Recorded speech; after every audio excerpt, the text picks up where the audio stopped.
So there's one person cheering above me. Thank you it's for that more games one. than Europe yesterday, too. I know you don't like talking about that. More wins in best of fives. It's going to pad these stats out. All right, I'm hearing we are about a minute away from picks and bans. Just before we jump over to the casters, give me those specific champions you want to see. I heard you say maybe you want to get rid of the Poppy. What else should be the priority picks? I mean, we've seen the Ahri, the Sion, the Vi being predominantly focused on blue side from Cloud9. I mean, I still think picks like the Vi, the Annie are really effective. Like, the main focal point of a lot of these team fights is around these AD carries, and we saw some critical moments, you know, Berserker getting caught out. When Berserker actually managed to turn it around into Stixxay, I think dealing with these marksmen is so big. Well, I do know that Profit is just about ready, so that does it from us at the analyst desk. We're going to head over to our TriCast. Take us into Game 4.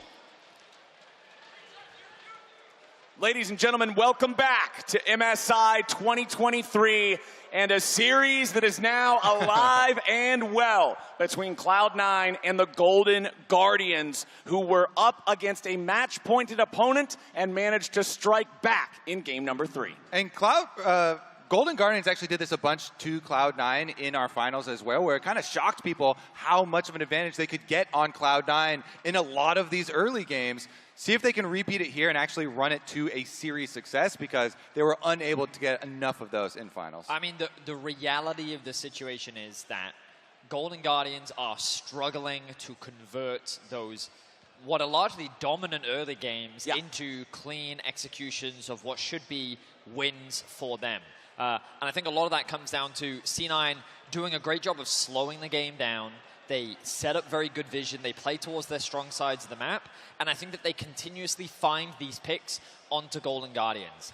And so if that is the case, I wonder if the approach from Golden Guardians should be to draft as much team fighting as possible. Don't allow these picks to even be a thing. Always look to play around your Dragons or your Barons and just force these 5v5s. Because if the pick never becomes an opportunity and you just get to skill check your opponent, that is where I feel like we're seeing the best of Golden Guardians. Golden Guardians also, I said it at the end of last game, having Licorice on something that can make plays with the big Poppy ult denies, with the wall bangs to get things started. It just seems so much more effective than having him on something that needs setup from the rest of the team. Also putting River on the Kha'Zix, getting him out to a nice early lead where he was able to get them to the point where they could then have everybody else take over the game, felt really nice. So let's see what changes in the draft here. Cloud9, again, going to be playing from the blue side. Sion and Lissandra banned away. Golden Guardians taking out the LeBlanc and the Lulu. I think the Lulu is a good ban here for Golden Guardians to take away on anything that buffs up Berserker. You don't want any extra power going into this player for Cloud9. Deny him, even if he does still go with either the Jinx or the Aphelios. I wonder what this first pick will be. With the Vi banned away, we will not see a return of the Vi Ahri. So the Cassante, of course, that is what replaced it. No reason not to. A flex pick for C9. They can play both in mid and top. It's been, I think, one of the most successful picks we've seen at the tournament, just in terms of its flexibility, its power, its durability. Cassante, very, very strong. This, of course, does give Golden Guardians the opportunity to lock in their bot lane. And I was about to say, Zeri Maokai make a lot of sense.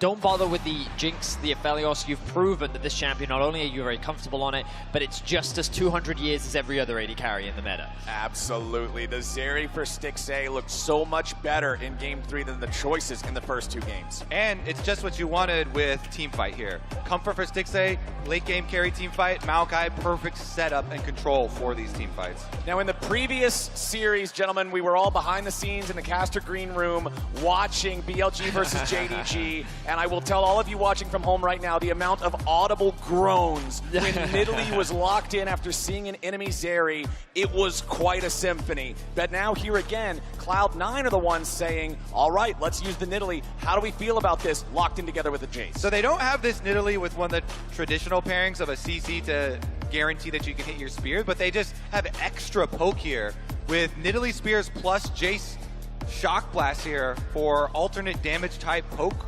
composition for Cloud9. I mean, I'll just be blunt. I think that Nidalee is a champion that is very difficult to execute, and Cloud9 have not demonstrated to me yet this tournament that they have the ability to execute a Nidalee. If they do, I will be impressed. Okay. But if you're Golden Guardians and this is what you're playing into the Nidalee, I'd be a very happy Golden Guardians fan. Yeah, the Poppy has done so much for these objectives, ejecting people, getting them out of there. Nidalee and Jace, you're going to have to get a lot of value out of that poke. stopping them up before these team fights, get to the objectives first. But we got to look at the response here. You assume Jinx and Aphelios probably banned away from Berserker? Yeah, considering they've already got the Zeri locked in, no AD carry pick in the first half of the draft, and Jinx and Aphelios have just been the meta over and over and over and over and over again in so many of these games. So if you can knock Berserker a little bit lower on that tier list, considering he is the plan for Cloud9 in a lot of these games, that might be the secret sauce here. I actually think Golden Guardians should consider something like a Braum ban, and then they first pick the Rakan. Okay, they're going to ban away 8 carries. Because Xayah Rakan becomes the next big pot lane pick for C9. I think that the Tristana ban is really good. Your expectations are that when you have the Maokai, teams are so willing to pick an AD mid lane champion to complement it that Tristana does make a lot of sense. We know that Gore is no stranger to Yone as well. I do wonder if they will consider that. I don't think it would have the easiest time in lane, but if they just want to remove some of those champions, instead they're just going to prioritize the Ahri. So I do love a Rakan here. Just gives you more engaged tools. It would also just deny the Xayah Rakan pairing, but at the same time, you could argue that because we have the Poppy, we don't mind you getting the Rakan for yourself. I think it's exactly what you need, because the best counter to these poke comps is hard engage. You need more and more hard engage, and Cloud9 are going to triple down on their poke, it looks like, with a Varus pick as well if they lock this in. That is going to be super heavy poke, super heavy pressure. They throw the Heimerdinger on top of it. It's massive poke damage here versus can Golden Guardians get the engages? Massive poke damage and massive lane power in that bottom side that has been such a focus so far in this series. That's Cloud9's game plan, but if they get engaged on, they're in trouble. And you know what a great answer to long-range projectiles is, my friends? The ability to stop them all in their tracks. It's a Yasuo lock-in for Gory and the Golden Guardians. And Golden Guardians have a lot of displacements to be able to set up this Yasuo. So many things to be able to trigger the ultimate. And that is guaranteed engage. You just need somebody to get there, somebody to get to the back line, hit a knock-up, and you're in. So the beauty of this Yasuo as well is, earlier I talked about how I think Golden Guardian should just prioritize focusing, playing around the objectives, going for these 5v5s, playing for team fights, especially if you're able to find these advantages in the early game. Not only can they do that, they have people that can match inside as well. They can play 1-3-1 with a Yasuo and a Poppy, which means the Golden Guardians already have all their bases covered. It's just about C9 have said, we want way more agency in early game, and they have a lot of power to do so. Yeah, you need to snowball with these poke comps. You need to pressure lanes. You have to get an advantage early and get some turret plate money and keep up that extra damage. Well, here we go. The Cloud9 poke machine versus the massive amount of knockups, displacement, team fighting, and the Yasuo to complement it from the Golden Guardians. Back in the finals of LCS, Cloud9 won the series 3-1. Golden Guardians would love nothing more than to stop a repeat of that here in this fourth game, win these back-to-back, and take us to a game number 5. C9 fighting out of the blue, Golden Guardians fighting out of the red. It's game number 4 in an elimination match. Let's see how Cloud9 want to play it with this early game comp. So a massive stack on both sides of the map. Getting that lane control is incredibly important. Everyone around the world likely should have seen this before, where you stack, sweep. Basically just look to make sure you control these bushes for the early levels. Golden Guardians, though, don't really have any information of this. I feel like ideally they would have loved to understand what is happening so they can look to try and get that ward on the enemy jungle so they can keep track of what Blabber is up to.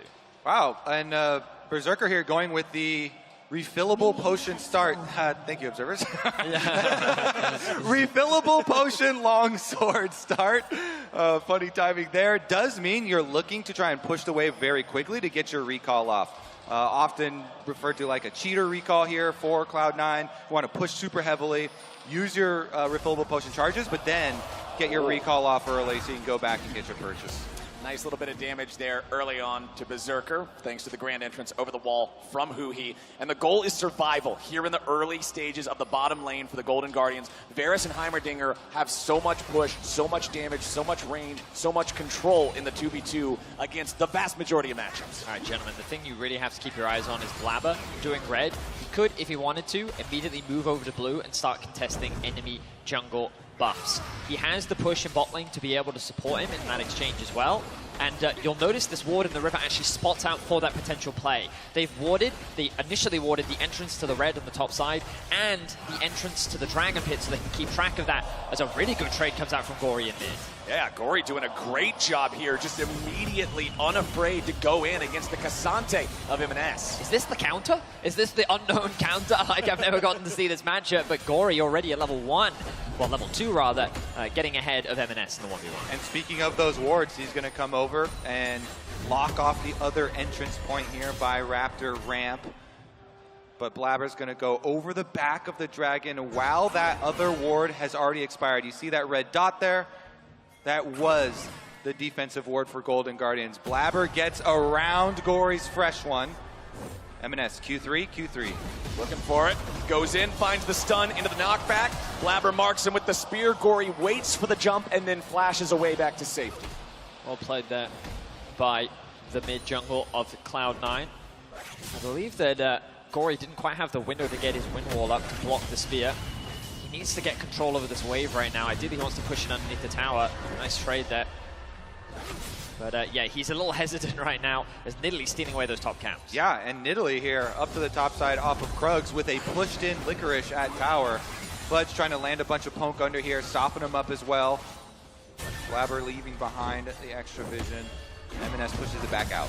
Yeah, M&S feeling a lot better in this lane after that gank from Blabber that forced the flash away from Gory. Found a good chunk of damage in there too. Now it's M&S with total control here in the matchup, shoving Gory back underneath the turret, getting that wave forced up. River is waiting so that he knows Blabber's coming in here, but Blabber can easily defeat Maokai in a 1v1 jungle battle. Gory's trying to clear out the wave, but he's going to be cleared out instead. It's first blood over to M&S. And that ward, they saw him coming, but they can't do anything about it. You mentioned Maokai in the brush. Great, he gets pushed off bottom lane. Who he's burning away, but he barely survives. Golden Guardians are seriously under pressure in this early game. This is exactly the pressure that Cloud9 need to exert in the early game to make this comp work. They get the kill, the dive onto mid lane, bottom lane pushes in as well. And Cloud9, they're stomping top, they're stomping mid, they're stomping bot. In terms of advantages, obviously a little bit of help from the jungle in the mid lane. Fudge, though, he's already overextended a little bit, but he's fine, keeps the wave pushed in, and you can see that CS discrepancy continuing to build. Cloud9 knew what Golden Guardians wanted to do in the draft. We were skeptical about whether or not they'd be able to find these early leads, and so far, they've already built a 2K gold difference. Exactly, 2,000 gold off of one kill. Even First Blood with assist money is only 600 gold's worth of value, so that other 1.5K is just Cloud9 building up these leads through the farm, through the matchups, through the advantages they have in all these lanes. Yeah, and even the efficiency of the items. We mentioned the refillable potion start for Berserker. He goes back and refills it. Meanwhile, Stixxay, while being down CS, also had spent extra money on those consumables, so it's even further in the hole than the scoreboard shows. Golden Guardians are going to have to dig in and make sure this lead doesn't bleed out into something much greater. They have tools to fight Cloud9 later on in the game, but all the tools in the world aren't going to help you if it's 20 minutes into the game and you're down 7,000 gold. They've got to make sure that they can stop this C9 advantage from growing much larger. Blabber still farming through the jungle very effectively. You can see 39 versus 24 just in the jungle CS. Nidalee's pacing is top tier. Certainly is. But as we get later into the game, C9 are going to be very reliant on their poke as M&S underneath the tower. All out, just looking for the dive on Gory. He doesn't have the turret aggro. He only damaged him outside of the range, so he was able to continue chasing after this here. Gory has the Q3, throws it out, M&S with a good dodge. It's Yasuo versus Tank Yasuo. The new addition here, and it's going to be a draw for now. Blabber bottom side. But River is here shadowing his bottom lane duo. M&S going to rotate over to this. Gory's doing the same, but they'll run into each other in the river if they just keep walking this direction. He's down to 200 HP. River jumps in. They're going after Blabber. The grand entrance isn't enough. Blabber gets the kill onto He, and Stixxay has to run back underneath the turret. Blabber's at 100 HP, and River's going to be killed. Blabber doesn't drop. A double kill back over to the Nidalee, and Cloud9 gets 3. Well, you could call that an early snowball. All right, Cloud9, they're not taking any chances with this one. What a dive. All of Golden Guardians falling there. It's a repeat of the LCS finals. It was Blabber on his Poppy that was absolutely popping off, finding kill after kill all across the board. I doubted his Nidalee, but he has shown up here in Game 4. He tried to go in to get the knock-up on him, and he just got his face bitten off, immediately dropping. You know, Blabber with the birds level up. and cats don't get on, Kobe. And Blabber really showcasing that relationship. Gory, of course, as this matchup continues to go on, those early armor boots paying dividends for M&S. And he is able to get ahead in a lot of these skirmishes. The grasp as well, offering him a little bit more sustain. As overall, Golden Guardians very quickly losing control of this early game. 3.5k is the deficit that they already find themselves in. That's so suffocating. 8 minutes into the game. The Herald hasn't even spawned yet, and Cloud9 is on average 700 gold ahead of each of their counterparts. And you look at the level advantage as well for Blabber. He is more than a whole level over River. Pretty early into the game, it's actually difficult to... Oh, flash ult! Flash ulti from the Bear as Berserker wants Huhi. The piercing arrow doesn't find the damage, but the rain of arrows does. Berserker gets the kill, and it's 5-0 C9. Vengeance for the bottom lane here. Cloud9 are angry. Gory now looking for a trade in mid. We'll take a tower shot with the ult. Oh, beautifully done with the all out to take Gory exactly where he wants him, away from the turret, away from any safety, and into a spot where Gory is forced to flash back. And this will be a completely uncontested Herald. The crab to boot. Wow. C9 are just dominating. And I mentioned it's a callback to the finals, and it was one of those situations where I remember you guys talking on the desk where, like, wow, Golden Guardians, they keep getting these early advantages. This is where they have that advantage over C9, and then C9 come in and go, no, we can still play early game, and they're doing the exact same thing in this series. Blabber is completely unleashed, and oh no, oh River, no. River, goodbye, buddy. The donger will not be denied. Sven just walks into the enemy jungle, kills the jungler, and now he's gonna walk right on back out. Huhi tries to stop him, but Sven's just casually walking away. Stixxay tries to join for the chase, join for the damage, but Cloud9's got more players, and Sven gets out. In the wise words of Heimerdinger, if you can't heal him or cure him, you bury him. Sven Stalin there walking his way out with his blue hair chroma as well as the Cloud9 emote span. Now, I'm not saying this will happen, but I always feel it necessary when there is a full snowball poke comp like this to give the public service announcement that when these types of comps do fail and do crash, they crash in a very big way. Once the all-out engage comp actually does get the engage and gets some bounties and gets gold to team fight their way back into it, it can all come to a screeching halt. However, Cloud9 are very, very far ahead with this.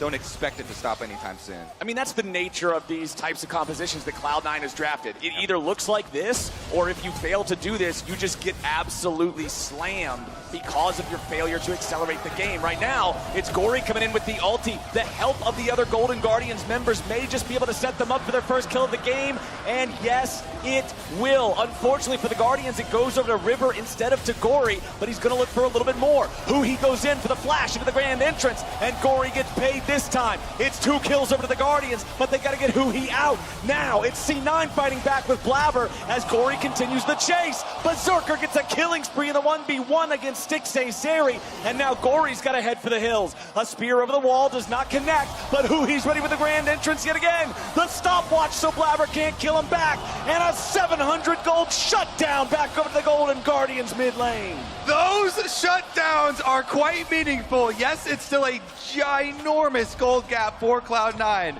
but the warning signs are starting to show. You get a couple of picks like this, you start to get some gold back for the hard engaged team, and it can turn it around. Anyway, Cloud9 though, they still got the dragon, and they still actually turned around a couple of kills. As you see, Berserker, he fights his way out of the 1v1 with Stixxay.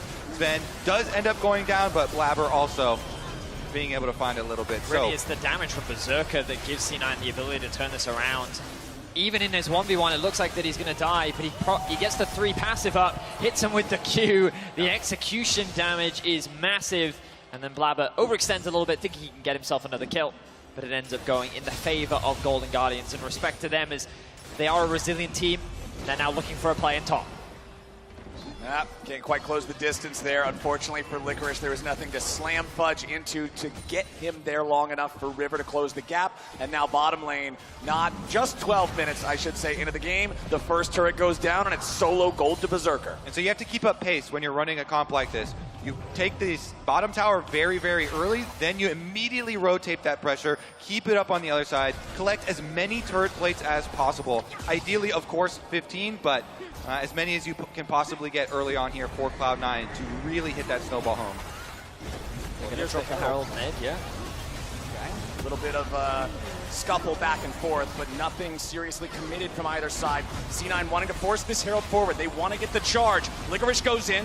He looks for M&S. M&S gets rooted up by the Maokai ulti, but now River could be in some danger. Twisted advance back to a minion, getting himself away. Gory with a knock-up, but the kill first from Blabber onto Huhi. Gory dies before he can get anybody. That's the power of the gold lead, and Cloud9 get 2 for nothing. Yep, they've got that bottom lane recall coming up mid lane to help support the Herald push. They get the extra kill. They should be able to finish out the tower as well. Then you just continue to rotate. Bottom's up, checked off. Mid is checked off. Go top. Get the last couple of turret plates there too.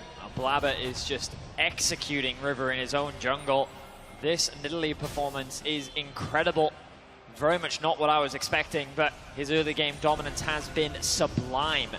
More plates will be funneled into Berserker. They've secured 10, make that 12. He's looking to secure 13 as those plates will be falling off in 30 seconds time. Just absolute domination in the early game. 9,000 is the goal difference as we cross the liter clock. I said earlier, if you're down 7,000 gold at 20 minutes, you're still not that afraid of a comp that's got the tools to deal with you. 9,000 gold at 14's even better for this Cloud9 team that has just built an incredible lead. You said you want 15 plates. I'll settle for 13 out of 15. I think that's pretty good. I'm a strict parent. Yeah. What? 13? What happened to the other 2? Yeah. Well, they will be falling off, but that does mean that that top tower is still 13 very versus weak. 0. Yeah. Not even a single plate for the Golden Guardians. Just suffocated this entire early game by the range and the power of Cloud9. Exactly, and that's the key there. You're never going to be able to push back and get some for yourselves with this massive range disadvantage on the side of the Golden Guardians. From the crowd as they see the gold difference at 14 presented by MasterCard. Just an absolute gap between Blabber, Berserker, and their lane counterparts right now. And what they have to do to make the hard engage side of it work for Golden Guardians is choose their moment wisely. Have everybody full commit. You cannot hesitate when you go for the comeback play. And you have to get Berserker because he's got the biggest bounty on his head. You need to make it worthwhile. Well, I'm now going to be tracking if Cloud9 from this position can close it out cleanly. Obviously, we've been critical of Golden Guardians, who consistently throughout the series have been able to find early game leads, but then they consistently get picked off. Let's look back at this fight as it starts off with M&S getting rooted up. A knockup will come through from Huhi. The follow-up from Gory looks good initially, but then this knockback, or the ultimate rather, from M&S bringing Gory back means that he gets completely isolated away from his team. And C9 secure the tower and themselves a kill. Pain. You hate to see it if you're on Golden Guardians. Cloud9 fans are loving it, though. Second Drake of the game is up and available, but Cloud9 have been so much more concerned with accelerating the gold lead that they're only just now going to be getting to this. Okay, so steps forward now after all of the early plays. Finish off the dragon. You never let Golden Guardians even sniff around an objective because objective bounties are on the map due to the massive snowball. But then you can just rotate again. Even though there's no turret plates on top side, you still want the outer tower. Get that pressure down. That's the easiest low-hanging fruit of gold left on the map. And you can move in these ward lines. Good example here. They've already got it on blue, on Gromp. You strangle the Golden Guardians' gold income. Don't let them get any of their neutral resources. And that's exactly what M&S is doing. He'll take the Gromp away. Sven putting down some wards on the other side of the Golden Guardians jungle. If River tries to go in and farm anything, he's going to find nothing left.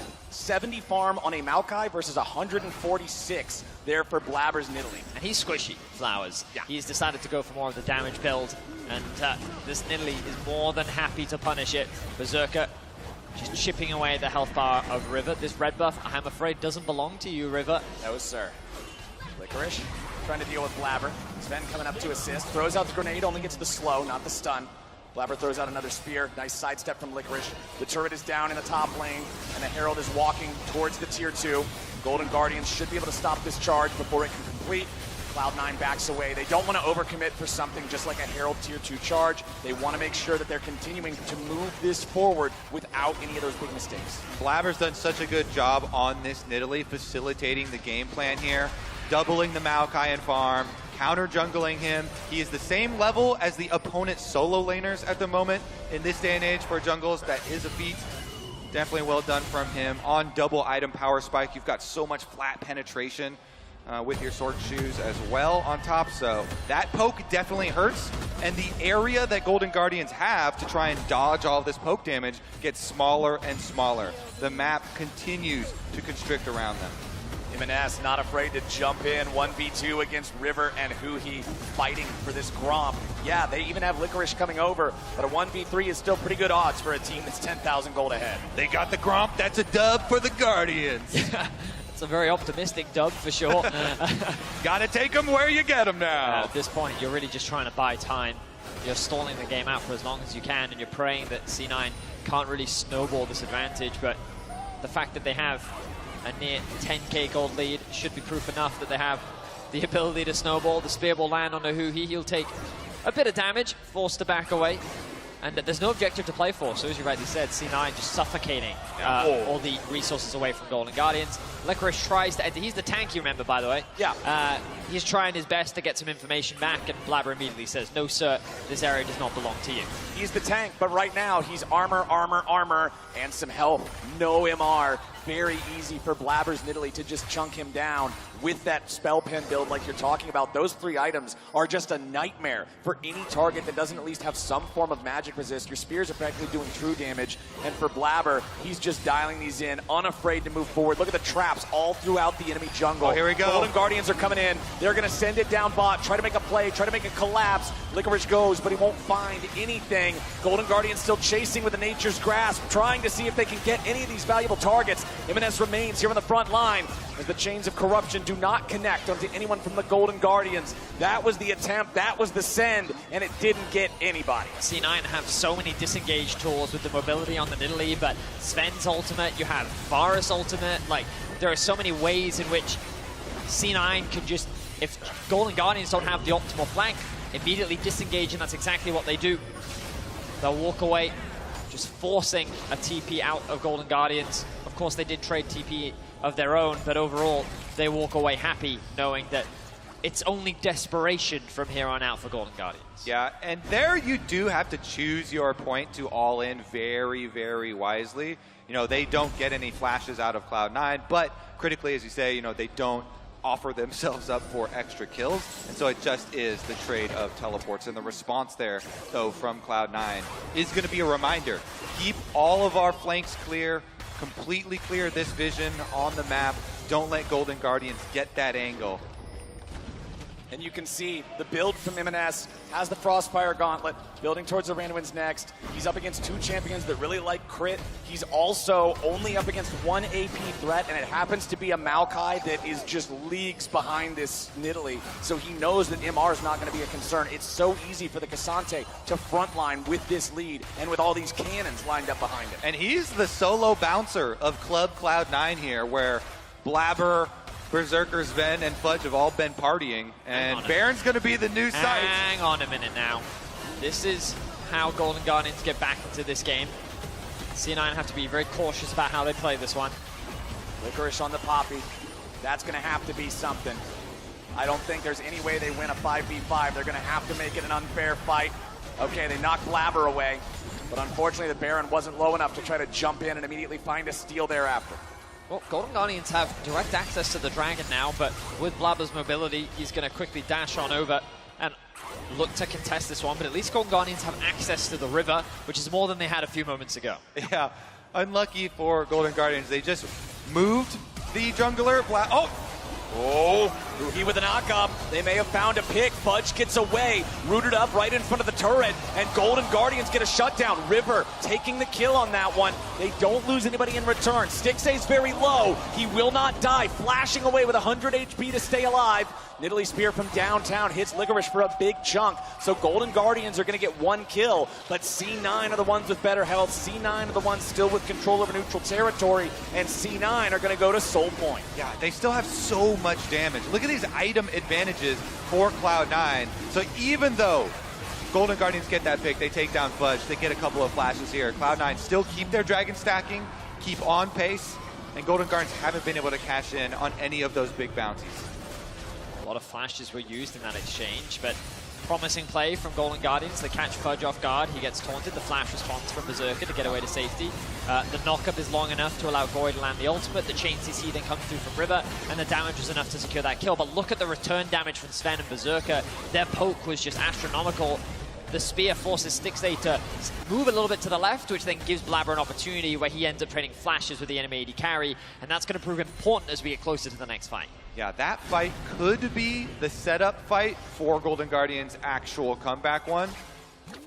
As you mentioned, multiple flashes blown there. Now Berserker and Fudge and Blabber, all possible targets there for them.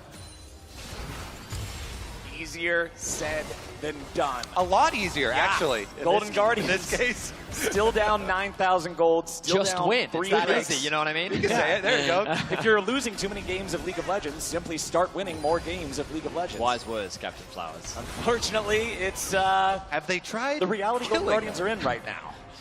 The Baron's still up, 23.5 minutes into the game. This is around the time when Game 1 ended, so even with the lead Cloud9 have, it's still going better than that for the Golden Guardians. But C9 are trying to choke them out of this jungle. They're placing down the vision, sitting down these Nidalee traps as well. Going to give you extra control in the enemy jungle. It's so scary, so dangerous for Golden Guardians to step up.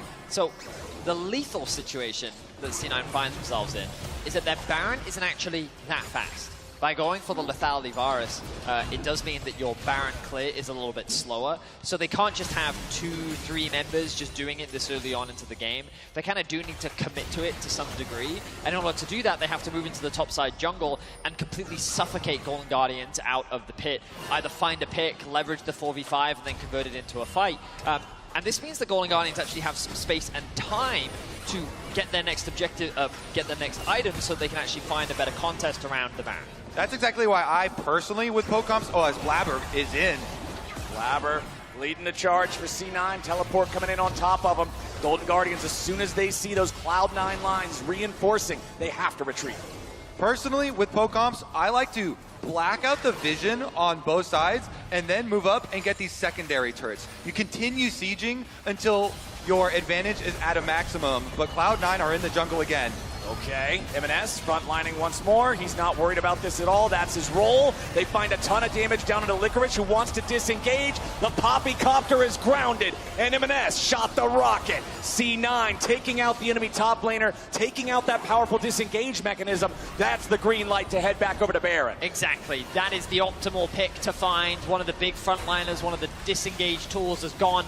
The Baron slowly making its way down. The TP will come in from Gory. Infinity Edge picked up.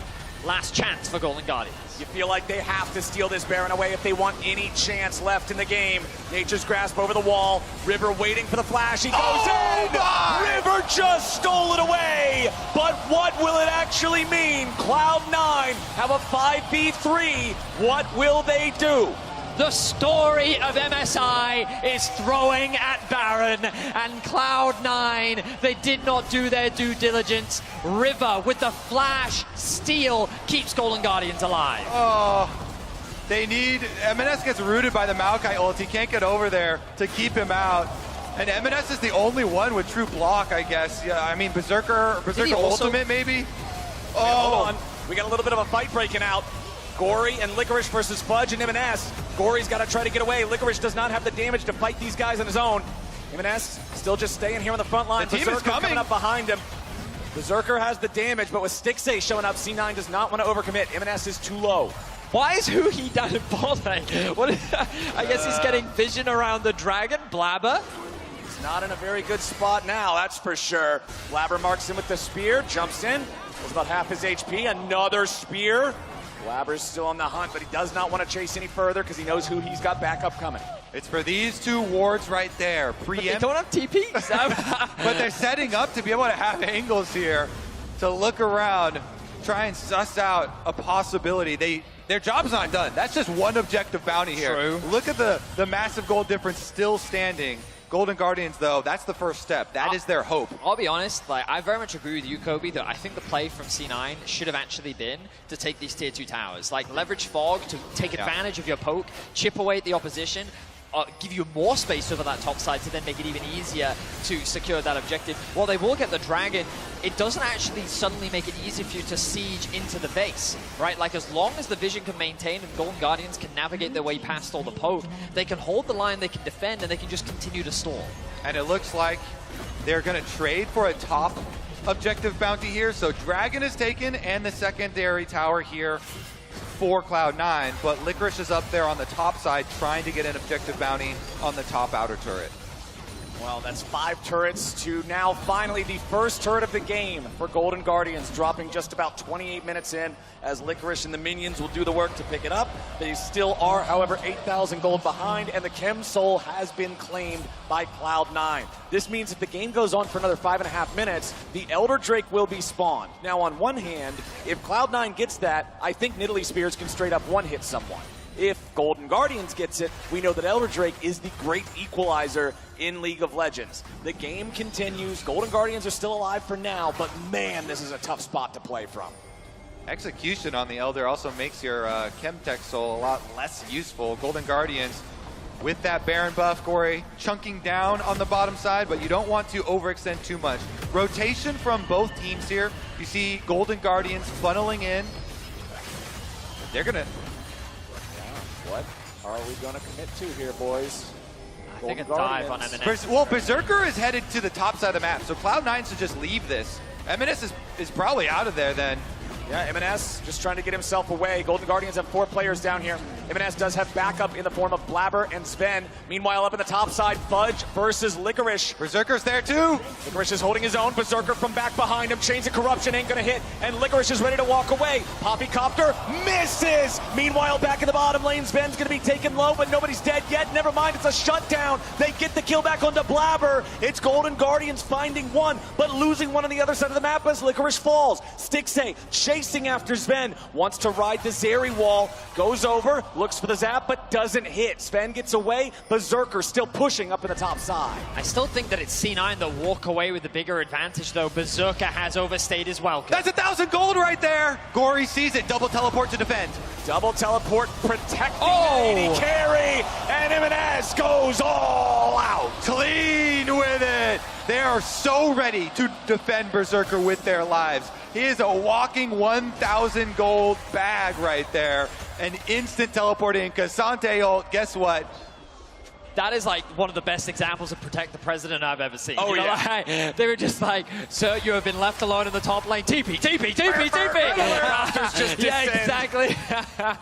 Oh, they were there to escort him to safety, and they were able to neutralize the assassin. Gory does not find a pick. Cloud9, while they did concede a shutdown in Blabber, losing his life, Golden Guardians still have a massive mountain to climb. So far, they've been able to buy time. The Baron spawns in a minute's time, and they have been able to take down these tier 2 towers. Now only the tier 3s remain between the Nexus and Cloud9, which means that what we need to see is calm play, good vision investment on the top side. Ideally, you want to use your poke to chip away at Golden Guardians before they can really set up for, or find a pick on the river, that works too. Yeah. But you want to make it as hard as possible for Golden Guardians to just face check this area of the map and get even close to the ban.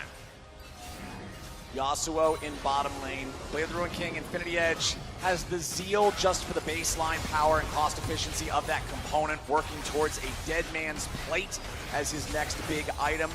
Some armor to withstand some of the poke from the Jace and the Varus, but those two are incredibly scary with the Manamune fully evolved on both. Cyrilda's Grudge for the armor penetration as well as the ability slow on both of those pokes. You can see the Zhonya's Hourglass completed as the third major item on Blabber. Gives the Nidalee the ability to throw the spear, jump in for the follow-up burst, and not immediately be targeted right after. Golden Guardians held on with a Baron steal before, and now Baron has respawned again. Whoever is pushing out mid lane for Cloud9 is going to be in a little bit of a sketchy scenario there, because that's where Golden Guardian's trying to flank from. Here we go. Baron once again started up. Licorice has the TP. There is that water bug, but he's grouped up with the team. They slam M&S into the wall. They fire up the Maokai ulti, but there's no way the Guardians can kill M&S in time before the rest of Cloud9's at least able to fire back a little bit. Huhi with a massive knockup. Gory's there for the follow. M&S is down. Fudge is being chased by Stixay, but Berserker goes unstoppable and gets one back on the Huhi. Gory also going to drop. Stixay's trying to fire back. They kill onto Gory from Blabber, but with M&S, Blabber, and Fudge all down, it's only Berserker and Sven remaining for the side of Cloud9.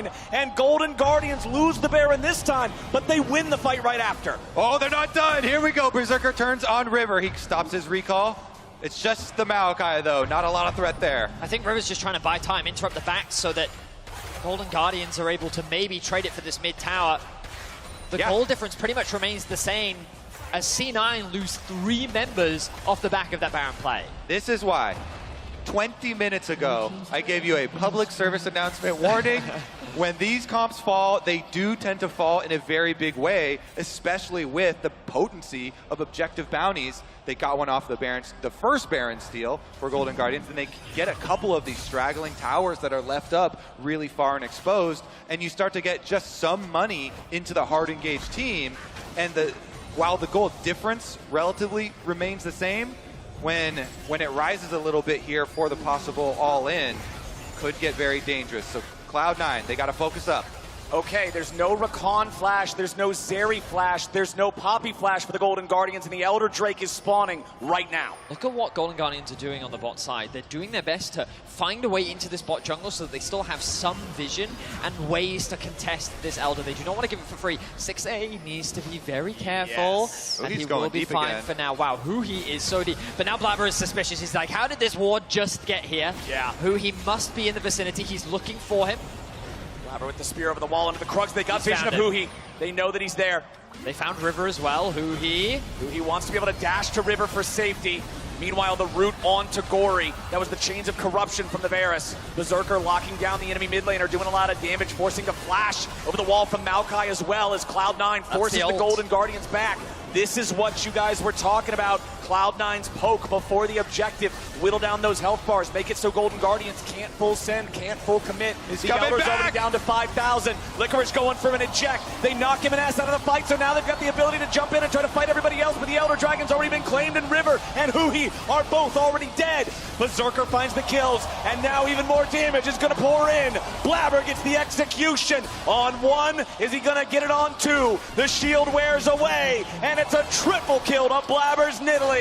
Cloud9 is on the warpath, and the path leads to the victory march. Golden Guardians stood and fought for 35 minutes, but Cloud9's poke comp was executed right, and they're going right down mid lane. Nexus turret number 1, goodbye. Gory, goodbye. Golden Guardians, goodbye. And Cloud9 moves on at MSI. 3-1 in finals, 3-1 at MSI. Cloud9 once again taking care of business versus the Golden Guardians. Very controlled gameplay around that Elder.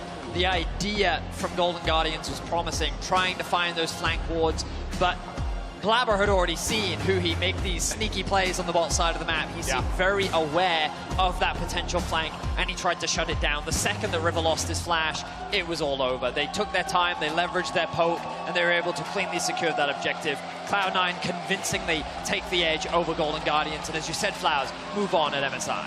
Golden Guardians, for a team that was down 9,000 gold at 14 minutes, I am very impressed. They made it to 35 minutes in that game. The first Baron steal from River was absolutely instrumental in doing that. But the problem was, it goes back to what you were saying. If Golden Guardians' biggest strength is slamming the early game, and you're Cloud9 and you're willing to call them on that, you draft a comp like this, you play it like this, and you make it so Golden Guardians could never play the Golden Guardians game. And here's what I'll say. Expectations coming into this tournament were very low for Golden Guardians. There wasn't this massive belief that they would be able to dominate everyone at the tournament, but I think that at every opportunity they continue to surprise in more ways than one. And while I think that this roster does have areas to improve upon, considering the organization's achievements this year alone, I think that it's fair to say that Golden Guardians showed more than many were expecting. This is for sure the most successful year for the Golden Guardians ever in the history of the organization. Really big stuff from them, big improvements, especially for Licorice. For Cloud9, though, now it's time to look forward. Yes. They're moving on. They've got a big, big task ahead of them in dealing with Gen G. They beat one GG team. And now it's time for the next GG team. And Gen G is going to be a monster. Cloud9, they know they're going to have to step up their game. I think a lot of people watching from home in Cloud9's first series against BLG was disappointed in some of the mistakes, some of the errors. They wanted to see him clean it up. And Cloud9 moving on in the lower bracket, they're still on that last life. They're going to have to bring their A game. We got to see them manage to do that here in this fourth game, really bringing out this early game powerhouse of a comp, but these boys better have everything ready to go for that next match. I'm so impressed with the level of execution from Blabber and Berserker. But before we get into that, we do, of course, have to say goodbye to Golden Guardians. The crowd at London has been fantastic, and so have they. Congratulations and commiserations.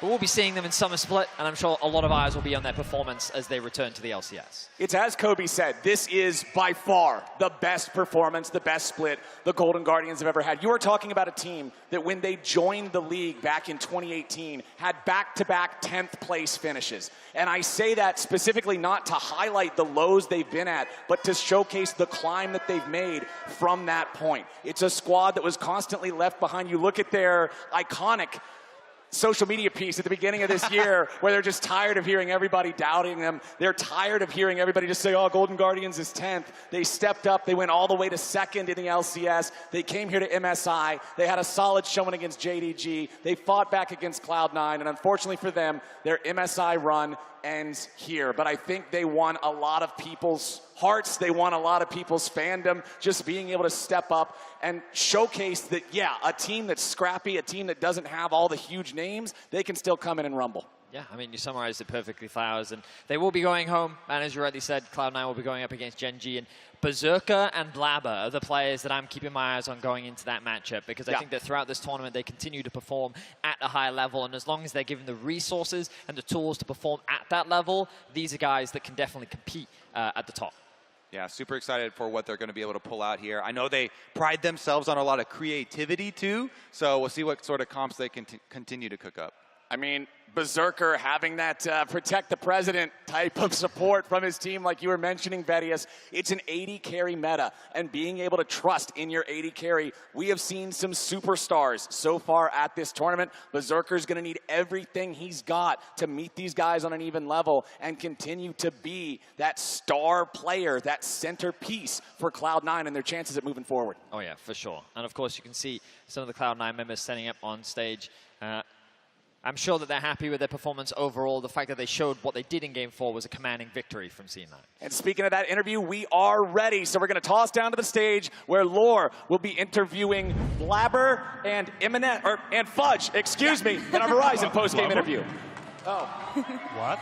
Thank you, guys. Blabber will be joining the desk a bit later, though, but I have Fudge and MNS with me to talk about this amazing victory. Dominant victory, I want to say. How would you describe this series? It was a lot of back and forth. I would say the first two games were pretty dominant. Yeah. I mean, I guess game 2 was pretty close now that I think about it. I don't know. I feel like games at this point sort of just turn into like really like bad macro and mid game. So we I think first game we definitely played well, and I would say game 4 we definitely stomped. However, in the game 2 and 3 we were a bit sloppy. So. But It goes to the predictions you gave me yesterday when I ran into you in front of the hotel. You were telling me, you're going to expect a pretty close series. What made you think it would go this way? To be honest, we've been pretty bad. So we're making a lot of mistakes, especially in mid-game. So I wasn't extremely confident against Golden Guardians because they've also looked, I think, a little bit better. So I expected a close series. I actually expected it to be closer than it was, but Right. I'm glad that we were able to 3-1 them the same way that we did in NA. You made it work in the end, and MNS, I think the draft from the last game was pretty interesting. A poke composition, which makes me wonder why you went for this choice, because Golden Guardians was active in the early game, and we know that when you play a composition like this, if you fall behind, it's really, really hard to stay in the game. Talk me through the choices here and why you thought this composition was the way to close out the series. First, I think we thought about our bottom is way better than enemy, so we never think our bottom will get behind. And then we just thought in the Sante, can't lose no matter what. So, yeah. Win mid, win jungle, win bottom, virus. Top lane doesn't matter. Yep. Yeah. Yeah, I was about to say Obviously. top lane doesn't really matter this MSI when you see the whole Sion going bot lane, double jungle, no one even showing up on the top lane. What do you think of your role right now, Fud? Yeah, it kind of feels like you don't have too much impact in the game. You're sort of just playing tanks so that your like Aphelios Lulu, your Zeri, your Jinx can carry the game, which I'm okay with. I mean, you still have a good job in the game, and it's important to play it well in teamfights especially. But I would definitely not say that carries in general are too strong, but Bin has been looking really, really good whenever he's on carries and being very impactful. So I think if you are really good at those champions, you can make them work, but for the most part, tanks with the strong hyper carries are the best. MNS, do you agree on that? Top lane is interesting right Just now. been the goat, you know. Fair enough. I'm so sad about this mid situation. Always suck. Is it? Always Nautilus, Xantes. You don't like it? He doesn't like playing dog mids.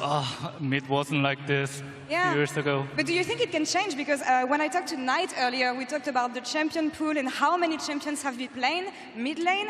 I think it was 21 or 22 champions. So it's pretty diverse in the end. So why do you think we keep on seeing the same champions?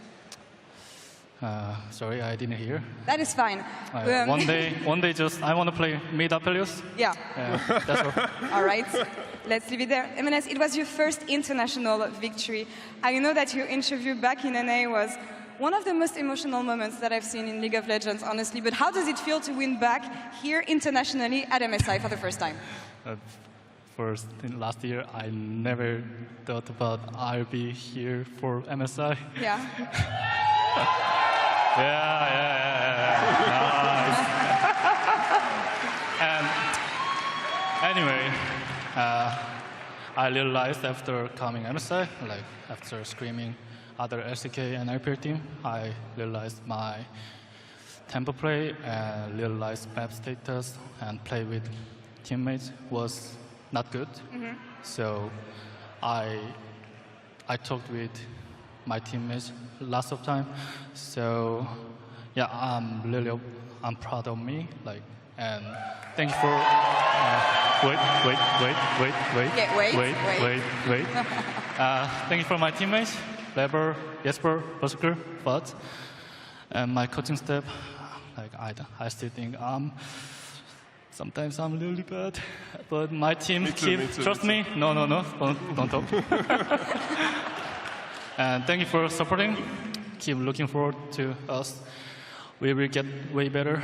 Like, how many times we have? 3 days? 3 days. 3 days. Yeah. I think 3 days. It is 3 days, yeah. And Chovy is next. Yeah. Chovy. Chovy? How do you feel about playing against Chovy? Well, you want to do the interview, I'll let you do it, it's fine. He's the good. Okay. It's going to be an interesting matchup for sure. We're going to have, as I said, Blabber on the desk a bit later. Is there anything you want to tell your jungler about his performance today, Fudge? I think he needs to smite a little bit better. That's about it. But he played well. That's fine. He can win you world championships in the end when you look at DRX last year. That's the story for another time, guys. Thank you so much for the interview. Congrats on winning again against the Golden Guardians. That's all for us here on the MSI stage. Trevor, back to you in cool down. One thing. For M&S, and for everyone that's sending here. London. Can we do a chant? You'll know. M&S. Thank you so much. I love hearing your interviews. It is amazing. The stage is now clear. You guys can leave. Thank you. For the fans that are still staying here in Copperbox and in London, please do stick around, especially that bro that's got the Blabbers Crabbers sign. I've got a Blabbers Crabbers fan joining here on the side. And yeah, it will make sense. Blabber will be joining us. So thank you to Blabber's Crabbers. We will be getting Blabber in a moment. The man who got the crabs throughout the course of this game. He's just doing an interview backstage. I'm still quick shot. Joined by I heard it too. Joined by Jet and Orcs. Let's start by talking about how they dominated this particular siege. Chat, I'll come to you. Finals rematch played out pretty much as we're anticipating, and your prediction was correct, 3-1. Yeah, as Fudge said, I knew the Golden Guardians was going to push them a little bit in the early game. They managed to close out one of the games. It was looking pretty dicey there with the 10,000 gold lead at 10 minutes and then also at 35 minutes, but they managed to pull it out in the end. Yeah, I feel like it's such a risky comp to take where it's super volatile. If you make mistakes, you can fall really far behind. The gold lead is kind of almost fake data in a way, just because a lot of that's on the Nidalee, who doesn't scale nearly as well, but they did manage to finally bring it out. And I think given that Golden Guardian was such a threat in the early game at times, it made sense to be able to shut them down completely out of the game, at least for the first 15 minutes. I do want to say quickly, at 2 minutes in game, and I'm reading directly from our preparation chat here, Nidalee picked this as going to game 5. That is an Orcs guarantee. I then bumped this. I was like, by the way, that's one of the largest gold leads we have ever seen. Orcs, what do you think? And your exact words were, gold difference of 14 doesn't matter. Oh, a team fight will happen. Nidalee's irrelevant. I think Nidalee gold leads are fake news.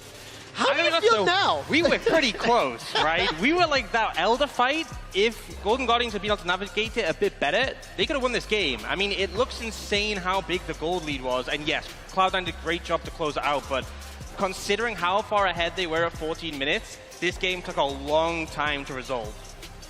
I gotta be careful what I say in Slack now. Yeah.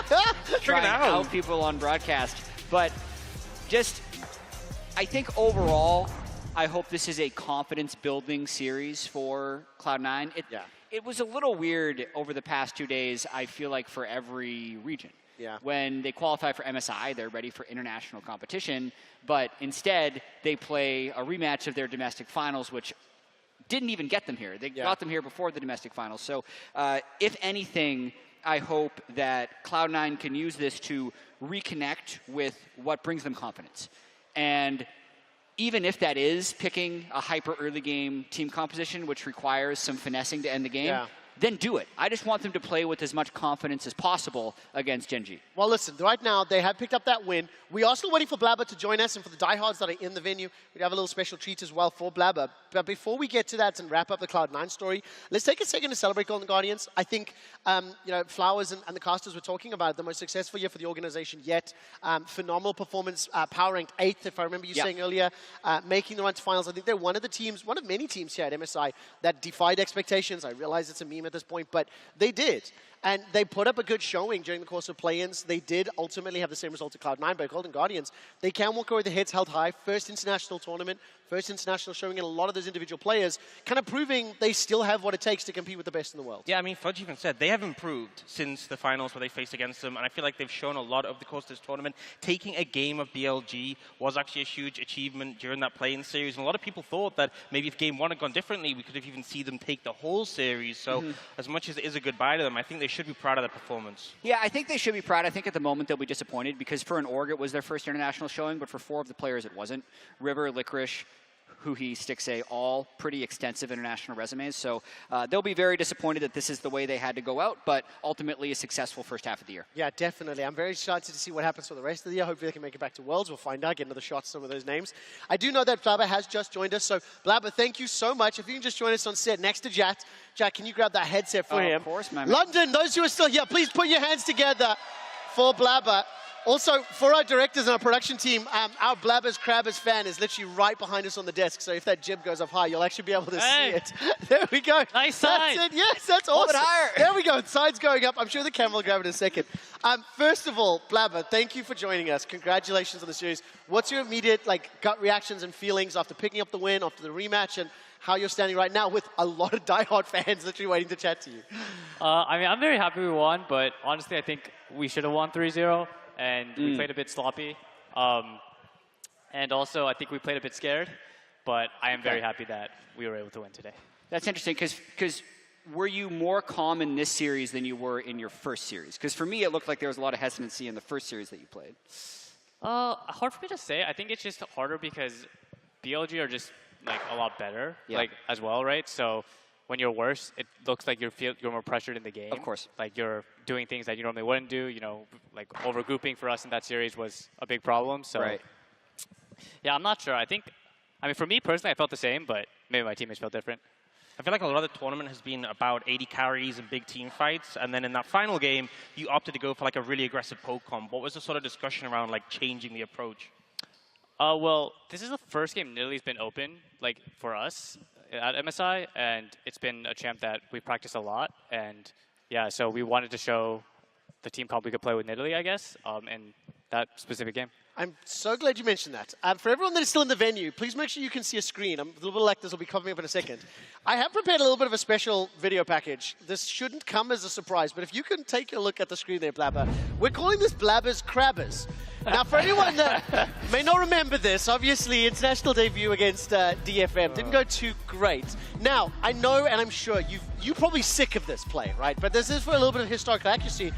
Because while that was how the international sort of performance started, how it went today, as you mentioned, with the champion being available and open, getting both of the crabs today. Look at the reactions from the fans here in the venue. I mean, Jat's got the merch. What does it feel like when you see this, when you have this kind of redemption arc on that particular champion on the biggest stage possible, and people are here celebrating it? Look, Crab is science, my man. How do you feel? I mean, it feels really good. I think the last MSI I had, even besides the Nidalee game, wasn't super great. I mean, flashing for the crab, I don't know if it was Nidalee specific. Might have done that on a different champ too, I'm going to be honest. But yeah, you live and you learn, and glad I was able to have a good Nidalee game this time around. Part of the reason I wanted to bring it out as well is the last time that you did play Nidalee was summer 21. It's been a long time. It's been a while. We're seeing on the international stage. London, can you put your hands together for Blabber and Nidalee and for the crabs, please? Thank you so much. Listen, I just want to ask one more question looking forward now. You've taken down one team with 2 Gs in the name. You're going to be facing up against another team with 2 Gs in the name. So, by transitive properties, you seem to have, the ability to beat. I mean, you've beaten GG twice in best of 5s, right? How are you feeling about the Gen G matchup? I'm pretty confident going against Gen G. I mean, not saying that we're the favorites or anything, but I think that we've been doing all right in our scrims so far, and I think that I just want to have a good showing versus Gen G. I felt like we didn't play very well in our BLG series. We kind of got stomped, even though it might have felt like the games were close. I didn't feel like we were winning at any point in those games. I appreciate the honesty. Yeah, so hopefully that'll change against Gen G. We'll find out. Can I take a look at the bracket really quickly, and I'll get Jats and Orcs to talk about some of the other matches as well, maybe get some predictions. But we do know, obviously, the next rounds. T1 JD, I think on Tuesday we should be playing the G2 BLG series, if I recall correctly. But I mean, Orcs, take a look at the remaining matches. What's your take? Yeah, I mean, I feel like T1 JDG is going to be super exciting. I do think, based on what we've seen so far, T1 have the edge, but that could honestly go either way. And the 80 carry matchup is so hyped right now. Yeah, I mean, I can tell you what I want. Okay, right. Yeah. What do you want? Okay. So I want JDG to beat T1. But it's because of this reason. It's because then C9 can beat Gen G. I want G2 to beat BLG, so then C9 can beat BLG, then T1, then JDG, and then no one can doubt. Oh, so that's what you want. That's what you want. Okay. Right, okay. That sounds good. Sounds easy, right? Simple. I'll tell you what will happen later. That's what I want. Okay, listen, I will get one prediction. Can I get you guys to predict what you think is going to happen in the G2 series? G2 taking BLG. I know I just heard you're saying, right? So you're hoping G2 beat GLG, if I remember correctly. Yeah. Who's going to win that series? I think G2 could win. But if G2 beat BLG, okay, I super apologize about this, but I may not get this opportunity. If G2 beat BLG, and technically BLG beat you, does that mean EU greater than NA? Well, if we beat Gen G and Gen G beat G2. Oh, that is definitely. There's no doubt about it. But come on, London, give that a cheer. Good answer. Good answer. G2 taking on BLG. You know, I think BLG have looked a bit weaker, especially compared to JDG. I think G2 have shown a lot more strength at this tournament compared to domestically, but I still think it's going to be a BLG win. All right, BLG win. Okay, so listen, quick reminder that BLG versus G2 will start at 1 p.m. local time on Tuesday. So the weekend shows that starts a little bit earlier. It's 1 p.m. BST. Blab, I'll give you one last chance. There's a few fans here. There's thousands watching at home. Do you have anything to say to your fans, to your supporters, just as before we say goodbye? Thanks for coming, guys, today. And thanks to everyone watching. And I like the Blabber stuff, even though it was a meme before, you know. That means a lot. That means a lot. I kind of like live with the meme now, you know. It's been, and it's listen, been so long, so. You have rewritten history, right? The way it started, how it's going, you're like the Chad meme, you know, like the glow up and whatnot. Blabber, thank you much. London, thank you so much. That does it from us here in the Copper Box Arena. We'll be back on Tuesday for more MSI with BLG versus G2, and I'm casting it. I'll see you all then. Oh, side note, Cha Cha Cha was robbed. It was the best Eurovision song, and they should have won it all. Cha Cha Cha. Yvelio's so damn strong. He's got the backup. You're just walking into him. What's the rule, BLG? I think it's green, white, don't fight. But they're going to try to make it anyway. Knight over the backside, huge damage. Ruler coming in. It's massive, my God. Been out of mana completely. Konami in the backside. They find one, but it's right into the ult of Ruler. And over the wall. Ready to get things started immediately on, gonna get the fight kicked off. They're trying to get to the back line, they're trying to take Ruler out already, but they're still standing, but no, finally cut down. They're finding the fight, Bin finding two. JDG have to retreat. 369 giving his life, diving in to try to keep the rest of the team ready. But the charm is massive, the parry is huge, the shutdown is there. And it's Ruler taking over the fight. Yagao running for his life, the zap gonna connect. The shutdown is everything. JDG have found the angle, they have found the fight. In a world of ADCs, one man is king. It is Ruler. Ruler still untouched. Yagao gonna land the hook, but the ball isn't quite there. Bin finally leaping in. They're trying to kill him, but they can't do it. Ruler, are you kidding me? JDG might just be the best damn team fighting team in the world. JDG reminding us why they are the best team in the LPL. But MNS is coming around from above. He goes in. He looks for them both. First blood over onto Stixay, and who he both. A double kill. Look at AD. Don't listen. Look here, guys. But just count. Pego. Okay, so Push down the extra outer turret up on top side. Well diving in. MNS.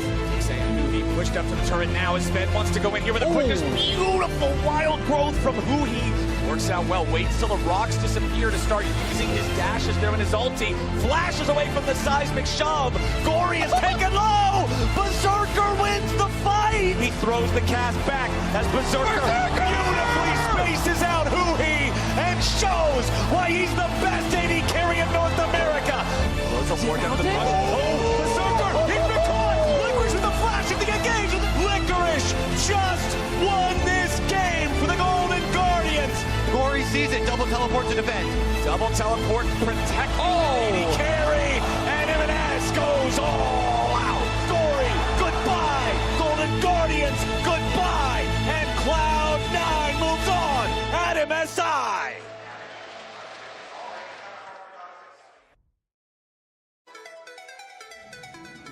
I think the whole world thinks that the West is the underdogs, which could be true for other teams. I think we're actually pretty good. 就对战技术的话，他们这队伍风格可能会比较前期比较激进吧。然后我们如果能在前期的处理比对面好的话，应该赢下游戏会比较简单。我认为的话，就我们两个队伍可能多在于前期比较能做事吧，然后会很快的赢下比赛，打一些队伍，有时候比我们弱的队伍来说的话。I would feel quite confident against BLG between JDG, T1 and Genji. I think BLG is like maybe a step below them. I think the other three look a lot cleaner. 我觉得我们都很有信心能拿下比赛。就我们这个队伍来说的话，因为我们会存在很多不稳定，如果我们能走稳定的话，我觉得我们有机会打到决赛。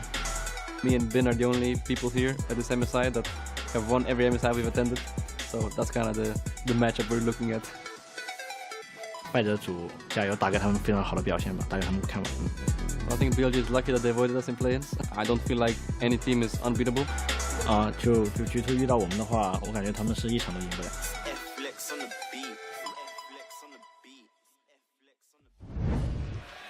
Welcome everyone to the final week of MSI 2023 live from the Copper Box Arena in London. 6 days, 6 best of 5s left, but only one team will be crowned MSI champion at the end of this marathon.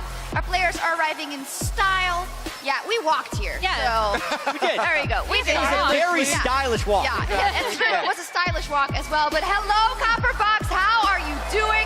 I hope you're ready for this best of 5. My name is Shox, and I'm joined by Emily, Kobe, and Jad. Listen, it's been a lot of days. It's been tiring, so we had to add someone to the mix. So, you know, we'll see who gets to talk. Yeah, happy to be on the desk with Kobe. It's actually been a long while. You seem to cast all the games, so. I'm very suspicious of his outfit already. I'm sure we'll find out in just a bit or not, but let's pull up the bracket to see where we end up here. So we did say goodbye to 2 teams recently, the Mad Lions and the Golden Guardians, Kobe. Yeah, honestly, and for the Golden Guardians, although they did go out the same way they went out in finals, you know, 3-1 to Cloud9, I would still say, and we're only halfway through the year, this is the best year by far for this organization that they have ever had. Really big improvements from them across the board, so still probably very, very happy, you know, with the performance that they've shown. Yeah, and I look at Mad Lions, they had a 0-6 tournament, and I see a lot of people just piling on and trying to put them into the dirt. As someone from a region who's had 0-6 international performances before, I would say it's not in your best interest to pile on. Yeah. Like, they're already feeling bad. Try and build them up. They're going to make it back again. You want them to have the confidence the next time. Definitely so, and God forbid they crack a smile once in a while. Any case, let's talk about the upper bracket. Let's talk about the teams that have been most successful. No surprise, they come from the LPL and the LCK. T1 versus JDG will also be our upper bracket final. Yeah, I'm so excited to watch this matchup. I think it's really interesting how both teams seem to fit this meta super, super well. It's going to be all about the bot lane for me. Obviously, Kumayushi going up against Ruler. Which team can 5v5 better around their hyper carry in the bot? I cannot wait for how many explosive 5v5s we're going to have in this series. And I know there's so many people on this JDG hype train right now, but T1 have a massive early game, and I feel like that is something they can leverage over this juggernaut that is a super team. Yeah, Jat, where do you land in terms of this matchup, and maybe then also who the favorite is for you in this tournament? It's a team fight meta, and JDG is extremely good at team fighting. I know that's not the most So popular is T1! take. Yeah, what? So is T1! Yeah, but I think it's going to be close. I think it's going to be a really close game. I actually wouldn't be surprised if that's our final as well, not just the winner's final, and I give a slight edge to JDG. Okay, we'll see how that plays out, but you said it, we might see it twice, so we'll see a lot of those team fights. Now, the winner of today's match will secure top 4. The loser will go home. It would, of course, be huge for both G2 and BLG, but obviously we have an underdog today, and I think it's G2. So, Jack, can you help out? Well, aside from being a caster, I have a little side hustle. I'm a cope dealer. Okay. I've delivered a little bit of cope to you already, Shox, if you want to hear about G2. I need it. Please hit me. So you just heard Mickey say he's won every MSI that he's been to. Caps has also won an MSI before. G2's won an MSI, so it's not that big of a stretch that they're able to win. People also talk about how, like, Licorice had a good tournament. Broken Blade was also an NA top laner, and he was better than Licorice when he was in North America. And Yike is a rookie in the jungler. He's already a GOAT. You know another rookie international event? 2013 Faker. He won Worlds. Oh, my God. So all these things could happen, and it's not a stretch to say that G2 could win. I feel it. That 2009 feeling, it's coming back. I'm hooked. That looks really fun. Can I have some for tomorrow? For Cloud9, you got more for me? Okay. Okay. So for Cloud9, I would say Berserker was a T1 Academy 80 carry. So he's basically That's just Guma. true. He's Guma, but younger, so that's good. You're looking at the mid lane. A lot of people say Chovy versus MNS is going to be lopsided. If you don't watch LCK, Chovy's not that great. And we're not in LCK right now. So, Peanut versus Blabber as well. He's the greatest NA jungler of all time. He's also on Cloud9, who's the greatest North American international team of all time. And this is probably the best Cloud9 has ever been. So they could win. They're going to win MSI, Kobe. Oh! That's a lot. You're right, Dad. It feels good, though. Yeah, it does. I feel amazing. So I'll send you the bill. Let's talk about the meta, because, you know, that always gets everything going.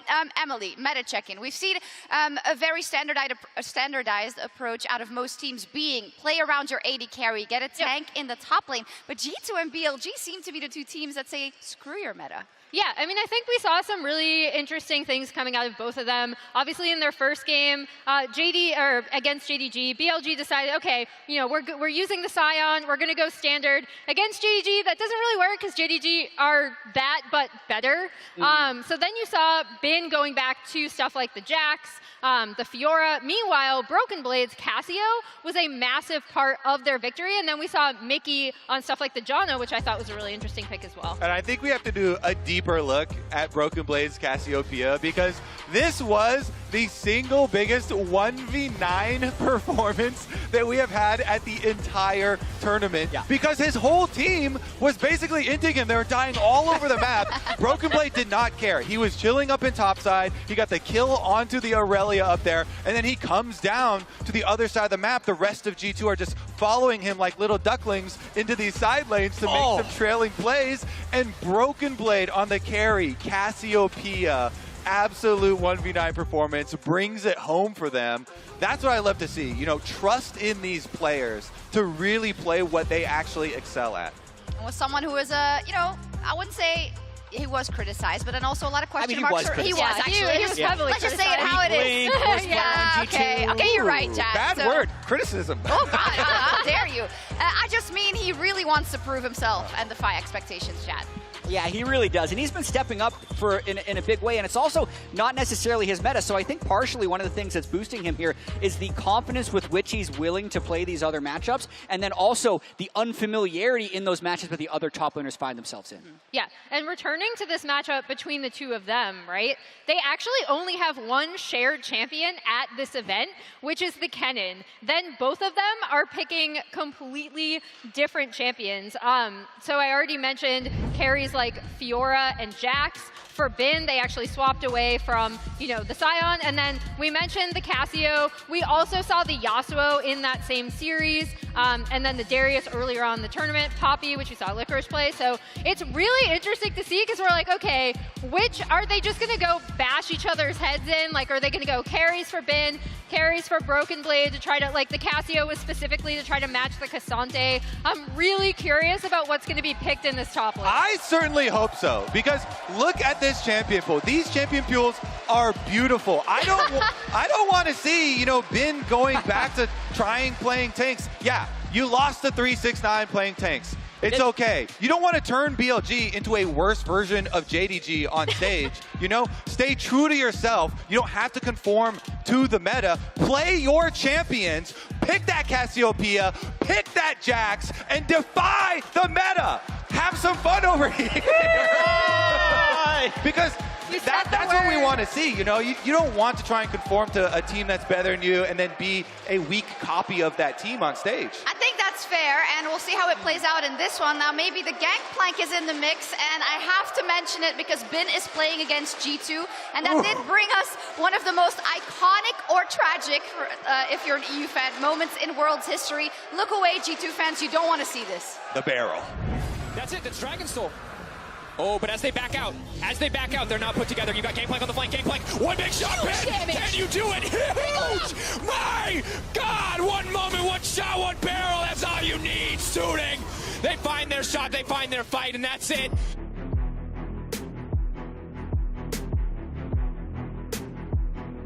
I was in the same group as them in TL at the time. They just beat Suning, and we would have gotten a tiebreaker against Suning. Yes. But at least they lost to them after that. Bin made sure of it. So at the moment, I was actually happy to see that. Okay, I see. I like that we brought it up, though, because it's cool to have the throwback of Bin, who since then really made the name for him internationally as well. But in the current meta, I know we want to look at top. We think it's going to be interesting, but it's all about the bot lane. And that's why today, Elk is looking to redeem himself versus the LEC's Final Hope Hansama in our featured matchup presented by Mercedes-Benz. In our first LPL versus LEC showdown here at MSI, BLG's Elk will face off against G2's Hansama in our featured matchup presented by Mercedes-Benz. Oh, I'm looking for the bubble, but he can't quite find it. There's another carry taken down. It is Elk and BLG just tearing through Cloud9. The quadra kill in for Elk. With Elk performing better than ever, G2 will need Hansama to perform at his absolute peak to help close the gap between the East and the West that is looking bigger than ever. Hansama trying to do what he can as well. Lands the damage onto Niski. Hansama kills off JC, and Yike dashes in. An endless banquet for him as he takes one. There's two for Hansama. Illasang now feeling the brunt of the rockets. A triple for Hansama. And time for the G2 victory lap. BLG have already shown they can win through bot, so it'll be up to G2 to prove that they can do the same. With hyper carries ruling MSI, teams live and die by the performance of their AD carries. Who will step up for the team and keep their championship dreams alive?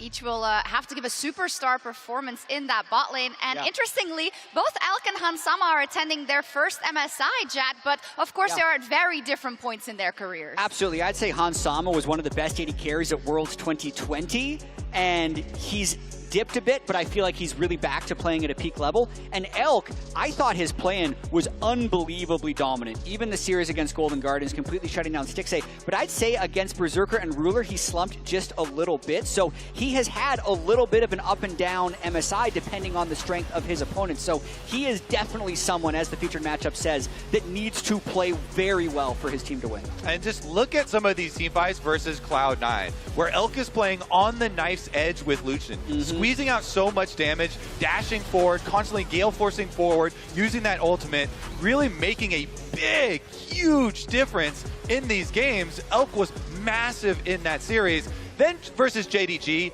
a much stronger team, he was punished a lot more. He kind of fell off the other side of that knife's edge, and you do get to see the other side when they start punishing him. But you have to look at it as, you know, G2 hoping that you're going to be able to do the same. And looking ahead to see what they might play in this match, this is also kind of interesting because in that JDG series, again, you kind of talked about, oh, BLG, you don't want to be a worse version of JDG. But they also know that JDG can beat them if they do try to run those pushing bot lanes, right? So I am curious to see if they bring that back against G2. And then on the opposite side, I already mentioned Mickey X's Janna. I thought that was a really interesting pick. And Hansama has the Draven, right? So you could actually see, depending on pick ban, both of these teams default to kind of really scrappy 2v2 trying to get the push in bot lane. Heart. Yeah, and I think we have some stats about his forward percentage in the play-in versus his forward percentage in the last couple series. So when he's playing the Aphelios Jinx matchups, he's not nearly as dominant, but when he's able to play more aggressive and dominate that bottom lane more, everything goes through the roof. The thing that stands apart in all of these games, though, no matter what, he's going to be great in team fight. Those damage per minute numbers are absolutely insane. Only Ruler has a higher damage per minute at MSI 2023 compared to Elk. Yeah, down gold at 14 minutes, but then over 1,000 damage per minute still being able to squeeze it out. Yeah, we see that BLG is also, as you guys said already, a team that is so good at setting up that ADC. We're going to have to see if that's also where G2 chooses to go, but let's see where the fan predictions go in our MasterCard fan predictions of the day. Let's see. All right, at least G2 gets a win here. 56.8, BLG 43.2. Honestly, I saw Broken Blade last night in the elevator at the hotel, and he said, I'm going to do it, I'm going to carry, and we're going to win. I believe him. I saw Bin at 2020 Worlds on Gameplay, and he said something different.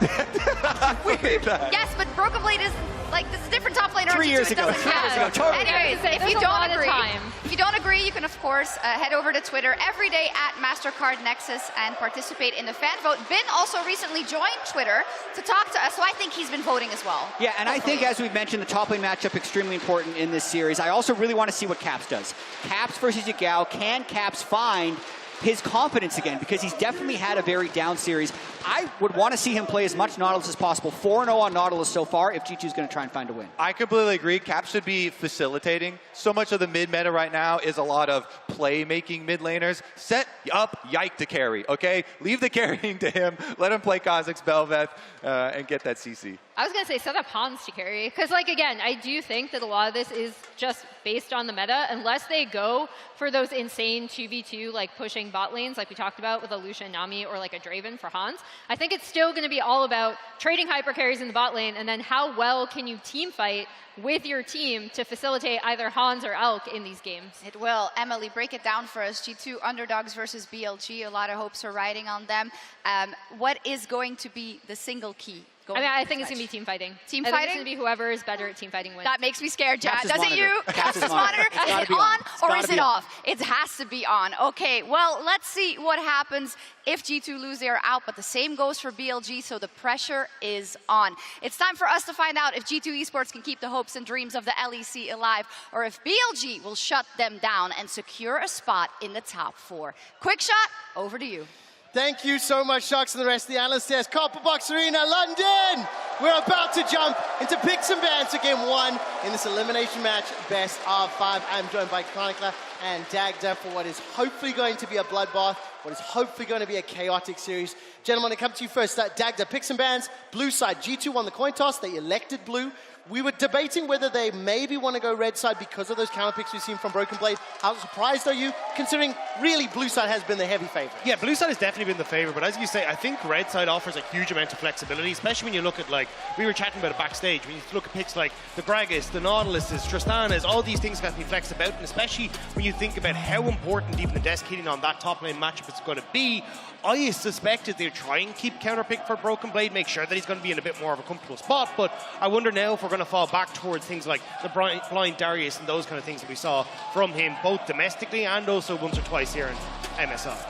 And both of these teams have actually been most successful when they shied away from the meta, right? We keep going on and on and on about how much bot lane matters, and I think that is certainly something that is going to play a decent amount of part, as I do love the Nautilus ban here, because I was in agreement with what we said earlier. That is one of the champions that Caps has looked best on. And I love the fact that you bring up, while the meta has been dominated by bot laners, these two teams have shown, I think, more success when their top laners have been allowed to shine. Broken Blade and G2 against Mad Lions, the Cassio, the Yasuo, really stepping up. I mean, the cast at the time saying, pray to your god, Broken Blade.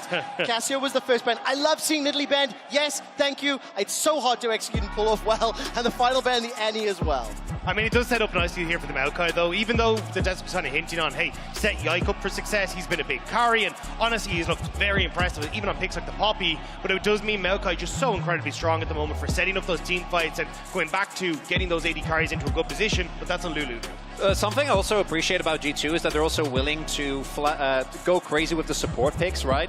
And I do think that if you end up without a Maokai with a tank, or rather a carry jungler, and that kind of limits what Mickey can do. Now the question is, will Hansama want to run that Draven? For the majority of games G2 have played, Draven has been banned out. He has played it twice. He's not picked up a win yet, though. I'd love to see a Draven Blitzcrank, like, just go all in on that hyper-aggression. But we have seen that Hansama, even over the last couple of games, has kind of defaulted back towards what this meta has been trending towards. Jinxes, the Aphelioses, and he's going to respond with the same. I mean, Jinx, 6 games played so far, 5 of them victories. This will be the 7th time Chroniclet's locked in. And the main reason why I don't mind the Jinx as much is because I think even though when it comes to laning, we have seen Draven be very successful, actually turning it into meaningful advantages has been kind of a recurring theme and a problem for a lot of the teams. But still a little bit of spice for you, Dagda. There it is. I love the Blitzcrank. We've seen this crop up more and more as an answer into the Lulu, and oftentimes why we kind of seen Lulu being taken as that third pick on red side, where you can actually ban away some of these big support picks. But that does set up a lot here, and I'm really curious to see if Cassante manages to slip through, because he has been so incredibly strong. They've even seen Bin starting to bring it out into the top lane, and it would suit Yugao's pick as well. London, Copperbox, Dagda, how many games has Mickey played on Blitzcrank in his career, in his years as a professional? It's either really large or really small. 3 games! 3 games! This will be his 4th. He's won 2 of those previous 3. And of course, Wukong will be locked in for the next one. Yeah, Wukong, not surprisingly, we've seen a lot of Wukong combined with the Lulu. If you're on the offensive, you can really use that combo to go for an frankly unfair amount of knockups. I also think that Jinx, even though ideally you'd like to combine her with Peel, Maokai can kind of fulfill that role as well, particularly into what BLG has already drafted. This is very short range, and Maokai can make it really hard to try and collapse together on an AD carry like Jinx. I am surprised though on the upside to see the AD carries being continued to be banned away here. Look, yes, you've got the Maokai, Tristana does slide into the mid lane, but when we think of Caps both domestically and at this tournament, he's been slotting way more into those more facilitator styles, right? Like the Nautiluses, the Annies, the Lissandras. It hasn't really been him trying to set himself up as a carry. Now, obviously you can default back to the things like the Jace, but even at the domestic level, I wasn't really impressed with his Jace. Also, CG2 here going for the Gnar ban. Gnar is one of the picks that I do think, particularly with Cannon Gun, you can just pick in any situation. Gives BLG a lot more space in the draft if they can just go R4 Gnar, we have faith in Bin to play well on this no matter what, and it opens up the space for Yagao, because I do think that as much as the carry performances from these two top laners have been really big, the tournament meta still centers around bot lane, and if you can't have priority in mid, if you can't make plays through that, keeping your bot lane even, or ahead, or at least even, becomes really, really hard. And the question I'm going to have now is, BLG, what do they lock in? One would assume a safe mid to allow the counter for top. It's definitely going to be an Ahri. It's so strong with the Wukong. It's managed to slip its way through. Yagao has played that a heap. And it just, as you say, sets up incredibly well for both the mid-jungle combo. But even when you get into team fights, having that dive threat to get onto the Jinx, the backline, but actually not going to be the case. Immediately going to go towards the Sylas, so wanting to get access to that Maokai ultimate. And that is a blind Sylas. That is a vote of confidence, because this is a pick that can really struggle when he is unable to get anything done in early skirmishes, when he's unable to get anything done in the early laning phase. And we'll see what Caps' response been. Secondly, Broken Blade is gonna have to blind something here, and I would love for it to be the Gragas. Can of course go to mid, but Gragas top is so hard to take down, particularly with the Gnar already banned. Yeah, and I think that is probably going to be the case, but I think this Sylas pick is a bit of a call-out to Caps, right? Just saying, look, we know that you don't really have anything that could be that big carry. If you want to go towards Lissandra, well, Sylas does well into that. If you want to take the Gragas, which he's already playing in the mid lane, that's fine into that. So unless he wants to go back towards something like the Aurelion Sol that we've already seen from him, but okay! We're going to get the Yasuo Gragas. This is going to be sick. I am a little worried about picking a Yasuo and giving over the Yasuo ult to a team with Wukong and Lulu. No, stack that. But I do think that a lot of this meta thus far has been about team fighting, and Yasuo combined with Gragas gives such insane level of backline threat, and even with a Lulu ultimate, like once you get locked down as a Aphelios in that ult, there's not a lot that you can do, as I can't believe Cassandre makes it to R5. That's actually insane, because the champion has been so incredibly strong. And I do really like that BLG kind of have gone back towards what we've seen traditionally stepping up as the big meta picks, which is beefy front line, try and enable your Aphelios with something, or Jinx with something like the Lulu, and just rely on your AD carries, the big hyperscaler. But the problem is when you look across G2, they just have so many threats for Elk. Like when you got the Gragas cast, when you got lockup coming through from the Maokai, even just the Blitzcrank hooks over the wall as well, it becomes very difficult for Elk to stay safe. And this is something like we saw C9 going for as well, where they have Huhi diving the backline in the Rakan, the Yasuo popping off. It just makes this game so difficult for the AD carry to play. The question I'm going to ask you, Dagda, is this is now the first Yasuo full Caps as the time has run down. He's played Nautilus, Annie, Lissandra, Gragas, Aurelion Sol, predominantly those facilitate champions. This is the first real sort of carry that we've seen from him. Let's be brutally honest. Caps has not had a strong MSI. He has been struggling, and he struggled domestically as well. How much pressure or how much importance do you put on him having a good performance in this first game in the best of 5? I mean, it's massive. If he ends up falling behind and you don't have that dive threat for the Aphelios, this entire composition essentially falls apart. Like, a lot of this is a case of we want to try and get the Aphelios out of the equation, cause a bunch of disruption, assassinate on the backline, and then set up Jinx to actually just be our main source of DPS. So if you end up with Caps falling massively behind and this Gragas can't really set up for that assassination potential, it doesn't quite work out as G2 are hoping. Oh, the nerves are so high. Copper Box, thank you for the energy, for the noise. It's the middle of a week here in London, and it is a do-or-die series. The first to 3 wins advances to the next round. The loser is eliminated from MSI 2023. Would you say it's a Tuesday, you know? It's a Tuesday here in MSI 2023. It's G2 Esports, fire out that rocket grab, and you hear the ooze across the Copper Box. Will not find the target there on to Ben. And as we see the rest of the starts, a little bit of an invade on the side of BLG. Going to place themselves a ward, potentially at least, towards this chicken camp. And Chronicler, as we look ahead now to the next few minutes of gameplay, I'm keeping my eyes down the summer spells. No teleport for Caps. He's got the flash and the ignite. 2 TPs on the side of BLG. What do you make of the early game, how they're going to play out? Obviously, I think bottom lane could be potentially exciting. Rocket grab into the snap trap. There's a lot of CC there, assuming Mickey can find the targets. Yeah, and that's going to be a big question. And as mentioned previously, I think a lot of it comes down to how much can you get done here in mid lane. I do think Mickey and Hans should be able to have early priority and keep Elk and On kind of on the back foot, both because of the range advantage that Jinx has, the shoving advantage, as well as the fact that you need to respect the Blitzcrank hook. But for me, for G2, Pre-6, I try to keep it slow. You know, a blitz hook with Yike collapsing notwithstanding, I think that you really need to make sure that you actually are able to utilize the power of that Yasuo, because if you look at the skirmishing power of champions like Cassante, Wukong, and Sylas in like longer drawn-out fights, especially if you add like a Lulu or an Aphelios to that, it can backfire immensely. I'm just watching Yike at the moment. He's actually avoiding his Red Bull for the moment. Knows that there's a ward on it, but I'm curious to see exactly what his pathing is. So we will actually end up showing on it. Did start as Raptors, and that'll give full information now to BLG as to exactly where he started, and will definitely help Elk and On be a little bit safer in this bottom side, especially as you say, because, well, Mickey just going to face check him, but should be able to push to level 2 here, hit that first, and really put the pressure down here. Also want to highlight that Elk did go for a call, right? So he's feeling good.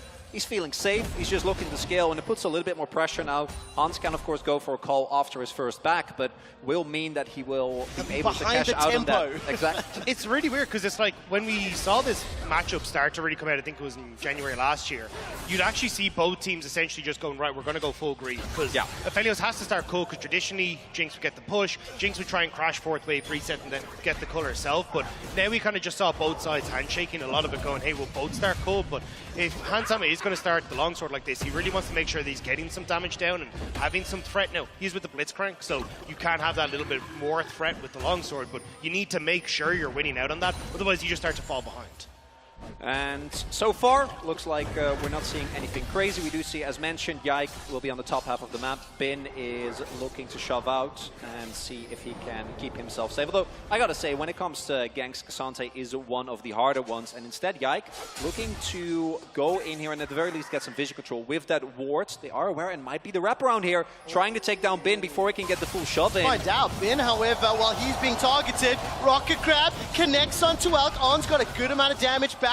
The root from the grab attempt, slowing down the engage. Bin's in trouble, already flash, pushes, Yike under the tower, knocked back from the queue, the burning, the sapling, running, and I don't think it's going to be enough.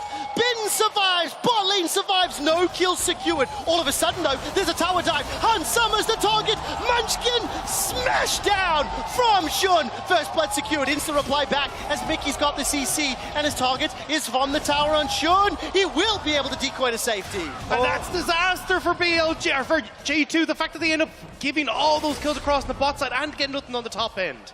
Oh, yeah, if the top lane gank works out, right, Cassante can still teleport back, but at the very least you get something, but instead you go for a top lane play, it doesn't end up working out. As a result, BLG knows that they can go in, and I think it goes back to that earlier play that we saw, because with Mickey hitting the hook, the short trade looks okay, but by the end of it, they traded health bars, and the moment they realized that Yike is on the top half of the map, BLG's like, we can dive this. Yeah, and really nice job. And again, the way that Bin ended up playing that top lane gank as well, he had the knockback on his Q3, so made it very difficult for G2 to try and contest him underneath the tower. And I was actually a little bit worried, because I think if he got that knockback onto Yike underneath the tower, Yike goes down, and it ends up being a helpful trade for BLG. So now G2 got to see what they can try and do to pick this back up.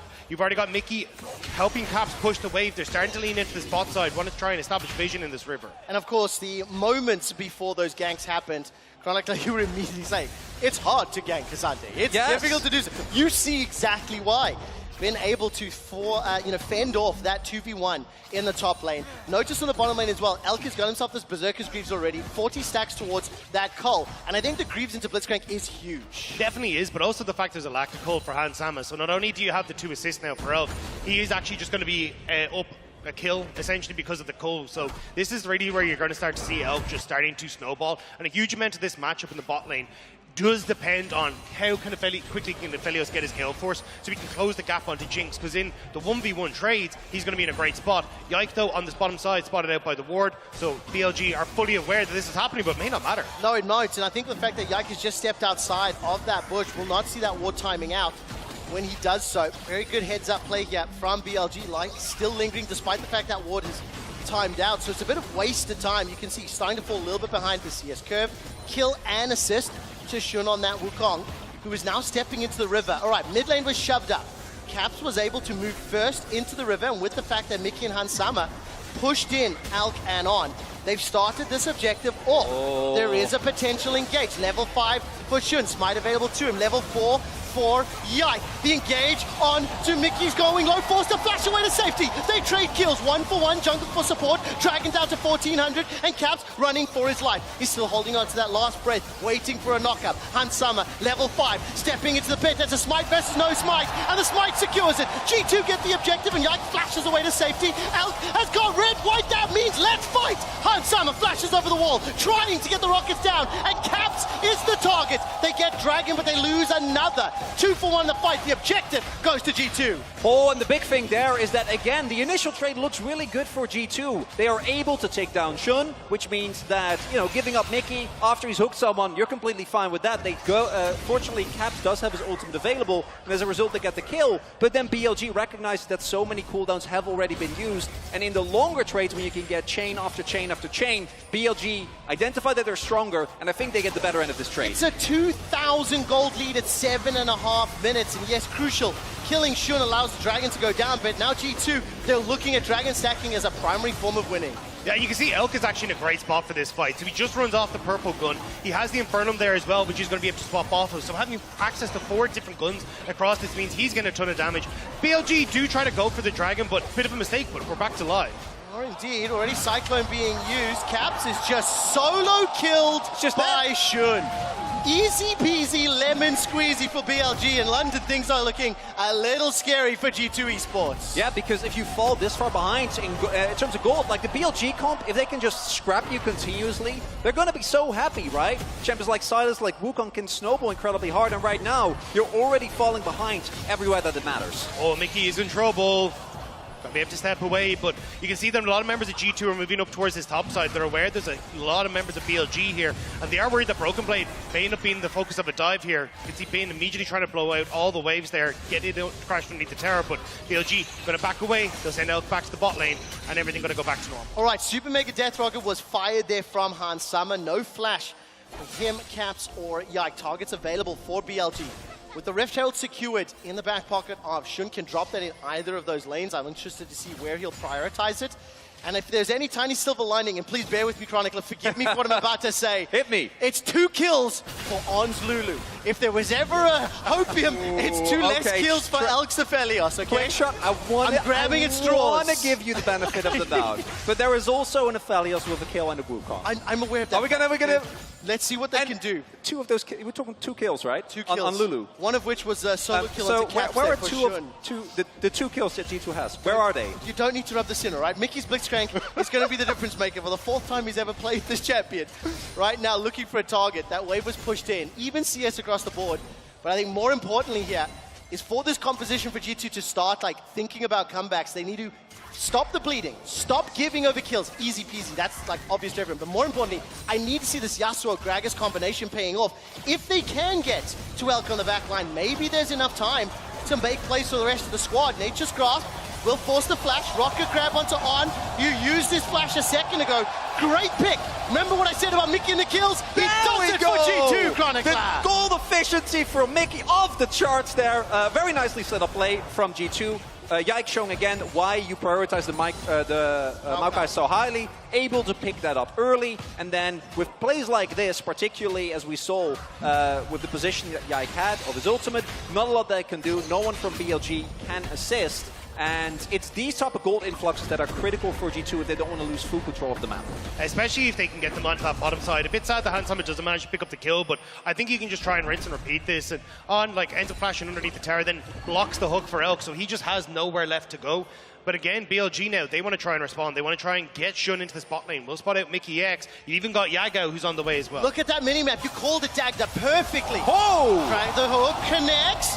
Shun is nearby. Cyclone's available. Gets the knockup. Hansama is able to escape for now. Mickey is taken down where he stands. Hansama needs a few more seconds before it's available. Yagao will steal away the Super Mega Death Rocket, and it's sidestepped. All of a sudden, Yike looking for the re-engage. We got the TP coming through. Broken Blade is here. Caps inside. Can they get the knock-off? Explosive Cask is available. Where's it going? Broken Blade. There it is. On against the wall. 2 members knocked up, but there's not enough damage. There's not enough follow-up. It's G2 that lose their mid laner. Another kill secured for On, and BLG are in full control. And they throw everything at them. G2 desperately tries to get a kill, get someone. Hey! At the end, But the play still very much in favor of BLG. They're able to again make use of G2 not being ready. The hook comes through, everything looks okay. But then if Yagao and Shun are so far ahead of the play, that doesn't matter. But the hook comes through and gets Elk into range to CC them. He has the gravitum, he's able to do it. Yagao underneath the tower here though. The G2 want to go forward. Shun is spotted on the wing. I don't know how much damage there is, Dagda. You can feel the tension building up. The minion wave is going to be cleared out there by Yagao. He'll pick that up. 0-0-3, got a 700 gold lead. Look at the gold advantages at the bottom of your screen. Almost every single member of BLG ahead of their opposite number. Oh, and this, what the observers are showing us here, great job on them, is really, really important because that previous play was already better for BLG, I think, just looking at what happened on bot lane. But Broken Blade TP'd in. Bin has just been slamming against the turret as Shun. Well, Shun is the target. 2, 1, and 4. Warrior tricks to buy some time. Moonlight Vigil comes out. Yike gets his second. On, gets turned off. And G2 find 2 picks. And just like that, the Blitzcrank starting to do work.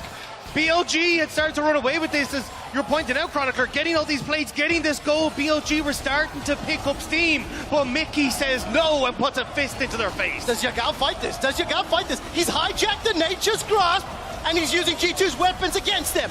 That's a route onto 2. The rocket grab catches onto Elk, and Mickey goes down, but Hans Summer finds the kill. The second dragon goes to G2 Esports, and they are not done yet. It is still a 3,000 gold deficit, but G2 have got 2 crucial objectives on the board. Also getting plates on the top side. They left Caps up on that top end, so he's managed to steal away a couple of those plates up there as well. They're trying to make sure they can get this gold influx into Caps at the moment, because look, let's be real, it hasn't been the best of starts for him, but at least G2, they're winning it on the map again. Shun, though, wants to make sure Caps gets punished for it. He's done this already. Shun's already found 1 solo kill, forces the flash early. Steel Tempest slowly being charged, support's coming from On as well as Bin. Caps will slide backwards once more, use the minions to help out, and Shun is blocked by the minions. Caps ends up dodging into him, misses the knock-up, and Shun goes, look, you deserve to get away with it, I'll knock the minion instead. Oh, listen to London getting excited, starting to feel the energy, but please, please, please keep looking at the top of the screen. It is now a 4,000 gold lead for BLG. And this ties in, right? Like, I love this play from G2. They're able to catch BLG off guard, and we've seen that in these type of skirmishes, being able to catch some of these LPL and LCK teams off guard can be a route for success. They're able to crucially get those 2 kills, but then it comes down to what happens in the longer run, right? Because this re-engage here from BLG they're able to, even with Elk dying, trade back. Yeah, they do get 1 here, and at least they're able to get Yike as well. So BLG do get something, but I still think with G2, the fact they're making these picks, the fact that they're being able to play around Mickey is exactly how they need to start playing this, and might need to find more here. Oh, I'm starting to be scared as Yike gets jumped on by Bin. Goal difference at 14, you can see significantly in favor of Bin. Repeating that awful replay that Shox made us all watch from years gone by, as they're taking control. Rift Herald number 2 has been started. Chronicler, do you reckon G2 want this fight? Look at Elk's positioning. If you can't get to him, you can't win the fight. The rest of them standing in front of him. Ghost and Flash available. Nature's Grasp. I think that's fantastic from Yike. Managing to split up BLG. Herald secured. Rocket grab. Pulls back Yagao. He goes golden thanks to the stopwatch. Broken Blade holding on to the ult. Separates them out. The breath is lost, and that's 1 on the board. Getting excited for Hans Summer, who remains untouched. They lose Caps in the fight, but a second kill is secured. Hans Summer gets pushed by the All Out, but it's a 3rd kill secured for G2. They get the objective. They get the kills, and G2 are clawing their way back. Huge win there for G2. They're able to keep Elk away from the fight. Shout out to Broken Blade there. Was consistently hiding around, and because of him, Elk couldn't walk up, which means that even though they came close, they couldn't get the damage. 20 kills in 15 minutes. This is exactly how we anticipated the game to be played out, and this is a good thing for G2. Scrappy, messy, 5 kills for the Jinx, and that is the win con here for G2 Esports. And this is the moment when Hans Sama has to step up. He was there in that fight, free firing the entire time, and that's what G2's composition wants to do. Put threat onto Elk, and as Chronicler was pointing out, Elk wasn't able to play this fight. Already locked up by the Maokai ultimate on the top side. That's where they were able to get the Rift Herald here initially, and then as Elk starts to come through, Broken Blade is just threatening this ult the whole time, which means that then the rest of G2 can deal with the front line. I want to highlight here as well, Yagao going in, kind of independent from the rest of the team, going for a stopwatch bait, but then because of the wind wall, there is no follow-up, right? And with Broken Blade hiding around there, you see the damage just isn't there. I think I missed it. I think Mickey hooked him with the rocket grab, or it was his chains, right? No, he hooked him, Mitch is Mickey. Manages to get caught, and look, once again, following Mickey, damage there onto Bin. 0, 1 and 6, correction, 1-1-1 rather, as Bin is now running for his life, pulled backwards, and that's another kill. The 6th secured. By the way, that cull does not matter. The laning phase is irrelevant because Hans Sama, 6 kills, 5 assists, has now actually overtaken Alex Aphelios in terms of total goals. BLG just need to stay away from River. River is not a good place for BLG. Every time they've tried to walk through here, someone on their side has got caught, and it's giving G2 these opportunities to bring this game back again. Look, Caps is 0-4. He's picking up these side waves, though. Again, he needs to be the big one if he wants to try and have that assassination. 10 out of 11 kills Mickey has been involved in. So yes, I concur with you that while BLG are around River, things go bad. But let's put some respect on Mickey's name for this champion that we do not associate with him, that we haven't seen from him. This is his 4th time ever, is finding those picks and bringing G2 back. That 4,000 gold lead is now down to 1,000, which is being less and less relevant. And, teleport coming in, Drake coming up. Mountain Drake's really big here for either team. All right, target's going to be Yike. Shun starts off that cyclone. Multiple members from both sides grouping up. Nature's Grasp down. Yagao's hijacked his. It's blocked by the wind wall. G2 have lost a member. The barrel into the pit. Elk is the focus, but he flashes over the wall. He's on the other side of the rift. The G2 esports are split. They're routed, and G2 are wrecked. Yes, there's one back there for Caps. Mickey may have saved his mid laner's life for now. The Ignite is tick, tick, tick burning, and Elk gets himself another. In the blink of an eye, BLG dominate G2, and with one more kill, they will ace this fight. Everyone went for Elk, but he spooked.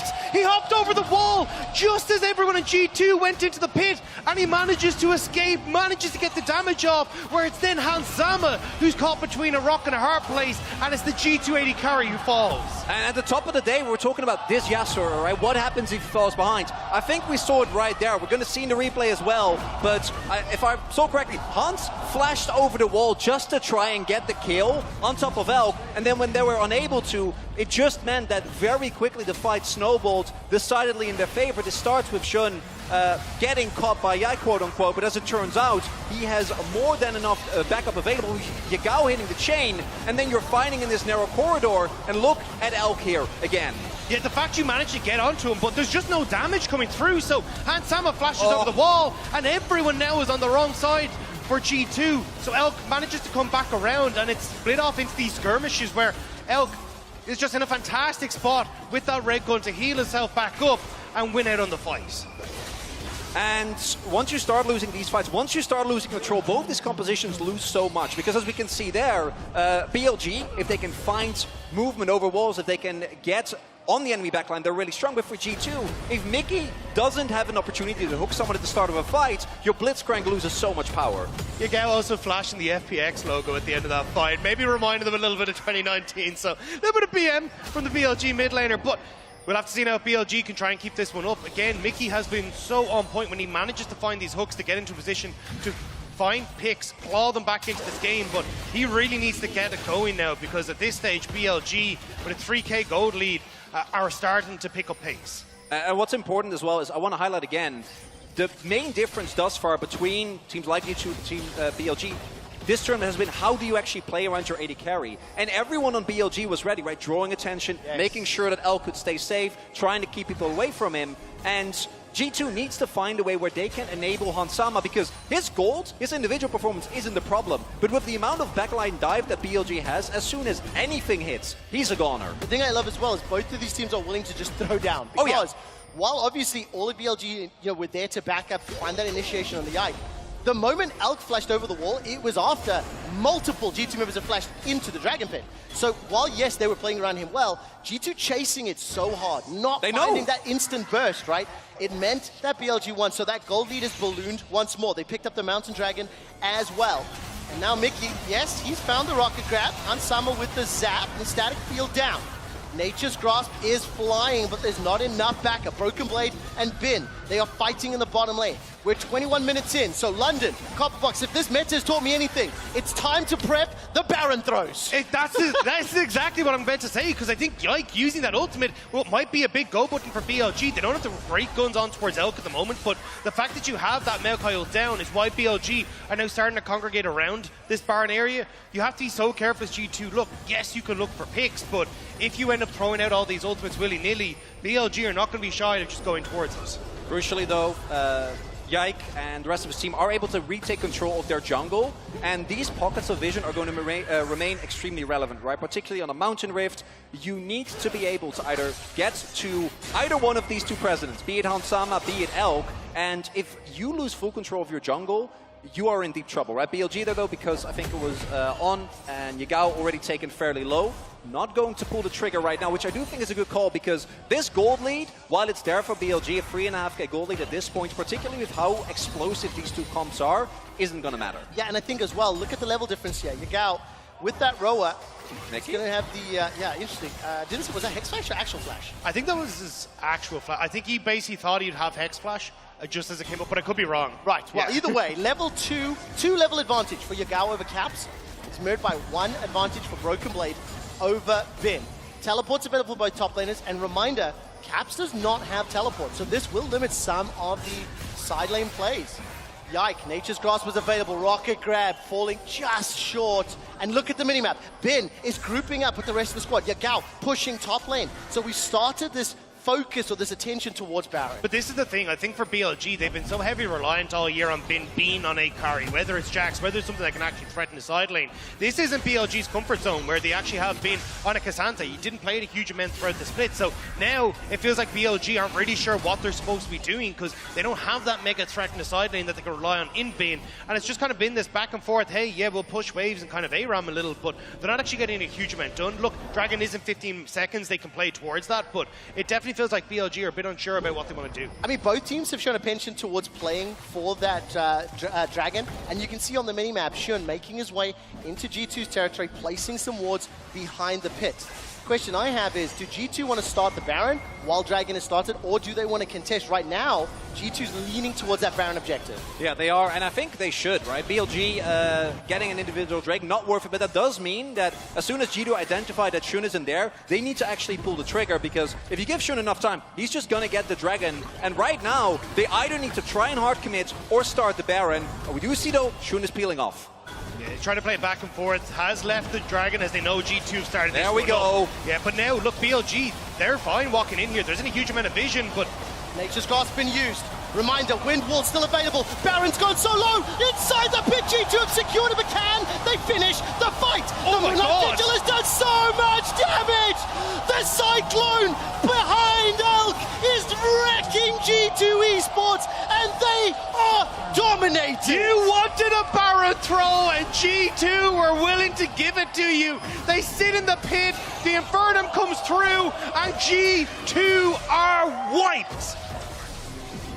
I'm going to call not worth, guys. I don't know about you, but HBI gets a shutdown. Well, he's got himself one. He will be taken out by Elk for the 8th time. That's 8 kills secured for Elk Aphelios. They managed to ace G2. The Barons are removed from the map. The bottom lane is under pressure once Bin teleported in.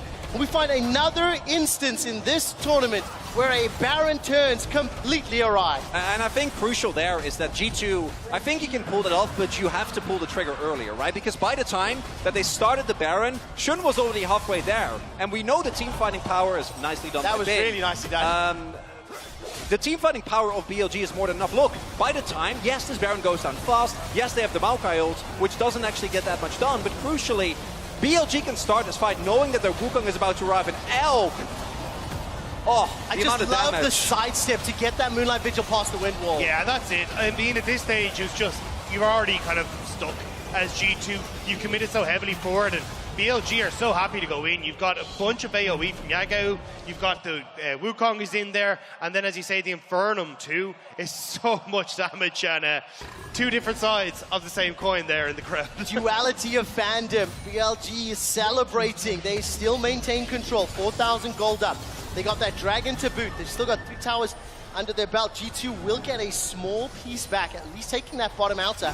Now they have to try to defend, and more importantly for me, 3 items complete for both of these bot laners. While, yes, G2 are in a difficult situation, if they are able to find Elk, they can still do it. They just haven't shown me a capability, as all of a sudden Mickey's the next target. He's below 1,000, he's below 500. Elk is godlike. His 9th kill of the game, and in a 5 versus 4, BLG continue to pressure forward. 5-man stack in this middle lane. Particularly when you get these Mountain Drakes, when you start stacking them, one of the biggest win conditions for G2, which is kill Elk, becomes so much harder as the ultimate. I love that hijacks away from the Nature's Gods. Caps is low, Hunt Summer's low. Moonlight Vigil puts them down. While Hunt Summer's got one back, the follow-up damage is simply too much to deal with. Jack's trying to clear out that minion wave as Caps has found himself a route to safety. 4 members down. Mickey's up in 3 seconds' time. G2 are holding on by the skin of their teeth. Yeah, no wave and no AD carry here for BLG will definitely slow them down a little bit though. So I think for G2, they will lose the inhibitor, but I imagine BLG will then back away after this one. The fact that Elk went that deep to try and kill Hansama definitely gave them that opportunity to just hold on that bit longer. Oh, they were trying that. Yeah, they were looking for the final push. G2 is able to hold on, at least for now. That play started off, though, with Broken Blade trying to look for a TP flank, which I think is the right angle to try and take right now. But BLG are playing still respectful, and I think you can also start to see them, as we get deeper and deeper into this game, kind of take into account that you can't just discredit G2, but because they are ready, there's not a lot to be done, as even some of the tankier members can't withstand the might of Elk. Yeah, and then Elk just going ham here, goes immediately onto G2 and Hansama. Even the fact he manages to get the kill here at all is insane. I mean, I love the fact that it's literally the Gravitum, the Binding Eclipse that roots it. That's your initiation, so everybody knows that, you know? The Aphelios pick. More importantly for me, if you remember how this game started, it was BLG winning on the top. They survived the gank. BLG, you know, setting up the dive in the bot lane. It then turned into utter chaos. And I think, crucially, BLG have slowed the game down. Yeah. They have managed to play the skirmishes later and later after Dagda made it very clear. Just stay the heck out of the river. I think BLG have managed to find and set up these team fights and these skirmishes that are in their favor.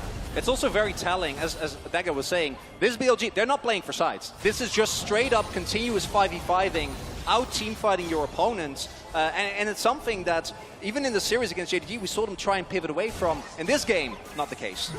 And I think now BLG, they're in a great spot. Again, you've got 2 items onto Caps, but he hasn't really been a threat for BLG all game long. So that wing run we had a Broken Blade trying to assassinate Elk isn't really there. And G2 trying to step up to defend this tower. Yagal's got the barrel. Yagal's hijacked it away. He catches Broken Blade with his own ability. Nature's Cross comes down. It's too little. It might be too late. Elk has slain yet another. 20 of his 25 team's kills involved.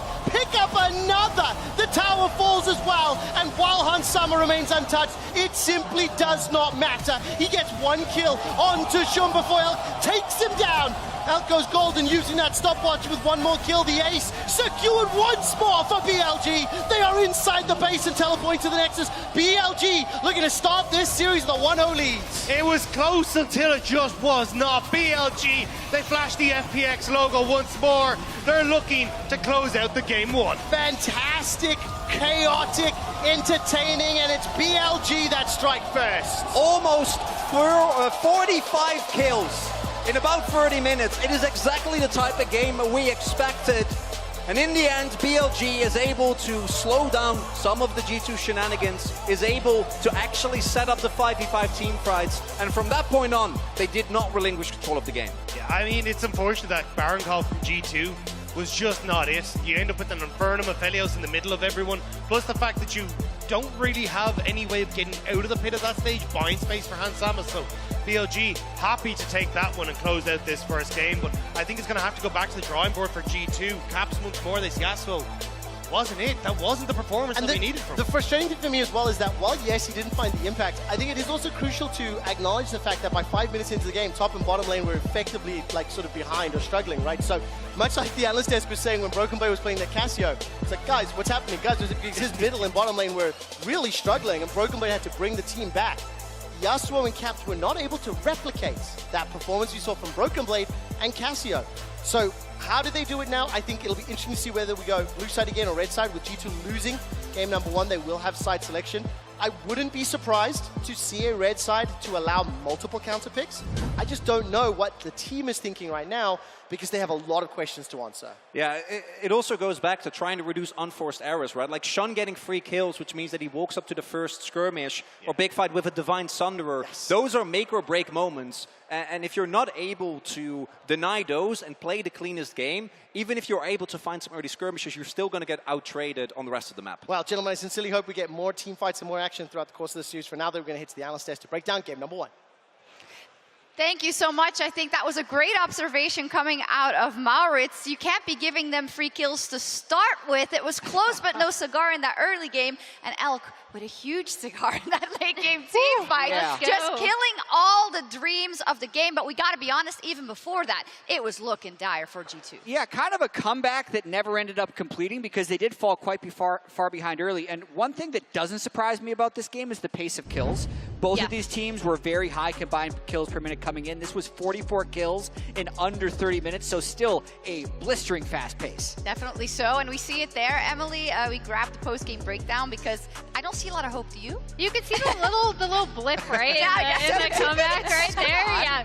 I think the big thing was we talked about how these two teams were going to team fight and also how these two teams are going to team fight around their hyper carries. And here you see Elk kind of, even though I think Hans was getting damage in some of the fights, Elk just absolutely popped off. And I think the big thing was his team was facilitating him a little bit more and the actual team fight setups. Yeah, I think if we pull up the draft, actually, the draft was really important in this one because BLG, they gave up the Maokai that has been so highly prized with how much you can control of team fights in order to get the Lulu Aphelios. And the Lulu is the scaling option for the bottom line side. And then it's answered with a Blitzcrank. That is just supposed to make it volatile in the bottom lane and look for kills. And G2 actually, a lot of that hope was coming from the Maokai and the Blitzcrank making picks and making things volatile and getting some kills for themselves. But they were unable to win a lot of these big team fights around the Dragon, around the Baron, where Elk got fed, in addition to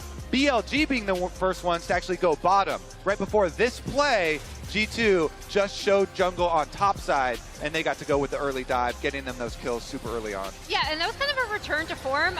Unfortunately, that dive topside did not work out for G2. Meanwhile, BLG were able to trade down on the bot side. And here you see, even with like Mickey coming in, landing this hook, Shun was able to get, as Mortis already kind of pointed out, like he was able to get significantly far enough ahead that he could continuously dive the backline and kind of create space for BLG. And we saw in terms of kind of the read that we thought the two teams would go in with, we see that G2, they went for that gank up top first, but it was BLG that said, no, actually, this is what we should be doing.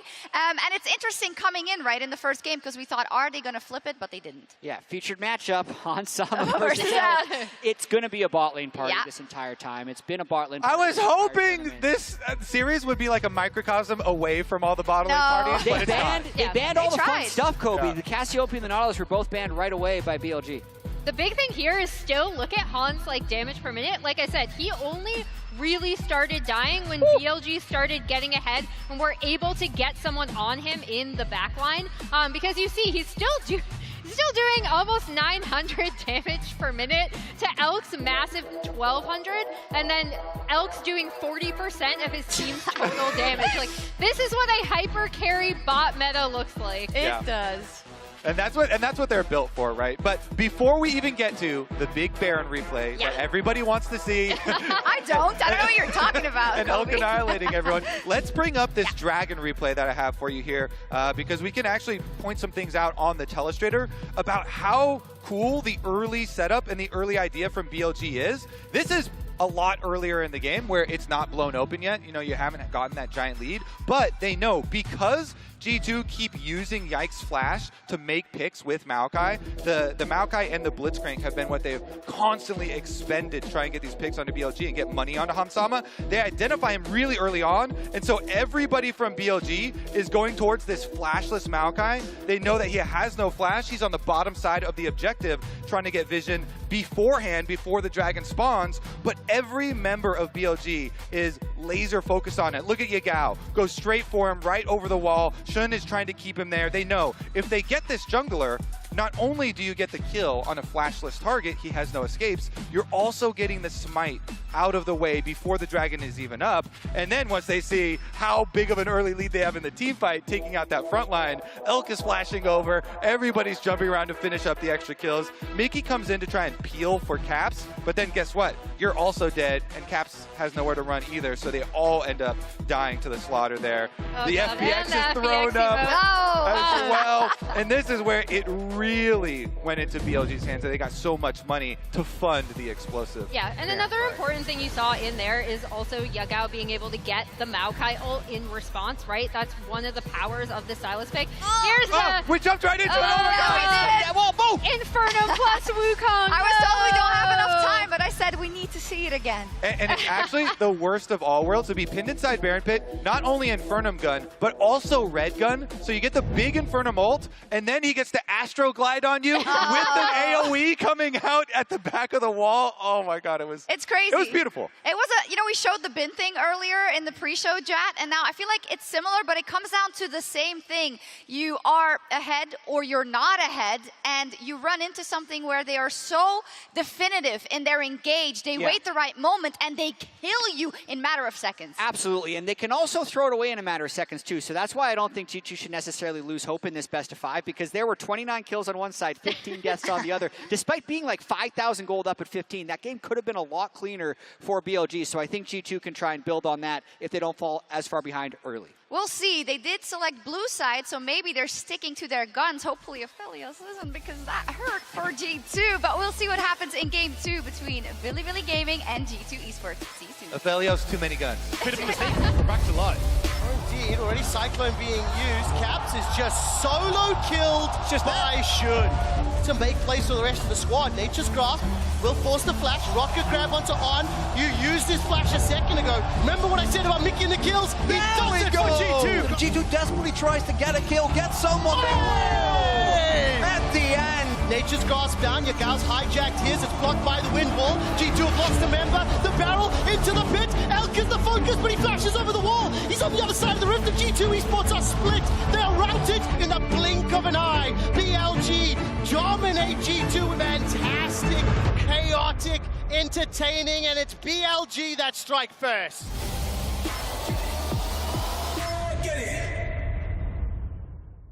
Hello, B's, G's, and NB's Copper Box Arena. Welcome to game number 2. I am going to be injecting Jat's words directly into my veins.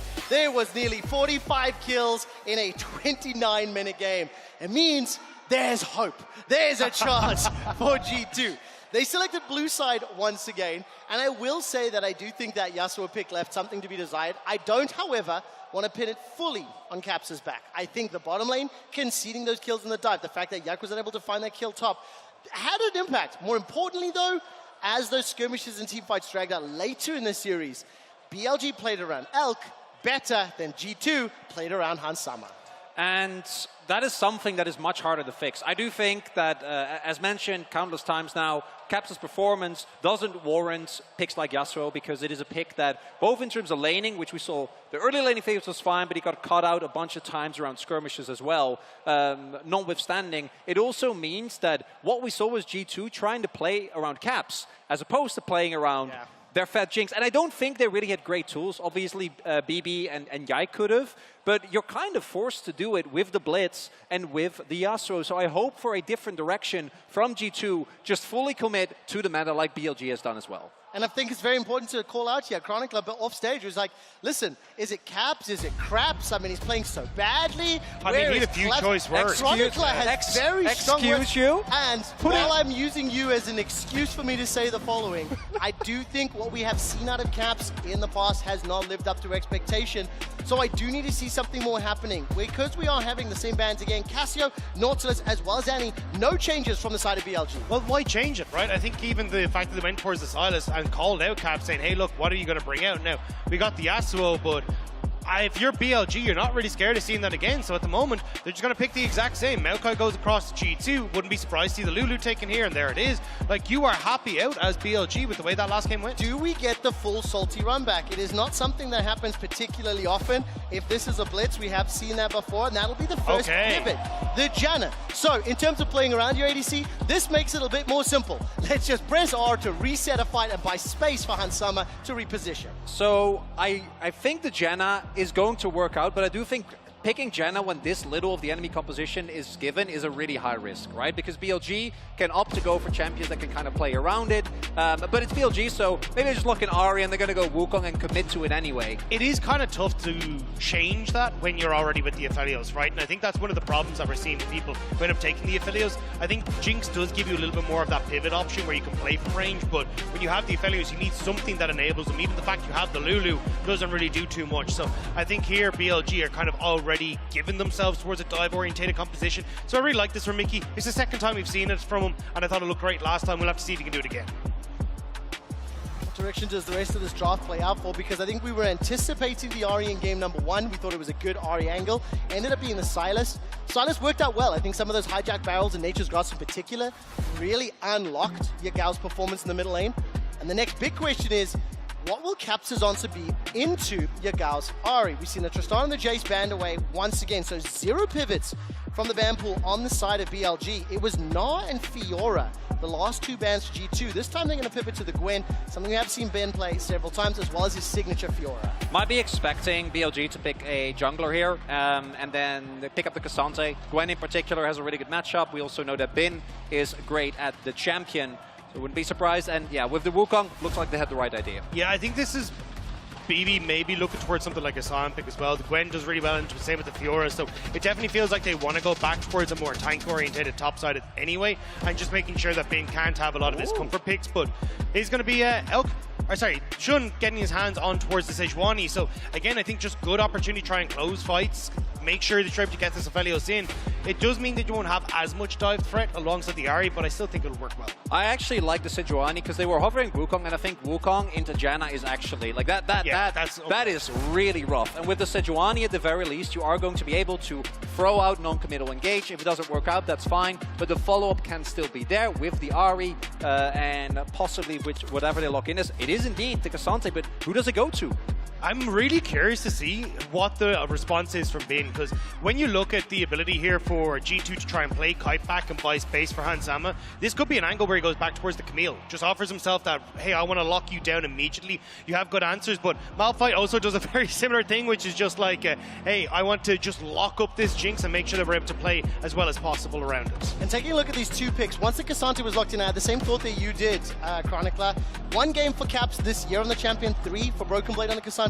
With Syndra locked in, this will actually be the first time that we have seen Caps play Syndra all year long.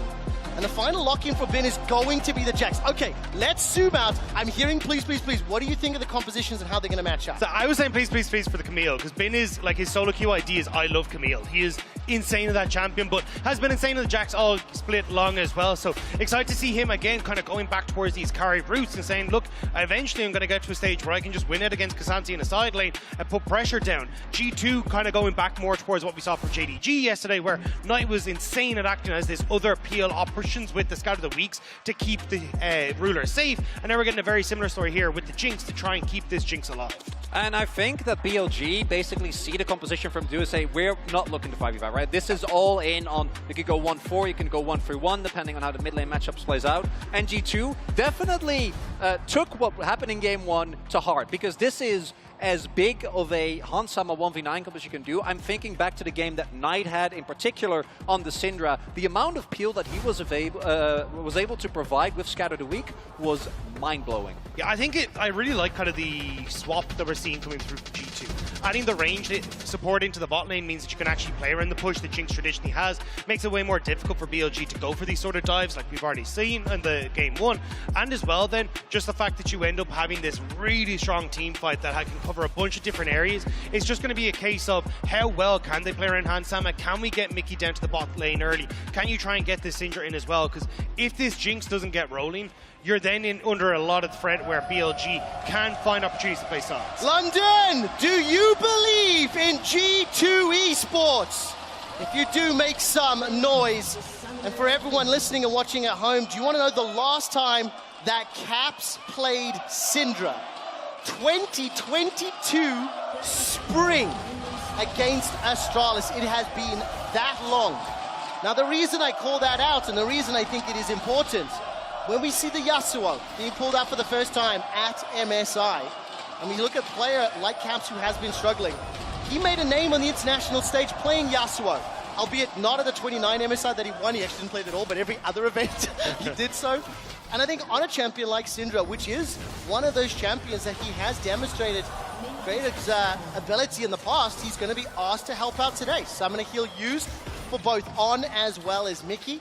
And the level 1 trades going back and forth with that Howling Gale slowing down just a little bit. So my eye's going to be on Caps. What can he do with Scout of the Week? What can he do with that high skill button on the R to find one of the squishier targets? But I think more importantly, the zone control. Get the orbs down. Oh, wait. Multi-man stun.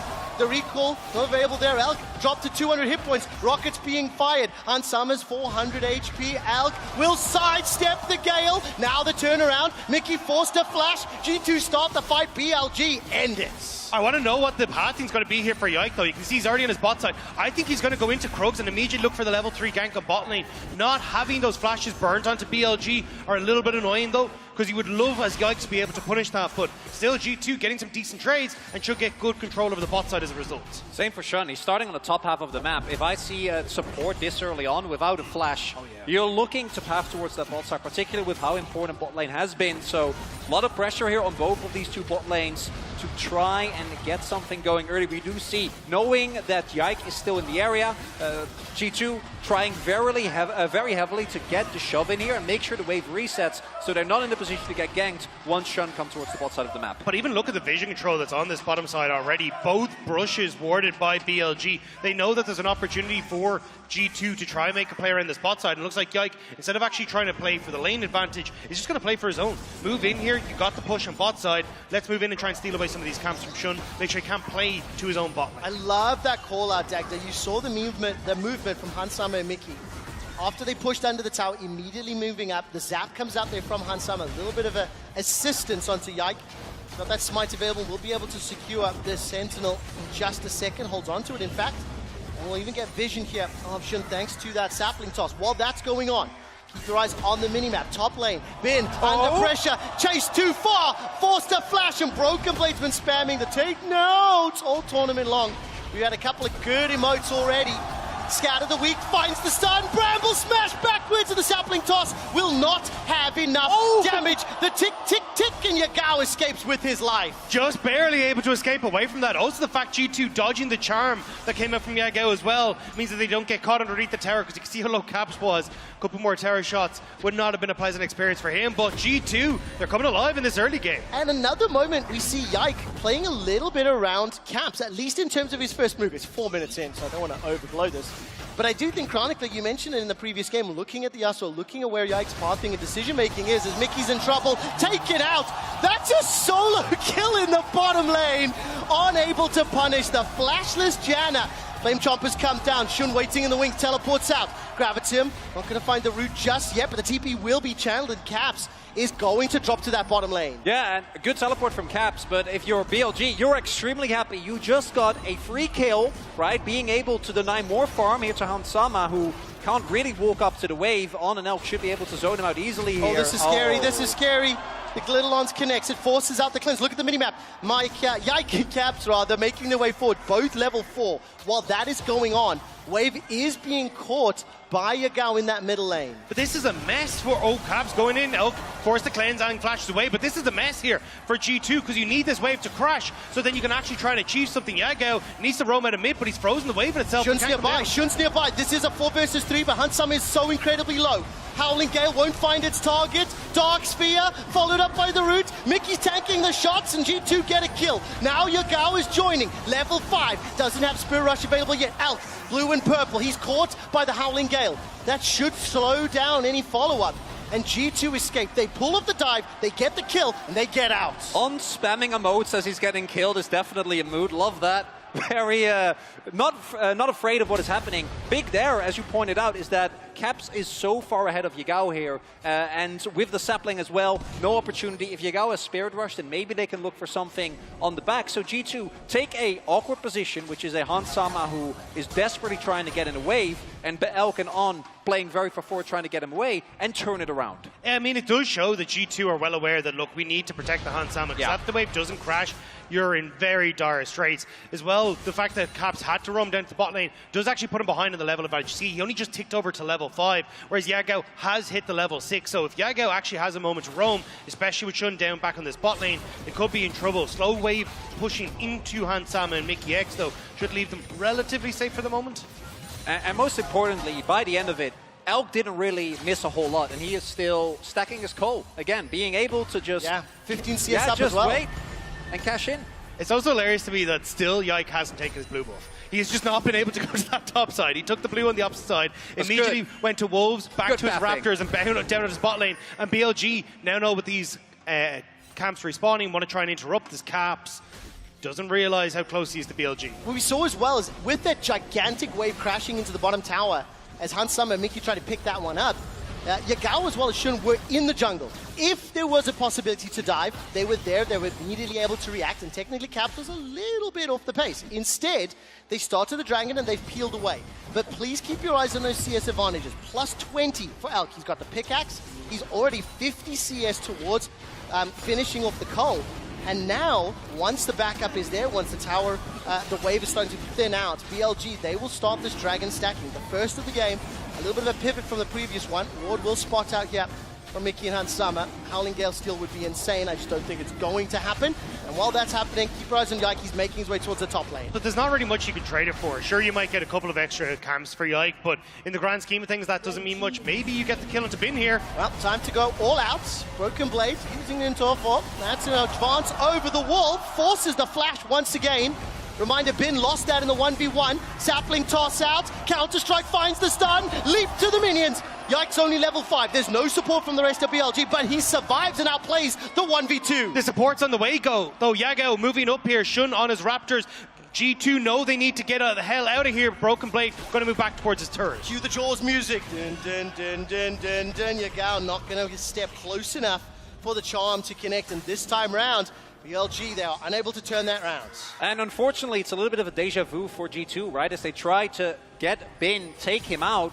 The win, you get a flash, and most importantly, you make sure that Bin is playing on the back foot up until that cooldown comes up. But the unfortunate reality of this matchup is that if we get far enough, that Jax is going to win the 1v1 and be able to get it going, and they didn't actually end up denying him CS or getting him killed. But that's the thing. It's like, even if you get the... Oh, hang on. Oh, beautifully done! BLG combo in the middle lane. With the Soraka, it's okay emote, the prison into the charm. That was just exquisite. Caps barely even had a chance. I mean, immediately that comes over the wall. And I get what Caps is doing, right? Lean over to that opposite side because he just saw Yagao move down towards the bottom lane. But it just ends up setting up beautifully then for Shun to come in on the opposite side. Yeah, that's the moment that happens and Caps buys Merc Threats. You're like, oh, yeah.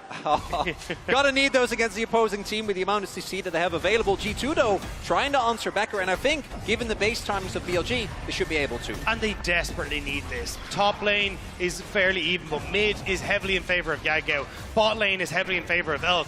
And the fact that G2 haven't been able to keep control over this bot side and have allowed BLG to get entrance, get vision, get Elk shoved, needs to stop. Otherwise, G2 are just slowly but surely going to bleed out as they get towards these later fights. So this Rift Herald needs to get into the hands of Hans Sama and make sure that they can write some of this gold into the hands of the AD carry. And frankly, take this with a pinch of salt, but I'm disappointed in these teams. By 10 minutes in game 1, we had nearly 15 kills. The pace has slowed down dramatically. The crucial thing about that pace slowing down dramatically is that G2 don't have as much gold in their Is there a part of you that looks at Janna and goes, yeah, we're going to get bloody and a ton of kills? Listen, I don't know anyone who says that. On Lulu, killed the Janna in a 1v2 solo. So that's what I was hoping for. I don't know what you're talking about, Quickshot. I think this is a perfectly fine pace. I'm having a great time. Yeah, definitely we get to talk to each other. We get to have some time together. But Chronicler, I think the time together is spent watching G2 get suffocated around the map. Yeah. The bottom lane falling in favor of BLG. The red buff is stolen away here. Wave starting to be set up, and look, Yagao's already on the roam, so there's a potential dive already being generated. TP is available for both Caps and Broken Blade, but Broken Blade is being pushed in by Bin, so 3v3 for now, will become a 3v4 shortly, Chronicler. Cool, we do see Caps also moving over. Do note, Shun has his ultimate available, and looks like they're going to give it up, and I do think that if everyone is actually here, particularly into Jenna, Mickey just hit 6, don't think you can go for this dive, and it looks like BLG agrees. Monsoon available is going to be a huge tool to buy some time, but it's a 2,000 gold lead at 11 minutes. But you don't need to go for the dive. No. You're getting the plates. You're getting what you want here as BLG. Like, and all you're really doing is forcing Hansama to play far back, so Elk, who doesn't have that range advantage, can actually push up and start to take these. Now Shun is still here. Yike has disappeared, and Mickey's very close to that wall. Oh, Mickey! Caught by the prison! Forced to flash! Manages to Monsoon and buys enough time to stay alive. Yagao's on the roam already. Caps yet to follow, but Yike is in the route. All right, so 2 plates remaining. Cole has also got 3 minions left to proc, so Elk will be able to get that giant infusion of gold. And look at this threat, look at this pressure. BLG are relentless in the bottom tower. What's important as well is that while Caps this time around is earlier, last time he was behind Yagao. Yagao is continuously shoving in and then moving, and Caps first is to catch the wave, then move, but that also means that every time he goes for that, he will be losing health on his turret as the charm does hit. Beautiful charm, again, denying some CS, just putting that chip damage. It means even if Caps goes for a move, he's low on HP. He's been bullied by Yagao's Ari. But it's also the fact that G2 are constantly falling behind as they're trying to defend these waves. So Caps had to TP down bot. That already sent him behind when it came to the experience. Now he's struggling to push the wave against Yagao as a result of that, right? But you're also looking at Yike. Yike is spending a ton of time on this bot side, but Shun has already taken his camps. So there's little excuse for Yike to be here apart from I need to save Hansama, but Shun gets to go back to his own jungle, continue to farm up, and it's these little advantages that BLG are starting to accrue further and further, and making it incredibly difficult now for G2 to contest the setup that BLG have on this dragon. And more importantly as well, Gale Force secured as well. So cue the jingle, 12 minutes in. Alk has already got himself that mythic. The rest of the members on the Rift still trying to build up towards it. But no towers have fallen at 12.5 minutes. That 2,000 gold lead is pretty heavily concentrated into Yagao and Alk's hands. And Yike, once again, trying to spend a little bit of time top. It is still even between Bin and Broken Blade. Bin! What's going to happen here? Bin teleports in. 4 members of G2 are around. He's rooted in place, locked up, held down, buying time, finds the stun. Broken Blade forced to tank it out. Nature's Grasp comes down. Here comes Yagao. That gets the flash out of Broken Blade. G2 Esports get a kill. It goes to Hansama as well.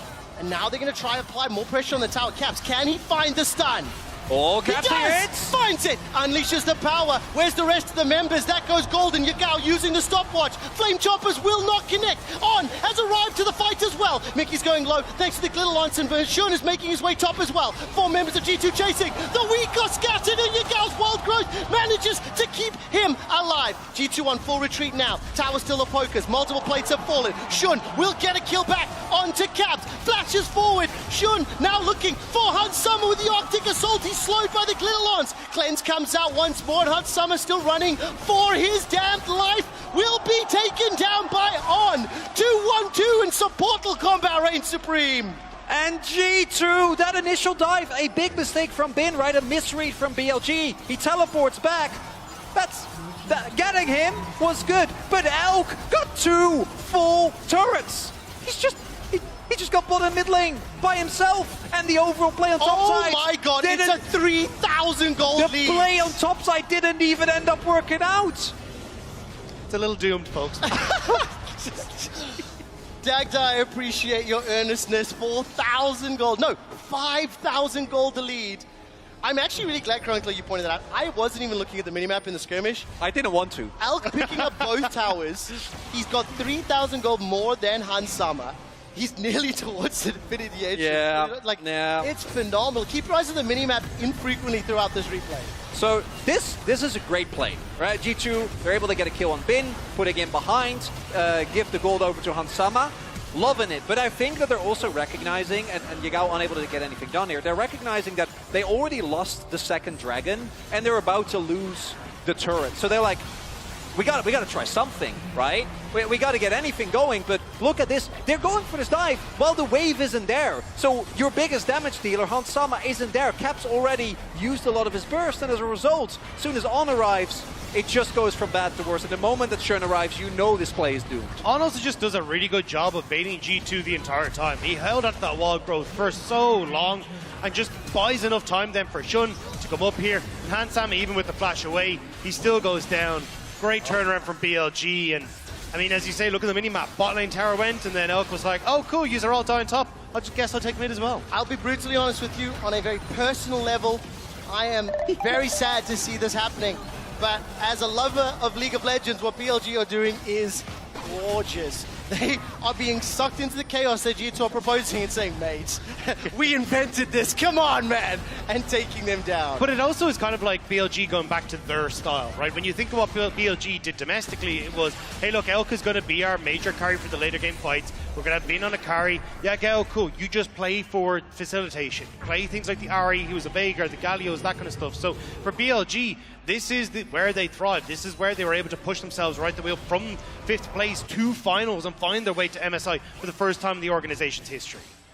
More importantly, it's starting to feel like this series, like so many that we've seen this MSI, goes into game number 1, it's mayhem, right? Like both teams are really trying to scrap, really trying to get a feel, continuously handshaking every single play. And then in the second game, the team that won game 1 is like, I'm just going to play it a little bit slower, a little bit standard, and focus on the fundamentals. And then without the opportunity to try and match when it comes to fighting, it just completely falls apart for the opposing team. And I mean, you're running out of second chances here as G2. The loser of this series will be going home. And for G2, this isn't the start that you want coming into game 2, especially when you at least tried to put this Jan into the bot side, try and play around Hans Sama, but BLG just do it better. I completely agree with everything you just said. And looking at the itemization, by the way, Infinity Edge now picked up for Elk. Oh, no. So this is going to make it more difficult. I will say there has been one shining light. The Barons have been problematic for every region, Chronicler, every region here at MSI. But G2 we had a discussion. Messed up last game. Oh, no, it was. But if BLG do start playing on these objectives, let's not forget the fact, getting excited, scatter the weak, the Maokails, but there are a lot of tools. I do need to look for silver linings here because it will be incredibly difficult for G2 to pull back the deficit. But BLG have not had the cleanest of games. We saw it in the previous. That damage, however, is gigantic. Gale Force IE. And 17 minutes on the clock, multiple members of BLG pushing the mid lane, teleport available for Yagao. Top as he shoved that way forward. And I think if BLG gets Soul Point here, at that point, you never have to go to Baron, you don't have to go to Drake for the next 15 minutes, and every single time you can threaten either of those and just have Bin split push, right? I think that if BLG never takes a 5v5 here, there is almost zero way for G2 to come back, barring catch left or right, Yagao. Okay, now Yagao was caught up, but look at the minimap. I mean, Caps and Mickey are so far away. To be fair, it wasn't the most, the largest investment from Yike. Super Mega Death Rocket went just a little wide. G2 Esports will pick up their first tower of the game. They will get themselves the objective bounty as well. The Dragon was secured by BLG. So now what we really want to see, I think we really want to see patience and control from BLG. Utilize that Jax in the side lane. You've got so much damage from the rest of the comp as well as like peel options as well. So play it safe and allow Bin to just do Bin things. So Deca, how you... Oh, hold up. Well, let's find out. Yeah, that's an engage following onto Yagao. Caps has still got the ult available. Teleport's completed. Bin and Broken Blade arriving. 4 members of BLG are surrounding G2. Broken Blade's going low. He's still got all out and may not get a chance to use it. Forces the kill back. And Yike now flashes to safety. Howling Gale comes up. Monsoon is available. Mickey may need to pull a trigger so incredibly soon. Glettalon falls just short. Zap tags on to Elk and he flashes forward through it. Bin finds another and BLG string together 3 kills as G2 run for their lives. And if this is not a commentary on the state of this game, then I don't know what is. BLG's like, what if we just force a full-on skirmish? What if we just hard 5v5? And when you're a Felios, who is an item up, isn't even needed to win. It's not looking good. And Elk literally just ran Hans Sama and Mickey around the map. They're like, I can 1v2. This is fine. There. And now you get the Rift Herald into the base. Well, base is now broken open. Baron spawns in 20 seconds. And I hate to say it, London, but you're sounding like a library here as BLG are pushing G2 to the brink. 7,000 gold the lead. 3 minutes to the soul.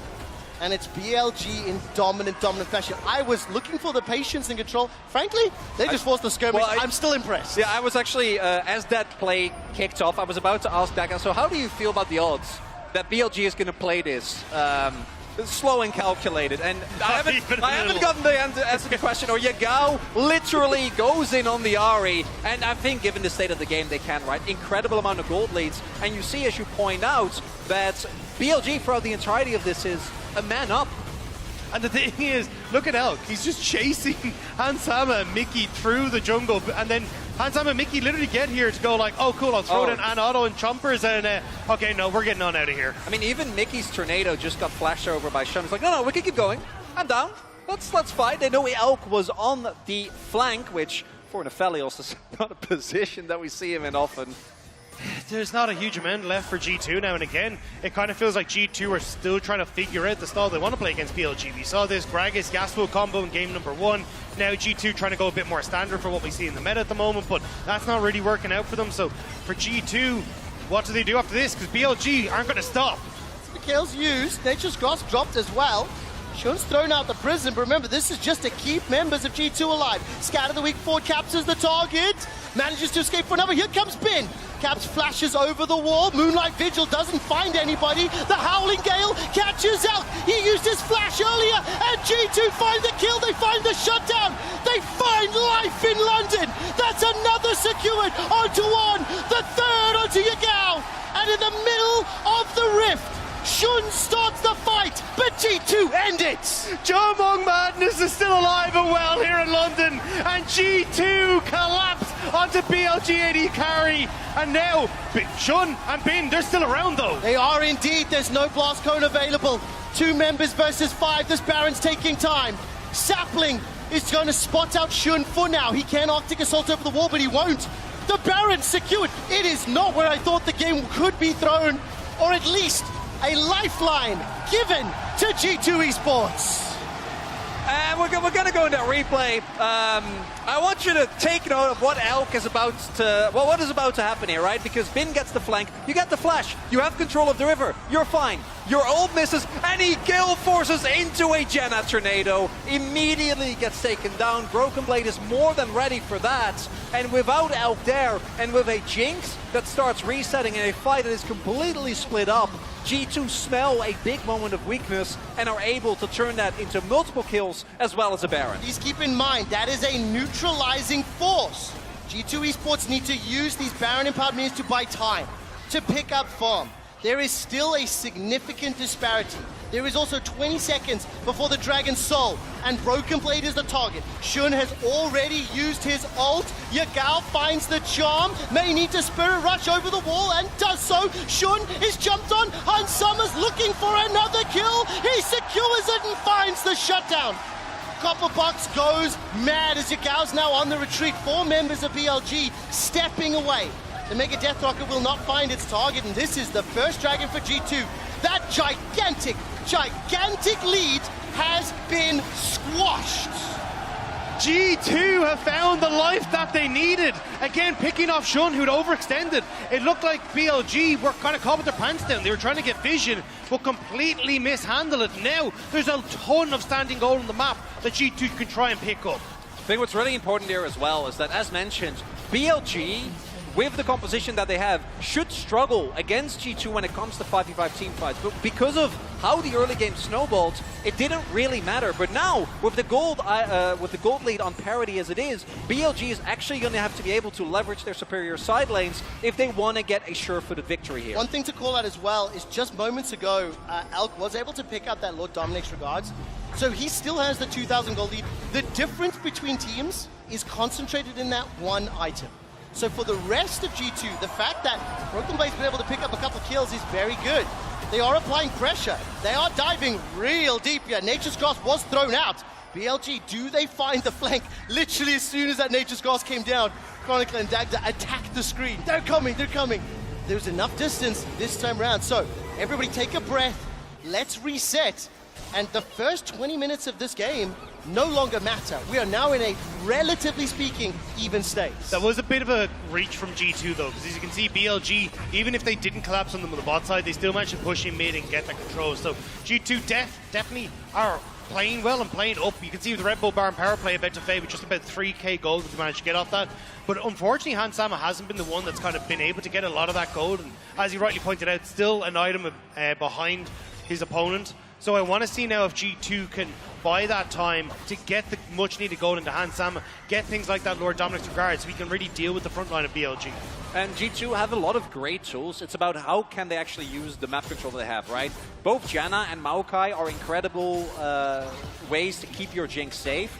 And as long as you keep track of where Bin and Yagao are at all time and make sure that they don't get on top of your Jinx, you can either play it forward, right? If you hit a scatter, if Broken Blade catches someone, blow them up, get Jinx inside it, and from that point on, BLG shouldn't be able to fight. Or you absorb BLG coming into you, and then on the kite back, as long as Hans is safe and keeps ordering, you should be able to win. It's a tough task though, right? We've seen BLG been able to find him multiple times. If there is also one other saving grace, which you've said a couple times this tournament already, playing for Chemtech Seoul is not the most impactful.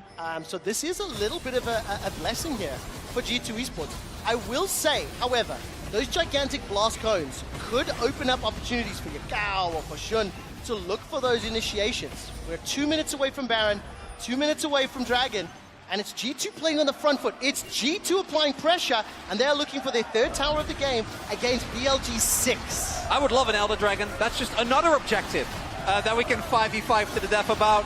Haven't seen that one in a while. A lot of games haven't actually gotten to that point. A lot of, like, what, 6 Dragon games that then never ends up being a factor. And we see BLG keeping it slow, trying to play around the sidelines, and I think once the Baron and Dragon come up, that's when we're going to see more aggression and attempts at picks on the map. Okay, so Dagda, you and I think we've seen G2 in this scenario a few times throughout the course of the year. What do you think the plans are for G2? Because we know BLG are willing to throw down, they're willing to scrap, they're willing to look for those skirmishes. It is still BLG in the lead. They still have more objectives, they still have the ability to get to Elder sooner. So the onus is on G2 to find a mistake or to create an opportunity. The thing is, though, with the flip that we've seen come through, is G2 who are the ones with the tempo, right? They're the ones that can actually go and max side lanes, push out waves first, and make sure that they're able to kind of keep Bin off the map. And as a result, you can see how much more shallow the warding is for BLG. There's not really much past the back of Red Pit there, and that's really going to hurt BLG, especially as we start to come up towards these 2 big objectives that are starting to arrive. Baron in 30 seconds, Dragon in 50, and as long as you can play this fight front to back as G2, BLG are not going to be in a comfortable position, especially with the amount of peel there is between Mickey and Caps for Hansama. Crucially, Hans also finally hitting that third item. Yeah, still a little bit behind, but once you hit that threshold, particularly on Jinx, it doesn't really matter. Jinx is really interesting because she's one of the few AD carries that didn't actually benefit that much from the fact that you can go for IE second, right? She really needs the combination of that IE and an attack speed item, and as long as she's attacking anyone on BLG, that isn't Shun going to tear through them like paper. And of course, the Moonstone Renewal also completed, so just before 2 potential big objective fights, G2 Esports have got the itemization that they need. Alk is only a Zeal ahead of his opposite number. And we've got the showdown, 5v5 in the mid lane. Bin looking for the engage, Caps buys time, goes golden. Nature's Grasp is now disconnected, so has the Monsoon. Bin's running away for his life. Broken Blade's looking to go all out, and with BLG split up, G2 Esports cannot find a target, cannot lock anyone down. The Meanlight visual went completely wide. Elk didn't get the damage off, and now it's G2 who have control of Baron. Oh, they find themselves the stun. Shun will not be able to follow up. Teleport coming back in. Bin started this fight, ran away from it, and is teleporting in for round 3. A lot of ultimates down on either side. G2, they're starting it up again. It's Baron. It's Baron. It's an MSI 2023 Baron, but how will it end this time? The Howling Gale buys time, unleash power onto Shun. He's burning, he's below 200, and the Super Mega Death Nugget won't find his target. G2 take a clean Baron, but they're not done yet. The Zap tags Bin. The Soul is still available, which means the fight is 2. Ben needs to leap away to safety, teleporting from Broken Blade. That's 2 of them used in this extended engage. The Dragon has been started in G2. They are pushing BLG back. London, do you believe G2 are starting to move in towards the Dragon? Oh, Yagao goes forward. He's caught. He's stunned. This weak got scattered. The Dragon secured, and so is the Soul. But it's Yagao that's taken down. Nature's Grasp splits up BLG, and Shun is being chipped away. That's out of the right. way. It's time to get excited as Hansama and G2 come alive. And for the first time in this game, G2 with a gold lead. And it all starts off with one of the most high-value stopwatches I've seen in a long time coming through from Caps. That is one of the longer team fights I've had the pleasure of casting in G2. While they did not get the Soul, they got everything else that matters. G2 are in control for the first time this series, but do not forget the fact that Elder Dragon in 5 minutes is a potential game-winning moment for BLG. But it's G2 who finally have control. It's G2 that are getting their items onto Hansama, protecting him well, with Mickey X having such a good monsoon in the middle of that fight to keep Hansama safe. And now BLG, they overstepped their mark. They lost control of the map, and it's BLG who are on the back foot. Want another goal difference between Hansama and Elk right now? 600. That is how drastically it has swung between the respective players. And it is G2 Esports with the 3,000 gold lead. You can feel the energy in the arena. The local crowd getting behind the LEC second seed. Now G2, they've had their momentum for a while. Chronicler, they've been leading, and look as how the win expectancy has swapped throughout this game. And a lot of it comes down to 2 things. One is Caps, who was the target, denying so much, right, with the stopwatch. And then secondly, the long-term engage from Yike with the ultimate, basically forcing BLG into a fight that they don't really want to take. And to me, the fact that BLG, like Bin was already sitting in that brush instead of pushing inside, already says that they're going to try and keep matching in 5v5, and I don't think you can against this G2 comp. But that's a lot of what BLG would try and do when Bin was on things like the Jax. It's just that in times past, they'd have something that could facilitate him, like a Galio, or even something that could help control the pace of a fight like a Veigar. That's not what BLG have here with Yagao on the Ahri, and right now, G2 are just better set up to deal with this BLG squad as they try to jump on them. Top, Terror falls, mid is next on the menu. And it's going to be taken down uncontested. This is a 6,000 gold Red Bull Baron power play, which has pushed that lead now to 4K. 2 things about the games we have seen thus far. Yikes, Maokai and those ultimates have been huge in buying time, in buying space, have been crucial in allowing the disengage. But I think as well for Caps on the Syndra, while he hasn't been the dominant force of the team, the Scat of the Weeks have been influential. And he's played the best bait game that I've seen. Both the mid lane engage onto him as well as the river. Oh. Now, Yike, will he get out of this one? Scat of the Week comes out. Flame Chomper's down. And that will be an easy kill. What's going to happen? It's not my fault. It's not my fault. What's with the curse quick shot? There is no such thing, Chronicler. And well, this is what I want to highlight. G2, I think, are in a great position in this game. But a mistake that many teams have made is you need to still respect one catch from Yagao, one time with Bin actually getting on top of Hans. You're in deep trouble. The charm doesn't find the target. Scatter the weak. Unleash power. Welcome back, Caps. There was no ult on Yagao. He'd no way to escape, but BLG, they want to try and trade it. They're going to cross-map this for vision on the bottom side, but look at where the wave is. Bin isn't in position. Chronicler, you said it a second ago. G2 have to respect one pick, how impactful that can be. The exact same is true on the other side. We're 33 minutes in the game. We're 4 items for our bot laners, getting to 3-4 items for the rest of the team. With 1.5 minutes and 2 missed objectives, I think both BLG and G2 are going to be happy that neither was available. So that means cannot afford those mistakes. I am starting to get a feeling this might all just come down to like one smite button.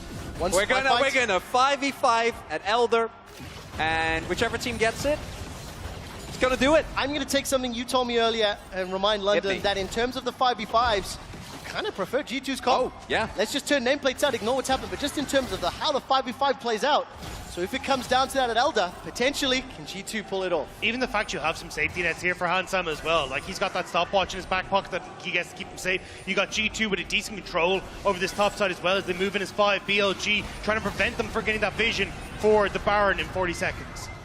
There's 20 seconds to go before Elk's flash will be available, meaning it will be up for the fight. Every other sum is still available.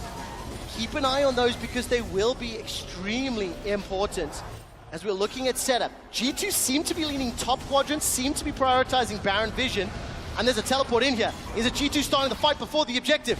Caps and Yike moving forward. Broken Blade is the target of Shun, and Bin gets the third Q. Yagao tagged, stepping backwards, waiting for the Nature's Cross until that's thrown down. I don't believe the fight is happening. They're trying to see if they can deal with BLG before Elk can really swap over. You can see him desperately trying to get to his red and white. Needs to get rid of the Infernum if he wants to do so. G2, they move over towards the Baron. Howling Gale will throw up Shun. Prison is unavailable. Mickey already exhausted. Nature's Grasp is down. Bin is looking to hop into the pit. He does so, but the Baron's secured by G2 in an ensuing fight. Shun is going forward. That's a resurrection coming out now for Bin, and the damage onto one sends him packing. Elk has not been able to fire. Elk did not get the red-white, but it's G2 that find themselves the kill. They've got the Baron already, and Broken Blade is holding members of BLG in place. G2 learned a lesson from the last game. No group up, no ability here for Aphelios to get a big ultimate. BLG, they have position. If you lose both buffs, you're in trouble, and the TP comes through. Broken Blade went to the bottom lane.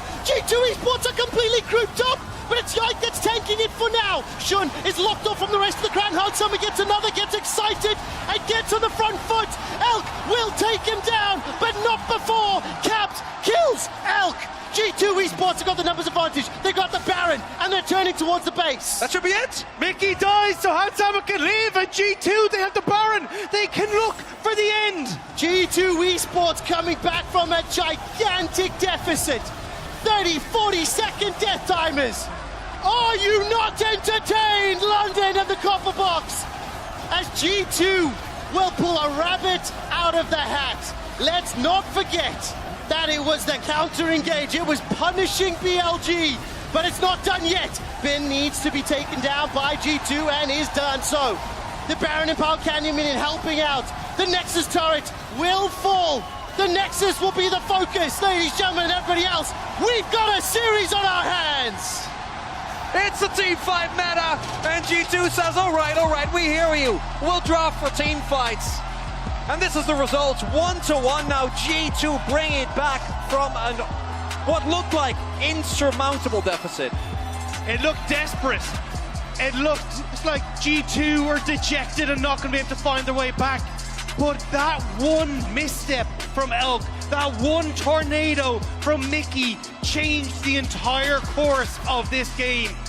And I cannot wait to see the post-game breakdown, because that is going to be the most LPL goal graph I have seen in such a long time. I am knackered. The emotional journey, as soon as that game ended, I put my head on my hands to take a breath, and Chronicler just taps me on the shoulder and goes, it's going 5, mate. I would love to see 5 games like that, but I will say once again, we are seeing the Game of Thrones season 2023 kind of defining it, whether it's a Baron or mid lane. A lot of these teams with gigantic advantages are making these mistakes. Oh, we're going to our break. All right, when we come back, the Analyst Desk will break down game number 2. I'm definitely caught up in the moment. We'll be right back with G2 Esports taking on Billy Billy Gaming. 5, please. Just give me 5. Get the same, ain't no debate. Conclusion making break by the power. Get it. But that's the thing. It's like, even if you get the... Oh, hang on. Oh, beautifully done! 4 members of G2 chasing. The weak got scattered, and Yagao's ball crush manages to keep him alive. Let's falls just short. Zap tags onto Elk, and he flashes forward through it. Finn finds another. Moonlight Vigil doesn't find anybody. The Howling Gale catches Elk. He used his flash earlier, and G2 find the kill. They find the shutdown. They find life in London. Shun is being chucked away. It's time to get excited as Hansama and G2 come alive. G2 even up the series. It's 1-1 going into game 3 because that's how that works. And it was very close. It looked to be going the same way for G2. It was over until it wasn't. Never over. It's never over. Especially not in this meta. Definitely more comebacks at MSI, but I wanted to just show the fight. One more time. And how improbable Is it the Lulu solo kill? Or not a super no? reliable way of winning, but just remember, at this stage in the game, there is a 7K gold advantage, and almost all of it is on Elk. So not only do they burn pretty much all of their ultimates before the fight. You can see Yagao on Ahri has burned his ultimate. Bin has already used his Counter-Strike. Elk actually fires something over the wall before he flies in like this. And just keep in mind, he has no flash. He has decided to just go from mid lane into 3 full people while his 2 other carries are up here. This was definitely a brain off, can't lose the game play. And he was very quickly reminded that any game is losable. Yes, and it of course helps when he just flashes in. What are you doing? You're teasing us. Okay. Fair enough. Teasing us, Jack. Oh! What? Production, what are you doing to us? We want to see it. Debated. I take the blame. I take the blame. Yeah, okay, it was Jat's fault. Sorry, calling out production there. But let's kind of set the stage. Here we go. We get it again. Let us see it. And it's over. It's over. It was absolutely necessary for G2 to get this, right? So they basically kissed both of their hands probably after that, because when we look at the entire series overall, they were always on the back foot. I have to say, after that, one big throw, it still requires a lot of good things from G2. I want to shout out Mickey's Jenna that he's been playing as well. Really big in stuffing a lot of these plays, stuffing Yagao's Ahri. So it still did require more. Yeah, Emily, and we were watching it, and like the previous game, there was a lot of macro decisions also out of the side of BLG when they did get a slight advantage that allowed them to get all of their resources on Elk as they have done. And you wanted to show us that. Yeah, so I wanted to go through a run of play basically where they're going to end up getting, by the end of this, mid-tier 1, bot tier 1, second Drake. And this is when G2 decide to go topside and kill off. So they start the Drake here. This top dive is going to go, which is actually a good play from G2, right? Like, they get the kill onto Bin, but meanwhile, Elk is soaking up all of the turret plates. Bot, Shun is able to get that second Drake for them because they'd already started Drake stacking. And then they're actually BLG is going to be able to respond to this dive on the top side as well. And then the other thing you're going to notice is that Elk is just going to be moving up here, right? So they're just getting all of these turret plates on him while this entire top side is going on. G2 actually do end up losing the fight because of BLG's response here. It was a run of play where I was like, okay, they're doing such a great job of being like, we don't even need Elk here. He can just soak up these plates. And then additionally, they got so much from it. This is where the game really broke open for BLG early. And also, based on what happened, the fight that Jap pointed out, it also shows just how much late game 5v5 fights matter. We've talked so many times in these games about how you can have a run of play like this where you get almost everything on the map, they get nothing, and it does not matter if you cannot 5v5 and protect your hyper carry. Yeah, that there is just such a massive hole that G2 put themselves into. Getting blown out both in macro and getting blown out by overstaying and everyone dying there too. That was not just 2 turrets. That was with turret plates still up too. So much gold off of Elk and a Dragon because all 5 members just commit and stay so long on one side of the map, just on top side. Here's a question though. Yes, team fighting has been super dominant, but if you're BLG, are you thinking that you can just run that back? Yeah, probably. Yeah. This Elk don't Gale Force right into the because the early game is still important. I hear that BLG has selected red side going into the next one.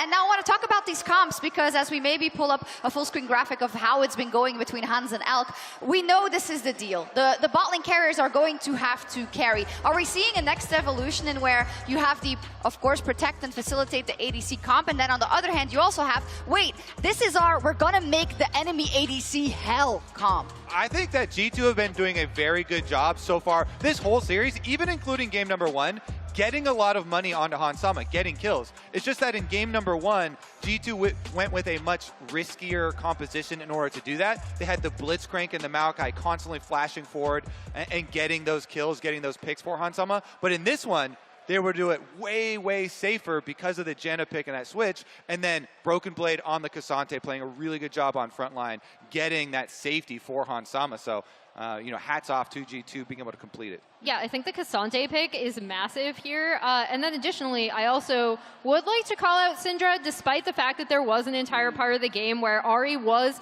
just able to push, right, and then roam bot, and they were threatening bot from about like 9:47 through like 11 and a half minutes, just constantly getting plates and plates onto Elk. But I do think that once you were able to see those long-range stuns, especially after G2 won that game-deciding fight, that was another pick that kind of helped zone people off, so Hans was completely safe. And for me, I'm really curious what the emotional level of BLG is going to be. Do they think it was all about the throw, or do they think there's fundamentally a problem with the way they've been drafting? Because for me, like, even if I'm G2, I don't think the Janna worked. Because they were down 3,000 gold, 80 carry to 80 carry at 14 minutes. That's unacceptable and should lose you the game. So I think BLG would be happy to run this back. And if G2 runs it back, I think BLG would take it. I think that's because they all 5 went top lane for like 3 minutes straight and gave up 2 But why were they top lane in the first place? towers. Because they were getting completely starved bottom lane. They were 2v2 trapped under their tower, losing plates. Constantly. The man has points. BLG have definitely done a much better job of attacking that bottom lane side of the map for sure. Yeah, and I think in general, if you look across the board, it's all equal now. The one thing that could tilt them over, maybe, is that G2, it was quiet here. They didn't hear their fans, but they woke up a little bit as G2 got back into the series. But it's only ever a 1-1, Emily, and all the strengths that Billy showed in the first 2 early games are still going to be there. I think Shun has been doing a phenomenal job. So what is going to be the point of attack with all that in mind? I mean, I still think it's 5v5 team fights. Like, I've seen BLG throw so many games. That's the X factor. Yeah. that was like part of the road to get here. So, I mean, I haven't changed my opinion at all. I feel like this second game actually validates it. I mean, in it's terms team of fights. Like, it's about 5v5 team fights. Yes, but also, and not staying 3 minutes and letting top lane, and not Elk going in when he shouldn't, right? Yeah, aside from a couple of these really big things that we've been over 2 times here, Bin has been absorbing a lot of ganks on top side, and BLG just keep going bomb side. They're funneling all of their pressure down there. They're not wasting time. God, there's so much to talk about, but I'm sure that Trevor will set us up for Game 3 fantastically. So let's find out who is moving to match point in Game 3 with Quickshot and the boys. We're going to find out, Shocks, and we are dropping in hot. Welcome back to the cast today as Quickshot, joined by Chronicler and Dagda for the entirety of this series. I do want to get back to the AD and keep watching Chat and Kobe fighting, because that is some spicy conversation. As we drop into draft, BLG, with losing game number 2, selected red side and have pivoted to ban away that Maokai. With Annie being open and available, it's locked in. I will be honest, while the champion and the way that has been used can be good, I haven't been convinced by the Western teams, and in particular by Caps, who has been somebody that's piloted already this event. I really like the Maokai ban. I think Maokai is such a good equalizer, which takes away a lot of the advantages that I think LPL teams specifically have, which is how good they are at snap-second engages, and Maokai just breaks that down so incredibly well, right? It's really hard when he has his ultimate up to make proactive plays. Making sure that that is not available is going to be a big boon for BLG. Still though, we're going to have the trade back again. The Aphelios and the Lulu again, Elk and On. They've had so much control over this bot lane all 2 games that we've seen thus far. I want to see if they can make it to a third. I imagine the Jinx is going to be the response here, but I'm curious to see what the answer is for Mickey, because I agree with the desk. I wasn't impressed with the Janna this time around. And we'll see whether then we have seen the Annie flex every now and then, could still be the case. It has been so many different flex picks. I personally wouldn't mind the Cassante lock in here. I do think that it forces BLG to either try and match. The only downside is if you don't want to go any support, you might be in trouble down the line. And of course, with the Annie, while it is a flex, all 3 times G2 have run it, it has been in Caps' hands. We have seen the bot lane and support locked in simultaneously, so this will be another Janna game here for Mickey. I will say, of the 2 games he's played, both of them were wins. Both of them dominant wins. One of them had a 5 KDA, the other one didn't. That is very much the truth. And now, of course, for BLG, the answer. So I think we can safely assume, obviously, Caps will be piloting that Annie for the 4th time here at MSI 2023. And Yagao has run the Ari into it and will do once more. And it looks like BLG is making the same read that they were talking about on the desk.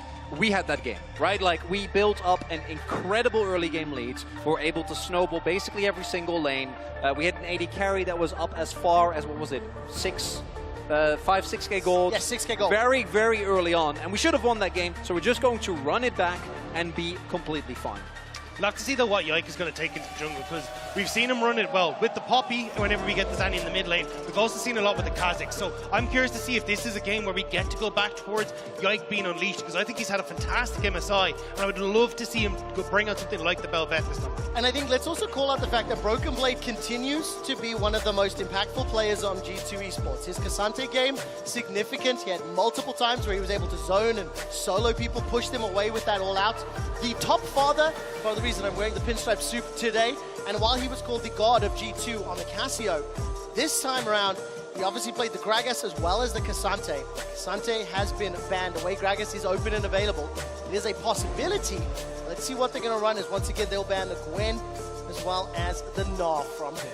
2 options here can go for the Wukong if BLG wants to. I wouldn't mind the Viego. I think the Viego-Ari combo is one that excels very, very well in the early to mid game, being able to snowball. BLG has shown that they're very able to win those early fights. This would also fit the same bill, I think, between either of those. Going all in on early game, I wouldn't mind. Wukong is more into the team fighting direction, relinquishing a little bit of early control. But both the Lee Sin and the Wukong kind of suffer from the same thing you were talking about last game, Chronic, right? There's a Janna on the other side. They are so good with the Janna of just dismantling all that engage, any sort of setup that you have. So I'm very curious to see how Shun is going to try and pilot this one. I actually thought he might just default back to the Sejuani and just go, hey, look, I can just go for the long-range engage instead. I do want to say that, like, nameplates or players agnostic, the Janna pick can do well. I wasn't convinced the previous game. And top father Broken Blade has locked in the Darius blind. Okay, so Ben will have the option to counter this. Yike, what direction does he go in terms of his jungle pool? When I take a look throughout the rest of MSI, Viego, Bel'Veth, and Viego's going to be the most played. 2 games played, 1 win, 1 loss. Does it happen? Does it happen, Chronicler? I wouldn't be surprised it was banned away, I think last game or the first game as well, for a very, very good reason. But we do know that, like, the early matchup isn't actually that great for the Fiora. Also a matchup that can get very snowbally. We've seen a bunch of these hovers before, and it will be, again, the Jack. So BLG making the read. Whatever happened in last game is up to player error. We're going to run a very similar comp. Only swap up is, of course, that Shun is going to play the Wukong instead of the Sejuani. So more team fighting and backline threat, but a little bit less hard engage. And into the Janna, I do think that's a downgrade. Yeah, I think this is the thing.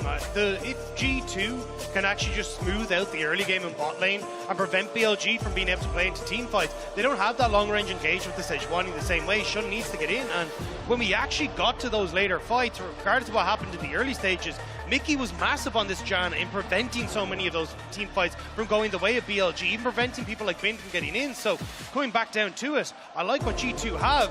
It's just a case of can they execute in the early game, because that's been the struggle. Yeah, and looking at this, I do think there's also more pressure on them to do so, right? There's no Maokai, there's no Cassante. There is no guaranteed front line that no matter what the game state is, can protect your Jinx, can get you in a position where no matter what the gold is, as long as Hans Sama can reset, you can win with picks like Darius, like Viego. If you start falling behind, your impact diminishes greatly. Especially since whenever we see Broken Blade running the Darius, he tends to know that Ghost and the Flash, and he actually is going to be running it again this game. If you start to fall behind and you get Bin on a Jax, able to play side lanes, that's where BLG are going to be able to just play out the fact that they have that summoner spell and the teleport available and make it very uncomfortable for G2. So as I say, G2, this bot lane needs to go at least even if they hope to stand a chance in this. I mean, that's been kind of the story that we've wanted to see throughout the course of MSI. Bot lane has been the leading talking point, the primary stories. But these two teams have leaned on their top lane carries more than most. And now we're seeing this. Darius into Jax. A 5-man stack from G2 towards the bottom lane. Howling Gale won't find any targets, so I don't think any shenanigans are afoot. And Elk, does he get spotted? 1-2, multiple members. Waiting to see if anything happens. I don't think that it will. And I will just double down on the points you guys are bringing up around the teleports. In game 1 or 2, Caps didn't run that TP on the mid lane Yasuo. Now we're seeing another teleportless Broken Blade. It does also mean that if they fall behind, you're going to be very careful with how they position and where they're in place, because you literally need Viego, Darius, and to run directly at your opponents for the comms to work. It also means that you need to keep extremely good track of where Shun is, because for G2 now, because of last game, and I think the state of the tournament at the moment, you want to play towards your bot side. Make sure that Hans and Mickey can shove without too much threat. A lot of that will also rely on Caps being able to get prio. But you also need to make sure that Broken Blade is safe, because if he falls behind once with this Ghost Flash setup, even if he ends up trading 1-for-1, like the amount of minions and experience that you might miss out on can be extremely detrimental to getting this Darius going. I think in terms of Darius, or in terms of the top lane rather, Yike has shown a little bit of time and presence, like 3-5, 3-6 minutes. Shown a couple ganks, wasn't able to find that kill in his first Maokai, was able to put a little bit of pressure there. If you look at the minimap as well, Shun starting in that northern quadrant, you assume he's going to start pathing down. You can see that Yike starting on the southern quadrant.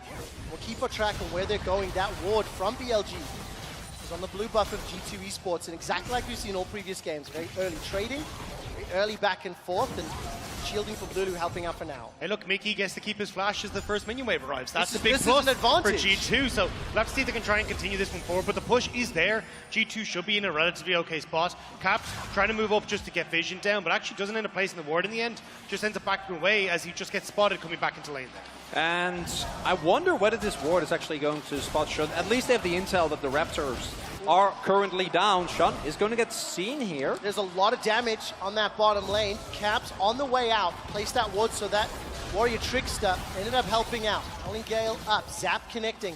I think net positive is going to be a little bit in favor here of BLG. So I'm going to heal you, stepping forward, green-red. Mickey and Hansama chunked down. One potion, one biscuit left for Hansama, and the wave pushing it towards him. I didn't quite catch a glimpse of it right there. Is all of a sudden, right, so Caps, he avoids the gank in the middle lane. Bot lane, very aggressively trading, but no meaningful advantage to speak of yet. And Broken Blade going to be fairly happy that the wave is pushing towards him for now, but it does mean by the time it bounces it's ghosting. Could be trouble. Stepping forward, apprehend. Decimate's going to be flushed away from there. Broken Blade managed to pick that one up. There's too much happening in 3 lanes. There's still a Viego up on this top side as well, though. I have to see exactly what the game plan is. Bin is going to reset. You're going to have the Jinx walking back into bot lane as well to just collect that wave as it crashes. And look at that wave state, right? Like, as Bin, you can now do one of two things. Either you can basically flip the game and try to break it when you get back in with your teleport, or you have to call up Shun, who really wants to back, is almost done with his full clear, but would like to maybe pick up a scuttle, maybe look towards a bot lane play. But if he doesn't help Bin out and Yike does show up, he's in deep trouble. But with the knowledge that Yike is around this area, I wouldn't be surprised if Bin should be able to break the freeze.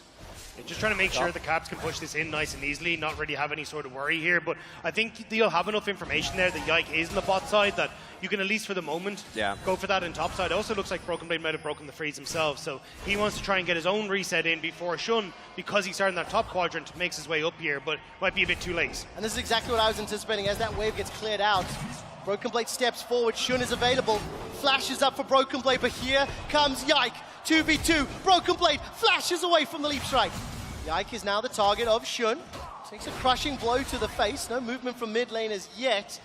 As that mist is dropped down and Yike is able to escape. What I will say though is that when I do think of that Broken Blade Darius, I think of game 1 Loud, where he was able to absolutely take over the game.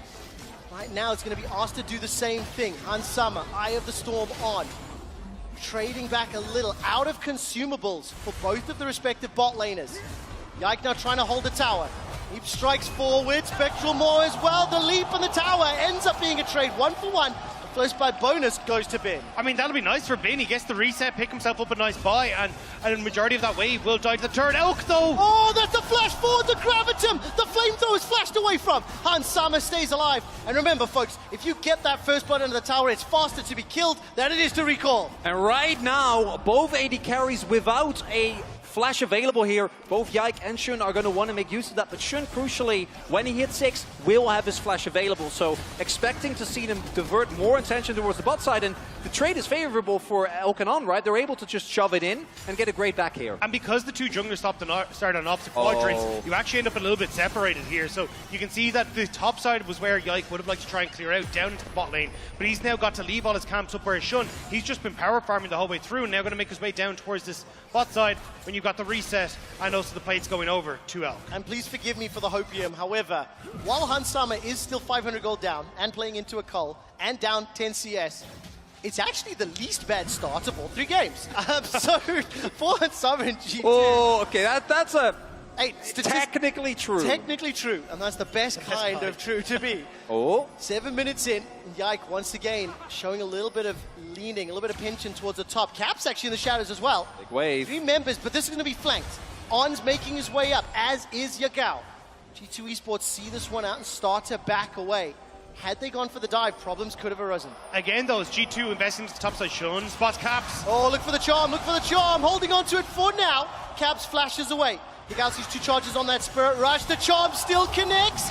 Caps goes down, drops the tippers as well. Shun has a crushing blow. The shield comes up for a second longer, and Yagao stays alive. Yike's running for his life, and On once again flashes forward. The Clitolons, the health picks, the charm from Yagao. It's not done yet. Broken Blade throws down the Noxian Guillotine, and it's a trade of a 1-for-1 in the top lane. Finally, G2 get one back, but BLG smacking down G2 in the river. Yagao took the spellbook cleanse, so when Cap stunned him, immediately able to get on out of there, get that damage down, and now G2 are not in the best of spots on that top side.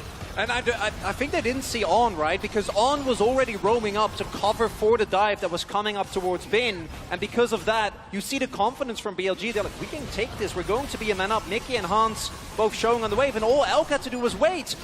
On is even back in time to make sure that his Aphelios doesn't get zoned off this wave. I mean, this support from BLG is just switched on to the gameplay, is reading it particularly well. Rotated has been very, very impactful in the loop. Again, playing very aggro on what's this Enchanter's support. Look at the minimap here, especially once On comes in to clean up that last kill. Yeah, you can see here, right, Yagao goes in, but he's already swapped over to the cleanse. So again, as soon as this ult comes down, Yagao knows he's safe. So the ultimate comes out, he cleanses, and then there's nothing really to follow up on. Caps has already burnt his flash, so Shun is able to finish him. Yagao moves in towards the topside jungle to make sure that he can follow up, and then just goes over the wall with that extra spirit charge to catch out Yike as well. Really good movement as well there from Shun, making sure that he wasn't on top of his opponent, as in the top side, Bin is able to get the trade as... I mean, listen, every time we're watching this replay, by the way, Elk and On are pushing the bottom lane. Elk used that Moonlight Vigil to push Hansama and Mickey away. That Cole has got 30 stacks remaining. Hansama's down to, what, 400 HP? And while he's relatively close on CS for now, look at the minimap. Shun, Yagao making their way down. Ultimate available again for Yagao. So if Hansama sticks around, that's a target to die. But this is the thing, BLG have been playing really well around the map as to where G2 want to try and put some pressure. When you look towards the top side, because Broken Blade doesn't have the TP, the second Broken Blade wants to push a wave and actually get a reset in, lacking that teleport. BLG are reading that situation and catching G2 as they're starting to rotate up. And now, because again, Elk and On are just demolishing this bottom side, all the attention G2 are putting top just means that there's nothing to help out Hansama and Mickey on this bot lane. And with BLG now getting Dragon, they're actually going to be in a position where they can just play for side lanes, give up some of these early, or these later to mid-game Dragons, and not really be in a terrible situation. I mean, 1,400 gold lead here for BLG. Plate secured in the bottom lane. That's about a 500 gold lead for Elk. BLG being a lot more mobile around the map, looking for targets. The one saving grace up until a couple seconds ago was Broken Blade. I think he's catching a pretty sizable wave in that top lane. He was up around 15-20 CS. Thanks to the dive, thanks to the pressure that G2 had afforded him. And instead of going top once again, look at the minimap. You can see Bin. He's farming between 2 towers. Yike and Mickey are pushing towards this blue buff, but they're about to be collapsed on. Yike steals away the blue buff. Cyclone available, but the trigger not pulled.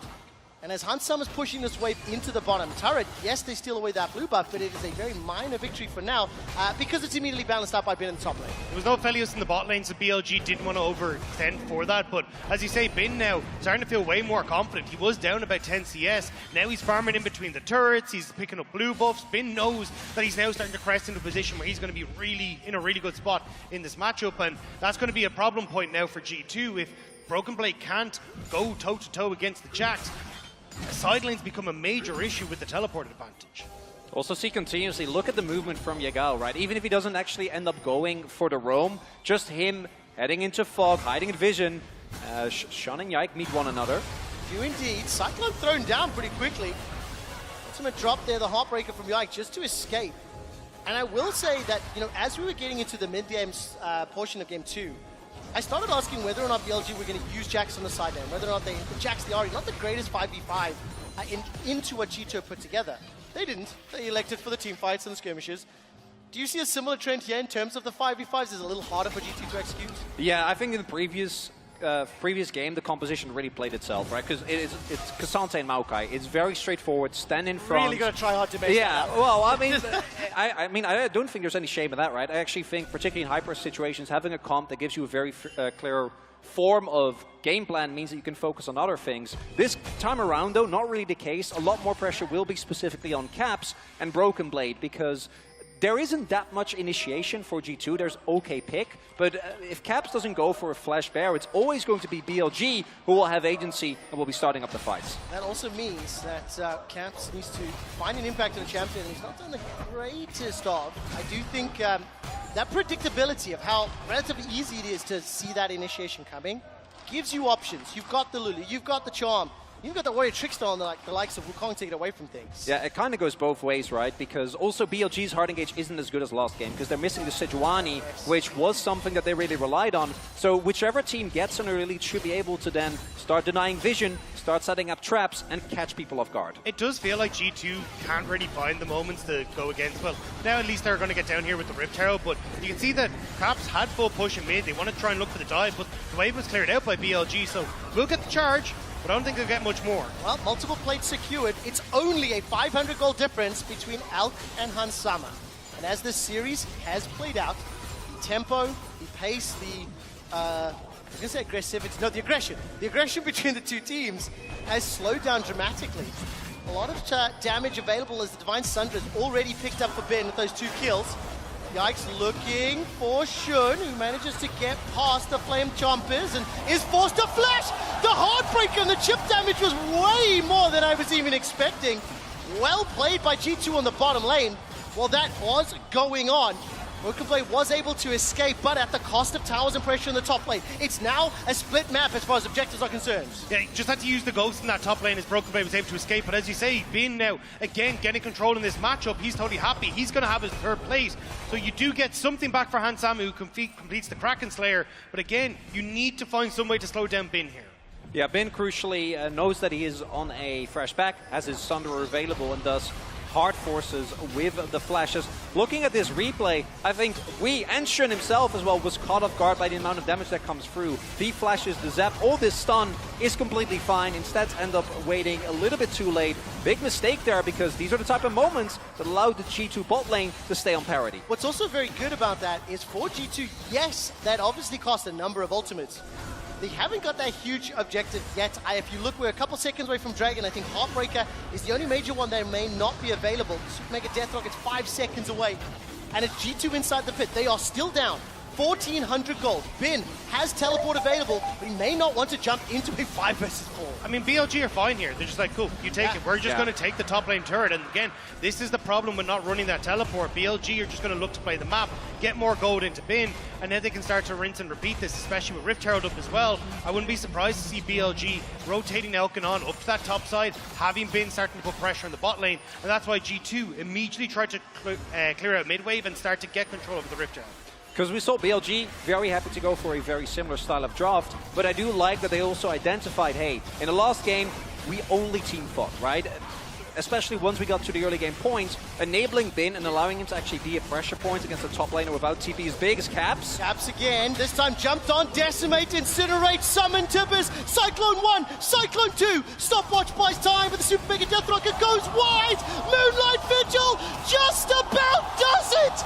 Elk and BLG pick themselves up the kill. They also got that tower to follow up and may be able to look for a second. BLG didn't match the mid lane of G2 where they'd rotated Hansama because they wanted to go for Rift Herald. BLG were like, cool, we'll just take your bot lane turret as a result, and Caps was trying to move down to catch the wave, but Shun was already in position to make that happen. BLG are playing this map so incredibly well. Oh, Bin TPing back and on is on the way, but you see the confidence as well, right? BLG, while the play on bot side is working out, Bin, with a suspicion, immediately goes towards the moment his teleport completes, but On is already ahead of the play. He was already halfway through the lane by the time that G2 could have maybe gone for a dive, and particularly with Counter-Strike, Jax can stall for quite a long amount of time. G2 now, 3k deficit, really getting outpaced there on the map. I mean, it's crazy when you actually think about it. The game feels closer. It feels more tense than what we've seen in the two previous games. But once again, BLG are the ones that accelerate ahead significantly. Those plates and those towers making such a gigantic impact in the gold advantage they've been able to accrue. And that's how BLG are more than likely going to continue playing this. Play for map state with their teleport advantages rather than looking for some of these early team fights. They don't want to go towards dragons in the early stages because realistically, they don't have to worry about it for at least another, 8 minutes at this stage, where now you're starting to get towards 3-4 dragons as G2. In this position, cool, Bin is massively far ahead of Broken Blade. Let's just try and use him. And then as well, Leo Yagao, who's much more of a threat on these side lanes for potential dive with Shun, or even just having a bigger safety net than Caps. We can just continue to play sides and then look to collapse on mid at any point in time. The thing is, we sort of wanted to see that in the previous game, into that Maokai Kasante comp, right? Where the Ahri and the Jax were doing well. They could have done so. They elected to go for the 5v5s. Based on what you've seen from BLG in the LPL, Dagda, do they have the self-control to do so? I'll ask you to think about that for a moment, as Yike will be backed up by Mickey, teleport coming in from Caps. No flash available. Tippers is, though. Cyclone is already knocking them up. Tippers will land beautifully onto Shun's head. The follow-up is there. Yikes, looking to break the hearts of BLG. Steals away the Counter-Strike, finds the stun, and Broken Blade finds another. And Summer's excited. He's got the red buff, but he does get charmed up. And there is your answer, Trev. They're going to try and get onto Yagao. Oh, waiting for the reset. Yikes, forced to back away. The tower still stands on the outside, and that gold lead has been mitigated. The recalls have been cancelled, and G2 Esports punish BLG. And immediately, this turret is going to go down. Might get at the very least a charge on the tier 2. And while this is going on, Caps currently crashes the wave in mid as well. Take a look at that gold difference. Yike, 4-2 and 1. 1,600 gold up on a champion like Viego, that if Bin or Elk are the scary targets and can get focused down without much more of a meaningful front line, he can just steal away their OP-ness and turn it into G2 power, as we saw with that Jax kill just in a moment. And this was definitely a mistake from BLG. They overextend on the top side, the TP immediately comes in for Caps, and they just blow up Shun, who was trying to engage, and for that point forward, Yike is getting so many resets here to set himself up. And you see the value of the Annie in situations like this, right? The moment you see a target, throw down all the burst that you have, because as soon as one member on BLG falls, between Viego, Darius, and Jinx, you are not going to lose the team fight, right? And we do see Charge came in on the top side turret, not able to pick it up just yet, but the gold close to equalize as all been. Oh, there's the initiation once more. Caps picks up the kill. All of a sudden, the gold is dead even. But G2 Esports, they will lose their mid-outer turret. And again, at this point in both of the previous games, BLG had a larger lead. Broken Blade is jumped on, is running away, will not be able to be saved by the Eye of the Storm. The Monsoon is held, and with the Infernal Drake spawning immediately, G2, they find one but lose one. The flanker becomes the flank. Broken Blade waiting for a juicy target, but it gets blown up and gives a shutdown over to Elk. It's also the fact that now you have no front line. G2 could have actually gone over for the Dragon, but with Broken Blade down, nobody wants to try and face check into this, so they end up just backing away. BLG get a Dragon that in no world should have been theirs. And G2, we've seen that BLG can really struggle if you're able to keep them down, right? Catch them off guard. Try and catch them in rotations. Try and force them into fights they're not supposed to take. Moments like this, it gets gold onto Elk, but it also means that the tempo of the game goes back into BLG's control. They're up an Infernal Drake. They're able to take control back of the river. And right now, G2's got to find a way back into it. I mean, G2 right now are proving they can, right? That's 2 games in a row that they have been able to find some surprising skirmishes. Let's say as well, being able to punish BLG in some of the decisions they've made. We're also playing for an Infernal Rift, which frankly, both team compositions would love to pick up the Soul for. With so much damage on both sides of team compositions, they want to pick up that Soul. I am going to be intrigued to see whether or not the open jungle in and around those red buffs and blue buffs will benefit maybe Caps looking for some of those initiation tools.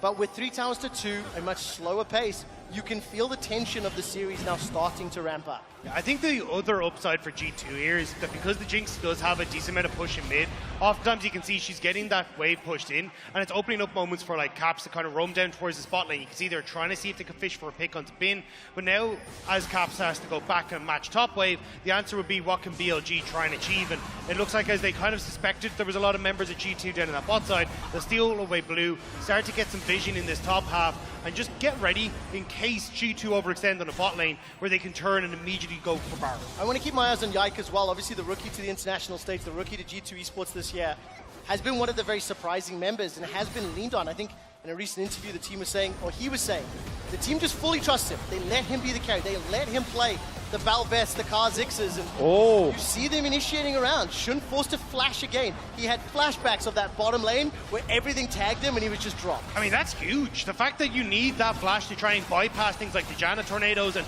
get access onto G2's backline, not having that available now is going to be pretty difficult for BLG. Yeah, and hold up. Elk's alone! Elk is alone! Cleanse already used! Yike is going to be over the moon for that one.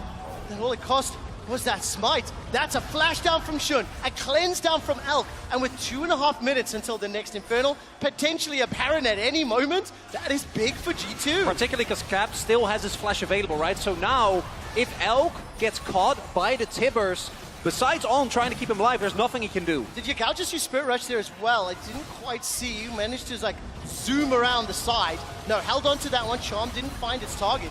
G2 Esports, they're setting themselves up. Thank you, Chronicler. And was that final charge just ticking away? Baron Vision set up. Do G2 Esports dare BLG to step into the pit with them, or they're looking for the pick? It seems to be option 2 for now. Remember, it's still 2 minutes to Dragon, so there's not a huge objective outside of that Baron to contest. Yeah, trying to face check this G2 comp is a really big nightmare, but crucially, G2 haven't actually denied the vision, so BLG is in full awareness of where they are as BB. Okay, BB's ghosting.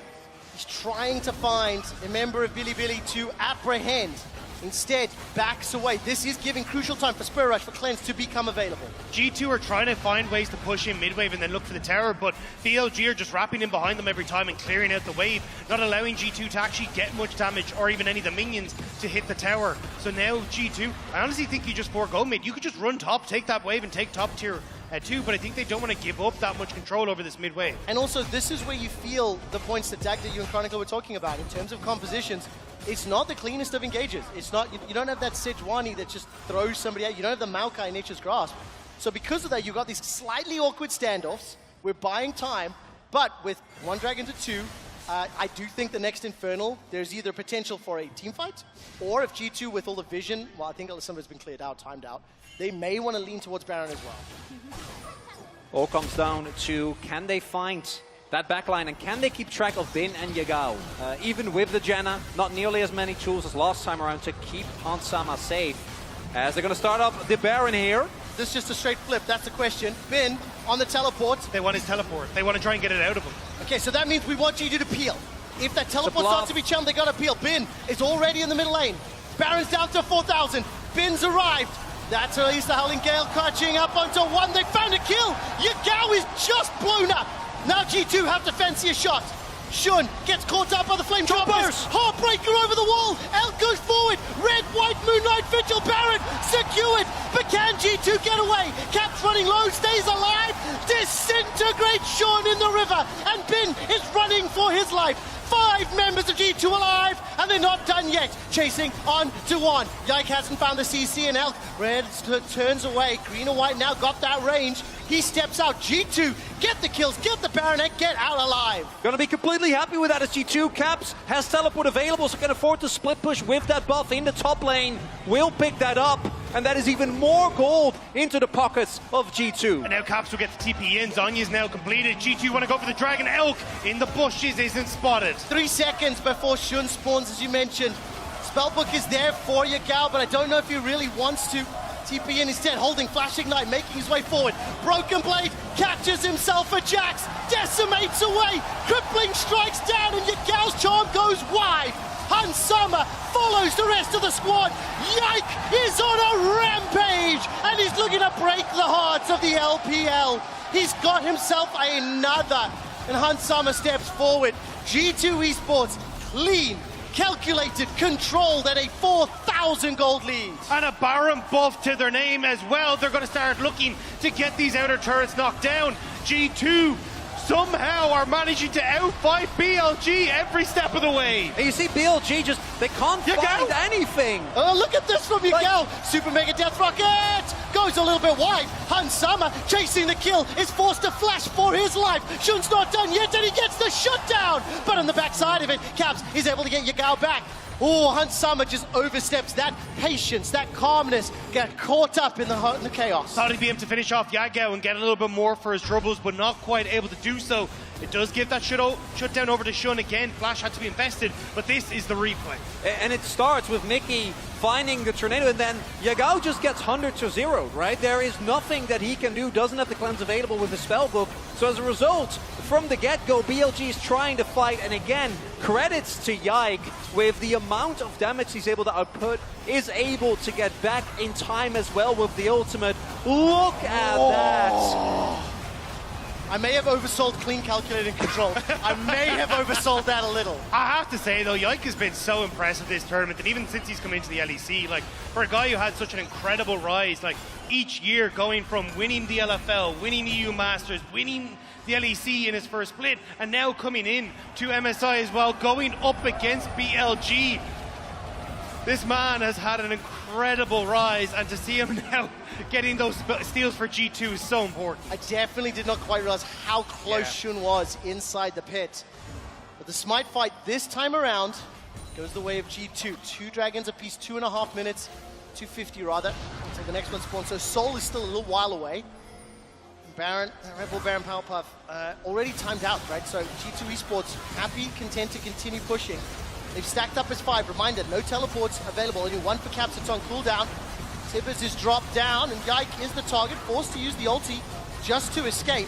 And the tower will fall. While that's going on, Ben is continuing to push up top. Zap, tags, and that'll force the Spirit Rush away. I think G2 have shown great command of layering up that CC to force ultimates. BLG are trying to chase them. They're trying to buy time for Ben to actually get this tier 2 in the top lane. So overall, you're going to be happy with BLG if you can at least trade it back. Yes, you got Yagao's ultimate out, but they'll be back up before any of these objectives are. But unfortunately, Caps does reset and get back, so BLG won't be able to get anything. Not even an opportunity to trade back a turret, get some gold back on Ben, and Yike trying to look for the catch here, walking up that river. Jax is very, very mobile. Flash not just up, not up for Ben, and they will decide to back off. Jeez, every time Yike steps forward, you kind of expect him to go for those kills, 5, 2, and 4. Also, let's give some kudos to Mickey here on this Janna. I had my doubts. 0-0-10, I think the impact this game, significant about it. I also think it's fair to say that into a weaker set of initiation tools from BLG, job is made a little bit more simple. So fortunately for him, hasn't been under the same threat, hasn't been under the same pressure that we saw in the previous game. Yeah, the thing is though, the lack of, so every time we've got this Wukong going in, he's been very flash reliant, right? We even saw it in that last fight, where, last pick onto Hans Sama, but he will have that back up. All flashes will be back up and available for BLG for this next fight, and I think that's where it's going to get super interesting to see how well can G2 keep Hans Sama safe, how much threat can Caps have on to Elk alongside Yike, because this is where it's going to get so explosive in this fight. Level 16 just picked up 4 Caps, 2 advantage over Yagao. Broken Blade and Ben nearing level 16 themselves, as is Hans Sama. I will say as well, keep in mind, even if you are an LEC fan and you're hopeful for G2 here, what we have seen consistently is these late game team fights going either way. Sometimes a little over-initiating, a little over-eager. 45 seconds for Baron, 40 seconds for Dragon number 3. And a lot of opportunities as Yike is going to look for that Blade of the Ruined King. Ben's going to leap away to safety, rather.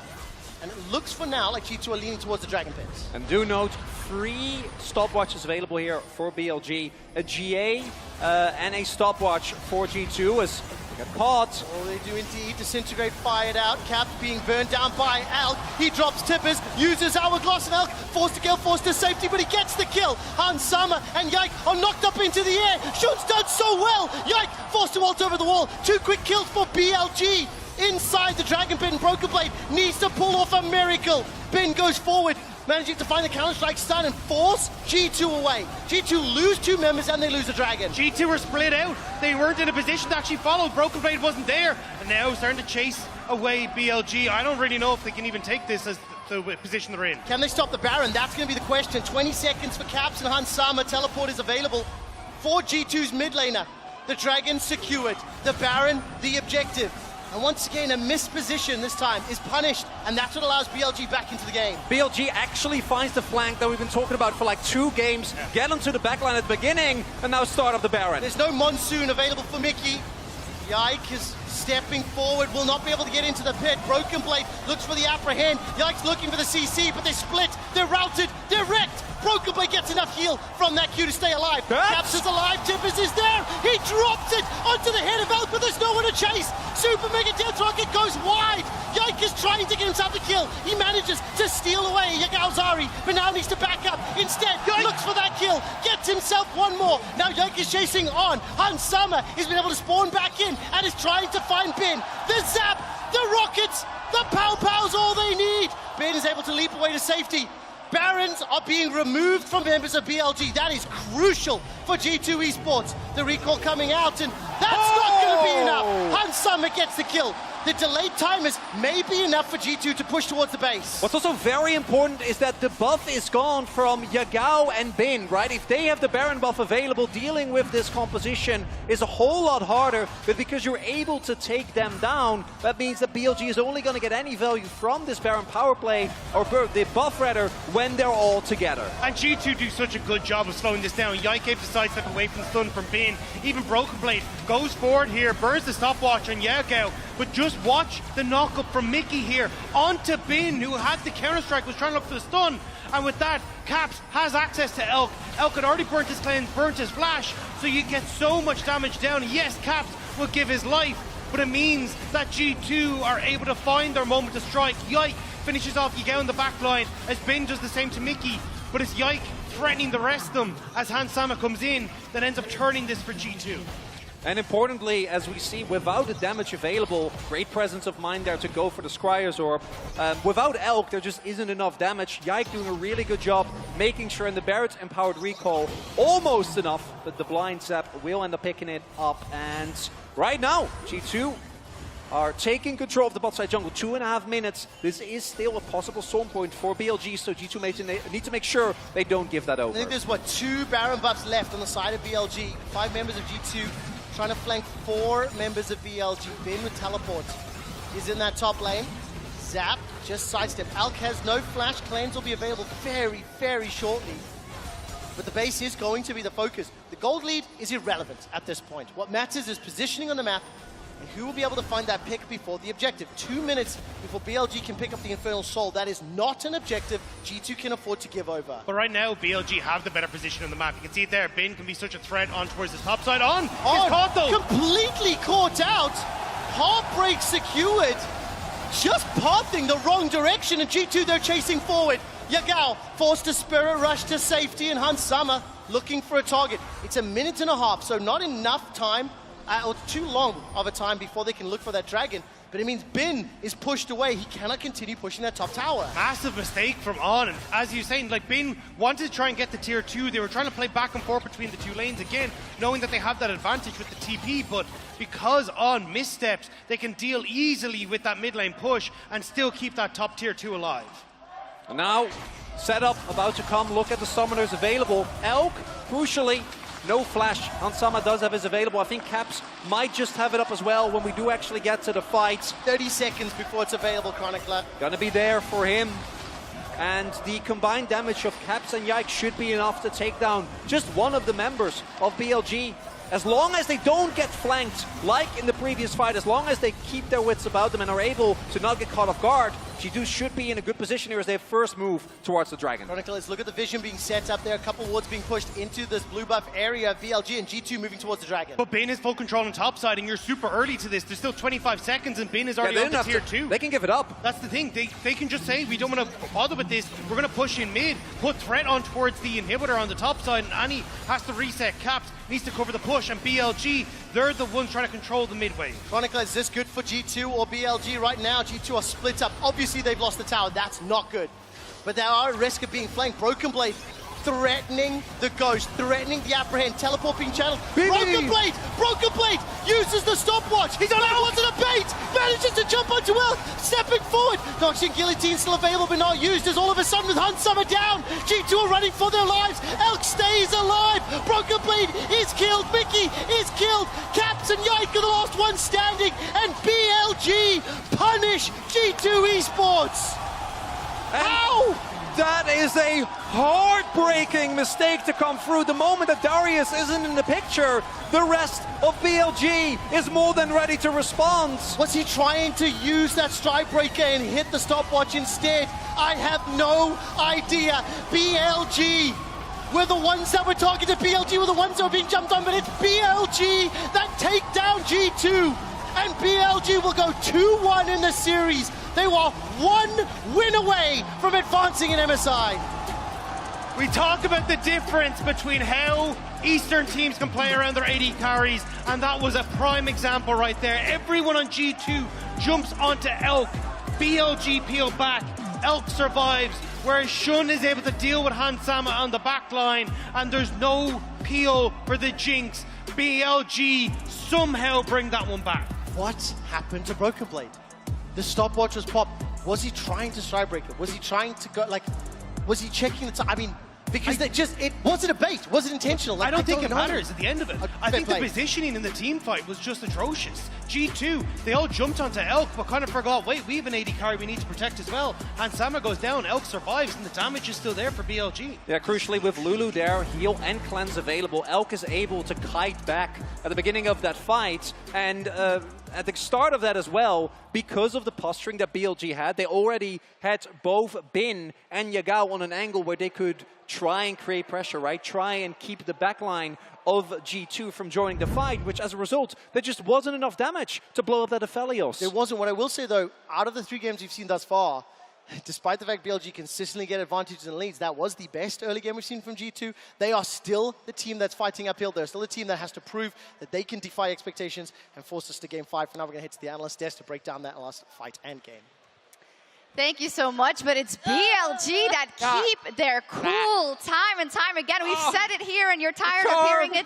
It's all about the team fights, and we were all watching. It's like, well, if you don't kill Elk, kill Elk. By the way, someone should kill Elk. Can someone go ahead and kill Elk? They because tried. if you don't, you lose that fight and you lose the game. I mean, it was such an incredible ending. I really thought G2 had this one, probably from the 15-minute mark until now, but you could see as Caps is going for a flank, BLG gets the engage first, and then there's not enough follow-up to actually kill Elk. Yagao wins the whole game on this Ahri. He turns back around, he flash combos Hansama, and that teamfight is over. Yeah, and going into this, we were saying how Caps' Annie is so huge, right? Because the threat of that stun that you can create, and whoever he stuns dies. And that's how they set up so many fights in this series. But here it's Yagao that gets that crucial CC onto the enemy carry. And I know people are probably sick of me being like, oh, it's all about late game team fights. It's all about late game team fights. Tell us why. I know. Here's why. It's because it's whichever team is able to set up better for their carry. So there you saw it with the Yagao charm. That's what turned that fight. Earlier, we saw it with Caps' Annie getting crucial stuns, so Hans can fire from the backline. And is this also a case of presence of mind of BLG being like, okay, this is the way we got engaged on all those times. She's not there. We can't see her. Let's hard engage against them first so we don't give them a chance. And I think that's so difficult to do and so fantastic in such a high-pressure situation, Jad. Especially after throwing game 2 so Yeah, hard. that's true. Right? Winless on Jax so far for Also. Ben. Right? But he was able to make the right plays at the end. And it is, as we keep saying, about team fighting. I would just say the multiple cleanses, the GAs, and the Mikhails made that less of a wombo combo and was one of the reasons they won. And the draft was actually really fun coming into this game as well, because we got the European special, the Darius top, getting thrown down kind of blind there for Broken Blade with the Atom effects that happened in Europe. And he even started doing some of those plays where he would drop some minion waves on top side to go join with the rest of the team. But then it became so much about these final picks. So, but you should be happy because you wanted top lane to not be the same it's been, right? Yeah, I am happy. I got that, and I got Yike carry. We got this is Yike true. Viego. He was carrying this whole game until they lose. Until he wasn't. I feel like we've said this a lot of times. They were winning the whole time until they Game 2 weren't, and 3. because Now it's it's all balanced. about team fighting. Anyways, every second counts. We see that every single game. And thanks to the reliable Cisco network, Yike and Hansama find the resets to get back into the game at the second Herald. I think this was a way in which G2 got their advantage. And this is a continuation from the draft point of why the game was so hard for BLG, because you can see, because the Ludens is completed for Caps, anytime he has ultimate up, all that he does is stun someone, then Jinx can get excited, Viego can get a reset, and if Broken Blade had ultimate, he could have joined in too. So it was just an overwhelming amount of damage. When you look at the other side, there were no true tanks. So unless they can somehow break the stun lock, they're going to die every single time. And you can see there was no counterplay. And then once he's dead, because the Jinx is moving fast, because the Viego ult is up again, they can just run BLG down. So after this happened, I really did think it was a G2 victory, but they couldn't accelerate the game fast enough, and they allowed the Mikhails and the counters to build up for BLG. Yeah, the thing that saved BLG is not tanking anything. You make your pick first. Yeah. Make your pick first on the enemy carry. Exactly. Yeah, I was going to say, I thought it was interesting from BLG as well that they did try to split push. And that didn't, that obviously didn't work out. But I did like the fact that they had that facet in their draft. So if they hadn't fallen behind to the point where they had to contest team fights, I did like that they had that option. Obviously, the on pick in mid lane, that's actually when I just thought, like, okay, the game's over, right? Like. It's true, but it wasn't, and we're never going to say that again during the series. I do want to highlight a couple of things. Being Yike, you said it already on Viego, which is something that he's really loved back in the LEC, and I think this works into a bigger conversation about the way G2 has been approaching this series and the way the picks and bans have evolved into now. This was a draft where he was set up for success. Do you like that more than what you saw previously in the first 2 games, obviously? I personally like the small tweaks that they have been making here for G2. What's been happening basically, like the generalization from BLG and why they keep choosing red side, is they're going to give G2 one of these considered OP team fighting picks, either the Maokai or the Annie. And even though BLG changed their mind this time and they're like, all right, we're going to ban the Maokai, you can have the Annie instead. The thing that BLG are getting back every single time is the double whammy, the Aphelios Lulu combination. They value that so much, they keep choosing red side in order to give up 1 OP to get those 2 and then get the counter for Ben. And they don't even have to pick red side because G2 selected blue, Jet. So are we just going to see a copy-paste run it back again? It is working and they're on match point. It is super interesting because I feel like in each successive game, the drafts are getting better for G2. Right? Like, I think their draft in Game 2 actually wasn't nearly as good as their draft in Game 3, even though they won that one and lost this one. So I think G2, with a first pick Annie, would actually be quite happy to do it once again. I really want to see if there's any mix-up to the Aphelios Lulu. Yes. That's the biggest thing they've gotten in all 3 games. I think they'll run it for a 4th. It wasn't necessarily a disaster in this last game, but if there's just some way that G2 can disrupt that, I think will be beneficial. Yeah, I was going to say, I know that we all know that Hans, I think, is much more comfortable on the Jinx. It's one of his more signature picks. But I actually value Aphelios a little more. And if you see the damage charts coming out, even in the game that they lost, Aphelios is doing a lot more damage because of the, the gun switching, because of the comfort that Elk has on that pick. I am actually wondering if they'd consider swapping right? And giving Elk the Jinx. I think they maybe are considering it, but it hasn't happened yet. I like it as is. Give us one more OP. We got like our answer with the Jinx Jana going. Just, oh, it was close. Yeah, I mean, it's great games to watch, we have to say, right? All three of them. Emily, send us into the break by resetting this BLG story because they are on match point. And this was a story of, hey, are they even supposed to be here when they went into those playoffs? They made it out of the lower bracket. Second seed now for the LPL, continuing to defy expectations. Yeah, and they are a messy team, right? Like this is not a team that we're expecting to have like a super clean 3-0 series. But I do think, yeah, the cool thing with this BLG team, the members that are on this team, this is not a super team, right? Like no one expected them to be here. This is a budget team compared to other BLG rosters in the past. And, you know, everyone thought EDG were here. So they're kind of similarly playing with house money. You don't need to be a super team. You just need to be more super than whoever's ahead of you on the Rift. And that happens to be G2. It's Bilibili Gaming that go into Game 4 on match point. We'll see if G2 can bring it back for Silver Scrapes. I hope so. The Glitterlons, the health fix, the jump from Yagao! It's not done yet! Broken Blade throws down the Noxian Guillotine! Stopwatch buys time and the Super Mega Death Rocket goes wide! Moonlight Vigil just about does it! Okay, they're going. They're ending. Right, we'll go. Nice. Hey, Affiliates no team, we win! I can flash. No. I go more. Guys. Hansama follows the rest of the squad.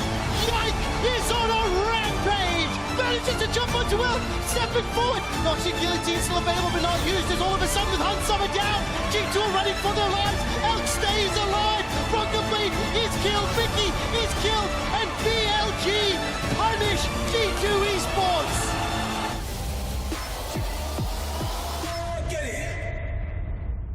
Two more games, right. Oh, welcome back to the cast today as Quickshot, Chronicler, and Dagda jumping into game number 4. Before we get into the draft, which you two have selected blue side, Dagda, I have a question for you. You might know the answer. When was the last time that a European team beat an LPL team? That's fine, I won't put you on the spot for too long. 2018, Fnatic beat EDG. It has been that long since an LEC squad has been able to take down an LPL team. Chronicler is smiling smugly here. Well, I don't know. Could be the last game for Europe here at MSI 23. If you asked that question about LCK teams, it would have been a bit more painful. So I'm just happy you skipped me and went for Rob instead. As I do like the Annie being taken away. I think that the Annie in particular is a pick that, even though BLG was able to win the game in the end, provided so much consistent backline threat, and the Lulu actually going to get taken away here. Does Shun consider in Italy because it is now available and unbanned?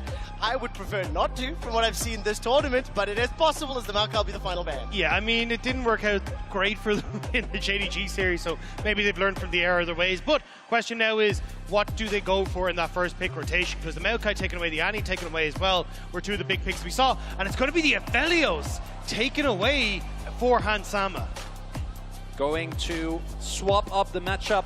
Would not be surprising if BLG just end up going for the Jinx here.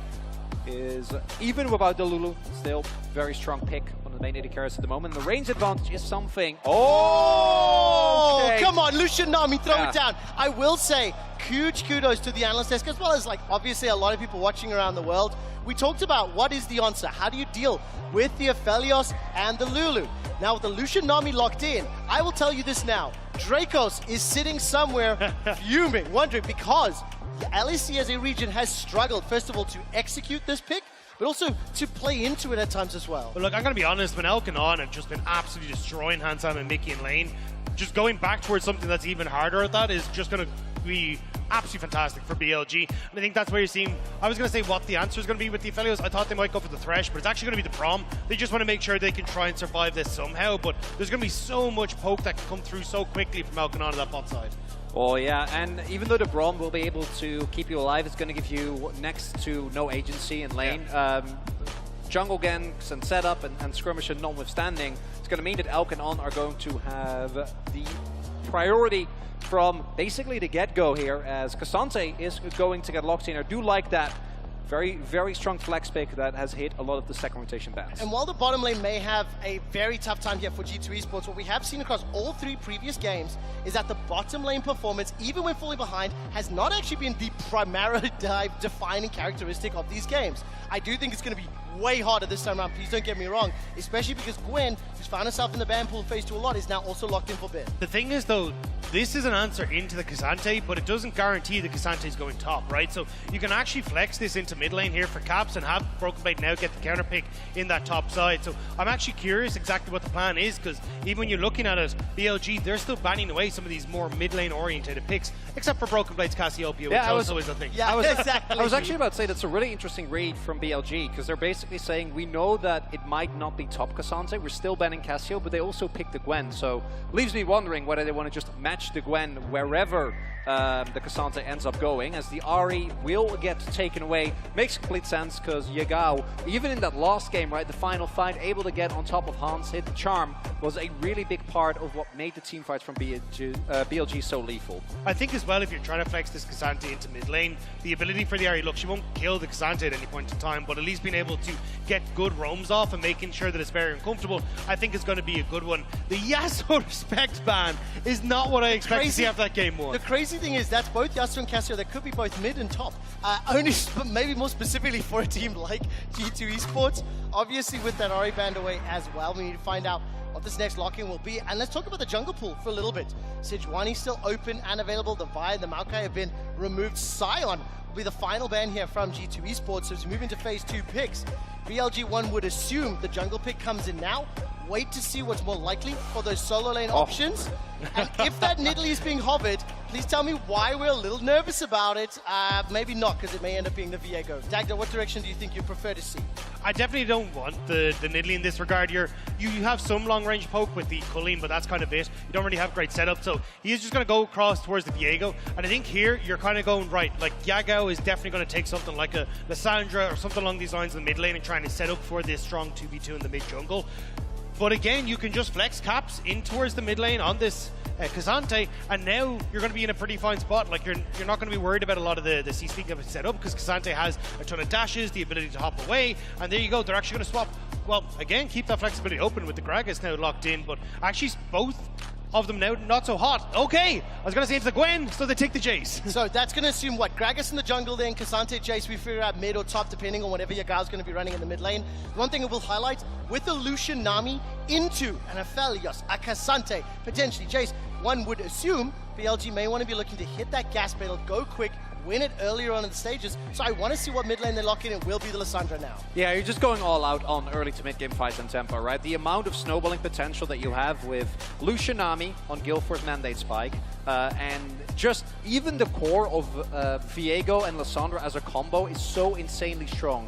If you're able to single out someone, hit a stun, have the Lissandra setup, blow them up, and you start a combination of the Lissandra Frost combined with the Viego resets, add to that the explosive power of Lucian Nami, and this composition works very well. On the flip side, if you start losing early, it does become very hard, I think, to play into G2. And that's the thing, I think you have options here as G2 to try and play for those early wins, especially when you look at Broken Blade in this top side. We've seen G2 every single game in this series so far give resources towards that top side. If you're now able to get those onto a Jace, you have a lot of poke damage that can try and come through before these fights start off onto Yagao and Elk, and just make it very uncomfortable. And even then, as you start to reach in towards the later stages, you still have 2 big damage threats with the Aphelios coming online as well. So I like what G2 are bringing to the table. Let's talk a little bit about the lane matchup specifically. That Jace is locked into the top lane. It is Broken Blade's 4th most played champion of all time. 20 games. However, it's only the 2nd time that he's played it this year. And the first time he's playing it here at MSI. That'll be facing into Bin's Gwen. Caps will be running the K'Sante into Yagao's Lissandra. Does this have any influence on what you think about the matchups? Obviously, because there was that flex potential. Tough one for me. The main thing that I do like for G2 specifically is that the early power of Braum, K'Sante, and Gragas can win you a lot of skirmishes, right? And I think if the early skirmishes do go the way of G2, they are in a really, really good position, because outside of the Gwen, to me, the BLG comp does really fall apart if you're unable to get it going early. And it doesn't have to be like in the first 10 minutes, but about 15, 20 minutes, if you're not taking down turrets and pushing tempo leads, the comp will really struggle. It's also a case of, as you try and set up for these skirmishes, you're like, Yagao wants to be in the thick of things, but as he goes in, it's very easy for Yike to just throw a cask into the backline and just disrupt all of that follow-up, because BLG very much are a team that want to very quickly engage, all turn as one, all get in on top of it, and just having the amount of disruption that G2 does, hell, even Caps with the all-out as well, it's actually going to make these fights relatively difficult for BLG with the amount of peel that G2 have on their side. Also want to highlight that between Brom and Cassante, the amount of like plays that you can stop that in their tracks, like stop that. It's like, no, I don't want to. I'm not part of this. I'm not partaking. And it is something that I clenched so much. That W as well as the Q thrown out from Lucian and Nami respectively. Mickey steps away. I think ultimately, obviously, you want to get a little bit more of those combos together. Get that Tidecaller's Blessing on. That combo to Lucian's passive burns through people. I am nervous about what Hansama and Mickey are going to do, because they have been bullied by Elk and On all throughout this series. And that's the thing that we have been, I think, is the big winning grace here for BLG, is the fact that they can control bot lane here. Wow, look at this. Early level 1 trade. Good advantage to Hansama and Mickey, at least burning down On for now. Still got a number of consumables, also no cold for Elk, this time in a different matchup. Hansama, however, gets chunked out. He's down to 300 hit points, and level 2, the race is on. Important to note, as observers were showing, Cap's actually rotating towards the top side to still match Yagao. Obviously, you want to play the Cassante into Lissandra, can negate a lot of the plays. So BLG is denied the play that they're looking for is Yike. Maybe an early play bot side here. Oh, we're holding our breath. Observers toggle the vision. They don't know that he's there. The step forward forces the flash. The dash comes out from Elk. With the Tidecaller's Blessing turning the damage around, and now Elk gets tagged 2 shots and will avoid the stun. Okay, advantage to get both the heal and the flash away from On. Is that going to be enough to slow down the threat, slow down the pressure of that Lucian Nami into the Aphelios Braum? I definitely think it will. The fact that you can, as now Mickey, just flash onto the Nami and start to hit her down, no flash, no heal either, that could be the way to try and turn the bot lane, but you're starting to hit that very strong point as Elk, which is the level 3 for this bot lane. On has burned through a lot of mana, so maybe you can try and keep a lot of this bot lane in check, but you can even see if Elk is actually jumping onto Hansama when you're trying to go for On, it could be a disaster. Look at Shun, stepping his way forward, will be inside the vision for G2. The Aqua Prison's available. Unbreakable comes up. Oh, Heartbreaker forward. Mickey forced to flash away. Ticking, burning. Mickey somehow stays alive. I held my breath when Shun was charging that Blade of the Ruined King. And somehow Mickey escapes, but now no summoners whatsoever for BLG. Hansama holding on to his too. And so far, even in actual fact, a small CS advantage for Hansama. And the fact that you actually burn everything on Elk and he nearly dies as well means that you actually get to stick around here as Hansama, so he doesn't reset. We'll get to push the wave out, get a nicer back timing, and you can set up for something as well if Yike comes down. All right, Caps trading there into Yagao, putting a lot of damage onto him. He needs the Glacial Path away. Hansama will be the target. Forced to cleanse already, down to 100, and with the minions helping out, lose just 1 summer spell. Big win there for BLG. You can see the idea from Hansama was, I need to crash this wave, I have the Infernum, see what I can do, but not able to do so means that Elk and On will catch that massive wave and also be in a position to freeze this away from Hansama and Mickey. Look at the rotation. Mickey is coming up as well, trying to take down Yagao here. Yike already showing presence. Helped out in the bottom lane. Body slam, pushed away. First blood to G2, to Caps and Yike. And they managed to take some plate damage as well. And Yagao even flashing after the fact, right? Losing his flash, getting taken down. And this is one of the downsides that we see, right? When you rotate people up into a different lane just to try and get the best matchup possible.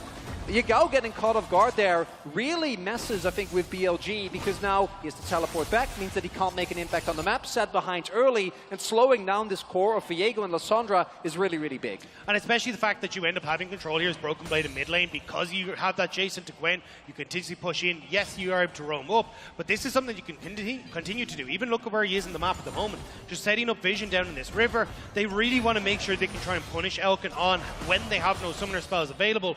And at the moment, Hansama at least should be able to get this wave just about crashed in. Oh, that Unbreakable does so much, but obviously the Aqua Prison from On helping out. Now all of a sudden, Alk is pushing this wave back, I think, into the Lucian Namis. This is already a decent enough start for G2 considering how the previous games have gone. Yike, on the other hand, is absolutely showing up, forcing another summoner spell. Been forced to flash away from that body slam. Yike has been to all 3 lanes and has generated advantage in every single one of them. He needs to get back down into this bot lane, though. You can already see Shun hovering around here, making hands on this wave. Has been in such a terrible spot since that early play that Shun made. So now moving Broken Blade down as well. This is what we're talking about, trying to see if they can burn Elk and On down when they have no sums available. TP to mid there as well from Yagao, or from Bin rather. So means that, they're going in aggressively here. Elk going back, Shun is on vision, so G2 feels confident here. Should be able to get in the wave as Shun walks up. That relentless pursuit coming in clutch. Shun will get a target, gets caught out by that Winter's Bite, and we have a pause. A very dramatic pause. Oh, no. Hold up, London. I will not accept that. We do not know the cause of the pause. And yes, that is a tense freaking moment. Until we know the details, those boos are unacceptable. What I will say is this. G2 Esports have started this game well. Yike has been freaking everywhere to help out the squad.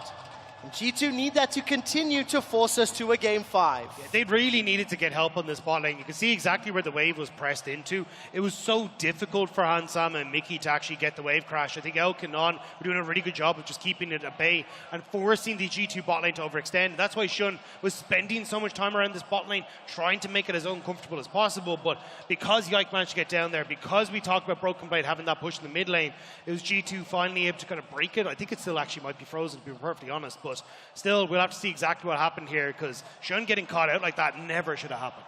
No, and crucially, again, we already saw Yagao being put behind. If the Viego also starts to fall behind his opponent, they're able to pick up more early kills, and they're setting the pace of the game, I think it becomes incredibly hard for BLG to find a way back, because so much of that comp relies on being able to be the aggressor, and when you're playing from a deficit, you're not hitting your spikes as early, you're not being able to 100-0 people, you can't do nearly as much as you need to. And yeah, eventually Bin will come online, but that is a very distant future. And by then, the Jace, the Aphelios are going to have a lot of impact. Okay, while we wait for details to come to us, I want to play a little game here. Gentlemen, I'm going to ask you, at 8 minutes of each of our previous games, how far ahead do you think Elk was when it comes to CSD and goal difference? Just give me a rough estimate, because I've got the numbers in front of me, and they will shock you. Yes, I'm a tabloid now. Yeah, 8 minutes. I mean, probably 15 CSD up and about 2k gold, I think it was. Right. Now, this is the crazy thing, because that was my gut instinct too. Yeah. Ignoring the kills, because I've explicitly left K plus 8. In game 1, Elk was up 3 CS at 8 minutes. In game 3, he was down 2 CS. In game 2, yes, he was up 17 CS. But it was way closer. At 14 minutes, again for game 1 and game 3, there was only a 300 and a 500 gold difference between the bot laners. Now, the reason that I find that intriguing is, on my gut instinct and my memory, I'm like, man, Elk and On dumpstered and dominated G2's bot lane. Game 2, they obviously had a very significant lead. That was up to a 3,000 gold lead in game 2, right? So that was the one game that's had a huge influence. The other 2, game 1 was even. They was messy. They were trading kills back and forth. And in game 3, obviously, it was way more close. We've started on that similar trend. It's much more close. It's much more even. So I just want to readjust some of those expectations. It's only that one game that's really, really been heavily BLG favored. Obviously, we do know the pause has come from BLG's side. I am waiting for more information. As soon as I get it, I will come back to you. But I mean, Lucian Nami, already level 4, level 5, hasn't popped off yet. I'm feeling hopeful here, Chronic. I personally, and this is of course, mostly from what I've seen in the LCK, we've actually seen pre-Electrocute, right, when the Electrocute Nami was still a thing, this was a lane that basically started bullying you level 2, right? The moment that you actually were able to dash in, go in, it has been mostly about pure lane dominance, but at least if we look at the teams, T1 is a great example that were able to execute this domestically. It wasn't necessarily about the laning phase. We actually saw Zeri Lulu win the matchup early on a lot. It became about what can you do in the mid game. And that's also, I think, why the first strike in particular gets picked. It's because the mid game, when you get your guild force and the mandates, proc that and just chunk someone to half allows you to do so much more on the map. And a lot of the success we saw for this, especially when you start to rotate Lucian Nami into the mid lane, was when you had Wukong, Sejuani's, Maokai's as your junglers, right? Because oftentimes it's a case of, right, I'm going to go in with the culling, so as long as I've got this big AoE ultimate from the jungler that can CC someone down, I'm going to be in a great spot. You can burst someone out, then start to take the towers and start to roll. Viego isn't really that, so I'm curious to see how they want to try and use Alessandra to really bring them into the equation, because I feel like you need this like combo with Yago to make that work. Well, we do indeed. I will inform everyone that on my screen, the game has unpaused. The kill was secured by G2. With some luck, we'll be pulling this up on your screens in just a moment. Unfortunately, there is another pause. So I will keep feeding you information as and when I receive it. For now, I haven't got the exact reason for this, but we'll continue to talk a little bit about this game. G2 Esports, they've come out swinging. What I can tell you is this. Production has just informed me that On has reported having issues with his biscuits. Tournament officials are currently investigating the issue. And while they continue to do so, I'll give you that info. But I will say that as that pause came in, obviously that was the gank attempt onto Shun, which did result in the kill. And as we were talking about the power of the Lucian Nami, right? As already mentioned a little bit, I think that Braum and Cassandra, as far as champion goes, to kind of negate what that duo wants to do, they are really far up. It is basically impossible to CC the Cassandra and really get a big chunk. And even if you do, the amount of tankiness that he has means that you lose a lot of that lethality, because there was a lot of Azirs and whatnot getting chunked out in the middle of the game. And then secondly, Braum is self-explanatory. The moment that the calling comes out, just throw up your Unbreakable, and it takes away so much of what makes the combo good. And if you then have a Vet Viego, maybe you can do something, but right now that's not the case. It's not. All right, listen, what I will say is this. I want to take us away from the game for a moment or two, and I just want to say thank you to London. You guys have been incredible. Can I make some noise here, Copper Box, and in the arena? We don't have gameplay to talk about. We don't have champions to look at, so I think let's step away from this for a moment and let's talk stakes. London, I will tell you, the nerves are real here. The nerves are real because I mentioned this. Maybe some of you were outside getting a drink beforehand. The last time that the LEC beat the LPL in a best of 5 was 2018. Fnatic beat EDG. Since then, we have not beaten an LPL team once. And that is a scary prospect. And for G2 to even try and turn that around, they need to win this game and then get to game 5. Especially when they're only one game away as well from being knocked out of this tournament. We're going to see if they're going to be able to turn this around, because it is at least okay at G2 for the moment, but we're going to have to see if they can continue for the rest of the game. We can. I have actually heard we're going to go to the analyst desk, and it's really good, because every time I say this guy just has a smug look in his face. It's like, it's even worse when you talk about LCK. So let's head to the analyst desk before Chronic starts to make us all mad at him. Yeah, it is even worse, actually. I think we have a full-screen graphic somewhere about it. But when I saw the information in our chat, I was like, Trevor, don't say it before they actually maybe win, because jinx it. I don't believe in jinxes, as you know. But hey, unfortunate situation here. And, you know, biscuits, someone might be like, oh, it's just a biscuit. But in the early game, it's like so important. Yeah. I find popping on the microwave for like 5 or 10 seconds really just makes them much Heat it better. right up. Yeah, it's like you think they're old, but then It's they true. just feel fresh. How about those brownies that you can make? They're like just like 3 ingredients, and you just put them in a cup, and then is that the same thing? Or We should suggest that as well. Yeah. I've never baked a single thing in my life. I don't know what's going on here. Okay, good. Well, someone's cooking, though. It's Yike, because that's the information that we do have of how it's going in the game. And in terms of the early games, for G2, this is better because, well, they were just not good. But Yike is getting a certain amount of pressure off here, which I think was important or is crucial to the game, Emily. But it's all about team fights. So how do these two team fight? Yeah, yeah. I mean, the interesting thing is we talked about, okay, are they just going to go Aphelios? And that happened. Yeah. And then BLG's response was, we're going to go Lucian Nami, because now they just want to absolutely crush that bot lane, right? The other thing that I thought was super interesting is how they dealt with the mid and top matchups, because obviously G2 using the Cassandra flex, despite the fact they are on blue side. And then, you know, BLG actually initiated the swap, which is kind of interesting for me in terms of what lanes they wanted. So What year is it? Yeah, I mean, and G2 follow it up with a really good play where their Caps is pushing in. He builds up a big wave. They rotate up. You have not only the Gragas coming, but the rest of the squad ready to rotate over for that early dive on the Lissandra as well. And yeah, G2 are setting this game up really nicely, especially with the almost pick on jungle.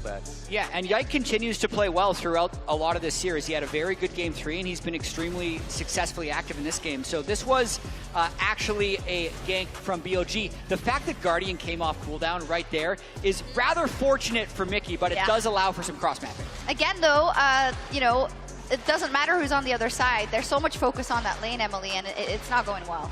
Yeah, I mean, here we're going to see the top dive coming out from Yike. I know they already pointed out on cast, but the most impressive thing is he was in all 3 lanes so early, and that's what's given G2 their advantage. Yeah, that was the rotation that we were talking about as well, up to the top side, off of Caps' minion wave, successfully getting that dive, then bouncing down to the bottom side and countering this possible jungle, play from Shun.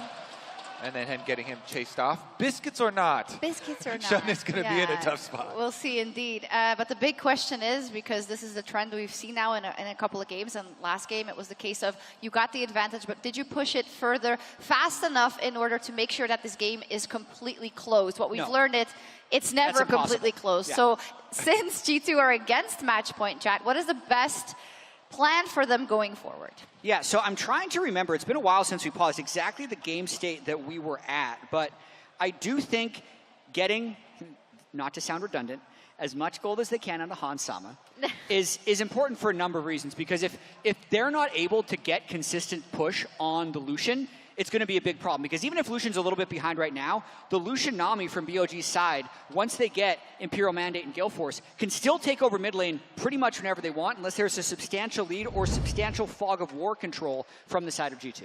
We do have an update that tournament officials have confirmed the bug that affected BLG's On's ability to use his biscuits. Because this had a material impact on the game, they will be initiating a chrono break and rolling the game back to 6:42 in game. And I just asked for clarification because I want to know exactly when that was, because I don't know. I'm going to tell you.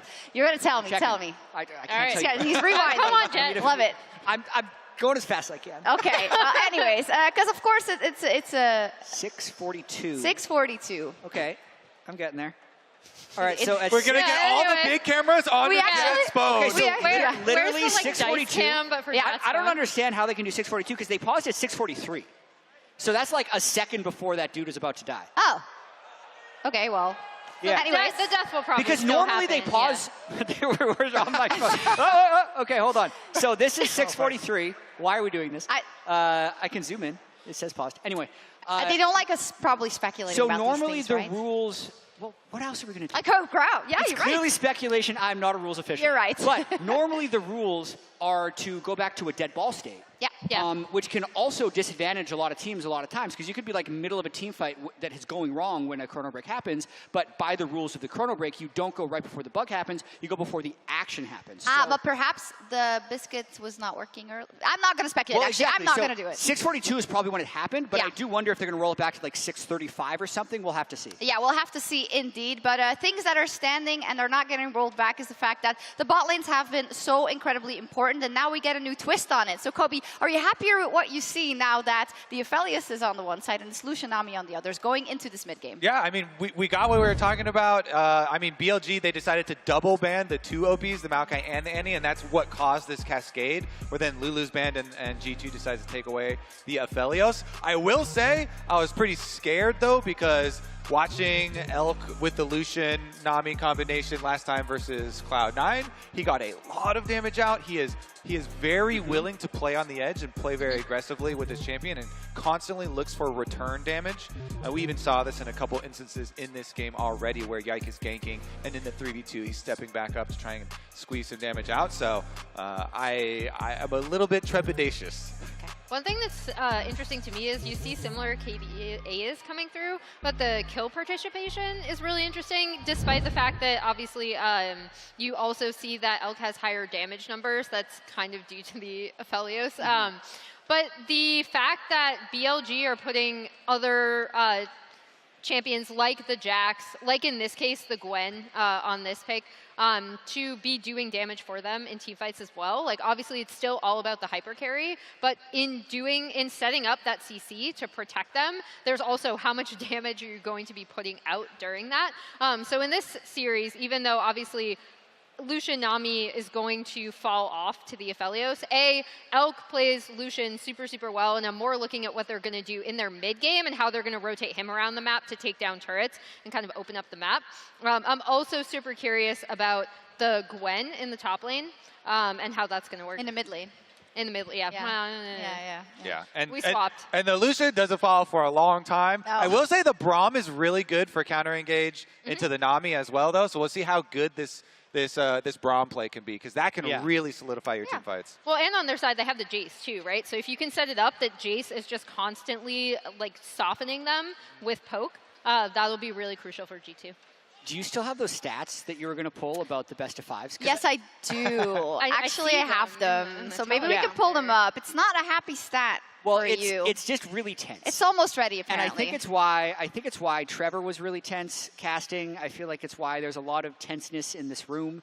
The history of LEC versus LPL is not good. No, it's not. I'm actually going to scroll up so I see it. Yeah, the last time that they won a best of 5 was 2018 Fnatic during Worlds against EDG.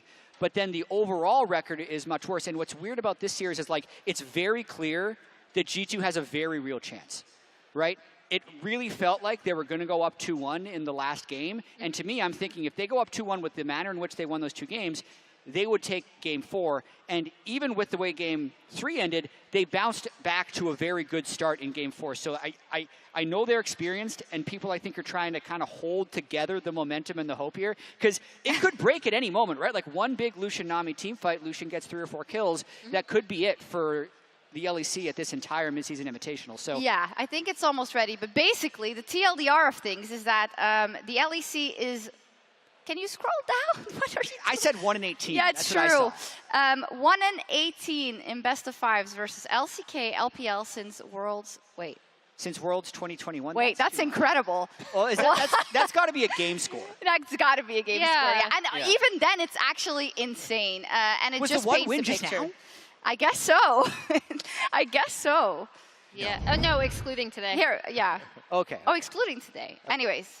Game score, yes. I love how they're just updating us, and we're still waiting for the graphic. But it's bad, and I think it just shows how, in general, it has been so incredibly hard for EU and NA teams, of course, but in this case, the LEC teams, to upset those regions, LCK and LPL specifically, for different reasons in a best of 5. Because we see that almost all of the victories come from the best of ones at Worlds, right? When you can have that toss-up, let's say, but when it comes to outplaying them 5 games in a row, 3 games in a row, 4 games in a row, that's where it becomes very, very difficult. And this series, is definitely doable, as you're saying, for G2. We looked at the last game. The last game was so incredibly close, just coming down to the pick on the carry at the very end. Yeah, here is that graphic we were talking about. 0-3 in 2021 Worlds, 2022 MSI, 0-3. That one game did come from G2, so now the second game coming from G2 as well. But to get back to the discussion we were just having, the pressure that is on G2 to even win here, but also the task that they have to do well at MSI, and I think this is going to be true for any Western team with how dominant the LPL and LCK have been, unless you need to update really quickly. I do have an update. My point is not important. So I think, go for it. yeah, I think this, in a way, the Chrono Break did not resolve the issue. Tournament officials are trying one final fix, but if they are unable to resolve the issue, the teams will play through starting at 6:53. So that would be after On already dies. Well, that would be like right as he's getting body slammed. Yeah. So that's good news for Europe. Bad news for the LPL. I hate being like, I would hate to be joyous when it's about something that can't be resolved. Of course, I agree, but I know what you mean. There's a lot of games where the refs decide things and fans love it or hate it. That's true. Like, it's just the game. But we're not fans. We don't have any of those feelings. Do you? Honestly, I want to see the West do well. Okay. Like, I really I'm do. a robot for one. I don't know about you, but I'm for sure a robot. At this point, we have something in parentheses. The original pause was at 6:40. However, 6:53 is the time where the teams tested off air if the issue was resolved. Okay. Cool. Anyway, people on the computers can go back to the time. Yeah, absolutely. My phone's running out of batteries. Yeah. I'll get back to the point that I had before. Go. This new MSI format is a blessing and a curse. Because I feel like the previous MSI format, if you thought about the path for G2 or even 2016 CLG to have what they would consider a success at an international event, it was have a pretty good best-of-1 group stage, top 4 of 6, right? Where only one Korean and Chinese It's team actually existed. really hard to fail. Well, believe me, not that hard. I know. TSM made it look really hard. And then once you get to the best-of-5 stage, you have to have that one big moment, right? For G2 in their MSI Championship, they took down T1, and then they beat the NA team TL in the finals. But now, if we think about where G2 sits, they have to win the next 2 games here against BLG. They have to win 3 of 5 against C9, obviously, or Gen G. Then they'll have to beat JDG and T1. In all successive best-of-5s, they're still 10 wins away from an MSI championship. It is so much What's more the daunting. slogan? What's the slogan of MSI? Defy expectation. And Anyway. You're going to have to do it a lot. But it's a great point, and I think that is where, you know, a lot of people have been frustrated with the LEC and the LCS teams in general. But on the other hand, it just makes the class of the teams, like a JDG, a T1, I'm going to also include Gen G in that conversation for now. In all of this is not good. They're not on stage anymore. Bathroom break. Yeah, bathroom break, which is important, but it's true. And I think if we look at the side of BLG as well, Emily, we set it up before, but they are still on match point, and when it comes down to those team fights, they have been very crisp. They have been very able to push those games home. And for them, it's the same hard road. But do you think if they close this out cleanly, if it is in this one, or maybe it's in the 5th one, how much growth potential do you think they can still have in this tournament? I mean, yeah, BLG are a really interesting team because, like I said, to go back to the first time they faced JDG, they actually almost won that series, which is why, like, every time they throw in game, I'm like, yeah, okay, like, we've seen a lot of this. Even in their playoff run, they're not a team that plays very cleanly. But I do think throughout their run, you could see their team fighting and coordination improve. They still don't always make the best decisions, I think. But when it comes to a lot of those team fight setups, that's where they have grown as a team. And I feel like you can see that here at MSI as well. Yes, you can. Players are allowed to go to the bathroom, but we will resume after. This is just a couple of minutes away. Sven has been here for many years, always with the cowbell usually, but now it's with the, what do you call that, those thingies? Thundersticks. Thundersticks. I heard at least one of the cowbells was confiscated by security, which and then is very given back. sad. And then given and back. then returned. But now I don't see it. But back to BLG, though, I completely agree, and I feel like the growth is what you want to focus on with this team, because in regular season in LPL, you know, the expectations for this team were not that high, and they've been able to overreach and surprise people and defy those expectations. Defy counter, 3. Amazing. There we see Romain, who, as always, is dressed the part, and what I can only assume is a stressed group backstage for both sides because the pressure is so immensely high. Last LEC representative in the tournament, and LPL teams always have it incredibly difficult in their domestic audience in terms of what they show on the international stage thanks to their pedigree. Yeah, and Dylan Falco right there looked pretty relaxed. I feel like he's probably already done a lot of the Game 5 draft prepping. That is one thing about, like, coaches watching backstage in League of Legends, you're so damn powerless. Yeah. Like, because you can't call plays, you can't call timeouts. You're pretty much just like, well, I hope just the let go. champions work. Especially if this goes to Game 5. Like, when you walk off stage, you're like, well, time to just turn my brain off because they're too stressed. When you were a coach, though, would you have wanted the ability to call plays? Like, how would that happen? Like, because I think that's so much on the players in the game. Oh, I would love a timeout. Because occasionally during scrims, you can call timeouts. It kind of pisses off the other team, but you just say it's a bug or something. Just to, like, 1 or 2 minutes, like, remind people what the focus is. Because you can totally lose focus within a game. But you obviously can't do that in games like this. Yeah. I mean, if it's paused. I mean, only. Refocus. No communication from the coaches to the team. But the teams themselves and the veteran leadership, maybe from someone like Caps, could have a big influence. Yeah, it's interesting because it's been brought up a lot of times. If you could have someone, a 6th person, talking in real time to the teams, but it would completely That's totally different. It would Yeah. completely change. And what it your is value a huge discussion that we're not going to embark on right now because we're getting back into the game. Quick shot, finally. Thank you so much. Thank you very much. London, we are back in game. It's 7 minutes on the clock. If you have just joined us, thank you for your patience. Thank you for bearing with us. I will say as well, on behalf of me personally, I appreciate that boo when the pause came in was because there was a pause. We're all heated. We want the action to continue. Nobody in London would be booing BLG, right? Right? No, I'm not asking for it, you fools. I'm not asking for it. We're here to cheer and support to play good League of Legends. Importantly, the kill that was secured was not removed. And while we do not have details right now, I want to emphasize, I want to make it clear. Players should and must always pause if they think a bug happens or something goes wrong. That's exactly what happened. And we're now back into the game. Right, let's take stock of this. Chronicler, it is still 2 kills to 0. 1 for Caps, 1 for Hans Sama, and it's still a small gold lead in favor of G2. And we are going to have to see BLG actually be able to fight back in some of these skirmishes. This have been mostly individual picks, combined with a nice play on the top side of the map. But this first Herald fight, pivotal for BLG. Let's see if they're going to be able to achieve much here. G2 already moving in. Mickey's there. Well, there's the engager. Gao goes with a glacial path forward. Ring of Frost goes down. Mickey's the first to fall. Kill secured by Shun's Viego. The Herald down to 1,400 hit points. Ons arrive to the fray. The ebb, the flow, the Aqua Prison, and BLG, they pick up the skirmish. Well, thank you. Very clear answer. BLG was aware of the fact that they needed to win that skirmish, and they did decisively. Shigao does get caught. He does get caught. Caps goes all out. The prison throws him in the air, and Yagao escapes with his life. Caps unable to secure that kill, and BLG, they get the 500 gold leads. Still, though, nicely done by Caps, because that is a flash, a heal gone from On, and also a flash from Yagao, so that helps a little bit with making you feel less bad about what just happened, because BLG got the kills on Viego that they so desperately need, and immediately throws down the Herald mid. All right, very quickly, as the engage now goes forward, Elk will be dropped. Hans Sama and Mickey find that kill. I think I have the briefest of moments. I do want to just have one final update on this. We've got the ruling.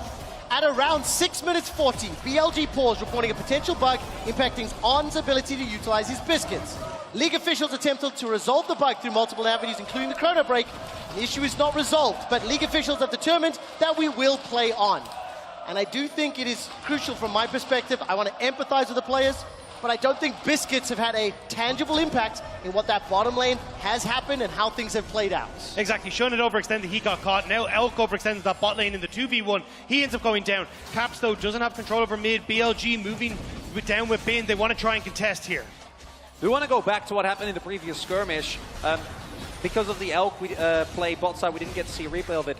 The initial few seconds are the most important. If BLG get a kill, you are not going to win the fight, right? Especially this early on, you need to make sure that you deny the resets and that neither Yagao nor Shun is able to set up, because otherwise, even with G2 having Mickey there, you're not going to be able to take it out. No, and of course, in terms of Mickey and Hansama, this time around, 2 kills up. It's a gold advantage to Hansama on the Aphelios. Those early levels, those early trades, and that early gank from Yike working out.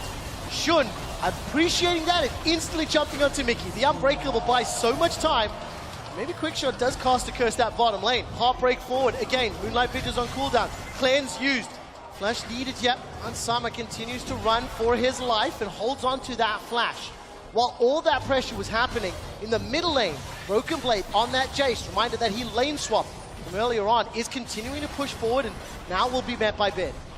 You're starting to get control over this bottom side, though, as you can see Elk with those turret plates going to get his answer back for a lot of what Hansama picked up in the early stages. Still Broken Blade getting pushing mid, getting shoved, Caps on this top side. It's a lot more about the solo laners here for G2. How much can they do as Caps? Oh, nicely done, managing to escape. Frozen Prison was locked down, and I think the footwork there helping him get to safety. Manages to stay alive as the wave was cleared out. Caps looking pretty comfortable on this Consante and applying pressure to BLG. Importantly as well, as long as Shun isn't there, a lot of the effective gold from BLG isn't there, right? A lot of the power. If with all 3 kills being on this Cassante, picked up a very early Divine Thunderer as well. G2 still is very much in a position where they can pick fights on the rest of the map. The 2v2 from Aphelios and Braum, as we have already seen, very, very strong. And I am very happy to see G2 keep the pressure here on BLG, because even though BLG won that one skirmish, you know, threw down a Herald, picked up a Drake, it's not enough. They need to, in my opinion, snowball more if they really want to take control of the game. And of course, will they be able to do it? That's the question. We're 3 minutes from that Drake, 2 minutes from the next Herald. Caps and Yagao have been trading in that top lane. Keeping an eye on the CS numbers as well, still pretty even as far as those solo laners are concerned, despite the movements. You can see there once again, Bin may be able to catch out. No, Caps will be able to complete it. That means Broken Blade on that Jace continues to pressure forward. Teleport into this bottom lane. Yeah, they want to try and make a play happen. Yikes there too, Dagda. I don't know if they can get in here, though. This is the thing. They need to try and crash the wave. Shun going to try and match Yike off the side. The TP from Broken Blade as well. TP top. He's going top. Broken Blade's going to be catching Bin. There's a 3 versus 3 for now, 4 versus 4 potential. The Dragon is up in only 2 minutes time and they're fighting for Scuttle Crab. G2 Esports, they went fishing for an opportunity. They were unable to find one. They really wanted to try and get the dive onto Elkanon and just massively put the spot lane behind, but they don't get the chance. And Mickey stepping up does need to back away. There's a lot of damage that can come out from on an Elk, but still G2, you can see finally in these games, they're the ones that are trying to be more proactive in the early stages. Importantly there as well is that with Caps using the TP, you saw Yagao switching to the heal, trying to get to the play. As a result, wasn't really able to get any lead in mid. So even though the teleport was invested, didn't end up costing too much in terms of CS or presence on the map. Well, listen, this game is definitely as close as it can be. In contrast to many of the previous games, Hansama and Mickey stealing away that Aphelios. The Braum is doing a lot of work. But you have to highlight the back timers. Mythic's already picked up here. Alk has got himself that Gale Force. Sitting on those free-ass boots. In comparison, Berserker Screeve's Gale Force just picked up a couple seconds ago. So as far as combat power is concerned, a lot of benefits in favor of BLG, and it looks like they might be moving around. There's a lot of lane reassignments this game. I mean, they're looking at Rift out, right? You just picked up the strongest point for Elkanon, and the BLG want to make sure they can slam that home. Moving towards Broken Blade in this top side. Plays the target. Will be caught inside the tomb. Vin continues to chase, fires out the needlework. One last frost shot will secure it. BLG run him down. Broken Blade took a long time to be killed, but that opens up the possibility of this bottom tower. This is a trade of power across the map. Yeah, with a Broken Blade actually wasting a decent amount of time and BLG needing a little bit more time to actually take him down, Caps is able to get down substantial damage to this turret as long as Yagao arrives in time to make sure that it stays alive. Still not too bad, but if Caps is able to get first turret blood before BLG can use the Herald to crack open the map, that's a really big win for them. He might be able to do so as well. Yagao just going to be here as the Terror falls, so you're not going to be able to get it, but I wouldn't be surprised if he shouldn't take this and immediately try and move into the mid lane to get that middle turret down, make things a little bit easier, open up a long lane for Elkanon to start chasing members down in this mid lane. With that tower being secured now, there may be even more opportunities to push into BLG jungle. The Dragon is spawning. BLG 3 members stacking towards the middle lane. Rift Herald instantly dropped again. That's both of them pretty quickly thrown down and will allow the reposition. Caps is already in the river. Broken Blade used that teleport just a little bit ago. Red-White has just timed out before the Dragon fight. Yike stepping forward, level 9, goes all out, thrown, Heartbreaker away, Shun stays alive, but it's Elk that finds Hansama. G2 Esports are so split up that Elk is able to cull him down. Now Caps in and amongst the fray. The explosive cast comes up, but there's no damage, there's no follow-up, there's no G2 to finish the fight. You can't fight on these spikes. All BLG want to do at this point in the game is fight you. Try and get a kill, try and start a skirmish. And G2, they're saying, yeah, sure, throw everything onto Shun. He's able to flash an ultimate out. And Elk showcasing the lethality of this Lucianami. Oh, so much damage. Unbreakable's buying time. Bin, however, is not done. Mercurial Hammer to the skies. Drops right down, but Broken Blade's the next target. We're playing on the Infernal Rift, and Hansama's been able to respawn, trying to find a target, but BLG, in the blink of an eye, find a 3,000 gold lead. And now BLG is up 2 Drakes, while having the chance for an Infernal Soul, which obviously, with the Gwen, with the Lucian, you're looking for. And again, everything here starts off with them trying, and if they actually kill Shun, then they might have been fine. But like, even if they do, with Elk getting Hansama there, like, you're not going to win the fight. You need that damage, and dying up with Flash and Cleanse shouldn't happen. Not in a million years. I mean, Gale forces into a really good ultimate coming through from On as well. Like, you basically are caught between a rock and a hard place. You got the wave one direction, you got a Culling coming the other way. You were never going to win out on that. And G2, they take a fight where BLG are happy to have them that split up. And now, as you say, with Dragon in tow, plus this one as well, like, there's no way you're going to get that steal, but they still attempted, and now it's just another kill going over to Bin, who has that Riftmaker now completed. Yeah, but look at Elk's itemization deck. They're straight after that. Rapid fire cannon already. But I think the Culling and the Gale Force, just the fact that like the members of G2 split up, Elk was able to single out Hansama. This is the period of the game where this Viego, Lissandra, Lucian are going to be way more impactful. G2 have to play a little careful. If they get to the 3-4 items, then all of a sudden the scaling can play to their benefit. It goes back to the conversation we keep having, which is actually utilizing the tools that you have, right? And that's partially on Hans, that's partially on the rest of his team. But with Cassante and a Braum, your Aphelios should never die like that, right? So Illusion is taken down. Oh, I mean, look at this. Hansama's the target. The Culling this time round is blocked by the Unbreakable. The tidal wave, however, sends Hans in the air. The needles are fired, waiting for the snip, snip, snip. Bin can't find him, but the Heartbreaker does. Instant reply, though, as Yike throws up the explosive casket to 1 for 2, and BLG maintain control. But G2 are taking these fights when BLG have the numbers advantage. Caps is pushing in the bot lane, so BLG feel comfortable to take it, and Yura Cassante, yes, he got demolished, but you're not really going to get much damage onto these side lane turrets. And Hansama is the one that's footing the bill for all this. The early laning phase is irrelevant, because once Elk and On have started to move around the map, 008, better than James Bond for that Nami, and 312, the moment that Gale Force was activated, Elk has found culling after culling and has made Hansama irrelevant in these fights. And it's not impossible for G2 to come back, particularly given how we've seen some of the games play out. But what it does mean, you are now reliant on BLG to mess up, because with the amount of aggressive power that they have, plus a 2 Drake lead, getting back is going to be so hard. And look at the timing on these ultimates from James On. Every single time he's catching Hansama with it. And Mickey is also putting up this barrier earlier to try and block the culling. So they're kind of using this as a 1-2 punch to constantly keep G2 in check. Beautiful play from BLG. I mean, you can feel the pressure, you can feel the tension from Hansama. He and the rest of G2, they are behind, but they are not yet eliminated, as we've seen so many times. Hey, 15 seconds till Baron. 15 seconds to Baron. They wouldn't rush it this quick, would they? More importantly for me, a minute and a half until Infernal. I actually wouldn't mind if they started, as long as they peel off. If they try to actually take the objective, that would not be what you want to do. I personally say if they... Baron's up, Chronicler. The chance is there. Okay, but if they peel off and fight them like G2 are... That's not good, okay? They need to actually commit fully. Let's see if they do. BLG right now, happy and content to catch the waves. Teleport available for Vin, Broken Blade and Caps as well. Summoners, the Unsealed Spellbook rather. Here we go, currently sitting on Flash Cleanse.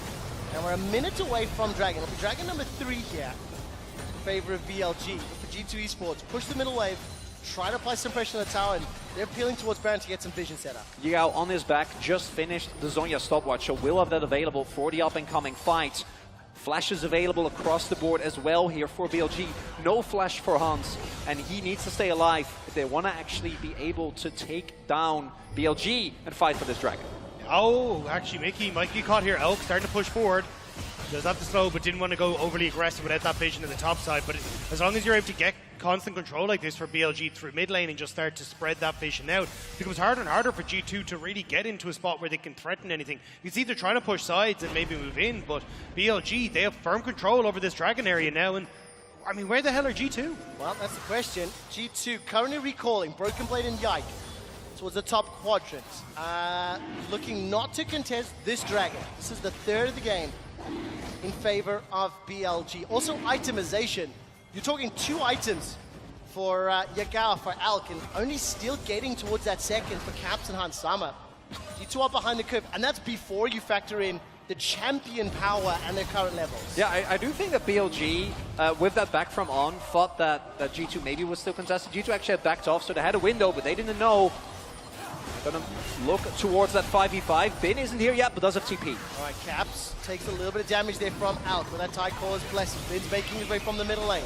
Winter's Bite won't find a target. The Fissure is still up. The Moonlight Vigil too. Unbreakable. That's a big cooldown. Red, white, Hans Summers the target in this fight. Tidal Wave will not send him up, but the re-engage is good. Aqua Crescent buys some time, and Hans Summers simply cannot stay around long enough. BLG have got one, have got two. They are looking for the third, and they're not done yet. The Dragon was ignored, and G2 were obliterated. BLG are too good at getting onto Hans Sama. They blow the early cleanse, and from that point forward, Yago still manages to get in to help Elk finish him off. Now, with Baron in their sights, BLG want to make sure that they are advancing forward. And this time around, G2 not really in the position. Yai can go for maybe a miracle steal. But look, Yagao marking him, but making sure that he can't get close. No ultimate, no flash, no body slam, no Baron left to play around. BLG have just accelerated this game to a point that may not be possible for G2 to come back. They still have scaling, they still have possibilities, but man, they are going to be relying on BLG being a little overeager, a little out of position. And the thing is, it is still possible, but it's so difficult for them now. Particularly because this is a Lucian, right? It's not the Aphelios where one misstep is the difference between life and death. Lucian has so much mobility innate in his kit, and especially when combined with an army, actually taking down Elk, who is monstrously fed, is an almost impossible task. Finn is on the top side of the map, though, so G2, considering maybe we can make something happen. Yike maybe even look for the steal. Caps, though, taking a ton of damage in the mid lane. Dragon below half HP. I mean, third item completed already. That's the Infinity Edge. Teleport being channeled here from Bin. That will at least get one of those cooldowns available. Caps, the next target of Elk. 3 items completed. 4, 1, and 4. 0, 0, 11. That Nami behind him involved in 11 of the 13 kills. BLG now, once again, continuing the pressure. Captures the target. He's caught out. He's rooted in place. Blade of the Rune King comes out, and Elk is unstoppable. Caps just gets punished for recalling around the corner. He should never have been there. You know that BLG want to try and use this Baron buff to take towers, and he just gets completely caught out. Even when you look at the bottom side, Broken Blade and Yike were there. No one was here to defend that, so Caps knew he was going to be out on his own, and they were already gifting the tower. That quicker reset was going to give him nothing. Additionally, Bin has gone for the Nashors, right? So no one in the game can deal with this Gwen in a 1v1. So getting the TP, really, it's a small victory, but as long as Bin can match, the rest of the team is winning so insanely hard because they need to send multiple people just to deal with him. And this is why BLG have been so capable of playing around this Lucian Nami, even just domestically as well. They've been so good at making sure they can play for these early skirmishes, get the early towers, start to put the pressure down. Even though they weren't actually that far ahead coming out of the laning phase, it was just the fact that they were able to find these skirmishes so consistently, play around their vision, look for early dragons, and now it's G2 who's paying for those mistakes. And this is a heartbreaking turn of events because the first 7 minutes of this game looked good. Yike was everywhere, and that Lucian Nami didn't get a chance to be unlocked. The problem is the following 17 minutes have been all BLG. They've moved around the map more effectively. They've utilized that Lucian way more effectively. And because of the power spike of their composition, G2 are now 7,000 gold down. They are down 3,500 gold to this Red Bull Baron power play. And while they still have their base to fall back to, the opportunities to claw back this 8,000 gold deficit are becoming slimmer and slimmer. And the kicker, in 3 minutes, it's Infernal Soul, right? And as if there isn't enough blow potential, BLG's composition, I would say on an even state, relies on getting a pick. They already have more than enough gold for that, but the moment that Infernal Soul comes through, a single dash forward from Elk combined with a proc from On and a W is going to chunk out everyone on G2. And we've already seen it happen to Caps, who in theory is a tanky member on this team. Yeah, so it's not going to get any better. And BLG, they are well aware of that. Bin now taking bot lane turret. He's opted in towards the Nashor's Tooth, so definitely something that can do a lot of damage when left alone with these towers. You've got Yaga who's pushing in the top lane. He'll have his TP up in just a few moments for that Dragon. And G2, they're trying to group as this 3 to 4 man unit, see if they can maybe pick people off. Even Brokenblade and Yike trying to play towards one side, but BLG just aren't giving them that opportunity to come back into it. They're aware of what happened the last time G2 got that moment against Elk. And listen, it is going to be a big, big fight. G2 Esports with one potential last shot remaining. Elk is just dominating. 6-1 and 14, 3.5 items completed. Caps will be the next target. Gets caught in place by that Ring of Frost, by the Glacial Tomb as well. He goes all out, buys enough time for Yike to arrive. The tidal wave will hold him in place for Elk to arrive, and now's the next target. Keep in mind, 130 for Soul, 140 for Baron. While that's going on, Ben does not give a damn. He's opening up the inhibitors. The Nexus turret, the inhibitor turret has fallen already. And that's what I was saying with the Nashor's Tooth. Gwen does so much damage to these structures. The extra attack speed is absolutely nuts. And BLG, they're drawing G2 everywhere and taking everything. BLG want to make sure that they are advancing forward and going up against the winner of Gen G and Cloud9. It is a 10,000 gold lead. And Billy Gaming on the verge of eliminating G2 Esports, last of the LEC squads. Look at this from Elk. Oh, the ward as well. Great vision toggle from the observers. Great vision toggle from the observers. He feels safe, right? Because there's a control ward in the brush. And then there, it times out, but in time for Elk to take it down. Oh, stuff from Elk though. I mean, yes, didn't have, or had the vision initially, but did lose it halfway through. Still able to get the core of those shots off and get the kill there. Now BLG, 30 seconds until Dragon. They already have the reset. They're already controlling so much of this river area now. Dagda, how do they do it? Dagda, how did G2 try to find this win? Need to get Elk. Follow Elk, level 14, advantage over Hansama. 4 items completed. He's got that LDR into a BT, a Gale Force, and the BF Sword. This is an uphill battle if ever I've seen one. There's even a stopwatch next to those free-ass boots for Elk. He's a 2-level advantage. Chronicler, it's going to be so hard, but it's the only way that G2 can buy some time.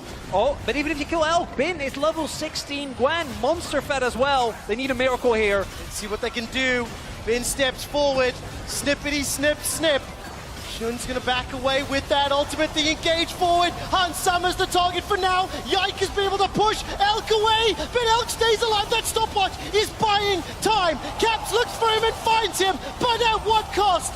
3 members of G2 are down. It's all up to Brokenblade, and it's not gonna be enough. The ace for BLG. And the mission is accomplished, but at what cost? Yes, Elk goes down eventually, but the stopwatch declines by so much time. And Bin says, hey, I'm here as well, and completely decimates the backline of G2. BLG handled the laning pressure from Yike, and the challenge from G2 Esports, and BLG will eliminate G2 from MSI.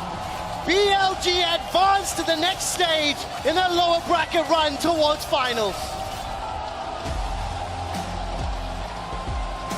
BLG will take down the LEC's last hope, and in such dramatic fashion as well. On and Elk may not have got the lead that they were expecting in the laning phase, but by God, when they came into those mid-game skirmishes, they make it known that they were still as strong, even with the Aphelios taken away from them. Also saw the level of comfort. Yagao and Shun, particularly in that final game, looking so much more in sync. Actually working together very, very well. London, put your hands together for BLG. As they have been the better team all day long. They have had G2's number. G2 also had the opportunity to win those games. But unfortunately, they just got bullied, beaten up, I think, at an individual level, outshone by their opponents. And those skirmishes just going the way of BLG in many of those games. I think especially in that bot lane, right? I think Elk and On just had the number of Hansama and Mickey the entire way through. But London, give a shout out to G2 as they take the stage for the last time. A heartbreaking end to the tournament for G2 Esports. An even more difficult pill to swallow, because you could see that the potential was there for them to not only win the games, to win the series. They should have had the series score going into this one. You know, throwing that game, throwing the lead That's how it feels, especially to a European caster. Yeah, it really is so close yet so far, right? You can even argue that if you just don't get any moment, it doesn't feel as bad, because now you're being able to win a skirmish left or right, you're able to get a laning lead here or there, but when it comes to the map play, and particularly the team fights, it just feels like you get one mistake every single game, whereas a lot of the LPL, the LCK teams are just so much better at turtling down, waiting for the one opportunity, waiting for the one error, and then striking, and then straight up winning the game of that. And I will say thank you to London. That game 4 was dramatic. The pause, the heartbreak, the challenges around it. Ultimately, the LG came out and they used that Lucian Nami to fantastic effect. It's something that the LEC teams have not been able to demonstrate or to really execute well, and it was the downfall in the final game here for G2. And that's the thing, I think we're kind of seeing a lot, and a lot of the conversation has been how these AD carries are protected as you go into this. And in these fights, we're seeing that Elk is getting significantly more peel, he's dealing significantly more damage, as you can see on your screen from the post-game breakdown. But even just the fact that how they set up for these moments. Like Elk getting access to Hans Sama in that first skirmish in River, getting them down with the culling. Like, these are small errors that are just being exploited so quickly by these Eastern teams. And if I can really draw onto it, I know Dagda and Chronicler, you did a great job of highlighting how well BLG played around Elk, how they created space for him and also protected him. And we saw specifically that Lucian, well, I can see it so vividly in my head, all the G2 members diving for Shun, not for Elk. And then because of them diving, Hans Sama stood there into a culling like, bruh, what am I meant to do? And it's one of those things where you see enough of those fights play out, it really was like visualized or demonstrated incredibly well in that last shot. Just makes it so hard because you feel like you got to do something as well, right? Because if you don't try to take agency, if you don't try to make proactive plays, you're also going to be in trouble as, what do you even say? Yeah, right? I mean, look at this, like that. Broken Blade sitting down, tough end to the tournament, especially for the player. In my eyes, was the most impressive out of G2, the most consistent. I think close second was Yike.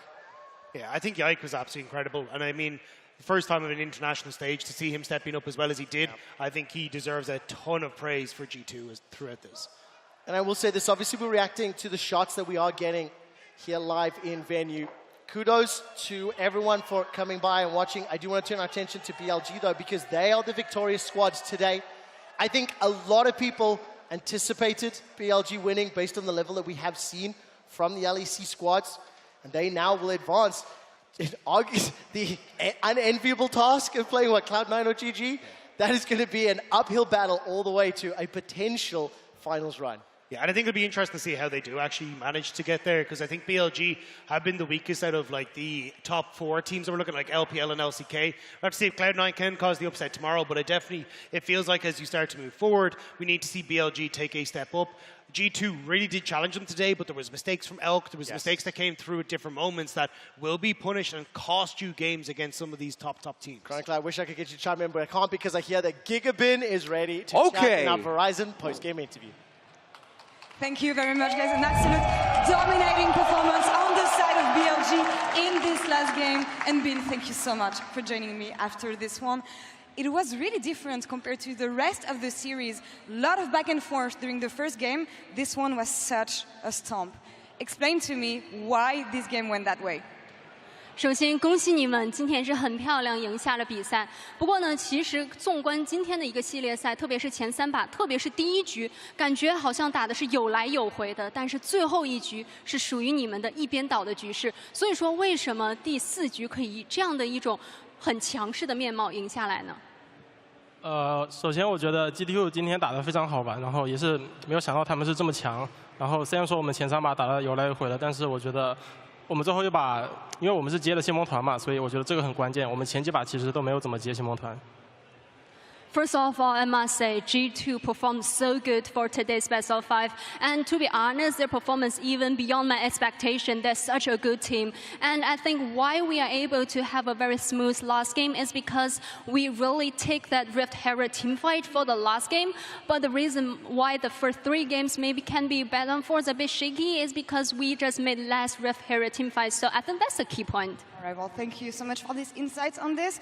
And I love the fact that you're maybe one of the most experienced players within this BLG lineup. You won MSI last year. Have you been helping the younger players getting ready and managing the nerves coming into this best of 5 series? 那其实，在整个 BLG 当中，我们冰选手也是非常有经验的，而且你也是参与了去年的 MSI 嘛，所以说也想问一下，可能特别是在这一场 BO5 开始之前，有没有和其他更为年轻的队友们稍微分享一些经验，然后帮他们缓解一下情绪呢？因为我们上一场比赛其实是被3比0的嘛，所以希望不要，就是上一场不会影响到我们这一场，所以我就跟他们说，我们这场只要好好发出我们的实力，就算我们之后真的打不过，那也不留遗憾就好了。所以我们今天就是这样过来打的。To be honest, before today's game, we lost with a 0-3. So we don't want that to affect our performance today. So I just told my teammates we would like to focus on own performance. We try not to leave any regrets on this stage, no matter what the result is. Staying focused and focusing on your own performance. I'm wondering, what is the expectation for you, Ben? You're coming back as the MSI champion from last year. How has been your experience so far at MSI? Do you feel stronger than last year? And what about the competition and the rest of the teams? 那也想问一下，冰选手对于这一次 MSI 的一些感受，包括说你的期待，因为去年其实你也是捧下了冠军奖杯，那这一次再一次来，会觉得有什么不一样，或者说自己有变得更强的地方吗？那同时，对于这一次整个 MSI， 包括其他的队伍整体，你有什么样一些的感受吗？我觉得今年的 MSI 整体实力肯定是更强的，因为不仅是赛区都有2个战队，而且还有双败赛制，所以如果今年想夺冠的话是更艰难的，但是也给了我们机会嘛。我们虽然说上一场我们输了，但是我们只要再赢下来，再赢接下来2个比5，我们就可以进决赛，然后我们也会想办法复仇京东的。Definitely, I must say for this year's MSI is much tougher because there are more strong teams joining into the MSI. Some regions we got 2 teams and we got the double elimination, the new format. But we just don't worry about that. We just would like to try our best. If we can just focus on own performance to win another 2 best of 5, we can still get into the final. Definitely less worries about after 2 days of series. Last question for you, Bing. I know that you said on social media that you wanted to try to say something in English. You did during the play-in stage, but there's way more people today at Copper Box Arena. Anything you want to say in English for your fans today? 其实呢，之前好像在社交媒体上，我们的斌就有说，哎，想秀一秀自己的英文。其实，在之前入围赛的采访当中，你也是秀了一下自己的英语实力。但是今天在现场来了更多支持你的粉丝朋友们，所以说有没有什么想用英语来说的呢？I now here have so many EU fans, LPL fans, and I think G2 is very tough. They are very tough, and we win G2. But I think this is that we more strong. So now we are very strong. We can win Genji, CDG, and T1. So thank you. Thank you so much for making the effort. 谢谢. Thank you so much for the interview. Wendy, a pleasure having you on stage next to me. As always, and Sharks, back to you in cool down. Thank you so much. Yeah, Ben has been practicing his English. For people that don't know, I believe he watches a lot of WWE, if I recall, and then other TV shows I noticed to one learn. Thing. So he yeah. didn't say he was going to beat Cloud9 though. He said it's. He did not say that. Yeah, I think that's a little bit. I think there's a reason for that. So we're in. I love it.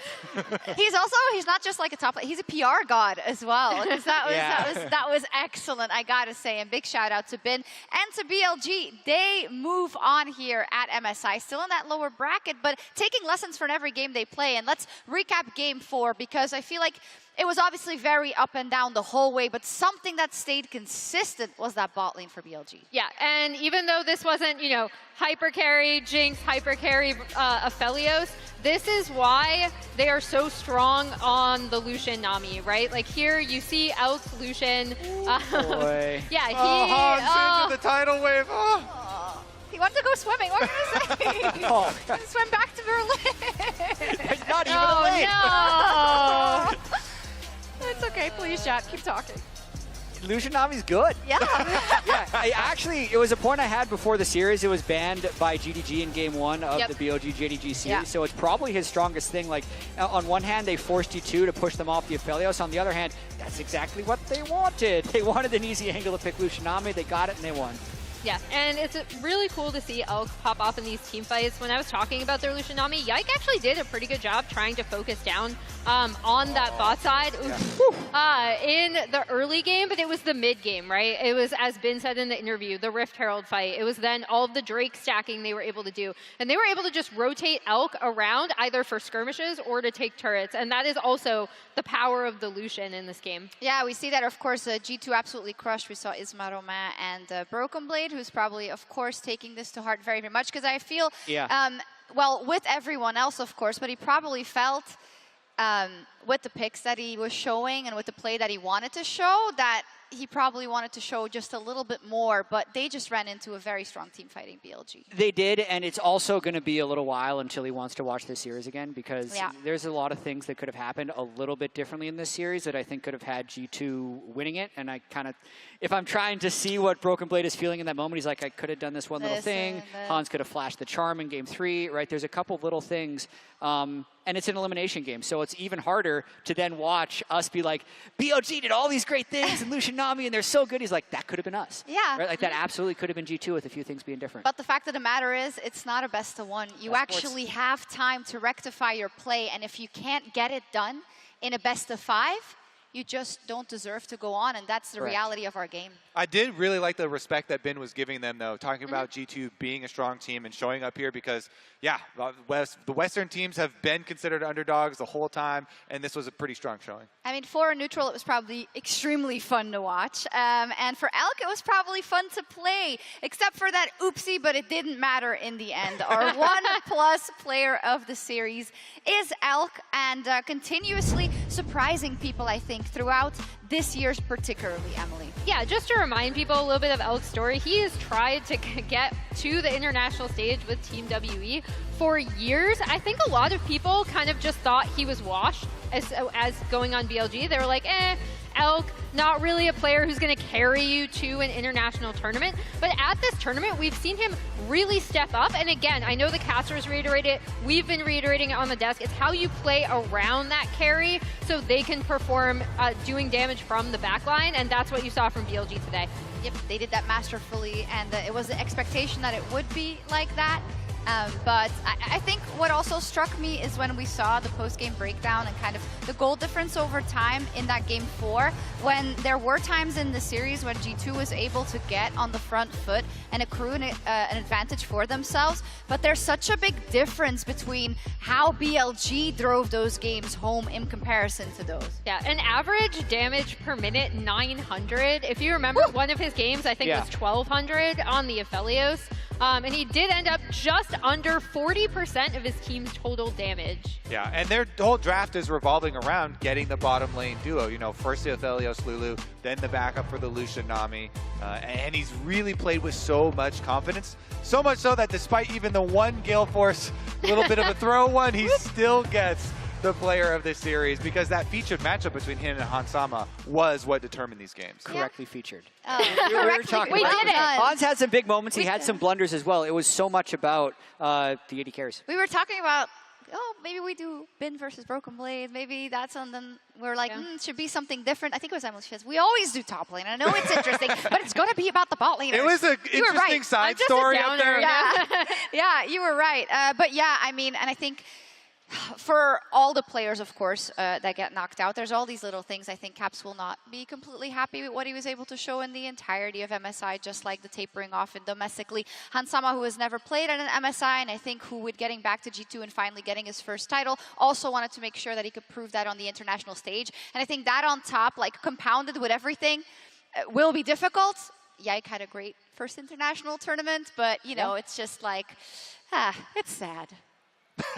She says with the biggest smile that I've seen. Do you need some help? I got some cope for you. Okay, I'll huff that. I I mean, why am I huffing it? They're out. Like, what? They're not going to come back. Caps will be back. Unfortunately. For tomorrow when you join on the Cloud9 train. Yeah, first though, as G2 Esports is eliminated from MSI 2023, let's hear it one last time from them with Lore and Dylan Falco in the Verizon post-game interview. And we're back here at MSI 2023 after the elimination of G2 Esports. Dylan, thank you so much for taking the time to talk to me today. How do you reflect on this series? I know that you were just mentioning that Game 3 maybe was the most difficult one because you say you should have won this, but yeah, any first impressions on today? Yeah, I think there were two games where there was, I guess, a pretty big throw from either side. Game 2 for them and then Game 3 for us. I think we came into the series today really feeling like we were favorites and have a very good chance of winning. I think that being at this tournament for the last 2 weeks, I've never felt playing these Asian teams so much that it was so doable. And I think that really makes this loss hurt a little bit. I can imagine, and also I was just with Ben on stage and he had so much respect for you guys, so much respect for what you achieved, and not that he underestimated you guys, but he was actually surprised that G2 showed that much today. Tell me about the preparation coming into this series, because I know that during trainings things were going well. This is a team that you knew, so what didn't come quite together today, and how did you prep for this series mostly? Yeah, actually we played against BLG quite a bit in the past few weeks, so I think both teams knew a lot about each other's playstyle. I think that we did a very good job of creating some team comps that kind of countered a lot of the champs Bin likes to play, for example. I think in the first 3 games, I think we got that off pretty well. And if the games were reasonable, I think we had a good chance. I think they definitely had a good idea on picking Lushanami in the last game. Just the way the bans were, just so many of the champions that can actually threaten Lushanami were all eliminated. So they saw the opportunity to just pick it really early. And I think that definitely caught us off guard a bit. Any reflections on that run and learnings that are going to help you perform in the LEC? That is starting soon, actually. I actually think we learned so much at this tournament. I think the first thing we learned is that we're actually a very strong team, and we can take games off of any team in the world. We did it right in both of our best of 5s, and I think we played a lot of very close games. I think we also learned a lot about where our mid-game was kind of cracking under pressure. Just little things where if you move the wrong way, macro-wise, these teams will just take a lot on the map, and maybe we're not as decisive. I think we learned a lot about Baron as well. We threw some games at Baron in the first set. We won some Baron situations in this set as well, and actually seeing how these teams play these situations, you can actually take and learn a lot. So. Yeah. Well, I want to say thank you for a great run on the audience perspective. It didn't quite come close the way you expected today, but yeah, thank you on behalf of EU fans and Western fans, Dylan, and looking forward to seeing you guys again in summer. Thank you. And Shox, back to you. Thank you so much. And the hope, of course, is that with the fact that they played many more international best-ofs and they have a lot of experience, that they can take them back. And you might say it's cope, but this roster in this iteration has only played together for a few months. And Yike is a rookie. And you know what? That's good. I'm proud of them. Defy the expectations. I'm proud of them. But they're still out, and it's BLG that moves along. So let's pull up the bracket to see, because they do get a day respite. Tomorrow is C9 versus Gen G, also in that lower bracket. So let's start with that, Jat. I think that it is unlikely that C9 wins, but that doesn't mean they won't. So just looking at it, Gen G, they had such a close matchup against T1, who now many people are considering to be the favorite in this series. They have a huge amount of skill. Cloud9 still, to me, hasn't looked necessarily that calm on stage. I hope that the stability that they found in their series against Golden Guardians can be carried through to their Gen G series. But even talking to Blabber, he knows and he acknowledges that these teams are just better mechanically and macro-wise than any team they play at home. So they really have to be at their very best and then also probably get a little lucky. I think their best shot is simply trying to copy the T1 blueprint. Yes, that's hard. Of course, you're setting a very high bar there. But that is a very good blueprint with how much effort T1 put into getting their bottom lane ahead. Going as far as to have 5 people down there, going for these red side invades, going for these tower dives, doing everything they can to try and lift up Berserker to have a similar effect. That's kind of your hope. Of course, it's going to be incredibly difficult, especially the Chovy versus MNS matchup in the mid lane. that is going to be rough. Hey, crazier things have happened. Not recently. That's what I like to hear. Not recently. That's what crazier I things like have to hear. happened. It's really good. Emily, final notes. BLG still in the lower bracket. Will go up against the winner, of course, of Gen.G and Cloud9. I've asked you this when we were in the pause as well, but I feel like every time they go up against an opponent, people are like, oh, this is going to be closer than people think, or this is like winnable. But it seems like they are taking everything from every single series they play and should not be underestimated. Yeah, I mean, I think the thing for BLG is I would still like to tighten up some of the mistakes, because obviously they fight, right? And not every fight they choose is going to be advantageous for them. And sometimes they get away with it, and then at other times they're punished. We saw that in the JD series. We saw that in today's series. So if there's one thing that they should look at, and I'm sure they are, like going forward, it's, okay, when are we actually taking these team fights, right? And like, how are we setting up for them? Not just posturing around mid and then, you know, Gale forcing it into die. You know, like they had some small moments where they did not have to take some of these fights. They could have backed off, set up more advantageously for themselves. And not just in the series, it's something we've seen from this team over time. So going forward, that's going to be a big thing for them. I did at least like their drafting better today than I did in the C9 series. I'll say that. And they have experience of rising up through the lower brackets. So we'll see how they do with their information. And then losing to JD. Yeah. You don't have to go that far. But hey, it's a bummer for us EU fans. But hopefully you'll be able to cheer for all the other teams, because they're going to show us some great League of Legends. And, you know, we're all here. It's fun. Come join us. And now we're going to say goodnight for today. Thank you so much for joining us. We will be back tomorrow, same place, same time, with Cloud9 versus Gen.G in another elimination match. Bye-bye. Cheerio. Bit of a mistake, but we're back to live. Or indeed, already Cyclone being used. Caps is just solo killed by Shun. Some big plays for the rest of the squad. Nature's Grasp will force the flash. Rocket grab onto On. You used this flash a second ago. Remember what I said about Mickey and the kills? He does it for G2. G2 desperately tries to get a kill, get someone. The barrel into the pit. Elk is the focus, but he flashes over the wall. He's on the other side of the rift. The G2 esports are split. They are routed in the blink of an eye. BLG dominate G2. Inside the pit, G2 have secured it, but can they finish the fight? Oh my God. Vigil has done so much damage. But that's the thing. It's like, even if you get the... Oh, hang on. Oh, beautifully done. 4 members of G2 chasing. The weak are scattered, and Yagao's wild growth manages to keep him alive. Letalon falls just short. Zap tags onto Elk, and he flashes forward through it. Ben finds another. He used his flash earlier, and G2 find the kill. They find the shutdown. They find life in London. It's time to get excited as Hunt Summer and G2 come alive. The Clitolons, the health picks, the jump from Yagao. Big Death Rocket goes wide. Moonlight Vigil just about does it. Go, go, go, go. Nice. Hey, Abilis no team. We win. I can flash. Nice. Hunt Summer down. G2 are running for their lives. Elk stays alive. Broken Blade is killed. Mickey is killed. The ebb, the flow, the Aqua President. As the engage now goes forward, Elk will be dropped. Hunt Summer and Mickey find that kill. Lost. 3 members of G2 are down. It's all up to Broken Blade, and it's not going to be enough. BLG will eliminate G2 from MSI. BLG advance to the next stage in their lower bracket run towards finals.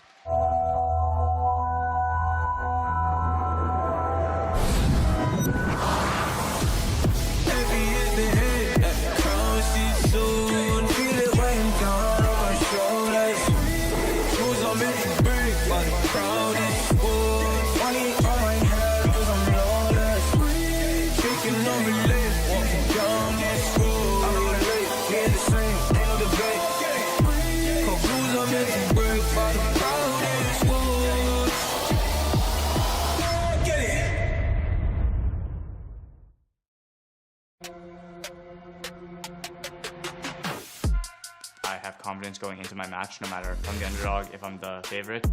Even if we come in as the underdogs, I don't think that we are actually worse than them. Sometimes it gives you nothing to lose and you play better. For me, it doesn't really matter. I just want to go on the stage and play my best. 생각보다 저는 잘하는 팀이라고 생각하고 있었고 실제로 잘한다고 생각하고 있었는데 그냥 다소 그냥 한 끗 차이 충분히 강한 팀이라고 생각하고 있습니다. I'm really happy to play against Genji. Their mid jungler, Peanut and Kobe, I think they just perfect mid jungler duo. If I can win the mid, I think we really can playable. 블레버 선수 아니면 버서커 선수가 아무래도 두 선수가 제일 위협적이거나 회리력 있는 모습으로 눈에 비춰졌던 것 같아요. Yeah, I think it's our beginning and we will prove NA is not weak. 둘 다 아쉽게도 이런 패배자 조에서 만나게 됐지만 그리고 경기는 저희가 이기도록 하겠습니다. Welcome everyone to Gen G versus Cloud9 live from the Copper Box Arena in London. The atmosphere is hyped, and we will see if the LCS champion has what it takes to stay in the tournament as they have a mountain to climb up versus LCK champion Gen I thought we were going to do the whole show off Me that too. one. I thought it was going to last a little longer, do a little alpha check. It's okay though. Hello everyone, my name is Shox and I'm joined by Azael, Chronicler, and Jats, which I think is a good duo to cover. 2 LCS, 1 LCK, and I guess I'll just join your crew then. Yeah. I mean, the winning team figured. since I don't have anyone to support. We'll have to bring in a 5th analyst to decide who wins Game 5. Yeah, we will. As I mentioned already, unfortunately, we did have to say goodbye to the last LEC team yesterday as G2 once again was buried by an LPL team.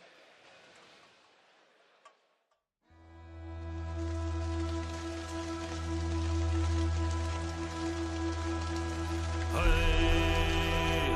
Caps is here too. It's a house party on the top side of the map. The slam dunk by Yike following up the explosive castle.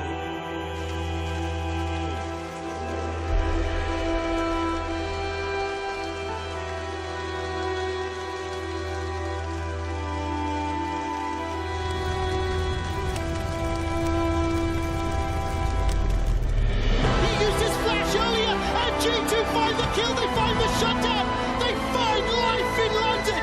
Go. Nice. Hey, Affiliates go team, we win. Yeah? Go. Nice. Nice. A heartbreaking end to the tournament for G2 Esports. London, give a shout out to G2 as they take the stage for the last time.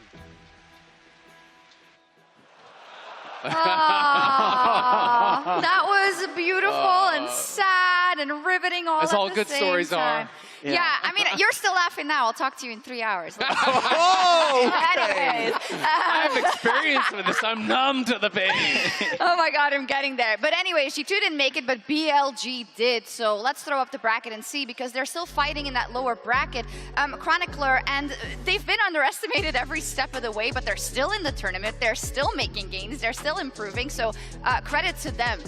Yeah, BLG is showing that, you might have some shaky moments, but what matters in the end is actually being able to get the win. And when it comes to that, obviously against JDG, weren't able to get anything going there, but they're showing, I think, that as long as you have faith in your team fighting skills, can come back, especially in the current meta. Yeah, and just looking at this bracket, you're going to need a lot of team fighting. So BLG won 3 games yesterday. They still need to win 9 more before they can get the MSI title. The 2 teams playing today, Gen G and C9, need to win 12 games to win the title. And I mean, I think that's just the meta, right? Like, it's all about bot lane. It's all about who can 5v5 best, who can enable your AD carries best. And Gen G are fantastic about doing it. They're back-to-back #1 seed, but it doesn't always feel like they get that same level of credit, internationally, because they keep losing to other LCK teams. Unfortunately, Chronicler. Yeah, because Gen G, obviously the upset against T1 that they found in finals was really, really big, but last year they were just the clear favorite, and then coming into the World Championship specifically, losing to the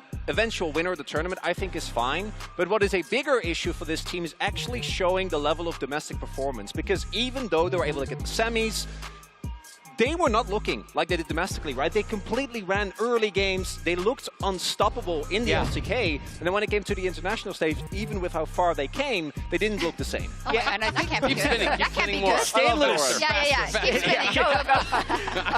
One interesting character on Gen G for me is actually Chovy, and he's had so much, he's nauseous now, so much incredible domestic success. being almost the perfect player, but then you come internationally, and he has never won an international title. So it got me thinking, is Chovy the greatest player to never win an international title? I can't with a straight face. No, I mean, this is such a serious point, and everybody's getting spun around, unfortunately.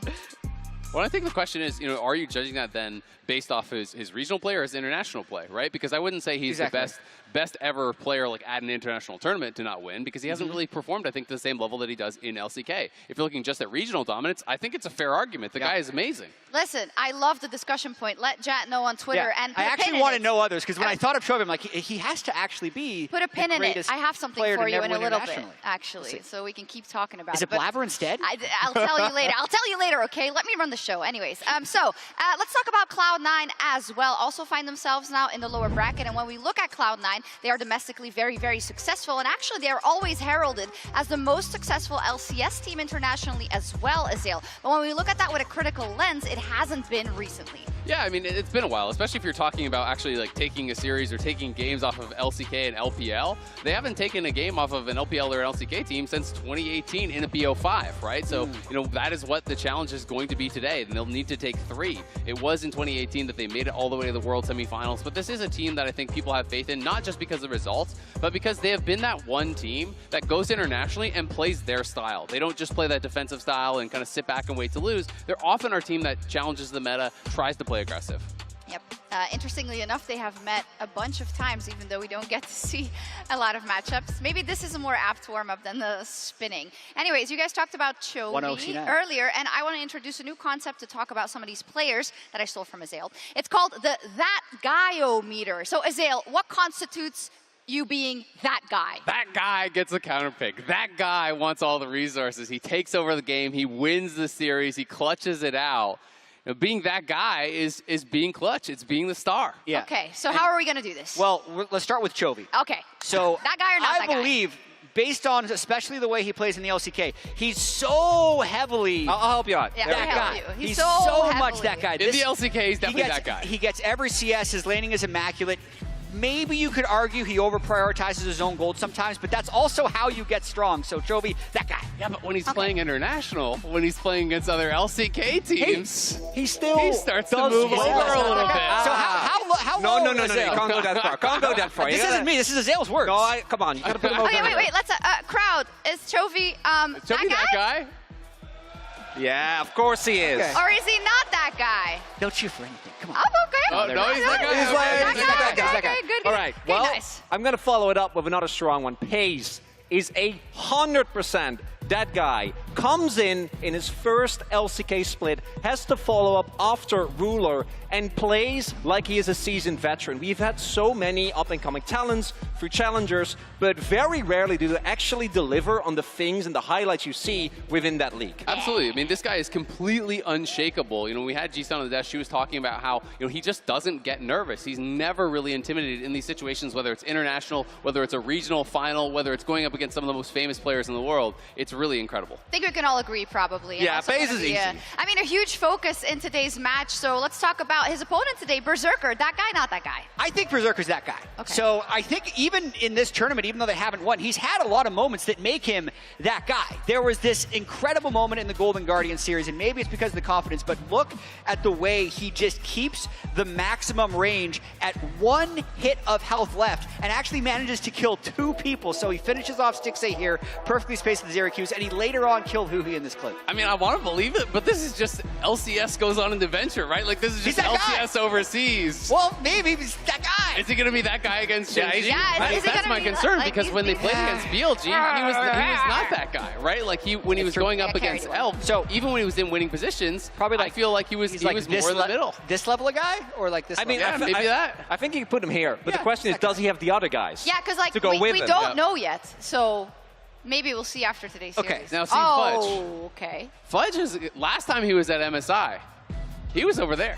Yeah. He was that guy. He was coming in the carry meta. You know, people didn't really expect anything from him. He was popping off on Lee Sin picks. He was really dominant, really explosive, and he was making the game about him when people weren't expecting that. This MSI, I feel like he has not been that guy. He's been fine. You know, he was able to somewhat contain Bin. Bin just wasn't dominating him in lane, but it is not the Fudge that I've really come to expect in the LCS, where he plays with so much confidence, and he can create small leads, and he finds openings to really make things happen. He has felt very quiet, very reserved, and that is not that guy. Yeah, and I think it goes back to even his performance at last year's World Championship, right? It's the string of then to now. It seems like he doesn't have that international confidence. So he is that guy in the LCS where he's able to win with all his counter picks, but he hasn't been able to do that so far here. Great focus going into this series. Chronicler, anyone else from Gen.G? Okay, well, I mean, we gotta bring a little Peanut. As much as I love him, as successful as he has been at times, there have been a fair amount of moments domestically where he has not been that guy. As we can see, whatever you want. in these close matches in particular. Over here? Right? Yeah, All the way? I mean, Peanut's early game. Not everyone can be that guy. Not everyone on the team can be that guy. You need to spread it out. You know, you need to get where it deserves. And I think for Peanut, he is, to me, He can one give of the his weak jungle points. camps to that guy. Yeah, well, hey, I wouldn't be surprised. But you have to actually shut him down, because once the game goes to later, Peanut moves closer and closer to being that guy again. And there's a big question today. Who will be that guy in the jungle as Peanut and Blabber are facing off in our featured matchup presented by Mercedes-Benz? Today's featured matchup presented by Mercedes-Benz is between a jungler looking to defy expectations in Blabber versus a legend that has proven he can defy expectations time and time again. Jovi opens up that shield, so big, Pace takes another, starts to get excited, and Gen.G starts to get excited too! The LCK veteran burst onto the scene back in 2016, winning MSI the following year, and is one of the greatest stars in the game today.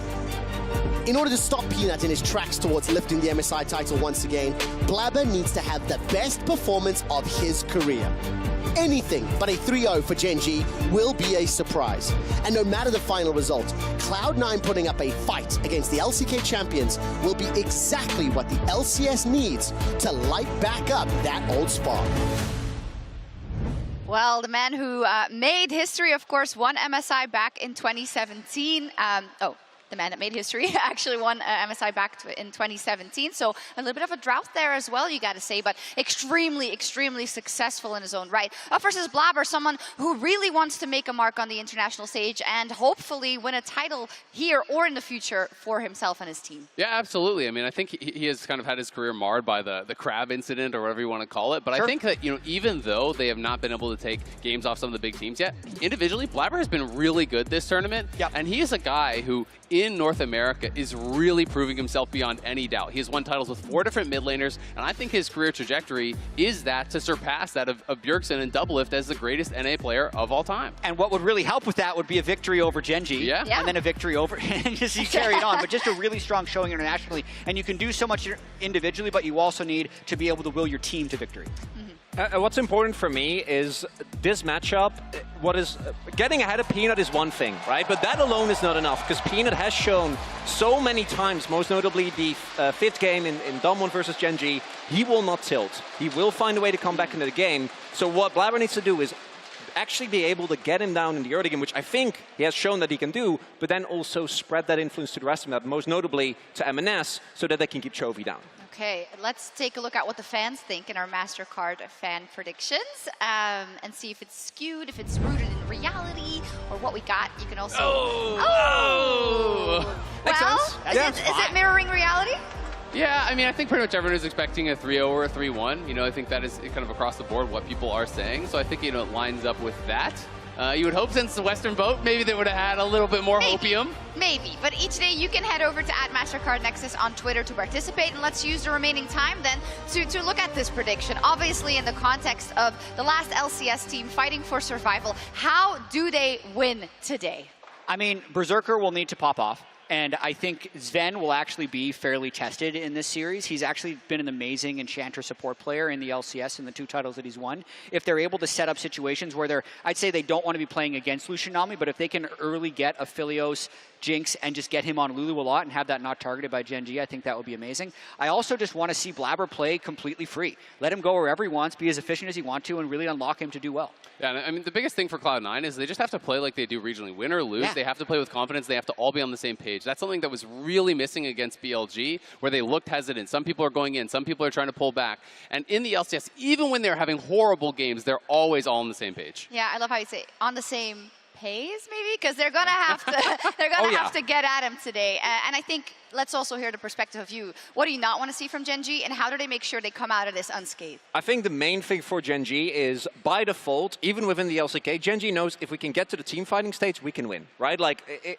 they've done that with Ruler. They've been doing exactly the same thing with Paze. I think their biggest weakness has been when they try and get too excited, you know, for their own good, when we see Doranlock in his Malphite, which has not been very successful. And when they really try to push past what is comfortable for them, I think they can look a little bit more shaky, but still, you need to all in them early. You need to keep them down, because if you give them even a single opportunity, as even teams like Damwon, right, with Showmaker and Canyon have shown, you can't give them any way back in the game. No, you can't, so it's going to be a hard task for Cloud9. Is the LCS ready for a huge upset, or will it be smooth sailing for Gen G to the next round? Flowers, over to you.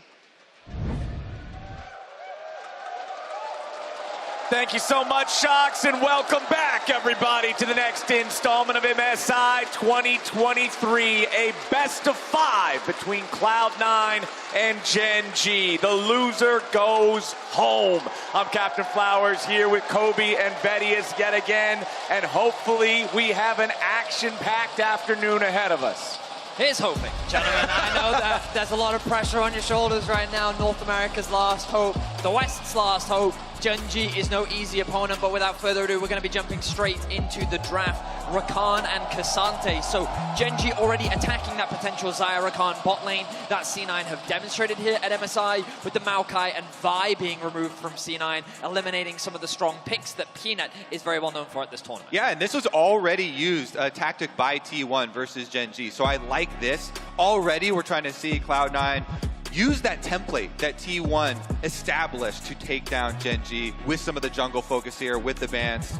So we've got the Rakan, the Annie, the K'Sante banned out by Gen G. Cloud9 focusing that jungle pool nice and early here with the Vi. Maokai right next to it, taking the full time here. Also going to ban out the Ahri. This is one that both teams we expect to have their eyes on as this series progresses. And with things going over to Gen G, fun fact, gentlemen, for Gen G, they have banned Nautilus every single game of this tournament that they have played so far. Now that it's made it through the first phase of the bans, they're going to lock it in. And so I'm thinking of Phelios Lulu. If we're looking at yesterday, Lulu to me is so highly prized right now when you're running Jinx Aphelios meta, having the Enchanter that scales so well in buffing up those AD carries to try and carry those team fights. You have to think, if you're going to trade over the Nautilus on red side here, grab the Lulu to supplement this Aphelios. Yeah, it makes a lot of sense. Nothing too surprising coming out from Cloud9. Gen G, with the flexibility that they have with the Nautilus, remember that it can be moved into both mid lane and support.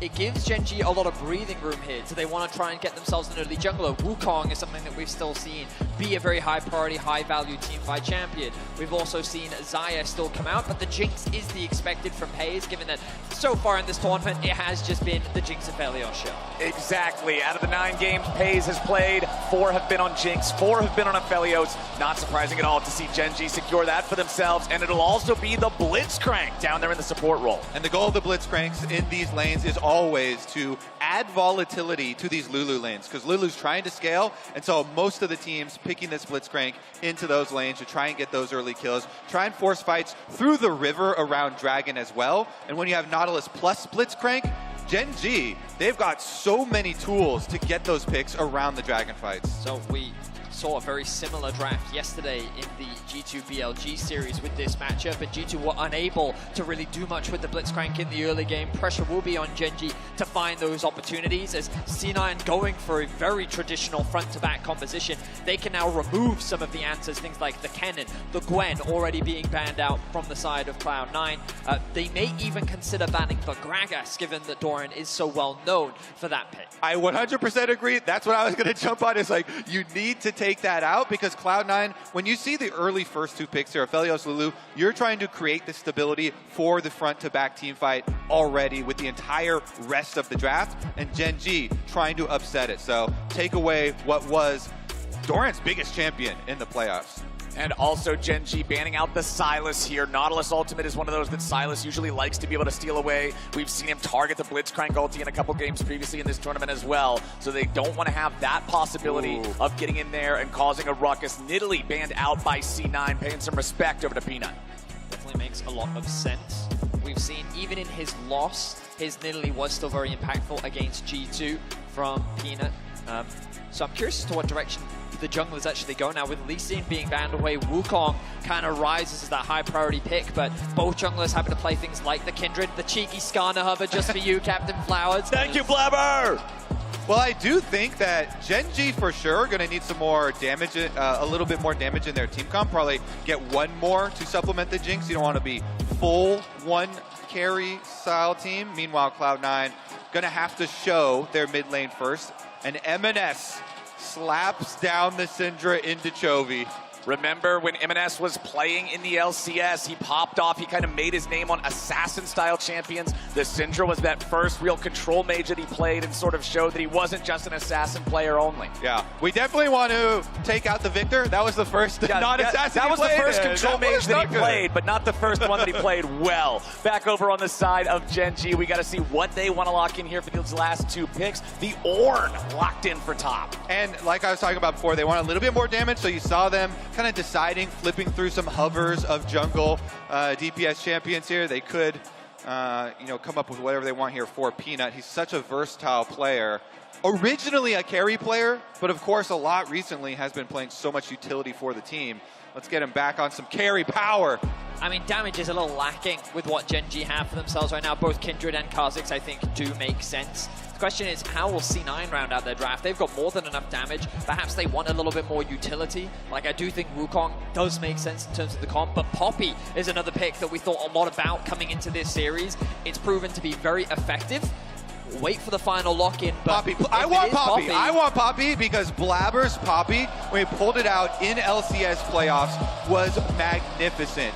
Very, very active. He gained all three lanes, as well as having accurate Poppy ultimates around those objectives to really help out Cloud9, and that's what you want in this team comp. You've got the front to back all set up here to buff up Berserker, and if you have the Poppy ultimate for objectives, then you don't fall into that trap necessarily that a lot of the Western teams have around the Barons of flipping those objectives. And with the Poppy locked in the jungle, that will make 8 different champions in 8 separate games here in the jungle for Blabber so far at MSI 2023, showing off the depth of the champ pool, but we're gonna need to see Cloud9 execute cool and clean against Gen.G if they want to stand a chance against them.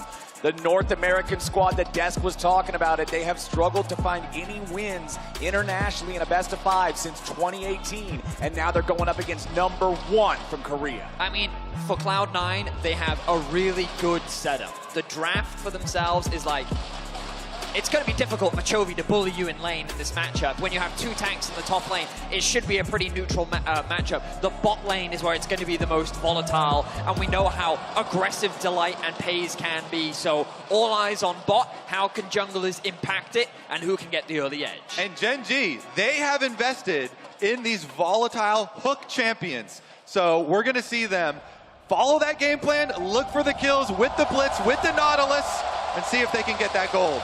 We're on to Summoner's Rift for the first time today. Gen.G versus Cloud9. #1 from Korea versus #1 from North America. Winner moves on to play BLG. Loser watches the rest of the tournament from home. And Cloud9 is grouped up as 5 from an early invade. They will be seen by the Ward, but they'll find it and sweep it away. Okay, so what is C9 now going to use this for? Are they going to split the map and do the Scion tech? We've seen it multiple times at this tournament, and I think it does make a lot of sense. We were already talking about how Paze and Delight want to have a little bit more volatility in this bot side of the map, and by creating this split map, I think it just isolates Peanut away and allows them to threaten the dive, but it looks like for now they're not going to do it. They haven't even dropped any... They have dropped a little bit of vision. So you're doing the mind game here, because like I was talking about for Cloud9, they're trying to follow this template from T1. Hey, they're red side. Hey, they have Scion. You expect them to continue with that full bottom side clear and split the map. However, they go for the recall here because they know Gen G will be expecting this. Everybody now is so ready for these Scion starts where they're splitting the map, and Fudge actually is just going to help leash their own red side instead of the Gen G red side. Smart play by Chovy. You'll notice that ward that he dropped just by the Raptors. This should give him information as to where Blabber is, and then Peanut can adjust his path accordingly. By starting on the blue, he has the freedom to potentially make that split map. There's already an all-in from the C9 bot lane. Paze at 250 HP, pull from Delight, bringing Berserker even closer, but it's Gen G with more critical health bars as both marksmen are taking below 200 health.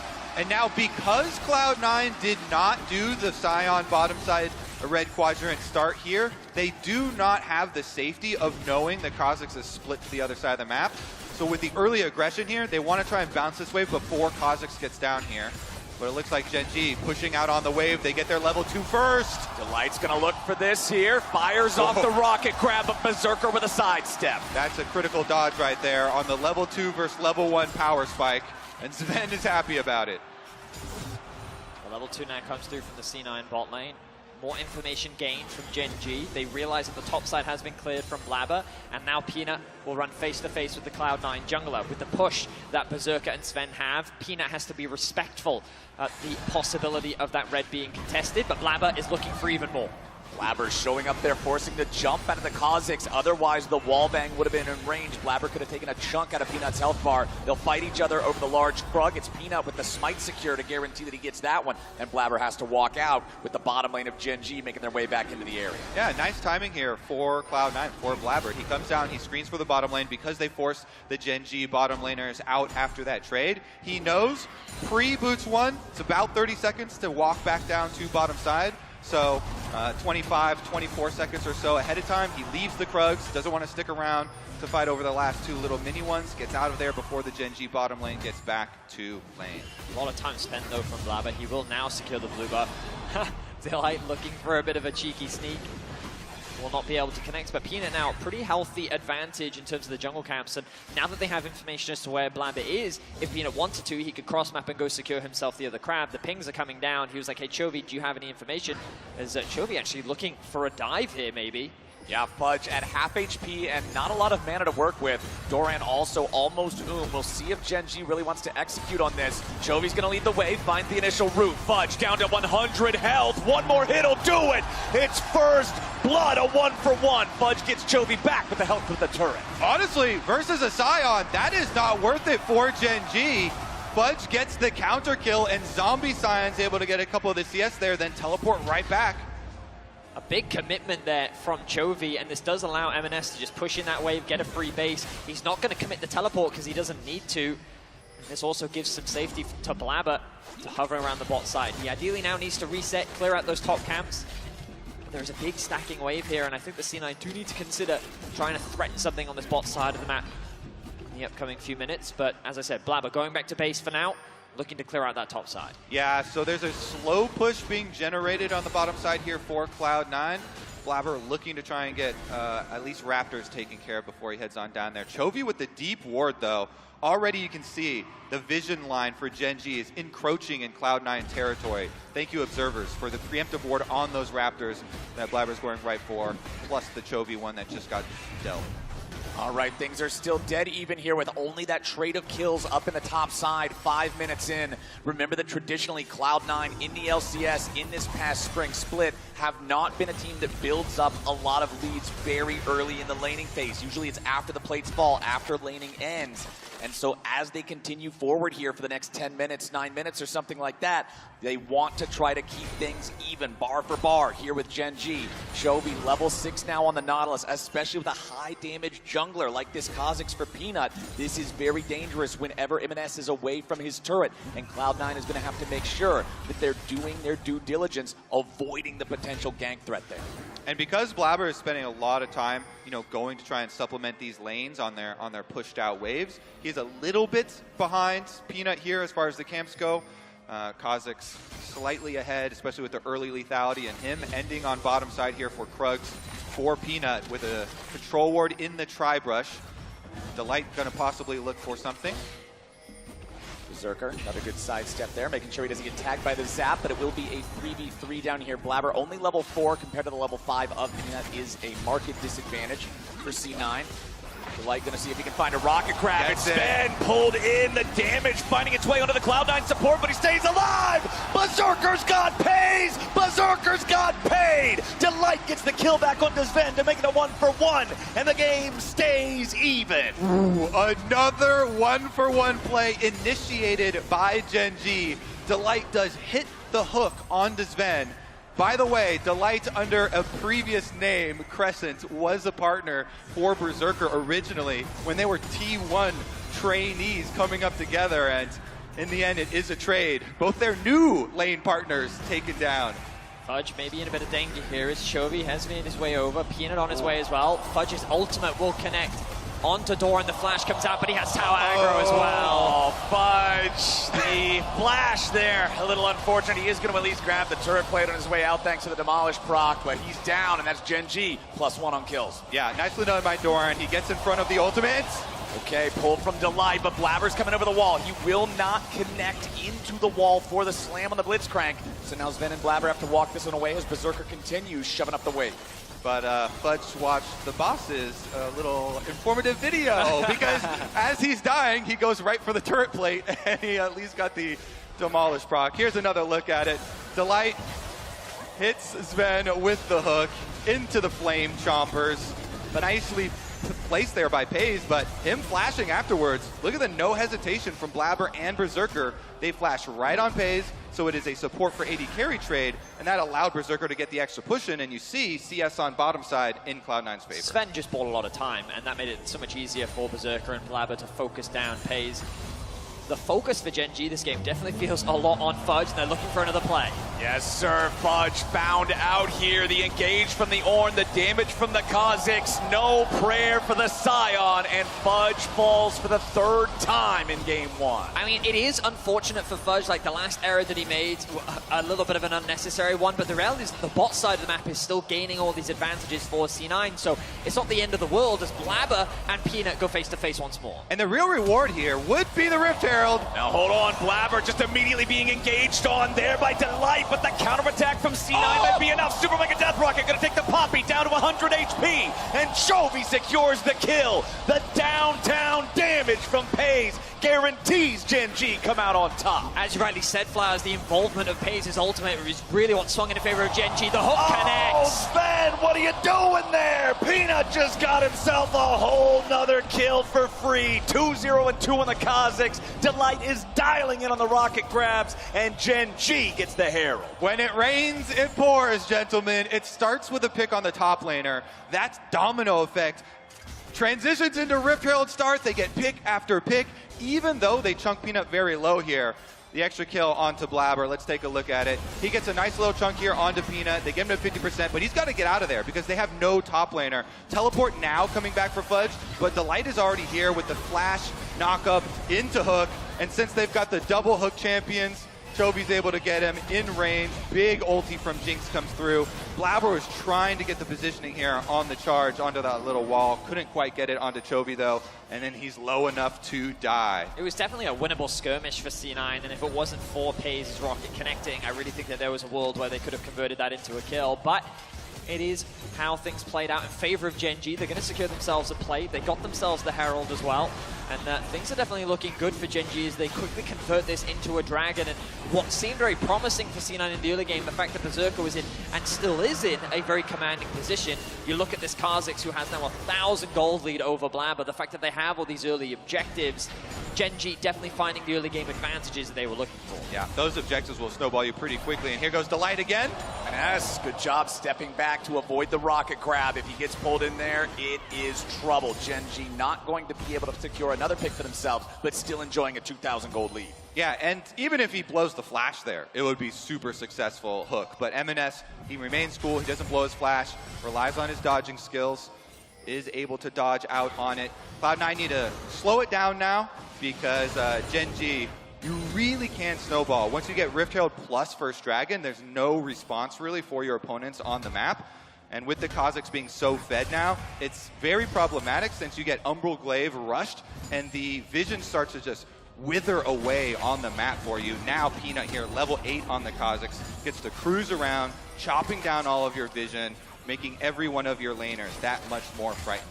You know, when you look at the stats for Gen.G, usually whenever they end up losing a game, Peanut is often set behind early with a lot of deaths. Right now, that Kha'Zix is 2-0-2 with an Umbral Glaive and the next Serrated Dirk already in inventory. He's feeling great about the way this game's going so far. Flash out from Fudge to avoid another death. Yeah, Serrated Dirk itself is really efficient, even like half item power spike there with the lethality that you're able to load on. And he uses that vision control to go take away a lot of territory for Cloud9. You see Blabber being very hesitant, retaking their red quadrant that was just invaded.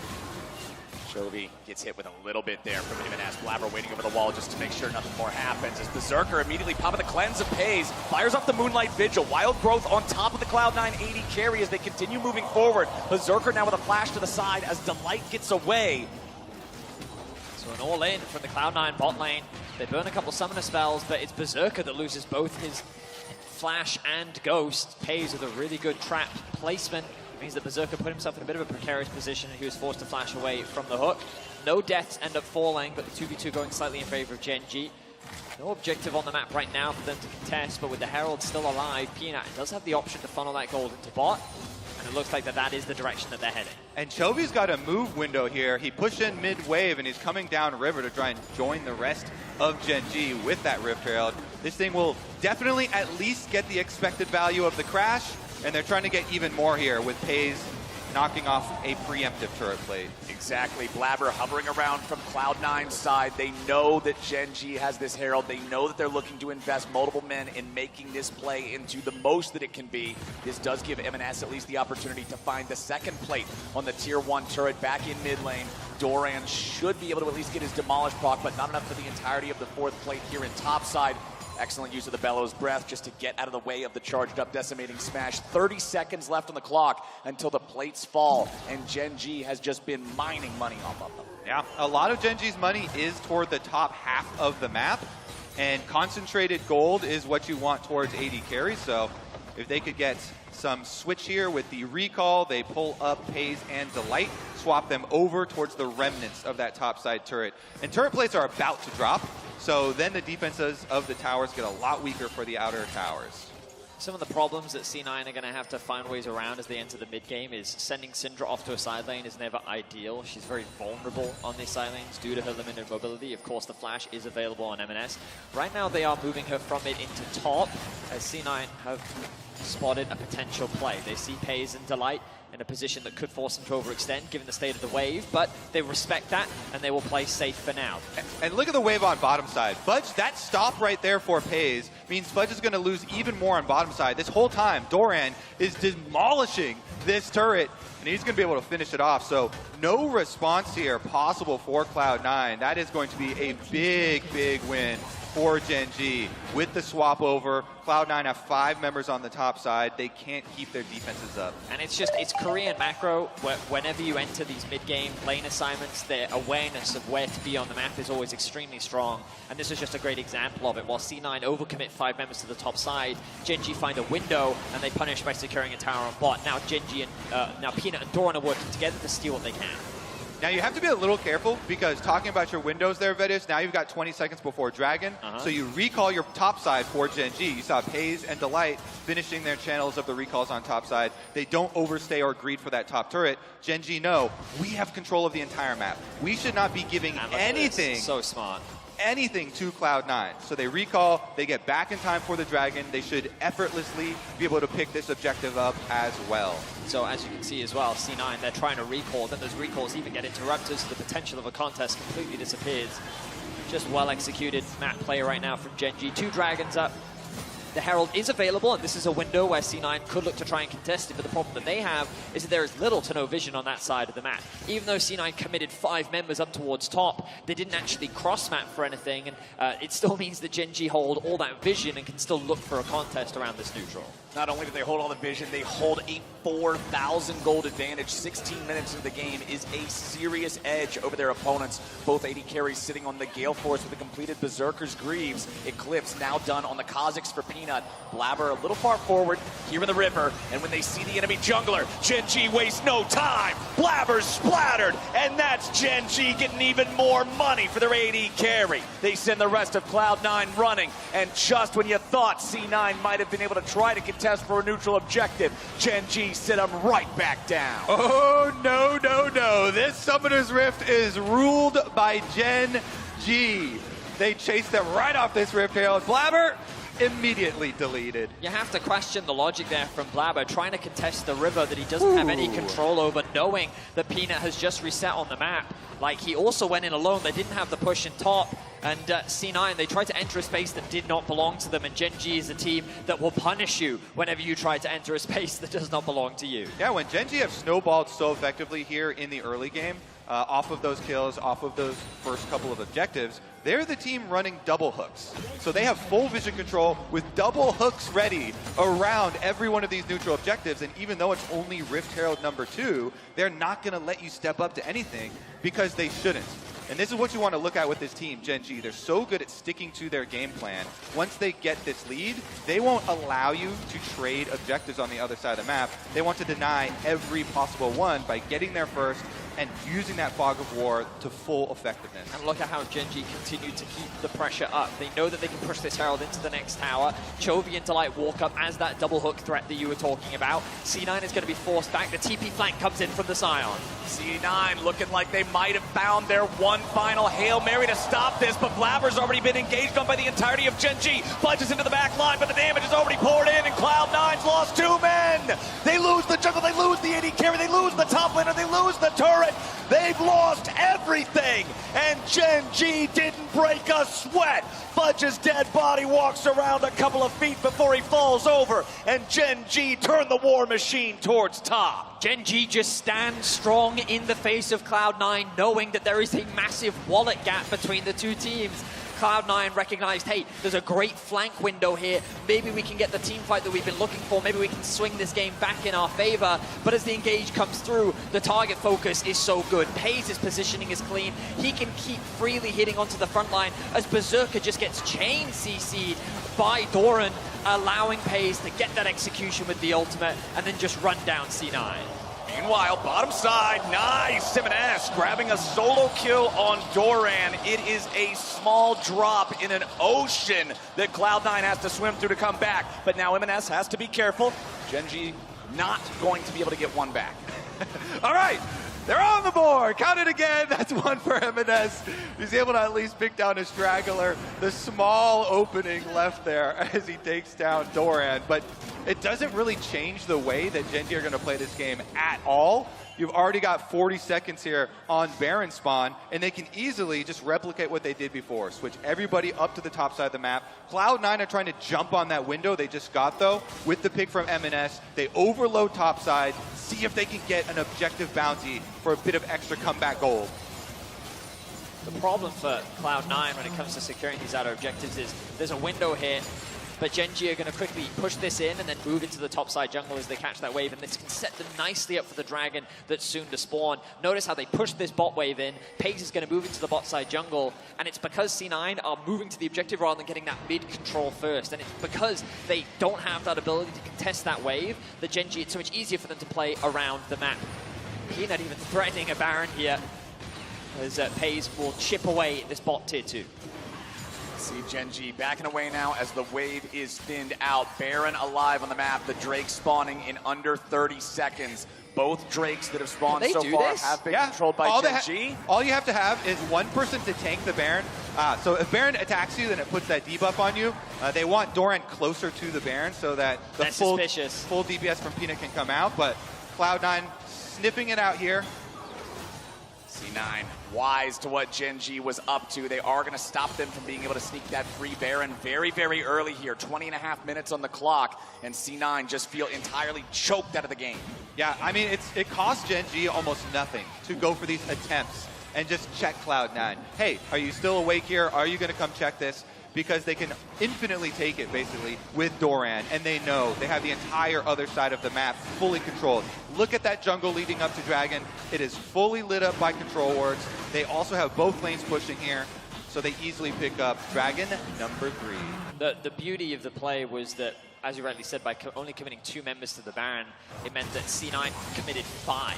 They almost overcorrected at the potential steal, which means that guess what? Mid still uncontested. Pays pushes that one in. Bot uncontested. Chovy pushes that one in. So even if C9 wanted to try and take advantage of, oh, you sent your jungler to Baron, we'll cross map for Dragon, they can't do that because they don't have the lane states to be able to find that opportunity. And guess what? We mentioned the double hook comp here for Gen.G. Well, they're going to get a flash out of M&S first on the side lane.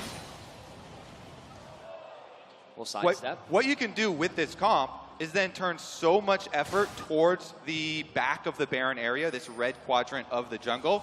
As long as you clear that out of wards, you have the Ornn ultimate, the Nautilus, plus the Blitzcrank to all look for turns off of Baron. So you just start it up, you look for picks on Cloud9, you don't have to overcommit to anything, and you just fish for extra kills over here. Now you see the resets for Gen.G. As long as they don't get caught here while Chovy and Peanut are heading over to the rest of the area, then they can get right back to their game plan. Pays back in the base right now. Phantom Dancer completed, has the last Whisper in inventory for some extra armor penetration as well. Once the Jinx arrives up here into the top side, I will fully expect these guys to be looking for another full-on fight. Doran, you can see, just sort of totally fine with this. He doesn't care who he's staring down. He knows he's tanky. He knows they can't engage on him in any sort of meaningful way. Now Delight will be the next one moving up to join this area. Doran's sweeper does reveal a silhouette in the brush, but the recall completes before anything can be done with it. Peanut, again, just getting so much value out of this Umbral Glaive. The vision score discrepancy between junglers, 59 versus 29. Peanut has been owning the vision game, and Gen.G have been owning the map. Now with the Baron down to 5,000, they're going to fire off Doran's ulti to find the knock up there. Back in the pit, Blabber's already down. There will be no steal today. The smite will come down in just a second, and there it is. Gen.G Baron, 23 minutes in. Look at that control. Teleporting behind M&S, no flash on him. Gonna try to get away from this one. Peanut's gonna lead the charge as the depth charge seals his fate. Peanut grabs the kill, and Fudge has to flash just to make sure he doesn't go with them. Gen.G continuing the push. They've got everybody up here on the top side, and the tier 2 turret evaporates in front of their eyes. They'll continue with these last couple of minions pushing into the Cloud9 base. Blabber's gonna be back in 2 seconds, but M&S is still dead for another 30. Gen.G are not slowing down. Peanut will continue just poking at Cloud9, slowing them down with the rockets as Pays can put the damage into the inhibitor. Delight gonna be just zoning everybody away there. Goes for the hook onto the main tanky target, but it don't even matter. Gen.G are so far ahead. There's no meaningful damage from Cloud9. Fudge slowly being worn away here by these auto attacks. Gen.G running a little bit low on health bars. Got to be careful about this. They're going to decide to back it off for now. Discretion is the better part of valor. Gen.G will back away, take the red buff and whatever else they might be able to find in the jungle as they leave. Reset and spin that gold. I mean, it's just flawless execution all across the board from Gen.G. They make it look clinical in how they play the map, and M&S, they know that he has no flash. They commit 5 members to the top side with the chain CC. Really, with only 2 members, it's enough to find that execution. They overstack on the top side, knowing that with a small minion wave, they need to keep that push going. They take the tier 3 in top lane, and they'll be happy with that. Now, as they move back out onto the map, they'll likely set up a 4-1 split. You can already see Doran pushing in this mid wave. They'll likely keep him hovering around this lane. He has the TP available, as they then send Chovy and Pays to keep this bot push and slowly start to chip away more at the base, waiting for the dragon to spawn. And for Cloud9's side, down almost 10,000 gold and 3 dragons.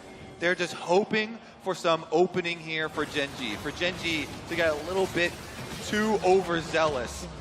Problem is, this team is so controlled. You know, they always stick to their game plan. Now they're going to siege up here with the Baron buff, fish for a few hooks, but honestly, Dragon up, and it's a soul in 45 seconds. Yeah, anything shy of the 80 carry, Gale forcing forwards into 5 people. It's going to be hard for C9 to come back into this one. Another pull from Delight finds Fudge. Normally the Scion's not the target you're looking for, but they're just so far ahead. Wild Growth is forced out. Fudge at half HP. Doran and Peanut switch their aggro back over to the tier 3 in mid lane. They'll bring that one down with the help of the minions. Cloud9 just pulled back and forth, not able to keep all these structures standing. Yeah, Gen G. Already almost 4.5k that Baron power play as Blabber gets a little bit of damage onto Doran, gets right back to the turret. All right, Call the Forge God flies out, but it doesn't hit a whole lot of anything. Now you've got Doran here on the front line, going to be taken very low. He dies, but they get the tier 3 turret there. Cloud9 trading a structure for the enemy top laner. Now Chovy's in the middle of everybody. The Nautilus will be the front line as Pei starts free firing into Fudge. Berserker's coming around from behind, trying to find a little bit more damage as Blabber is zoned away by Peanut back in the mid lane. Chovy just continues frontlining and Page continues firing. It's Fudge next for the guillotine as everybody on Cloud9's heads will roll. Chovy gets the kill on Berserker. Gen G's marching it straight into the Nexus, and Cloud9 have crumbled. Yep, Chovy's got teleport. He was thinking about recalling, teleporting back in on Nexus turrets, but he's just gonna stick around and do it now. There's nothing more C9 can do to defend this one. Gen G were too mean, too clean, and they are not messing around. They'll see if they might be able to grab one more kill here. There's the pull. Peanut goes on a rampage, and Gen G goes up 1-0. Clinical execution from Gen G. The fact that Berserker was finding these advantages in the bot lane 2v2 was promising, but frankly, Gen G just played the map flawlessly. There was no opportunity for C9 to ever get that fair front-to-back 5v5 team fight. The one opportunity that they found, the gold gap was already so big that it just did not matter. Clean execution from Gen G and demonstrating their macro dominance on the international stage. Yeah, Gen G actually attacking top side and off of the small timer, start up that Rift Herald. Rift Herald fights are such big swings. It has so much gold in it now, plus the tower destroying power, that when you're running a snowbally double hook comp here with so much engage, they got all of that gold off the Rift Herald fight and just destroyed all of Cloud9's defenses. But I think it was also a matter of Gen G getting every early game objective did not go in C9's favor. Like, they weren't cross-mapping, they weren't really trading anything else on the map. It felt like that they were looking for opportunities, and Gen G just wasn't giving them as many as they were hoping to find. Gen G got those objectives early. They translated it into a swift victory. And to break it all down in game 1, let's head back over to the analyst desk. Thank you very much, and I think we'll throw up the post-game breakdown because it'll tell the whole story as you also summarized it there. It was really a stomp out of the side from Gen G, Maurits, as we have our dad Gaio leader again. We gotta bring back. I'm move sorry, it. Peanut. I'm sorry for not believing in you. We'll put you over here. Yeah, I mean, it was... He's dead. Where you belong. Let's just dead over here. He's just laying over there. That's unfortunate. That's unfortunate. I mean, it could probably... Yeah. We will change it if it changes, but it didn't in this game. Let's take a look at the... This is just a moment in time. Yeah. Yes. Yeah, it doesn't Just a mean it's snapshot. forever. Just a quick little picture. Yeah, quick little picture, just like our post-game breakdown. Because, chat, you know, it's... You will see it there, but when it rains, it pours, as Kobe put so aptly. yeah. But Gen G just knows how to drive an advantage home. Absolutely, and I feel like they took no risks here in terms of, I mean, so the one risk they took is that they're not going to get blown out early game because they made sure that they could deny all the vision, they made sure they had a hyper carry, they made sure they had amazing engage for when they got a lead, and then they didn't take any unnecessary risks and still won in 27 minutes. And this is something that Gen G have done so many times and why many teams desperately try to get them under control early game. When it comes to taking an advantage, they might not be as explosive as T1, a team that the moment they feel like they have lead will just dive and dive and dive and flip at Baron. But for Gen G, it comes through something that's much harder to take down, which is vision denial and consistent macro plays across the map. So you just fall behind in gold and you never get an angle back into the game. Well, and that's why this one felt like it went off the rails so quickly. Yeah. You can tell Cloud9 were trying to be a little bit tricky. Like, they're showing the Sion dive bot draft, but then they're not doing it. They're hoping that Blabber can do this bot side invade and get an advantage over Peanut, but he gets nothing from there. Then they get double crab. Then they lose Herald. They lose Dragon. They start losing everything. And that disastrous Herald fight, and you pretty much at that point, you're like, oh, the game is actually over here, and we're about 10 minutes in, 9 minutes in. I remember saying yesterday when we watched the series, close but no cigar, and then the other team just completely kills it. I do think we need to have a little bit of a conversation about unforced errors, though, as well on the side of Cloud9. I think so. I think there were definitely moments like after they had lost the Rift Herald fight, Sven just kind of moves his way in, ends up getting hooked. Fudge in the top lane, ulting to try and escape. That didn't work. Flashing early before the mini wave's there so that the turret starts hitting him. Also, a bit of an iffy. And for the draft, it's not necessarily an error. I don't think the draft is to blame. Like, there's many drafts that could have lost this game for Cloud9. But if they're playing confident NA C9 League of Legends, that Sion that they picked on 3 is Sylas 100% of the time. Because they were sure the Nautilus was going mid, and what they did in draft in North America was they see the other team pick a champion, they counterpick it. And all they tried to do is win all 3 lanes, and then they'd be good enough to close. That is not what their strategy was here. I think there's a number of reasons for that. Maybe they don't think they can outlane Genji, et cetera, but I still can see that they are not themselves when they're drafting like that. Yeah, absolutely. I mean, it's tough, right? You know, the reality is this is going to be a very big uphill battle, so everyone has to be playing at their absolute best. I think there was some good individual performances in this one. To me, M&S and Berserker, I think were actually playing pretty well individually, but the team was clearly very outmatched. This one was just messy. Like, I'm not really sure why he was proxying anyway, that he knows Chovy's coming up, and one of the biggest problems is he has Bomby's Cinder here, so he can't actually walk past Dorian through the tower because he'll pull aggro with the Bomby. So he tries to do this ult out, it gets flashed on, then he tries to early flash, but the minions aren't there yet, and he's not going to be able to walk past them because he would pull aggro with the AoE. And then it just became, you know, over and over and over. He has no vision in the river, he's pushed up. Everything started to really kind of fall off the rails pretty quickly for Fudge. Yeah, it did, and Genji, they saw their opportunity, and they kept going there a couple of times, and we were talking about the fact that you were saying they are really good at killing games, and they will not make any mistakes, actually, usually. And the thing is, I don't feel like they even had to, because even if they did, they had a backup hook, they had all the damage, they had the gold advantage. Yeah, and shout out as well to Genji for kind of pulling a bait and switch even with putting Doran on a tank. They actually have given him so much more attention this tournament than they have for basically the entirety of the LCK, right? Like, they never played around him. He got stuck with blind pick every single time, and it's really interesting to see Peanut actually perform on a carry. This is something that he hasn't done for the longest time. Being in this way and really snowball as that Kha'Zix was a really big reason for, with the Umberglaive, why C9 could have come back. I have a counterpoint. Hit me. I don't think Genji was playing around top lane. I think Peanut was playing around himself, and he knew where he could get gold. Because literally he ganked once in the freest kill with no flash. It's the 7th jungle camp is top point. Yeah. Exactly. Dorn did well, but I think Peanut was playing like Peanut. Okay, it was also our Mercedes-Benz featured matchup, and it was really good for Peanut. Also, he hasn't played Kha'Zix since 2018, so what a moment to pull it out. We were talking so much about how this is going to be obviously a lot about bot lane, but also it starts with the jungle, but then let's talk about that bot lane. We saw similarly to yesterday in the first game, actually, a Jinx Blitz versus an Aphelios Lulu, and actually in lane, things were looking all right. Yeah, absolutely. I mean, Sven on Enchanters, I think, is absolute comfort for him. You know, I do think he can play the engaged stuff, but he really kind of has made his money playing Enchanters. You know, that is where I think he's absolute comfort. I've had no problems with C9 drafts throughout the entire tournament. It's been all about execution for me. You know, I do think, you know, maybe they would have gone for something like a Sylas, but their draft in a vacuum, I think, was really solid. You had absolute comfort through bot. I think you have a winning 2v2 as long as you're dodging those hooks and being able to push. Blabber has Poppy, which is a big playmaker. So it's a lot of the signatures of a winning C9 draft.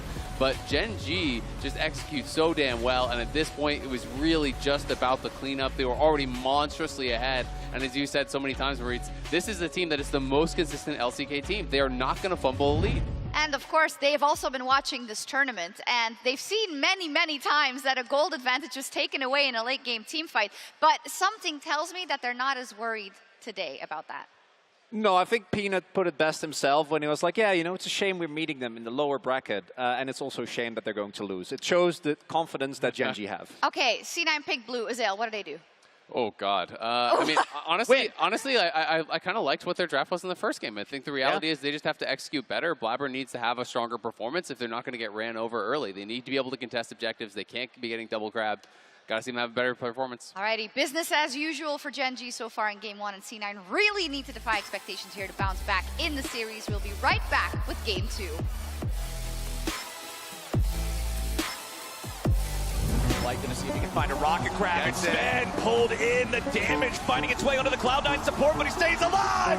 Berserker's got paid! Berserker's got paid! Pays his ultimate is really what swung in favor of Gen G. The hook connects. Sven, what are you doing there? But Blabber's already been engaged on by the entirety of Gen G. Plunges into the back line, but the damage is already poured in, and Cloud9's lost 2 men! They lose the jungle, they lose the AD carry, they lose the top laner, they lose the turret! They've lost everything!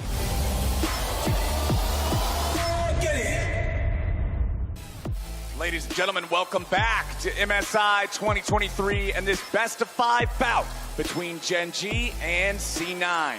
Game number 1 was not much of a contest as Gen G showed up early and kept things rolling all the way to an early Nexus. Now in Game 2, we got to see if C9 can bounce back. That's where we failed. We should have kept them from showing up. The most effective strategy. Yes. Prevent them from playing at all.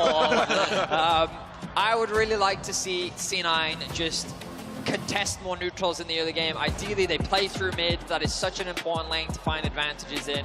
And ooh, we banned the Lulu from blue side. Maokai's still floating around, so a bunch of power picks here to trade.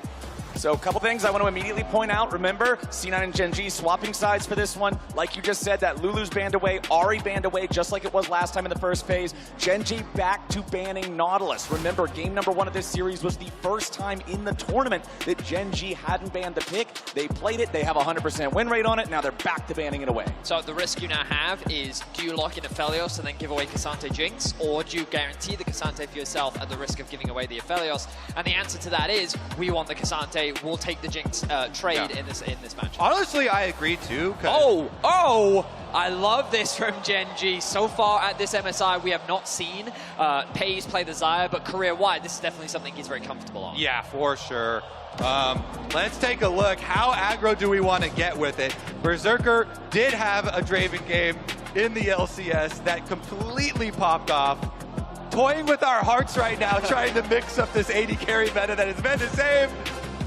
Okay, we at least get some excitement here. The Lucian-Nami duo.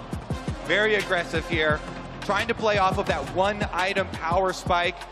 We saw a lot of these LPL AD carries playing it so effectively in the mid game. And that's where a lot of this value was missing in both North America and Europe when teams ran this duo, is trying to take advantage of that window where you just got Gale Force, you just got the Mandate, and you have so much burst potential. Culling's continuously used to chunk people off and really trying to gain some momentum there for the mid-game objectives. And the final pick of the first half of the draft for Gen G will be the Wukong. This is the only champion Peanut has played more than once so far in the tournament. 3 plays already. The man is ferocious on it. And now we're going to see how the second half of the bans go through. Remember, both sides already have marksmen, already have supports, but the Cassante versus Wukong means things are not entirely mirrored. Poppy banned out by Gen G. They learned last game that Blabber is more than willing to play this, especially against Rakan and Wukong. The area denial, the engage resistance of that steadfast presence is something that you've got to be respectful of. They're going to take it off the table this time. C9 is saying, okay, you guys definitely didn't live up to the skill check last game. We're going to ban out a champion that can't fail a skill check. Let's get rid of the Malphite, take that off of the table, and one more ban remains for both sides. I wonder if Gen G will consider something like, I was going to say something like the Kindred, but they are going to look to remove the Cannon, some of that team fighting power. Perhaps they believe that with the Malphite ban, that was the direction that C9 was looking for, because remember, this Cassante can be flexed into both mid and top. That is the beauty of this Cassante. And then Gen G, they're going to be forced to lock in either their mid or top now. So something like the Gragas is something that C9 should consider getting rid of, but the Lissandra will actually be removed. Yep, and I misspoke. It was actually C9 themselves banning away the Malphite. My bad on that one, but that is a powerful engage tool that could go along with the Rakan, with the Wukong drafted by Gen G. Lissandra, also another effective point-and-click engage mechanism, and it'll be Sion drafted next for Gen G. And that's why Cloud9, they don't even bother banning away that Gwen, even though they had the Cassante, you know, and you're looking at these common picks into it, because they know Gen G want to play that standard with Doran on a tank on the top side and go with the same controlled game plan. It's up to Cloud9 to try and actually upset that this time around. I mean, I think if the Cassante goes mid, I'm more fine with the Kha'Zix, but I don't love LeBlanc because there's a real world where Gen G can actually put the Psy on mid and then you just neutralize the impact of the LeBlanc. Very difficult to actually play through that lane early, and then you just match something else on the top side, perhaps another carry. But in terms of damage, oh, hang on a second. Are we going to get to see Chovy's? The Vex counter here into the LeBlanc.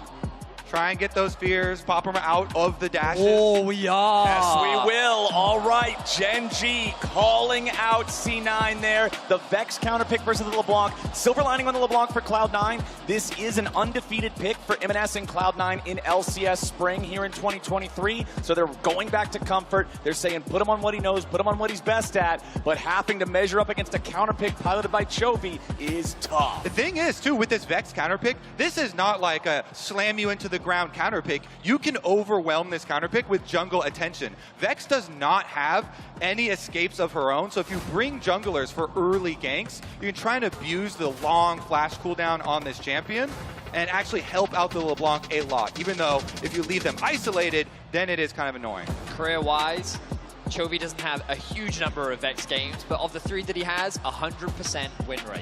The man is very successful at pretty much anything that he plays. Yeah, and if we're talking about win rates, okay, I'll throw out some Xayah stats here for Pays too. He's 70% win rate, so the percentages, yeah, they're not looking great for us, but they've won a lot of games, okay? All right, so one thing we saw in game number 1 was a focus from Gen G towards that top side, and also a lot of attention on the neutral objectives. If you're Cloud9 and you're trying to bounce back after that speedy victory in game number 1, are you trying to counter that? Are you putting all eggs in the bot lane basket? What's the play? No, to me, if you're picking LeBlanc and Kha'Zix, you're picking M&S signature champion. Blabber, get to mid lane, gank this Vex, try and take advantage of this champion. Low mobility, burn the flash, get some kills, get M&S to the point where he can actually have some mid lane agency to then go down bottom lane. And then once your LeBlanc is fed, as a jungler, you're so happy because you get a partner in your ganks and you can play off of a Lucianami during their one-item power spike timer. I mean, this comp from C9 is just much harder to execute than what we saw last game. If we compare game 1 to game 2, game 1 was very much about making sure that you're cross-mapping, moving on the map, correct lane assignments. This one is a lot more about skirmishing, early fights, 2v2s, 3v3s, and that applies to both sides. When you have things like Rakan, Wukong, you have so much agency in the early game to look for picks, even play through mid yourself if you wanted to try and shut down this LeBlanc. That C9, as proactive as they want to be, they have to be cautious that Gen G can very much look to do the same. Yeah, the comps that want more volatility are always so much more difficult to play. The ones that need to get some execution-based kills, some execution-based plays off to their side. Cloud9 here, sweeping back into their own side of the jungle. M&S goes back, he picks up the sweeper. He gets the golden experience for this, so as far as trying to get LeBlanc some leverage versus the Vex, you get a very tiny bit there. He's on the board, at least for a little bit. But the game plan from Gen G, you can tell they know this as well. That's why they're warding towards the Raptors. And immediately they go in at level 1. Sven forced to flash back away as Delight goes for the engage. The Xayah Rakan level 1. Very powerful with how these champions synergize. And Gen G is not afraid to flex that. Look at the path in here from Peanut. He started Raptors into Blabber's blue. He doesn't have prio anyway. He just has information as to where Blabber started. The fact that he started on the red buff gave him all the information that he needs, that he's doing a full bot side clear. And the question is, how will Blabber respond? Delight taking a lot of damage. Delight, it's at 200 HP here. Pays about 350 for him. Gen G's bottom lane duo forced back underneath the turret as Cloud9 fights back. All 4 players in this bottom lane still level 1. And Blabber finishing up Krugs as well here on the Kha'Zix on bottom side. Looks like he might trail through here. Again, you mentioned the information discrepancy between these two teams. Really benefiting Peanut as he was able to counter jungle pretty heavily on that blue quadrant.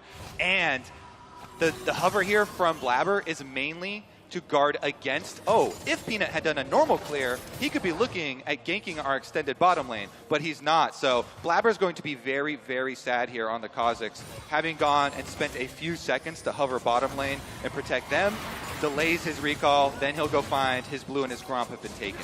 Especially with a flashless Sven, means that bot lane was definitely a lane for Peanut to look for.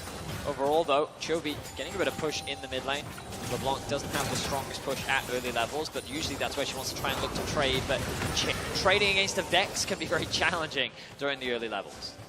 And M&S making good use of that sweeper, finds the other ward. That ward is placed because Gen.G know after they've been able to kind of push Blabber into this top side.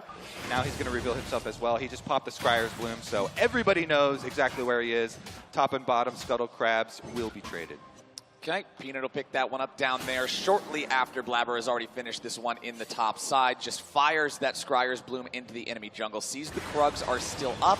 Decides to go ahead and leap over, farm those up. Doran is dealing with the wave being shoved up underneath his own turret right now. As you can see, the Gen.G bot lane has taken their first recall. Berserker and Sven going to need to now do that themselves after they clear out those last couple of minions. Blabber finishing up the Krug camp here. Fudge and Doran both running pretty low on all resources here. Health bars, mana bars, mostly expended. Yeah, and I think Blabber here, after he got the information in Scryer's Bloom, he sees the second spawn of Raptors as well. You know, he's not too sad.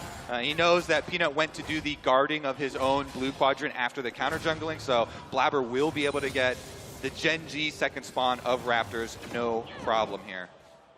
Chovy's recall interrupted there by M&S, just trying to make these timers as uncomfortable as possible. The wave is still pushing towards M&S, so he is going to need to clear this out, farm this up. Chovy will be able to recall, just slightly more delayed than he would have preferred, as Sven cannot stop that wave from being shoved up underneath the turret. But Berserker gets back to lane in time, doesn't even miss that first melee minion, should be able to pick all of these up. Now, as far as the Kazakhs goes, the majority of the games now, you're going to want to evolve Q. There are some angles where you really want to take advantage of our ganks, and a Vex mid could be one of those. I still think he's going to evolve Q, but there is an angle to try and R-evolve because then you are into lane. Oh, they wanted to find the knockup with the grand entrance, but it didn't work. Now Pays is down to 200 HP.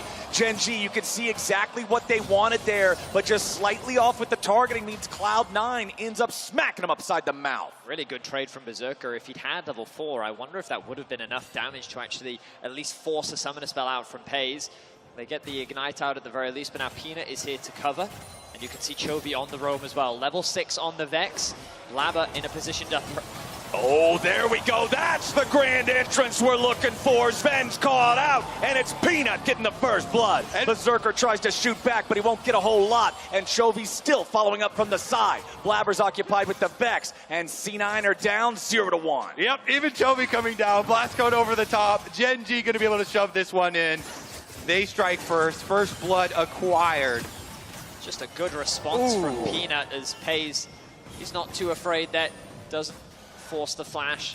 But yeah, if Blabber was aware that this gank was happening, then he could have been in a position to counter, maybe even threaten Pays on the backline, and then perhaps there's a world where Cloud9 can turn that around. But with Chovy also on the rotation down, had that fight gone any longer, it very much could have been much worse for C9. So while Berserker playing the trades very well, Peanut finding more presence on the map. All right, on the reset though, after the kills and shoving in the lane, because they're so low, Blabber's going to rotate over to Dragon. And even though he's only level 5, doesn't have his Q evolve on the Dragon, so it'll take a lot longer. They're still going to try and power it down here with the Nami. Here. But because, yeah, it is taking so long, Mountain Drake. Light goes in for the grand entrance. Sven again in trouble. Chovy looking for the kill on the Nami this time as the Drake is secured by the side of Cloud9. And Sven barely escapes. The flash had just come back up off the cooldown for Sven to get away and not give away a second death. Yeah. The combination of only being level 5 and it being a Mountain Drake takes a long time. Cloud9, they do sneak out though. As you mentioned, Sven, no summoner spells now. Peanut fishing around to see if they can get anything out of it. And it looks like Cloud9 got away just in the nick of time. Blabber. That was a little dangerous face checking that brush. Yeah, no support there. And another good trade from Chovy in the mid lane. You can really see how well Vex does into a highly mobile champion like the LeBlanc. But Blabber will now have his top side to clear. And at the end of the day, they walk away with the Dragon. It was a bit risky in terms of the timing. as you highlighted, Kobe, because it was dropping so slowly with no presence from Berserker. It could have been another opportunity for Gen G, but for now, they'll reset back on the map, claim what objectives they can, and the gold largely remains neutral.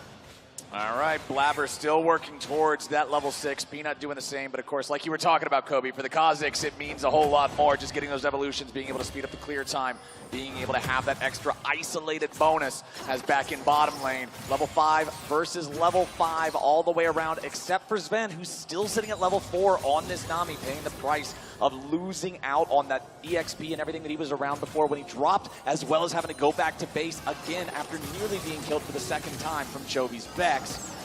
Both bottom laners continuing the trade as the culling is dropped. Delight eats some of the damage. Berserker wants to maximize it, but doesn't get a whole lot. Okay, Blabber is level 6 here for the Kazakhs, so try and R in onto Chovy, save your jump for after the fear, after the flash.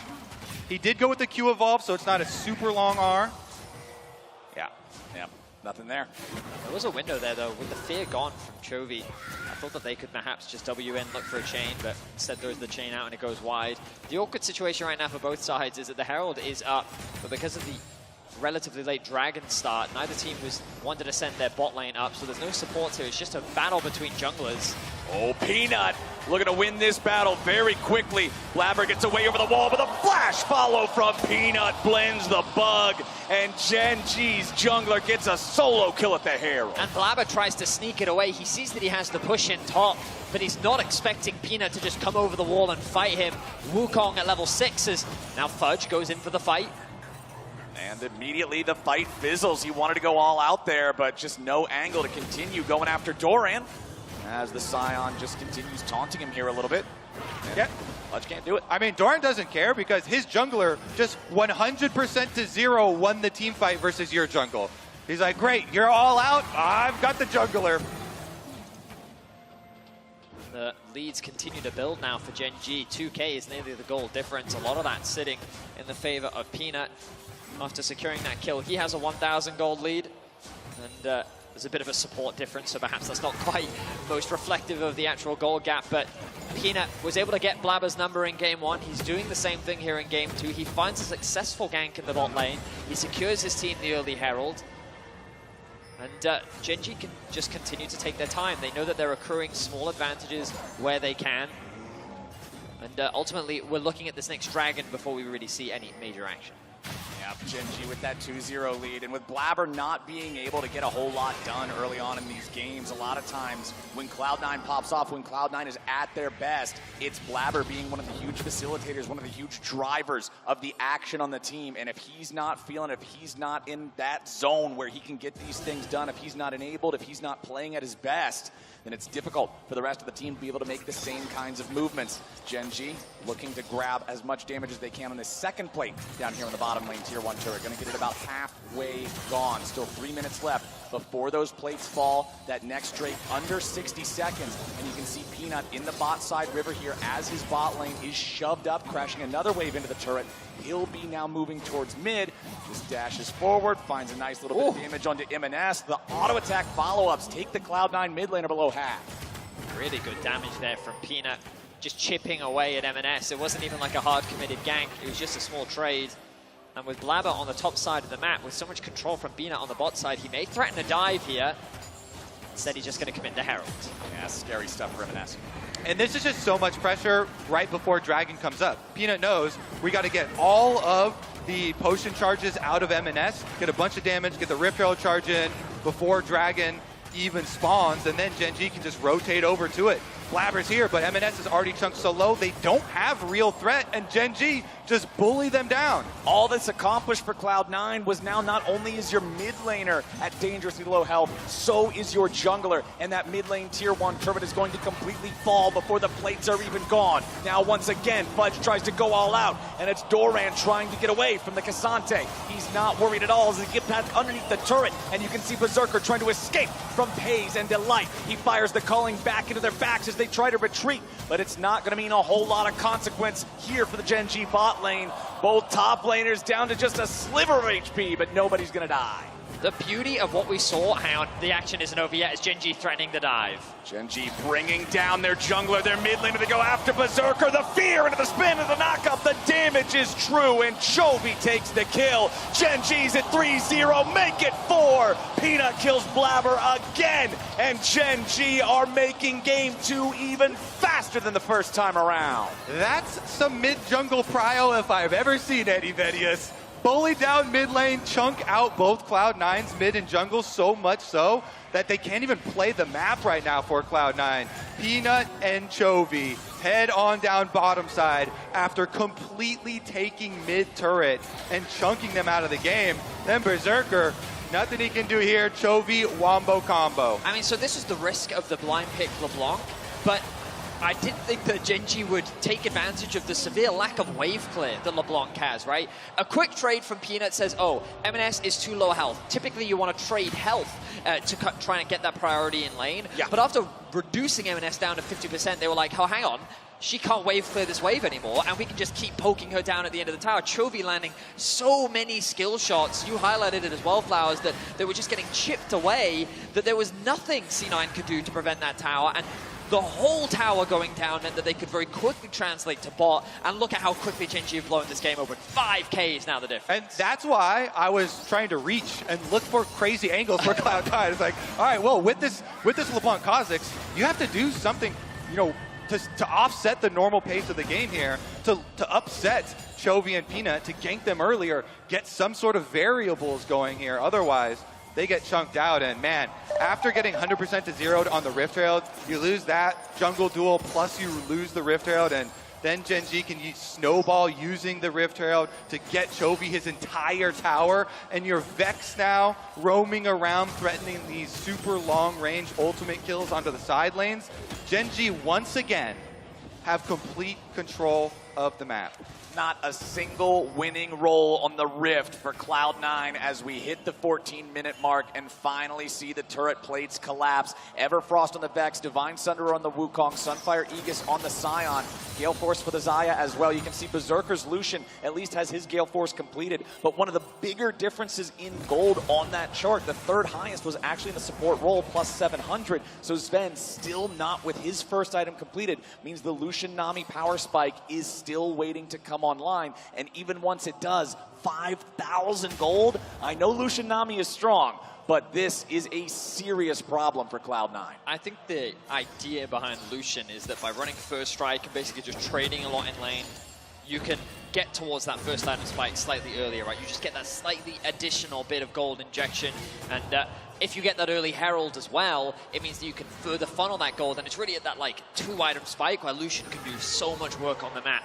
So if you stop that or slow it down dramatically and you're just staying on par with the Lucian as you enter the mid game, it becomes a lot harder to execute that. And Gen G are doing just that. Look, they're going to convert this into a tier 1 tower as well. They're going to secure themselves the Rift Herald after swapping their bot lane up to top. They're then going to assign their bot lane to mid, so they're going to keep this mid control, and by unlocking the top tower, it gives them complete access into the enemy jungle. We're just adding another "and" to the sentence over and over again. Gen G is doing the top lane tier 1 and the Herald, and Peanut is forcing M&S out of his own jungle, and they've got better position around the map, and they've got better vision. Cloud9 is struggling to find any sort of a foothold here in this game, as Delight does get found out here in the enemy jungle. Berserker would have needed a couple more hits from that culling to kill him. Cutting it a little close, but in the dark, he chooses up, Delight goes bottom. So no blood lost here for Gen G. Honestly, it's just so hard now for Cloud9 to play the game. They have to start looking for those, fog of war, sneak into the brush, everybody trailing someone else on a side lane, surprise plays, because Gen G have such control out of taking mid-tower. If you ever have this happen that early into the game, and you've been in one of those games, it just feels so difficult because your mid lane is kind of a black hole here, and it's so vulnerable. Peanut might as well rename Wukong's staff to Bug Splat Stick, because if he ever finds Blabber, that's what's going to happen. 100% to 0, lays it down on him. It's a situation where I think that when C9 play against Golden Guardians in that game 4, and they brought out the Varus, Heimerdinger, and Nidalee, where they were just like leveraging prio to really snowball the early game. I feel like that's the best approach you can take against a team like C9. And Kobe was talking about it in the draft. If you're running LeBlanc Kha'Zix, that's the concept behind this, right? That you can create that prio, you can create those advantages. But if you're just going to play a stock standard meta, laning macro game, Gen G is like the best team in the world at playing that style. Those are two assassins. You got to do some crazy stuff. That's why I'm like, okay, you know what? Even though 90% are Q evolves, do something crazy. Chovy here, now he's in enemy territory, chasing them out. And what we just saw on screen is what I'm talking about. When your mid tower's gone like that, you know, Peanut's taking away your Raptors. You got these Gen G players lurking around in Fog of War, and Cloud9 trying to desperately get some territory back for themselves. They've done it here. They chased them out. They've got zombie wards up, Dragon coming. Even though they're pretty far behind in gold, they're looking for an angle. Unfortunately, M&S's little bit of spells there can't even break the shield of the Gen G top laner. And with that Drake alive on the Rift now, you have to assume Gen G is just going to force Cloud9 back. It's so difficult for C9 to do anything in neutral territory, especially when your jungler's already dead. Chovy goes in and they find the kill with the help of Peanut, and they're going to make it 2 immediately. The kill onto the Nami. Another one comes through. The Cassante is down. Pays gets the kill, and Berserker runs for his life. The corrupting potion burns him away, and Gen G wastes no time. Gen G slaughter Cloud9 on the Rift. A single pick onto Blabber results in 4 dead. The Herald as well doing so much damage. There's no way they're going for more. They try to find a little bit more damage onto M&S. He returns fire towards Chovy. With only the mid laner and the support, they cannot guarantee the final kill towards Cloud9 there. But Gen G, 8-0. These team fights are just slaughters. This is brutal, gentlemen. I don't know if I can watch this. It's so painful. Cloud9 getting stomped here. All right, fishing around. Is he going to go for this? Just keep your bait out of the water. Just go back to the boat. When we get the replay, you're just going to notice that the most impressive thing about that play was the reaction speed from Chovy. Flash, W, fear. Just keep your eyes on Chovy in this play and just watch how the second Blabber oversteps, Flash in, applies the fear, doesn't give him an opportunity, even interrupts the jump, and he's just chain CC'd. The moment that he's gone, this then engaged from Delight. The flash into knockup with the ultimate, and then the reset on Chovy's ult as well. Means that it's just execution into execution. And we saw this in game 1. C9 never really got an even fight, and it's the same thing here in game 2. Chovy sniping all 3 ultimates there off the resets, and Gen G starting up Baron.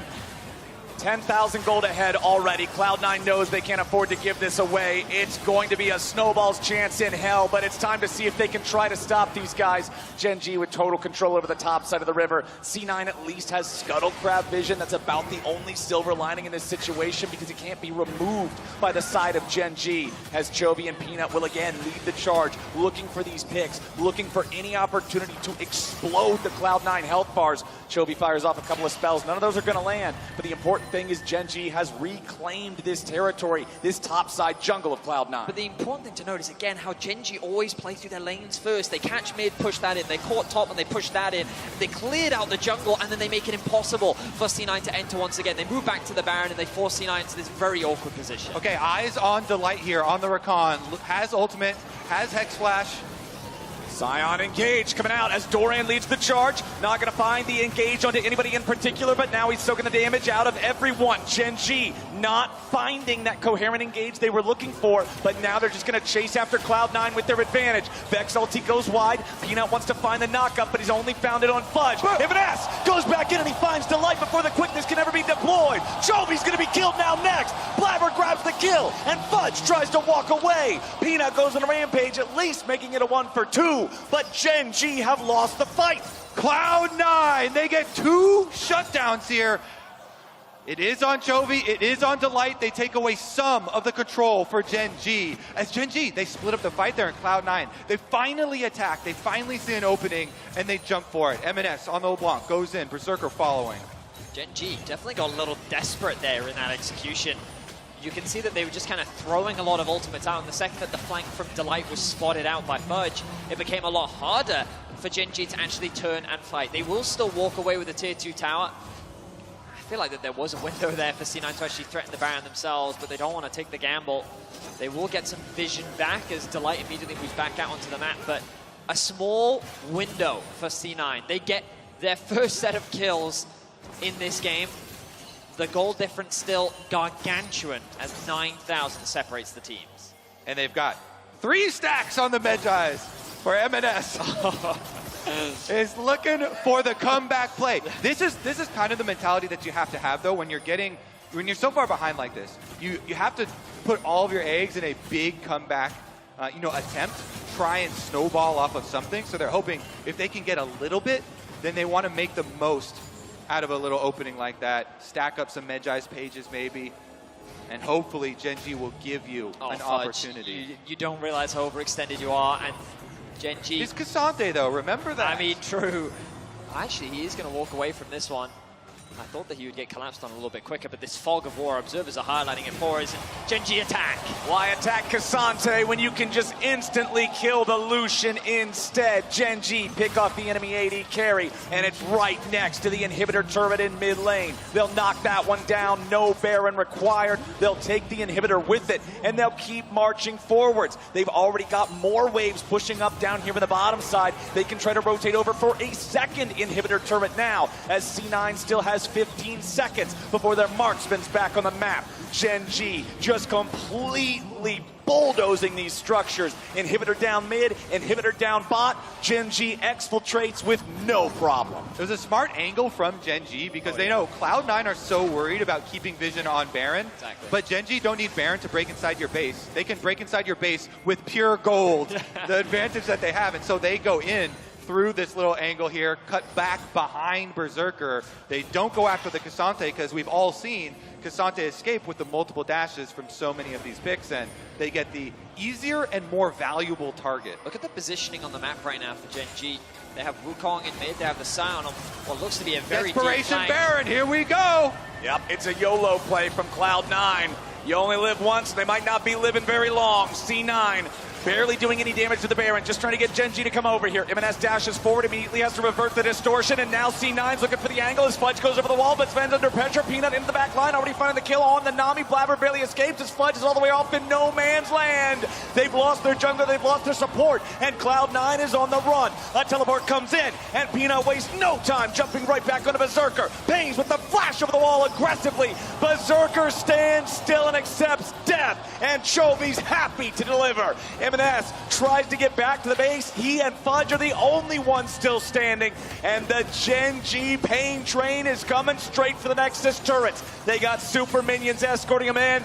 Nexus turrets say goodbye. Cloud9, they've got a couple of guys left trying to defend, but the Nexus is open, and Gen.G's ready to wrap this one up real fast. They find another kill, and Cloud9's got nothing they can really do. It might have only been a LeBlanc clone, but the real one won't do much more. Gen.G's going to match point. A desperation Baron from Cloud9. They saw the position that they were in. There was little that they could do to turn that game around, so they went for a last-ditch attempt, a last-ditch fight, and Gen.G, well, Peanut did it single-handedly. He dived onto the back line, killed the support, kept Berserker out of the fight completely, and then it was just cleanup.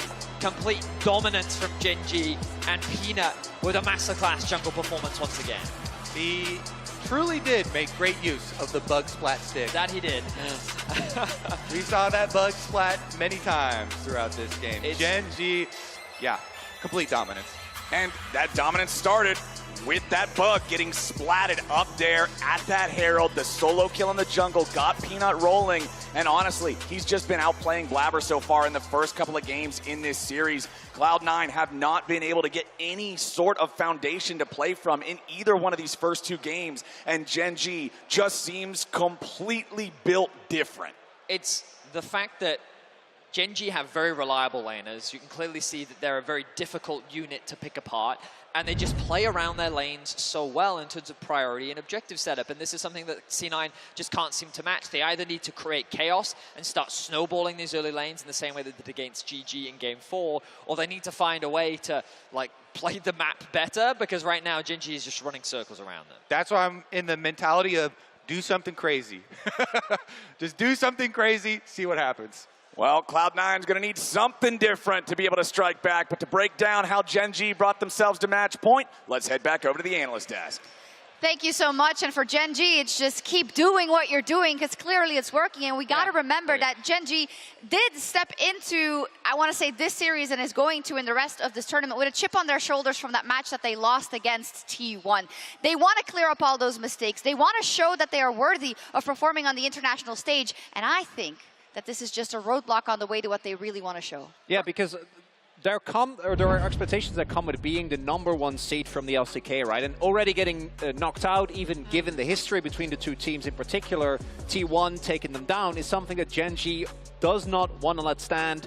And this is effectively the same gold graph. It just from start to finish is pure dominance from Gen.G. I mean, you really couldn't ask for anything more from Gen.G. I could. Well, you won't get it, because this is about as fast as you can stomp a team. I mean, it's like back-to-back games. They are absolutely dominating. I felt like both games were truly over by about 10 minutes. You know, yes, it did take Gen.G a bit to actually close the game out, but this is absolute domination. I'll bite. Pina has been incredible. I'll bite. What do you want? Chucks. So yesterday, there was a Game 2 that was going to put the series to 2-0, where a team had a massive lead. And what did Elk do?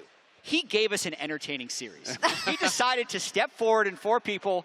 Why doesn't Gen.G do this? Why does Gen.G hate fun? Wow. It's doing me like, no. Are you not appreciating this? Why are they not popular? This is a masterclass from start to finish. You want to see How can't you appreciate this? They're literally too good to be entertaining. That's what it feels like. This wow, is so suffering depressing. from success. I see how it is. That's DJ Counterpoint, the T1 Gen.G series was very entertaining. That's true. True. You gotta play to the level of your I think, opposition. to be fair here, it's more that we are too bad for this to be entertaining. I'm a little emotional. But I can see that. Chronicler and I were watching this, and this is an example of like why a cross map wasn't possible. So we can just roll this clip right off the bat. Peanut, just all he does to start this is gets a good trade on MNS. Right? So takes his health low. And from here, maybe MNS can go back to base.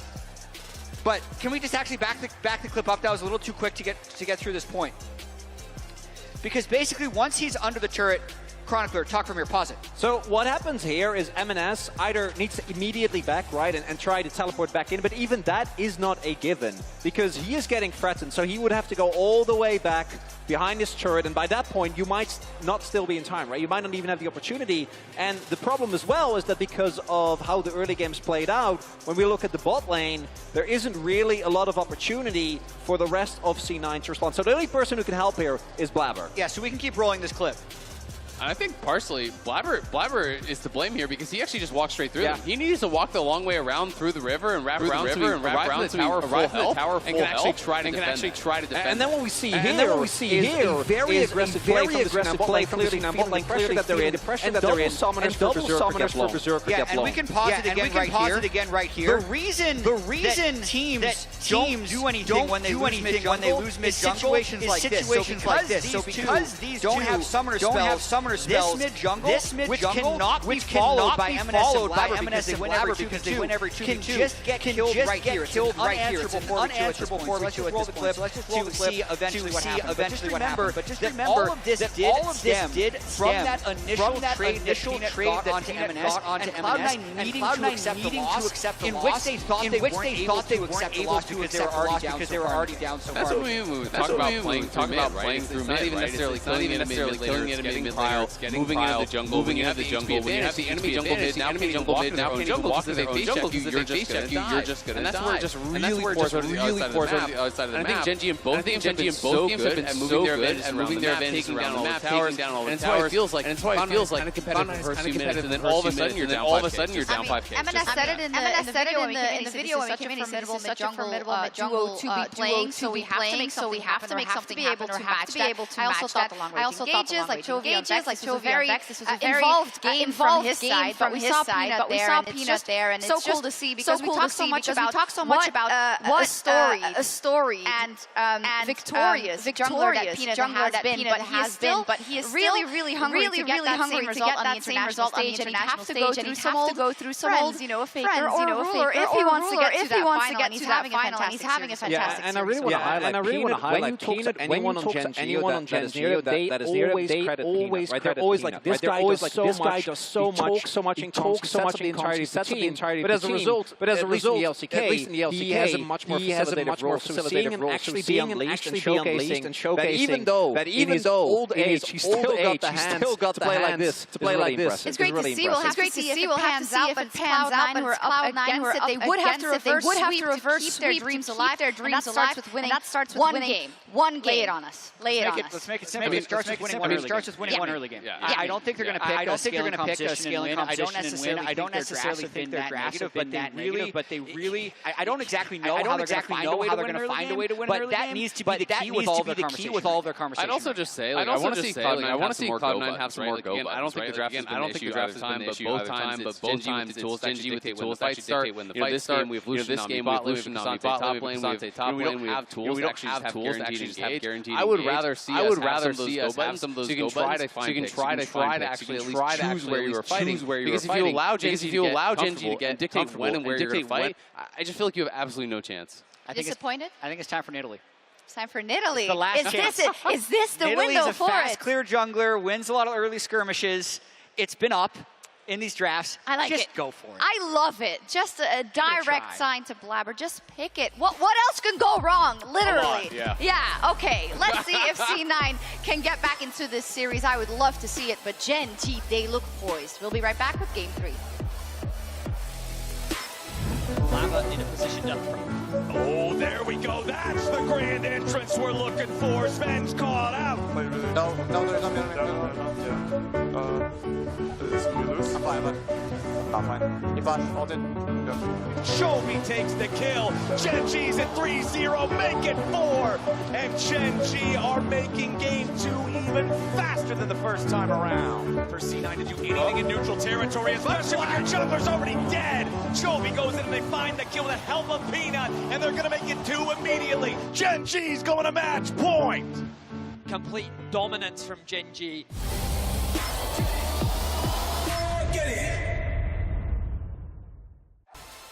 Welcome back to MSI 2023 and a series that so far has been nothing but the accelerated destruction of Cloud9 by Gen G. They are looking fiercer than ever, and C9 has struggled to fight back. Yeah, I really hope we get to see something from Cloud9 because it's a little sad watching Gen G just slaughter them. And it's not even like, if it was T1, you know, you'd just be getting killed over and over and over again. But this is almost more painful because they're just like outsmarting you, right? They're just playing the map so much better. They're systematically deconstructing you in such a clinical way. 1647 was a blessing. In a way, yes. They just made it quick and ruthless, you know. Yeah, it's a challenging wall to overcome for Cloud9, and a lot is going to have to change to stand a chance. And honestly, I just want to see them go crazy early. Just go super aggro crazy early, set off some fireworks. Heimerdinger Varus. And see what happens. Yes. Okay. Well, I mean, something's got to change, and one of the biggest things I'm looking at is the jungle matchup. Peanut has been absolutely demolishing Blabber so far in this series, and when Blabber's not able to get in there and get things done, Cloud9 has a hard time accelerating without him. So let's go ahead and jump in. Once again, it'll be Cloud9 on the blue, Gen G on the red. Bans looking very similar to what we saw in game number 2. Vi and Lulu banned out by C9. Annie and Nautilus banned out by Gen G. C9 are going to swap things up this time. They played against Peanut's Wukong one time, and it'll be one time only. I mean, I'm going to be honest, gents. I really don't think the Wukong was the problem. I think that it's a problem. I guess from Cloud9's perspective, they're arguing, hey, clearly Ahri isn't just a blind pick that Gen G will go for, so we don't need to ban it away. Instead, we can let it through. Maybe it's something we can even get for ourselves. But the Kasante still being up wouldn't surprise me if C9 go for that. And that's exactly what they'll look for. And the thing is, I feel like Chovy might, yeah. grab me that Ahri. He loves the Ahri. See about it. All right, Gen G, the ball is in your court. Paint us a picture. I think that Gen G right now, they could either go Zyra Khan or they can go Aphelios Lulu. Oh, they can't go Lulu. So Zyra Khan actually just makes more sense. Why not run it back? Yeah. They could also go for the Jinx and then lock in a jungle if they want to. They are just changing it up every game. They just have so many options. See, that's what I think. They just throw it down for Chovy, grab that Ahri now. Right. He's so good on it. It's difficult. And if you're looking at counter picks, the counter picks aren't even like really counter picks. They're like, oh, Lissandra, you know, types of answers. And ooh, Cloud9 again. They just throw right back down the Lucian Nami. In isolation, the bottom lane in the early stages has been doing fine. Yep, Lucian and Nami for Berserker and Sven, hoping to try to get some of that early power. They don't just want to play the scaling handshake of Aphelios versus Jinx. They want to try to make something else happen. Over on the side of Gen G, they're going to lock in Thresh, the extra protection power, along with the extra hook capabilities for the picks and the engages. That'll be what Delight pilots here in Game 3. So if Gen G want to, they can actually start banning away other jungle options because Viego is still up. And I think that Cloud9 should consider looking to remove that. We know that both junglers do have very deep pools. They both showcased a wide array of different champions at this competition. And Nidalee is going to be the first one removed. Again, they are cautious of this Cassante potentially going mid, as C9 now look to remove some of those top lane options that Doran has been very dominant on. And the only thing Gen G really have to guard against is what we're talking about, super early game aggro, any kind of crazy carry stuff that could come out. And so, yeah, ban away the Nidalee that has possibilities of doing something there on the side for Blabber. Ban away MNS, you know, is iconic champion. So they take out the LeBlanc here. They're not as worried about the list. All right, one more ban to go for C9. Do they want to continue to target that top lane pool? I mean, Doran's got plenty of different options that he could play. Remember last time around the Malphite was banned out? Okay, we're going to ban the Malphite out again for the side of C9. Now what will it be? Jungler first or top laner first for the side of Gen G? Say jungle. I definitely agree, Vetty, here. Grab it up for Peanut, and then on the side, you can have Doran have the final counter. They're looking like the Kha'Zix right now. I think both Kha'Zix and Viego are perfectly fine options. A lot of single target damage right now. Gen G is looking at some type of front line if they want to. Ornn for something that they showcased in the first game. Nothing wrong with bringing that back out again. The cannon locked in means that C9 are changing it up. They'll put the Cassante into mid, the Lee Sin jungle, and the cannon on top side. So here's hoping that Blabber can actually have some early game agency on top of this Lee Sin. And the final pick of the draft for Gen G, it's the Gragas locked in for Doran. Scary, scary. Will we get finals Doran here on the Gragas? Gen G, now they're the ones with a mid jungle that looks very scary. Charm from Ahri here into some Kha'Zix play. We'll see if Blabber and MNS can counter. Man, the thing that's so scary about the single target damage of Kha'Zix and Ahri and champions like this, when combined with the Jinx, it's so easy to get excited. And Paze is the type of player. Remember, even though this guy's a rookie, this is a dude who is absolutely insane at League of Legends. He was the Spring Finals MVP in their 3-1 victory over T1, who was the first place LCK team during the regular split. This guy's nuts, and if he gets excited, he's taken over the fight. And with that win, with that MVP, he became the youngest bottom laner to ever win LCK. Absolutely outstanding stuff, and he's got a long career ahead of him. I think the only other person alongside him is Faker in that regard. In any case, backs against the wall. C9 find themselves in a very difficult position. And let's see if they can change things around, because there's a lot that needs to be changed. The good luck, have funs have come out. We're getting close to the Rift Flowers. Alrighty, guys, this could be the last game of the tournament for Cloud9 unless they can turn things around. They have many problems to solve. They have a hell of a mountain to climb, and this is their last chance to get it done. They're down 0-2 against the LCK's #1 seed. Gen G are one game away from eliminating North America and moving on. They're going to start off with a coordinated invade yet again. Just going to drop down some vision, I would expect. Yeah, some very intelligent level ones for this year so far for Gen G. Getting that early information, and Pina was able to do a lot with it last time around. This time around, Cloud9, you see, they're moving in Blabber going to be able to get the same. Wait, did he drop a ward? Not yet. They actually just hovered. They didn't even drop their own trinket ward. Blabber wants to save it. He's Lee Sin, of course, wanting to use it for jumps. Is Fudge going to do it then? Because I really think it's valuable here for C9 to at the very least get some information in the early game. Because now they have no idea where Peanut is starting. The only thing that they know for sure is that their red buff has been warded. And it looks like this Cassante will hover around to protect any delayed starts, but... All right, so no information gained early.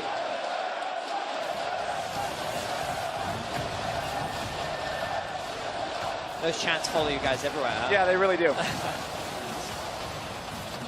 little bit of trading back and forth here at level 1. Kind of in the story of bottom lane every single game so far. Neither one of these duos is afraid to get scrappy as soon as the minions collide down here in the bottom lane.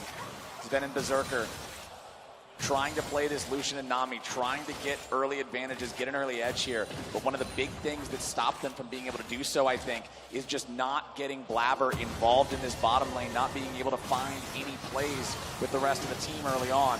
Delight finds a play there on Sven. Berserker finds a couple of auto attacks back into Delight. So right now, HP advantage over to Cloud9, but it's so very slight, and it's level 2 first for the side of Gen G. C9 backing up in time that they will not be engaged on just yet, but they are forced to wait underneath the turret. Yeah, they don't want to lose any summer spells early this time around because both junglers are starting top quadrant. We'll jungle down there. Oh, Peanut is actually looking for the tri-brush play onto Fudge, but Fudge put his ward, had a pre-existing ward here. Peanut finds it, gets his zombie ward. The Gragas just has so much sustain in this lane. Yeah, you're going to lose out to push to Kennen range advantage, but you have so much sustain. Just keep CSing up here at your tower, keep it in a safe spot. Peanut even comes over to clear up some of the vision. Thaddeus, where would you want to see Cloud9 focus here with some early jungle attention in this game if they were to switch things up and finally find one of these early games in their own favor against Gen G? I mean, I would say bot lane. If I was Blabber, I would think about like a full clear bot side into early gank, something like that. I think that obviously there's a lot of risk, but if you get a couple summoner spells out, it sets you up for another play later on. I think stacking a wave and then diving with the Kennen is also something you can do, but diving a Gragas is very difficult, especially this early on into the game, but perhaps something they can look into a little bit later is Fudge is doing pretty well in terms of gaining a CS advantage. Pace is going to go back to base. Blabber. Ooh, that was close on that. And Blabber should know, yeah, you know, we saw the Kazakhs take a couple seconds clear top tri-brush ward, so he knew he was a little bit ahead of Kazakhs on clear. They come up, they fish around, doesn't really get anything out of it, and Peanut is able to stabilize and finish out towards his bottom side, but it should be a double scuttle crab. So the very, very small jungle lead in exchange for that few seconds left on top side. MNS also moving into the enemy jungle, dropping down the ward into the brush next to the Raptor pit of Gen G. Just again, trying to keep track of Peanut, trying to stop Gen G from getting this guy involved in some early kills. Fudge once more just going to be shoving up here in the top lane. But again, it's that sustain on the Gragas that's going to make it hard for Kennen to do anything past just getting these waves underneath the turret and forcing Gragas to be farming up underneath that turret. Back in mid, Chovy level 5, MNS level 5. Once Chovy hits level 6 in the Ahri, that's when I expect to see Gen G really starting to make some moves here around this guy. Well, Gen G don't have to be too crazy proactive. Like, things that they're going to look for is like back timings, windows to roam. And I imagine, I wouldn't be surprised to see them play through bot themselves. We saw a really nice dive from them in the last game. But stacked wave into 4-man bot, tried and true practice that we've seen pretty consistently throughout MSI and this year for many regions. Do you remember those turret changes that they made to make tower diving harder? And then they reverted those changes. Teams around the world are like, oh, cool. Well, MNS walking up here, forcing Chovy back. Peanut ready in case MNS just got a little bit too hyphy there in the mid lane, but with the Cassante backing away, Peanut just going to go back to farming his own camps. You can see level 6 hit first for Doran and the Gragas up there in the top lane.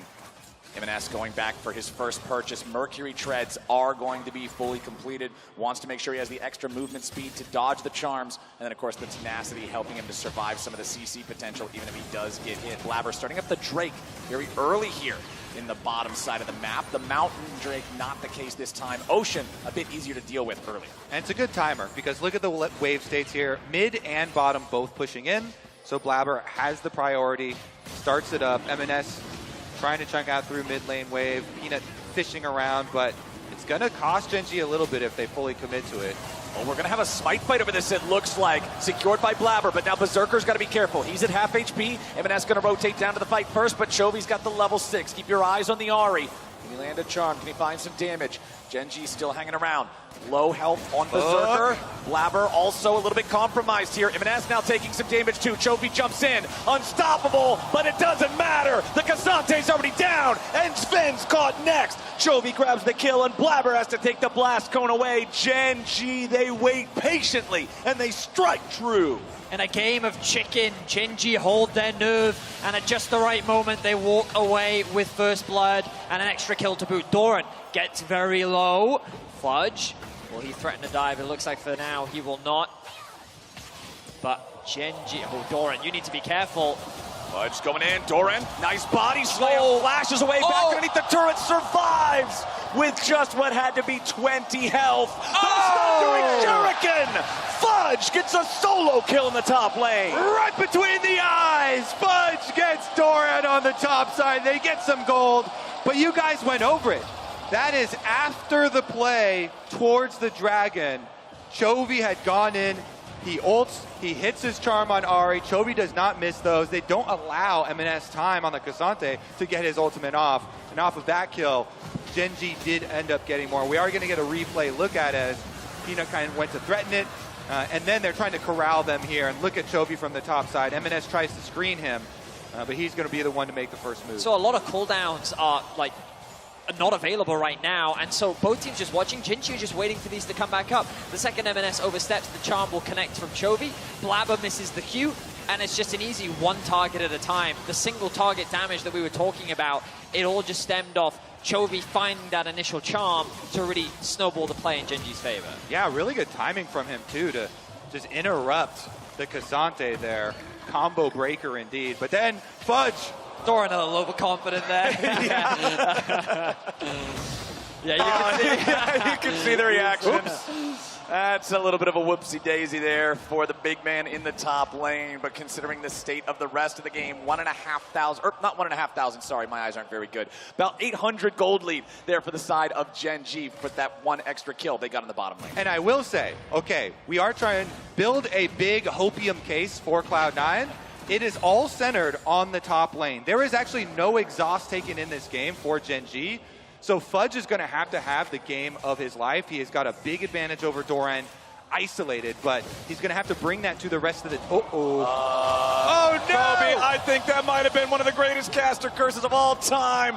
Fudge is down to just 50 health. Doran continuing to chase, body slam forward. He takes a big old swig. He tags Fudge, and Doran gets the solo kill. Oh my God, they killed Kennen. That they did, Flowers. Doran, after getting killed himself, immediately comes back to lane and rectifies the deficit. Massive play from Doran with a great ultimate, knocks Fudge underneath the tower, and he finds himself a solo kill. Well, that's also going to be another Rift Herald for Gen G. They've done such a good job snowballing with these Rift Heralds, with these early games. Although Cloud9 did get that dragon before they lost out on the kills. Ooh, close but no cigar on the Super Mega Death Rocket. Recall interruption, and there it is. Gen G pick up the Herald. So Peanut can now decide wherever, whenever he wants to deploy this one. Picked it up just after the 10-minute mark, so has pretty much the entire duration there for the turret plates.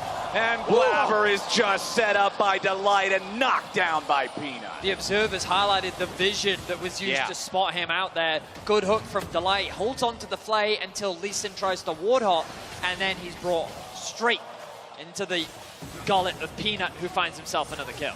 Yeah, Gen G constantly. Oh, M&S trying to go all out here dealing with Chovy.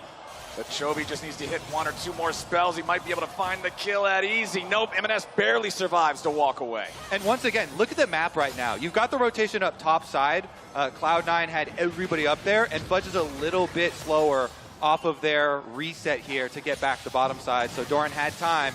Gets all the minion wave into the tower. The minions will finish off that turret plate for him as well. And Gen.G squeezing out these extra bits of gold. What's crazy is Fudge actually had a 600 gold lead over Doran. And then after Doran gets that kill back, he also gets himself a plate, which means that gold difference suddenly disappears. So even though he's down 20 CS, still it's the first mythic completed for Doran already. But that's the first mythic of the game. Flashing from Doran. Doran, oh my goodness gracious, he just knocks him around like a pool shark. Another kill over to Gen.G, another kill for the top laner, and now in bottom side, Cloud9's looking to find the dive. Fudge will kill off Pays, but is he going to be taken down in response? Yes, he will. Peanut gets one back. It's an even trade in the bottom side. Okay, Blabber doesn't have kick anymore. Peanut trying to go in for this 1v1. Backs away, waiting for the cooldowns here yet again. Blabber hanging around, tries to go for the skill check, and he gets rocked. Peanut picking up number 3.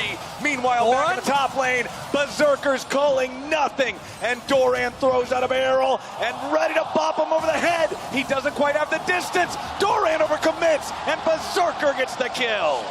Doran's just a party this game. Whether he's getting kills or getting killed, that man is constantly looking for action. He gets the summoner spells out from Berserker. He will lose his life, but across the map, Gen.G continue to find advantages. Peanut 3-0 once more. Sven will flash away. 12 minutes in. Gen.G have 7 kills. They just locked down another tower, and the gold gap is now 3.5k. Yeah, they use that Rift Herald to get Pays the turret kill, get Pays excited. Jinx can continue pushing in here on Fudge. Secondary charge as well. Cloud9 starting the rotation down. Blabber through the jungle. Okay, Blabber looking for an angle on Pays here.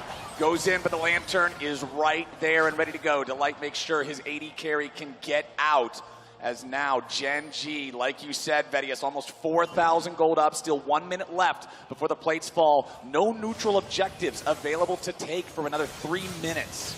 And after that last little bit of action, now there's no summoner spells on the Cloud9 bottom lane, so Cloud9 smart here. They rotate them in the mid lane. The safest of the lanes is another.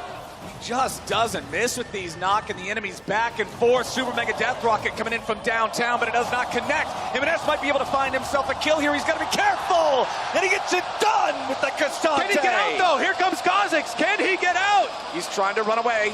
Peanut looking for the angle, tries to use the stealth, but as soon as Blabber shows up, he doesn't want it anymore. Blabber goes in for the kick, and MNS is ready for the follow-up damage. Peanut tries to outplay in the 1v2, but he's kicked upside the mouth, and Blabber grabs the shutdown. Back in the bottom lane, it's Chovy versus Fudge in a 1v1 as the cannon's almost out of energy, and Chovy's spirit rushes back underneath the turret.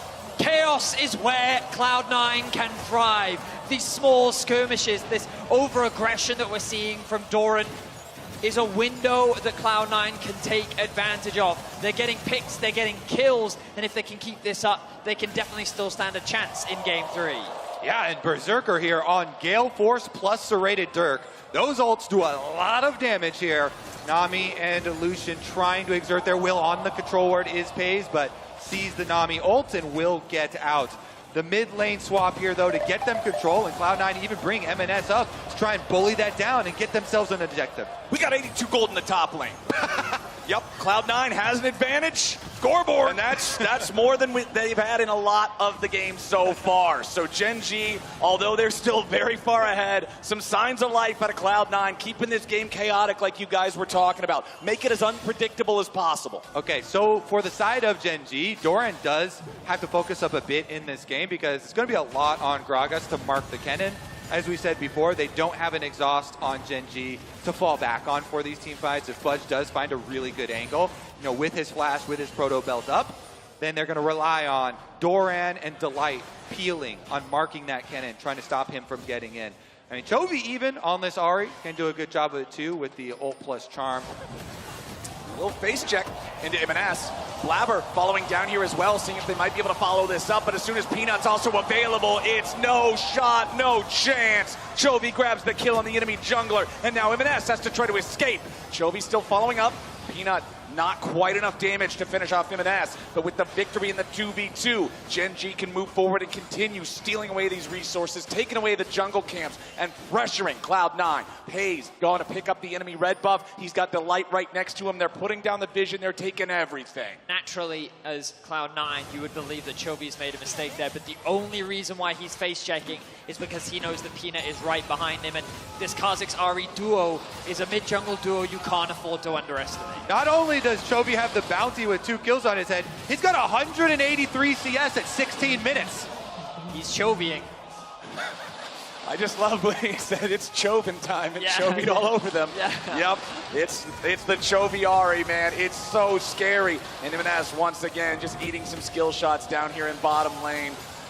Man, it is so difficult for Cloud9 to just try to stop this bleeding at all. As soon as there is an opportunity for Gen G, they are immediately seizing it every chance they get. Blabber into the Rift Herald pit at least, looking to secure this neutral objective for the side of Cloud9. As MNS moves forward to stop the back of the enemy mid, Delight forced to flash away by the Berserker culling.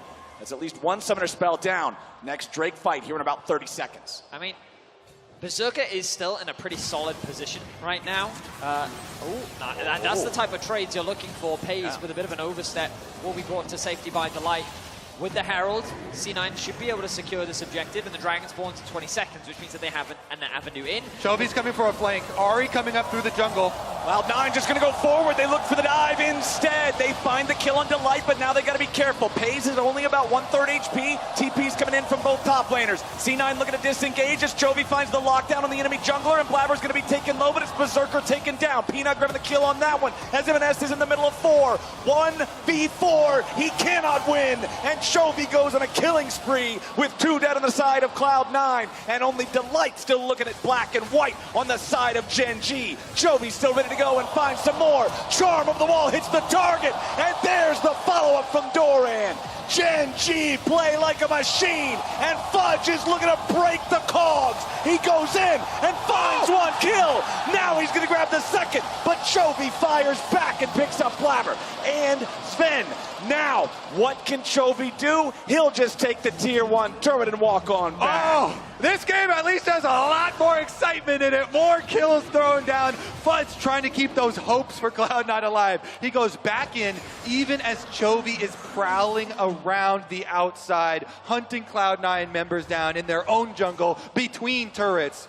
Fudge makes the counterplay. He tries to fight their way out of the destruction of that turret. Here's where it all started. Cloud9, Herald play right up the middle, but I called it out on the minimap. Chovy was coming really early for the flank, so as Cloud9, they get their chase down, they get the kill on the tower. It's the teleport plus the Ahri flank. He comes in, he ults, he gets the combo onto Blabber, forces the flash, while Peanut and Pays have alone time with Berserker, and once Berserker's down, MNS then finds himself inside the entirety of Gen G. We're back to action. Chovy getting caught out here by Berserker and Blabber, but he gets away. The flash to escape the range of the culling, and the Gen G mid laner lives to see another day. C9 just got Chovy'd once again. The man is 5-0-2, yet to die this game.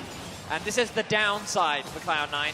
The mid laner for Gen G has just been racking up kills, has nearly a 700 gold bounty, but you can see he's very close to a death cap, Flowers. Yeah, this is just kind of a masterclass on what Chovy is, the advantages this man builds. He's 50 CS ahead. He's 5-0-2, 7 out of 12 kill participation, no deaths. He does all of it. He affects the map and the game so heavily without ever compromising his own position. It's incredible to watch.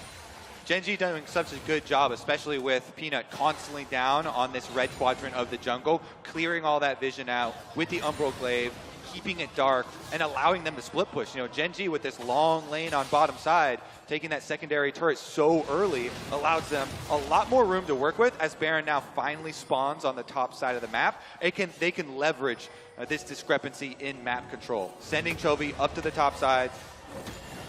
And now, what I think is a really cool thing to watch is how Gen G actually secure this out of tower, because sometimes these out of towers can be obnoxious or difficult to take, but Gen G will slowly, ideally they'll get that push in mid first, they'll move up into the top river. You can already see them clearing out this river vision, and they'll basically make it uncomfortable for C9 to actually approach this objective. And again, like you look at mid lane, you can see Pays getting that push in the wave, then they can move up into the river. They have that prio on top side, and then they slowly chip away at this objective, and C9 are trying to match. They have sent Fudge down to cross map on the bot side of the map, but in the isolated 1v1, it's going to be much harder for C9 to secure this objective compared to the support that Chovy has on the top side. And again, very clean execution as Gen G secure themselves their final out of town. Cloud9's #1 objective right now, to give themselves the hope for one of those comeback plays, is to sneak wards into unsuspecting areas here. It's very difficult because the Kha'Zix is running around with this Umbral Glaive, but if they can sneak a ward into a flank angle for Fudge, the Kennen, remember, he is the hope for the team fight for this team. His flank teleport, plus a proto belt, and all the flat penetration he has right now on this power spike, with double flat pen items, plus his rank 2 ultimates, that is the only thing Gen G have to guard against. They have to look for those flank wards. They have to look for that Kennen. Mark him with Doran. 21.5 minutes into the game, 6,500 gold lead for Gen G. They're up 2-1 in Drakes, 4-1 in turrets. Just about 90 seconds until that next Drake spawns. Baron is on the table, and Gen G have total control over the top side river. Doran even just throws out the explosive cast to deny the red buff from C9. Gen G are in the zone. They are feeling it. And again, they move out to these side lanes, and they just keep them pushed. They sent Chovy up top lane. He's going to push out another wave. They had Doran push out bot before he stole away that red buff. Oh, and they're while looking. C9 do have this push in mid, they're overstacked right now as 4, which then, like, you look at that top wave, now they have to go and answer that, which then gives this window for Gen G to push in the next mid wave and then move into whatever area of the map that they want. Yeah, I mean, at least they had Kennen on bottom side, though. Fudge pushes out the bottom side, so Gen G also having to go catch their side wave here. Oh, Chovy immediately jumping out of the brush with the Super Mega Death Rocket coming down, but it won't connect on any targets. Gen G were setting the trap. Cloud9 managed to escape, but that's about it. It did cost the cleanse out of Berserker, the flash out of Sven, the flash out of Blabber. I like that little pip from our Observer team. Nice little touch there. Wait, Doran himself could be looking for flank plays. As much as we're setting up, oh, Cloud9 have these possible comeback plays. Doran as well. There's so much area to work with for Gen G with these super deep wards scattered all around the entryway pathways towards Baron. The night is dark and full of terrors, gentlemen, for Cloud9. Yeah, Gen G are in there looking for picks. They just keep doing a great job of keeping these waves pushed. I wouldn't be surprised to see Chovy go catch that top wave once again, push it in, get these trinkets burnt. And again, Gen G just playing the patient game right now. TP comes in from Fudge in the mid lane. Okay, Delight finding a hook. They get M&S, the tankiest target there on the side of C9, but it's not even going to matter that much. Doran's here in the front line. He's gone gold. Peanut taking some damage from Fudge, who goes over the wall with a slicing maelstrom. He's not going to find any kills just yet. Pays grabs the kill back over the Kennen instead. Not a single death on Gen G. That was Cloud9's try, and it wasn't good enough. Such a great flash from Fudge. Chovy's looking for more. Chovy wants Berserker. He nearly gets him. He does get him. It's a clean ace for Gen G. Execution once again. 5 dead for Cloud9. 5 alive for Gen G. 24 minutes in, the Baron will be theirs, and it feels like that this series is done and dusted. Clean ace, absolute wipe here. All right, it starts out with the pick onto the front line. M&S here, chunked down to 50% HP. So you think he's going to ult immediately. Berserker gets comboed in by Doran. So Berserker uses everything to get out of the center. And then Fudge tries to dive in, sees the angle, gets multiple here with the Kennen ultimate, but they don't have the damage. Even with Blabber following, Chovy still survives, Doran still survives. Guess what? You've got Pays here on the Jinx, watching them focus on his other teammates, free firing. Then Chovy says, I'm not done with you yet. Get right back here. Q through all of them. Oh, and I think even an auto attack is actually what executed Berserker. And then Peanut coming in with the cleanup. 3 stacks immediately back for Chovy. Just absolutely systematic destruction, and props to Doran in the middle of that fight. He saw the Kennen flash over the wall, turns around, ease onto him, provides that extra bit of CC to buy time for Gen G to turn the fight around. 11k is the gold gap now as Gen G make their way towards the base of C9. Yeah, he both made the pick onto Berserker and then went back to go peel. And now Gen G, they're wearing purple and they're coming to destroy towers. And that sequence of events turned this into an 11,000 gold lead with Soul Point for the side of Gen.G. Peanut taking some damage here as Cloud9 does whatever they can, just trying to hold these guys off, but it's nigh impossible at this point in the game. Doran's going to take down the tier 2 turret back over in mid as Cloud9's health bars are just not strong enough. M&S is down to just about nothing. He's gone! And Gen.G are moving straight into the base. Mid lane, tier 3 turret, that's your first target. Minion wave joining up in the top side to get this one knocked down right after. First inhibitor about to fall back in mid. Berserker takes one auto attack and loses all of his health. He's gone before I could finish my sentence. As Fudge and Sven and Blabber can't do anything. The engage is clean. Gen.G is mean. They are not going to be stopped. It's a double kill back over to Pays. This series was easy. They never even broke a sweat. The #1 team from the LCK has that title for a reason, and they will clean sweep North America out of MSI.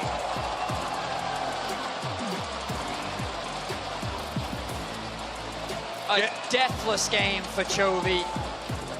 A more chaotic game from what we've seen during the series. And what seemed like promising opportunities for C9 were very quickly shut down, largely off the back of that man in the mid lane. Gen.G, absolute dominance here today at MSI. All 3 games take a bow, well deserved. Incredible showing from the LCK #1 seed. They will move on in the tournament. Their next match will be up against BLG. Cloud9's run ends here. As a diehard North American fan, I am sadder than hell, but I'm not going to act even for a minute like that series was close. Gen.G was the better team today in every measurable metric. They beat Cloud9 early, they beat them mid, they beat them late, they beat them in sides, they beat them in team fights. It was just an absolute crushing by Gen.G, showing that you've got to be the best of the best if you want to compete at the top. And when you look forward, Gen.G looking to face up against BLG in the lower bracket. What a contrast of styles, right? Where you have that controlled, crisp, methodical approach to just dismantling your opposition versus the chaos that we consistently see from BLG. The scrappiness, the team fighting. It's going to be an interesting contrast of styles. And BLG, though, they're going to be a little worried after seeing such a dominant performance like we saw today. Yeah, especially mid lane. I feel like they're going to be worried. Yagao's got to be shaking in his boots. Chovy's coming for you. Meanwhile, topside, though, Bin always confident. Hopefully we'll see him stick to some carry styles so we do get the clash of styles and they don't try and conform to the rest of the MSI meta. You saw all the signs from the fans and the audience there for Chovy and for Pays and for the rest of Gen.G. These guys are all such stars in their roles. Incredible performances from everybody, really. I mean, this last game was the spiciest of all, for sure. Dorian up there in the top side, just constantly in the Thunderdome, battling with everybody. But even early on, when it looked like Cloud9 might have had to put all the eggs in the fudge basket, try to full send that, it was still Gen.G who managed to come back. And now Cloud9 making their way out onto the stage for one final bow here in London. Here at MSI 2023, they are North America's most successful international team throughout the history of the LCS. And I know a lot of fans are going to be looking to see more from them later on this year. A lot of people are going to be expecting them to be back for Worlds. I love it. The audience giving them a cheer when they need it the most. These are the most painful moments, fresh off that loss, fresh off the receiving end there. Crowd lets them know they still have their support. I mean, the West is far behind, and there's going to be a lot of growth needed between now and Worlds, and obviously the expectations are going to be that Korea and China are very firmly sitting at the top of the table. Now the battle becomes between the LPL and the LCK. Who is the top dog? For a long time, LPL have dominated. LCK have obviously been able to fight back in recent history, especially when we look back to last year where it was really just Korea sitting at the top of the table. And it's exciting to see what will happen in the future. Here we go. Peanut with the player of this series. Very deserved, if I don't say so myself. Absolute domination from him. From start to finish, his performance in the early game was spectacular. He completely shut down Blabber. His presence on the map was fantastic. He knew exactly where to be, when to be there, and how to execute. And huge props to Peanut. Obviously a player that, depending on the meta, different people have different opinions on his level of performance, but definitely a strong showing, and it feels like that he's got plenty of comfort picks here at this MSI. Such a long hit, rich history here with this player in competitive play. Love to see the longevity of his career as well. And not just, it's one thing to play for a long time, but to play at this level for that long, to be the guy who can just come into the series and say, yeah, I'm the X factor. Whether he was leading the way, whether he was just getting minor advantages for the team through vision and pathing, or whether he was perfectly shadowing his other laners to make sure things like the Ahri face checking into the tri-brush is actually just, it's not a mistake at all. That's just a good play. It was a lot of fun to watch. It shows you how jungle should be played. Certainly is. And I'm excited to see what they can do in the next round. As we said, Gen G versus BOG is going to be our next best of 5 in the lower bracket. Well, with Gen G clean sweeping this series, it's time to head down to the stage with Lore for the Verizon post-game interview. Thank you so much, guys, and Score. Thank you so much for joining me for your very first MSI interview. I want to ask you about GDB BP. And before we go there, I want to explain to the audience what this meme is. It's a meme from the LCK and the LPL, GBP being Score's initials, and BP standing for picks and ban. So I want to know, what was the flavor of today's draft in the GDB BP? 네, 감독님 승리 정말 축하드리고요. 인터뷰 정말 감사드립니다. 이제 감독님이 GDB BP라는 그런 또 별명이 생겼을 만큼 다양한 픽밴적인 시도를 보여주는 것에 대해서 궁금증이 많은데요. 오늘은 그러면 GDB BP의 컨셉이 무엇이었나요? 사실 오늘의 컨셉 자체는 이제 저희가 이번엔 MSI 준비하면서 뭐 준비했던 것들이 많은데 오늘 약간 좀 단단한 조합을 하고 싶어서 좀 단단한 쪽으로 많이 준비했던 것 같습니다. Well, coming to this MSI, we actually prep a lot of different strategies, but today we wanted to go with a lot more solid comps. Yeah, and special mention to the Vex in answer to the LeBlanc that I think the audience loved a lot. I want to talk to you about Paze, who's maybe one of the most up-and-coming talents in the LCK, but also on the international stage, having to come after Ruler and filling his shoes. Tell me about working with him, how has it been, and also getting this rookie prepped for MSI today. 네, 말씀하신 그런 단단한 조합에서 특히나 르블랑 상대로 백스가 정말 잘 먹혔던 것 같습니다. 그렇다면 페이즈 선수에 대한 질문을 드리고 싶은데요. LCK에서도 정말 많은 관심을 받고 있는 신예 선수였고 룰러 선수의 빈자리를 채우며 이제 첫 번째 국제전인 MSI도 치르고 계신데요. 이런 신인 선수를 MSI라는 국제 무대에서 어떤 식으로 준비시켜 주셨는지, 페이즈 선수와 함께한 경험은 어땠는지 궁금합니다. 일단 사실 뭐 저희 LCK 내에서도 되게 처음 데뷔를 한 친구라서 LCK 준비할 때도 많이 좀 신경을 많이 써줬고 이제 코치들이 특히 많이 신경을 많이 써줘요. 그리고 이제 MSI 오기 전에도 뭐 무성 코치나 마파 코치나 계속 되게 좋은 얘기를 많이 해주면서 그렇게 좀 전담해서 좀 해주고 있는 것 같아요. 코치들이 되게 신경.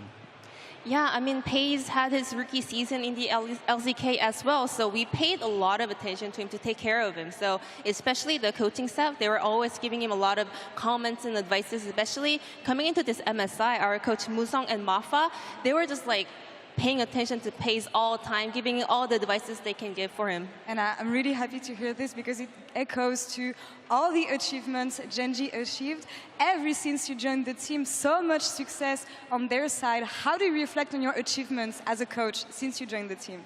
그리고 스코어 감독님이 이제 팀에 합류하신 이후로부터 젠지가 정말 승승장구하며 수많은 업적을 남기고 있습니다. 본인이 이제 코치진으로 합류한 뒤에 업적에 대해서는 어떻게 생각하시나요? 이제 되게 운이 많이 좋았다고 생각해요. 이제 제가 사실 군대를 한번 갔었는데 이제 돌아올 때 되게 좋은 기회라고 생각해서 이제 저희 단장님이 이지훈 단장님이 이렇게 선택 제안을 해줬을 때 너무 좋은 기회라서 꼭 하겠다 이런 식으로 얘기를 했고 이제 선수들과 이제 코치진이 너무 다 잘하는 친구들이라서 좀 되게 수월하게 좀 성적을 잘 낸 것 같습니다. 네. I mean, I got really lucky, you know. After I finished my military service, I got this offer from Genji's GM, Ji-hoon, and I was like, this is a great opportunity for me. So I told him, I'm going to take it no matter what. And ever since I joined, you know, just Genji already has fantastic lineup of players and coaching staff, so you're able to accomplish so many things. And we're really happy to have you on your very first MSI experience. Last question for you, JDG T1 tomorrow. Who takes it and what is going to be the score? 그렇다면 이제 내일 경기에 대한 예측 부탁드립니다. 징동 대 T1인데요. 어떻게 보고 계신가요? 저는 사실 T1이 이길 거라고 예상합니다. 네. I think T1 will win. All right, we'll see about this tomorrow's score. 축하드립니다. 인터뷰 감사합니다. Jisun, thank you so much for the translation and being on stage with me as always. Sharks, back to you in cooldown. Thank you so much. Just a cheeky little, I think T1 will win. Welcome everyone to MSI Cooldown with me and my besties. Two of my besties, though, are kind of sad. I'm very sad.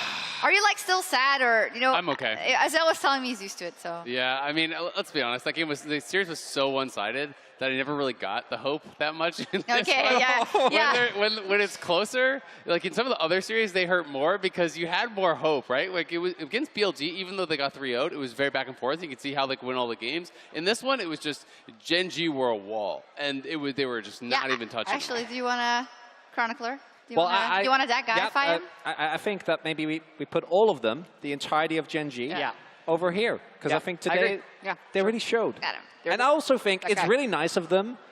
Jet was complaining a little bit, you know, after game 2 that it was not fun enough. And I think that in the final game, you know, Genji had a little bit more fun. Dorian tried his best for us. He did. He really did. I think, actually, we might want to change player of the series. Because... Wait, what?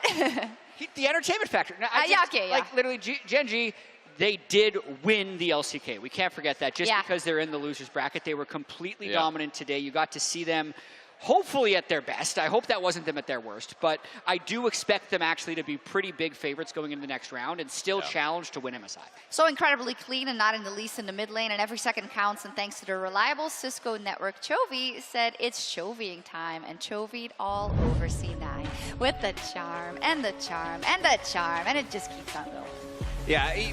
Chovy, his dominance in early game skirmishes is something that Genji relies on so much. And specifically, the way that him and Peanut have been able to snowball this entire series is remarkable, right? And particularly on his Ahri, the level of dominance that he has, if I'm right from the top of my head, is 22-5 right now on the pick, right? Ever since the rework, he has been using this champion to completely dominate team fights.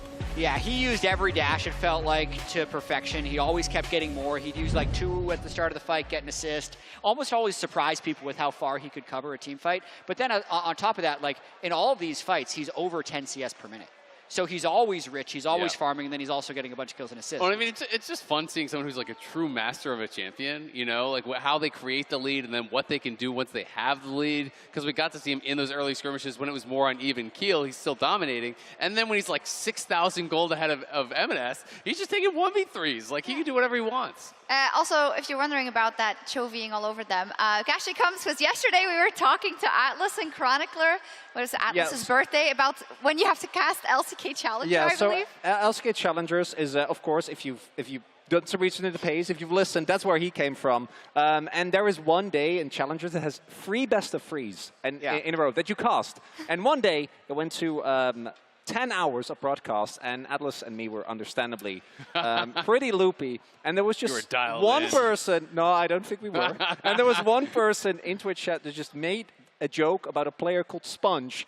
And me and Atlas just giggled and laughed for about 1.5 minutes. Okay. And not a sensible word was said and that's after all that. we're going to say. Yeah. Speaking of LCK Challengers, Pays, I saw today, was an article online about how his mom hired like a tutor and is helping every day. Asking for a friend. Do you think for a League of Legends tutor? Do you think they also work in UNNA? Just asking for a friend. I mean, they might. It's like, I know you're kind of saying it as a joke, but it's interesting because it is kind of like the evolution of sport. When you look towards traditional sports, how training methods, advance and advance and advance, and like athletes of the past are completely surpassed by current day athletes. So I mean, I wouldn't be shocked if in some of these regions, if you think your kid has talent, call in an ex-pro, call in a coach, and actually just try to get that development. I mean, you can't say it hasn't worked for Pace. They're so good. Like, the difference is just so apparent. This tournament, I hope it can change in 4 months. My hopes are not extremely high, but they are just so good. It's not 3-20 was the record combined between LEC and LCS versus LPL and LCK. Yeah. I mean, if you look at our bracket, that's why we end up with what we end up with, which is LPL versus LCK to decide MSI. And I think that's kind of cool because you say it, we couldn't muster up anything between the LEC and the LCS. In fact, you know what? The games might actually turn out better now that we're both out. And I, for one, am excited about that. No flame to like the other teams, but you weren't good enough. These teams are, and I'm really hoping that we get these good series now, every single one that we see. The next 4 series of League of Legends could be some of the best League of Legends ever.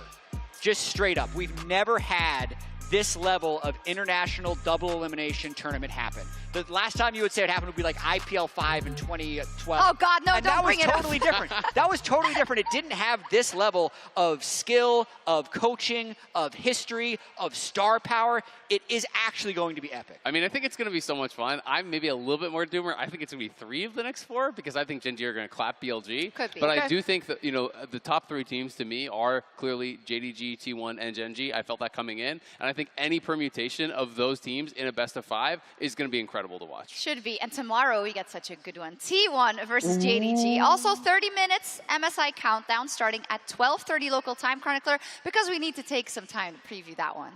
Really, dude, there is so much going into that series that I think coming in, right, not just looking at the individual performances of the players and what we've seen this tournament, but also the amount of storyline, right? It's a rematch of last year's World Semifinals with a very different lineup for JDG. JDG have looked like one of, if not the best team fighting team that we've seen, particularly around 369 and Kanavi and Knight in the way they play around Ruler.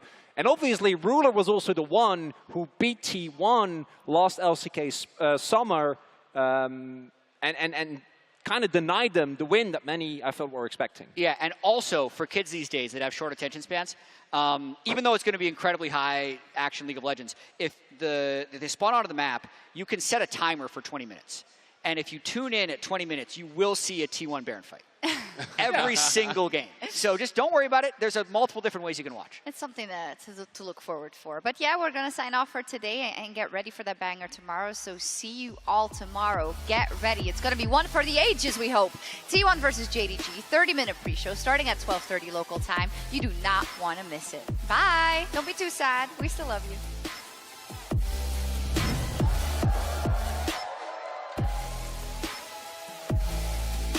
Like to see if he can find a rocket crab. It's Ben pulled in. The damage finding its way onto the Cloud9 support, but he stays alive. Berserker's got pays. Berserker's got paid. Pays' ultimate is really what swung in favor of Gen.G. The hook connects. Oh, Ben, what are you doing there? But Blabber's already been engaged on by the entirety of Gen.G. Plunges into the back line, but the damage is already poured in, and Cloud9's lost 2 men. They lose the jungle, they lose the AD carry, they lose the top laner, they lose the turret. They've lost everything. Blabber in a position to...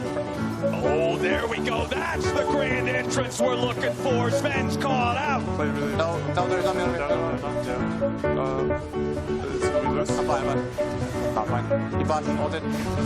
Chovy takes the kill. Gen.G's at 3-0, make it 4.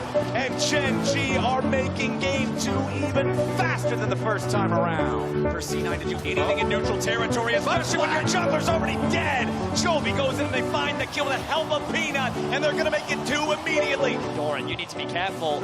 Fudge coming in, Doran, nice body slam, flashes away back underneath the turret, survives with just what had to be 20 health. Oh! Shuriken!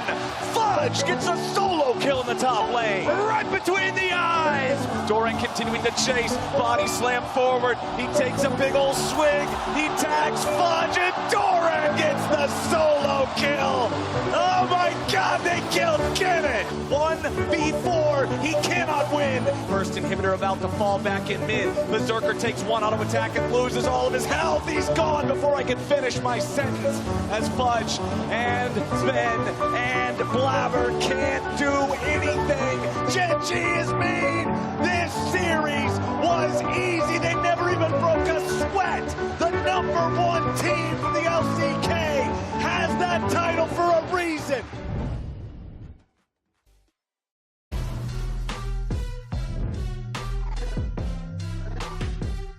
ADG가 이제 강력한 또 MSI 우승 후보 중 하나인데 저희가 만나면 충분히 이길 수 있을 거라고 생각하고 印象深刻的 Faker 比赛，就那个截反杀吧，就印象非常深刻。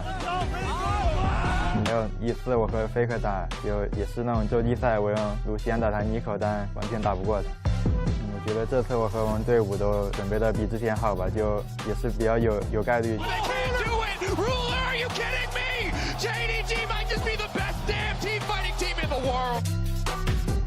룰러 선수랑 자주 만나긴 했는데 이제 그 점이 서로에 대해서 더 잘한다는 거 말고는 서로 열심히 노력하는 사람이 이길 것 같습니다.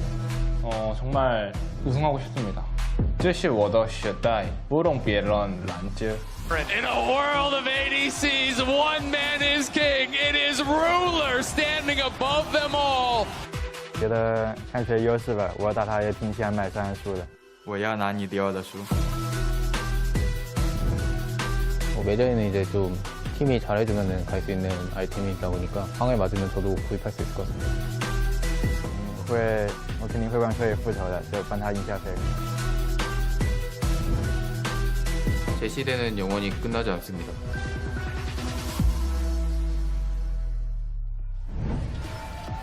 What an introduction to today's match. Welcome everyone to the upper bracket final between T1 and JDG. Live from the Copper Box Arena in London.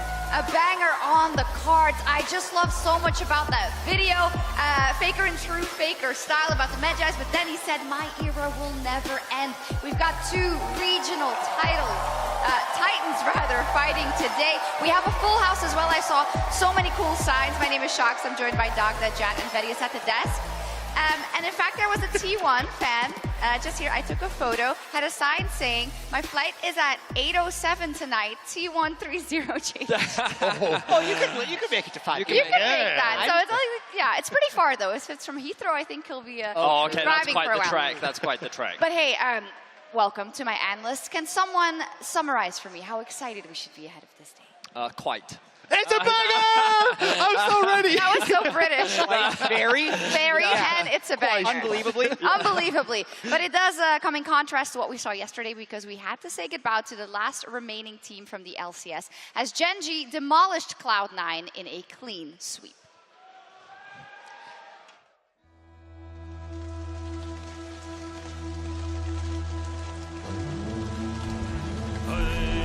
Plunges into the back line, but the damage is already poured in, and Cloud9's lost 2 men. As Berserker beautifully spaces out and shows why he's the best AD carry in North America. And MSI goes all out.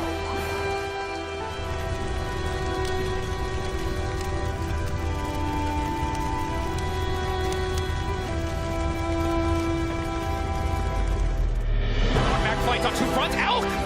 What was he doing there? 20 health. Oh! Shuriken! My team trust me. No, don't. He engages clean. Gen.G is mean. They are not going to be stopped. It's a double kill back over to Pays. The #1 team from the LCK has that title for a reason. And they will clean sweep North America out of MSI. So well made. Yes, I feel you. That was so well made. It was definitely, I definitely was very sad yesterday with the way Cloud9 went out. They did put in all their effort. They hopefully learned a lot. You could see MNS already looking for tips after the game from Trophy. Yes. So they're gonna keep grinding and hopefully come back stronger next time. The real tragedy, though, is that we didn't see NA versus EU, but I've got some good news about that. For everyone disappointed about no NA versus EMEA, after summer, there will be a best of 5 between the 4th seeds of LEC and LCS for a spot at Worlds. Hell yeah. Okay, I mean, we gotta wait a little bit, but at least we get one. It's gonna be so interesting, that matchup. It was in the announcement a while ago when they announced the new Worlds format, but just like, the #4 seed from each region, it's like they're going to have to pick themselves back up because they're going to be so down on themselves for being 4th in their region, and then it's like the most important match of the year for some of us. It's going to be a mess. I'm ready where for are they going it. to play it? I think they should have some sort of battle over the Atlantic, perhaps. Oh. Yeah. Had that before. Hey, but no longer about the teams that aren't here. Let's talk about the teams that are still here. LCK versus LPL all the way. And I may say I'm really excited that we're hopefully going to see some high-level best-of-5s, hopefully getting us to silver scrapes every single time. I think we have some really interesting contrasts of styles, right? The way in which the LCK have dominated is through very intelligent macro play, really strong map movements, and I think very talented drafting, whereas I think the LPL continue to showcase their prowess when it comes to the 5v5s. Their team fighting seems unrivaled globally, and to finally get to see the LPL versus LCK in multiple matchups is going to set us up for some really interesting clash of styles. I also think there's a lot of redemption here for LPL. When you look towards Worlds last year, it wasn't exactly the best of showings. I mean, T1 knocking out JDG in the semi-finals was the last one. It feels like LPL have a lot to prove here going forward. Yeah, we have no LCK champion at MSI since 2017, but then we also have 2 LCK finalists at Worlds. So both regions have a chip on their shoulder. Yes, and if you win the upper bracket final today, you go straight to that final. But since we have a little bit more time and we didn't get a lot of EUNA action, we wanted to spice it up to break the tie between LEC and LCS, kinda. We decided to hold a quiz between Dagda, Verius, and Jat. Now, first it was going to be 2 versus 1, but I think let's each... I mean, I could take it. I know you can take it. I know you can take it. No, you kind of weigh me down. I'm gonna be honest. I'm sorry, man. Like, I gotta go. So they've got bells. Of course, the audience can yell if you want, and they can decide to listen or not. So the first round is Who Am I? You can earn up to 3 points per question, but each additional hint will reduce the value by 1 point. If you want to guess, you have to ring the bell. You cannot answer again if you guess incorrectly. So these are the bells? Yes. That's the first hint. Made it to MSI. Made it to MSI 2023. I'm not going to guess one of first round. 100 people. Nobody's taking it. I'm not. Second, the oldest player in his domestic league in spring. Oldest player. Is it Faker?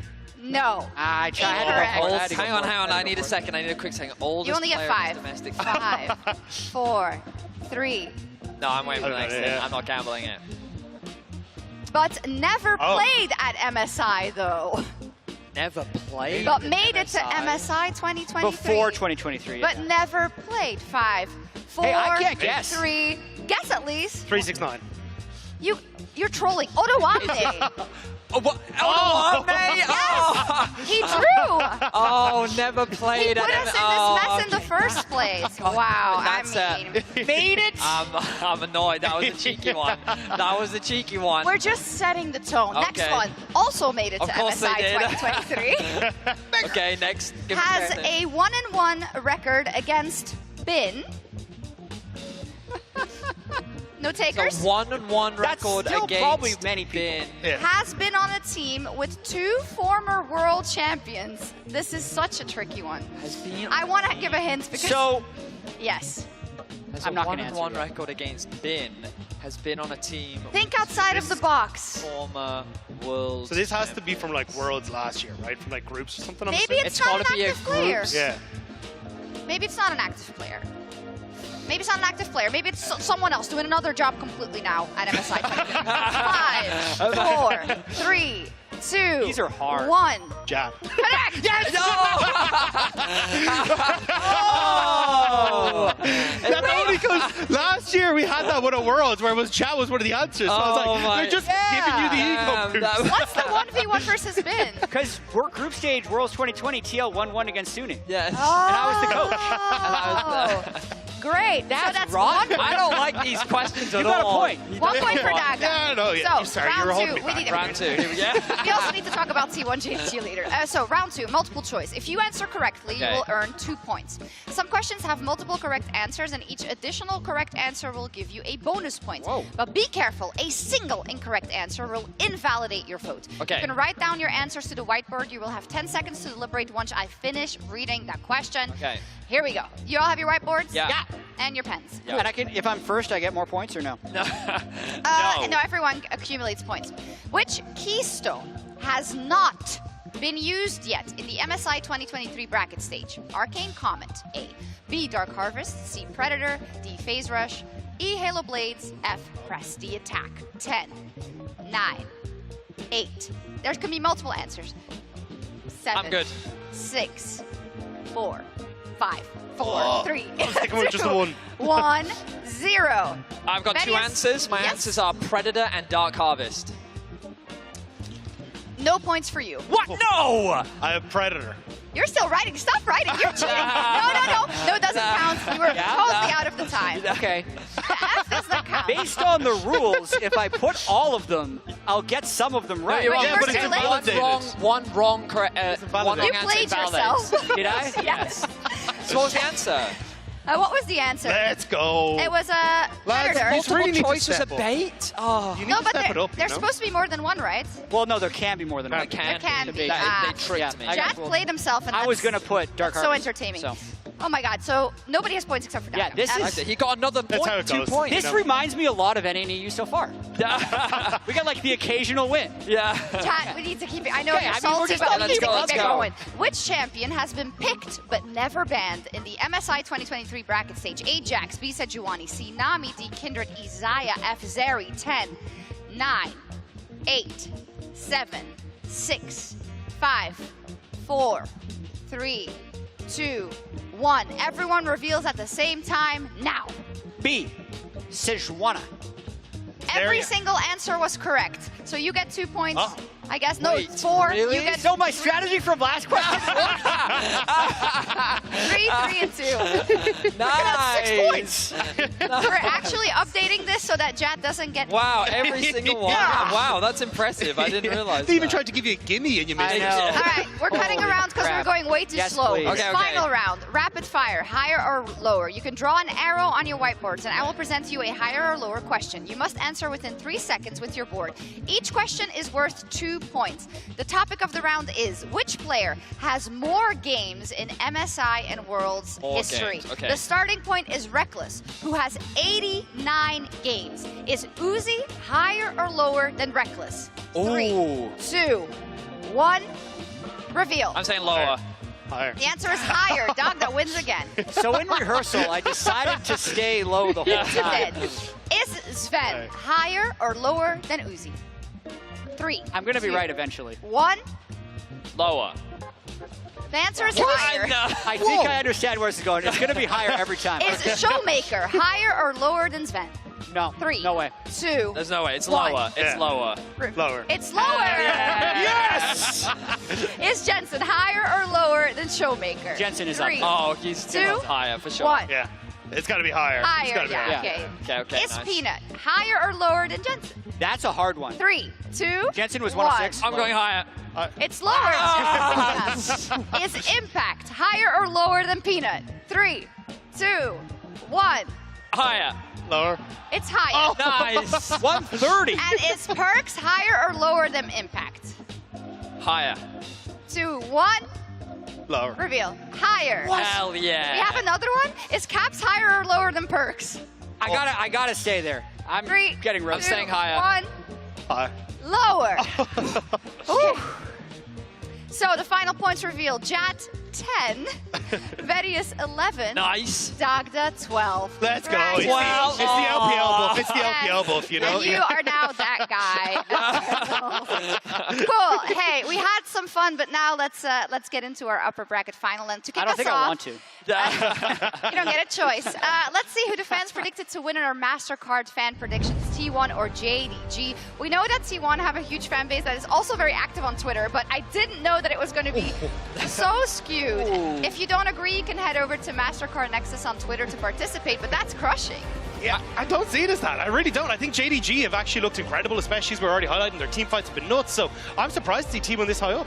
I think it does make sense when you look at the international pedigree, of course, with T1. Globally, they are a much-loved team, and I think that given the way that they have been performing, expectations are definitely very high for T1. Yes, and T1 and JDG, they met at Worlds 2022, and JDG was the last LPL team standing, but T1 beat them 3-1. But Dagda, there's a different JDG here now today, and such a storied history that they have already. Yeah, I mean, for JDG, it's been incredible to see how much they've grown since they joined the LPL in 2017. They bought Xiaogu sweeper spot. And since then, we've seen people like Doomby, Clid, I mean, even world champion Imp go through the roster, but they weren't really finding that success until 2020, where they actually managed to win their first split, and actually getting that first title for themselves was so important because it was up against top esports, which kind of then started to define that 2020. Yeah, it was really a year where it looked like that the LPL dominance was going to continue, right? With so many talented teams performing internationally, it's impressive to see how in that year specifically, Top Esports and JDG felt like that they were at the top of their game. They were at the pinnacle of LoL Esports. But then at Worlds, they failed to perform, both falling short to their brother in Suning and ultimately resulting in a disappointing international performance. And I think that was kind of the start of the downward roller coaster for JDG, where they end up losing to Suning, they lost the top, then they finished in 5th coming into spring. They end up not making playoffs at all coming into summer in 2021. So that was where they really had to start that rebuild and find themselves once more. And that was when we started to see them, bring in Hope and Missing into that bot lane, taking 369 into that top lane as well, and really starting to shift that momentum. Yeah, and in summer of 2022, we saw them back on top of the LPL. Expectations continue to be high for JDG once more. And coming into international competition, they were looking very strong. It wasn't until the semifinals where they ran into T1 where those expectations were suddenly shut down. They've only ever played against one Korean team internationally, and it is T1, and now today they'll get their opportunity for revenge. That's insane. So they will say it's disappointing even though they are such a strong team. And for the side of T1, I think they will feel similarly even though they were also so successful. Exactly. T1 has been so dominant in the regular season. They were a game away from winning the world title in 2022. They are sitting here now with what many still see as like Faker and the young guys, but they have a lot of experience. They have been playing internationally basically every single opportunity they get and going extremely deep in the tournament. So if we actually look at how many total games T1 has internationally, you obviously have the GOAT Faker 206. No one's probably ever going to touch that. But the rest of the team is all over 50. Like, they out-experience JDG in 4 out of 5 roles. Only Ruler has more international games than Gumayushi in the bottom lane. So while you can look at them as this like younger team, I think they're the most experienced international team that we have now. I mean, we really started to see this roster develop in 2021. It was kind of cemented in 2022 with the addition of Zeus. But since 2021 summer, this roster has only been top 4. And remember, in that year, it was when they lost to Damwon in the semifinals of Worlds. This organization has found that young talent. They've grown them to a point where they are now an international mainstay. And of course, the plague of the 2-3 performances still haunts them to this day. It does. We saw their Faker saying, "My era will never end," but we're wondering when that next title will be coming for T1. And I think in general, it talks to the pedigree of these two leagues and these two teams, right? Second place is just not good enough. It also speaks to how difficult it is to win an international title. Yeah. Because T1 has been good enough to do it for a long time. Since every year, basically. Yeah. Especially in the most recent years. But talking about the way that they have gotten here, it's really interesting. I was talking to Chronicler a little bit backstage, and he was saying that the loss to Gen G in their domestic finals changed their approach a little bit coming into this tournament. So they have been an incredibly strong early game dominant team and have drafted towards early game. They've gone a little bit more towards team fighting and scaling since their loss to Gen G because they're able to be neutralized over in Korea. And that has maybe even made them stronger because they're still so good in the early game and even stronger in 20 minutes. I think it's just how disgusting they are at snowballing that lead as well. The way they're able to find moments to win mid priority, even in matchups where you technically shouldn't, and then move that into sides. I was super impressed when they were like, oh, we're Aphelios into Jinx. In theory, Jinx should be able to shove in mid-wave. We don't really get control at all. But then they bring up picks like Nocturne and Blitzcrank, where you can kind of cheat that priority and then just dive side lanes over and over again, bringing Faker into the mix and just getting to this point where they're unkillable in team fights with the gold leads they have. Yeah, they've showcased also great team fighting from their side, but I feel like a lot of this also goes for JDG, Verius. Where do these teams stand apart? I think one of the biggest things is JDG, when you kind of look at their philosophy and approach to the game, they're actually very similar to Gen G. They're not the most proactive early game lead. Often when they're building leads in the early game, it's because of their phenomenal individual laners. The fact that Knight, 369, Ruler, these individuals do not need jungle intervention to find leads by themselves, but really where they shine is their unbelievably phenomenal team fighting. While, of course, they do still have a good sense of macro, when we kind of look at their objective setup relative to a lot of the LCK teams, it's not as crisp because they're just way more willing to fight you, as is true for many of the LPL teams. Yeah, and I think that's the big talking point here is how well can they try and adjust to how aggressive T1 are going to be. I definitely think when we look at Kanavi has been starting to lean more down towards that bottom side when you look at him domestically versus how he's played at MSI. Same with Knight on picks like the Ari, trying to play down towards that bot side, get Ruler into position where he can be that big teamfight AD carry. But I still think you're basically... T1 have already played this style, all split long, and you're now trying to adjust to that. That's true. They're going to have to play it to perfection. I think we see a big difference between games where the teams are evenly matched and it's coming down so much to these team fights, and then where they go up against a team like we saw in the last 2 days, unfortunately, where it's different. Then the early game does matter in Snowball, but we feel that it's going to be more about those team fights. So do you think those drafts are just going to only facilitate those points in the game? It's possible. I think the AD carry has been the position that everyone's eyes have been drawn towards, and we're saying, like, who is better, Gumayusi or Ruler? And I'm going to break down some clips that show that it's a little bit more than that. It's about how these teams enable their AD carries for success, and also how they make sure the other AD carry gets no success. So let's pull up the telestrator right now. And I have a fight from Game 3 of BLG versus JDG, and I want to draw your attention immediately to Ruler in this fight. He's on the Zeri, and we're going to be showing it a couple of different ways, but I need to show actually the very beginning of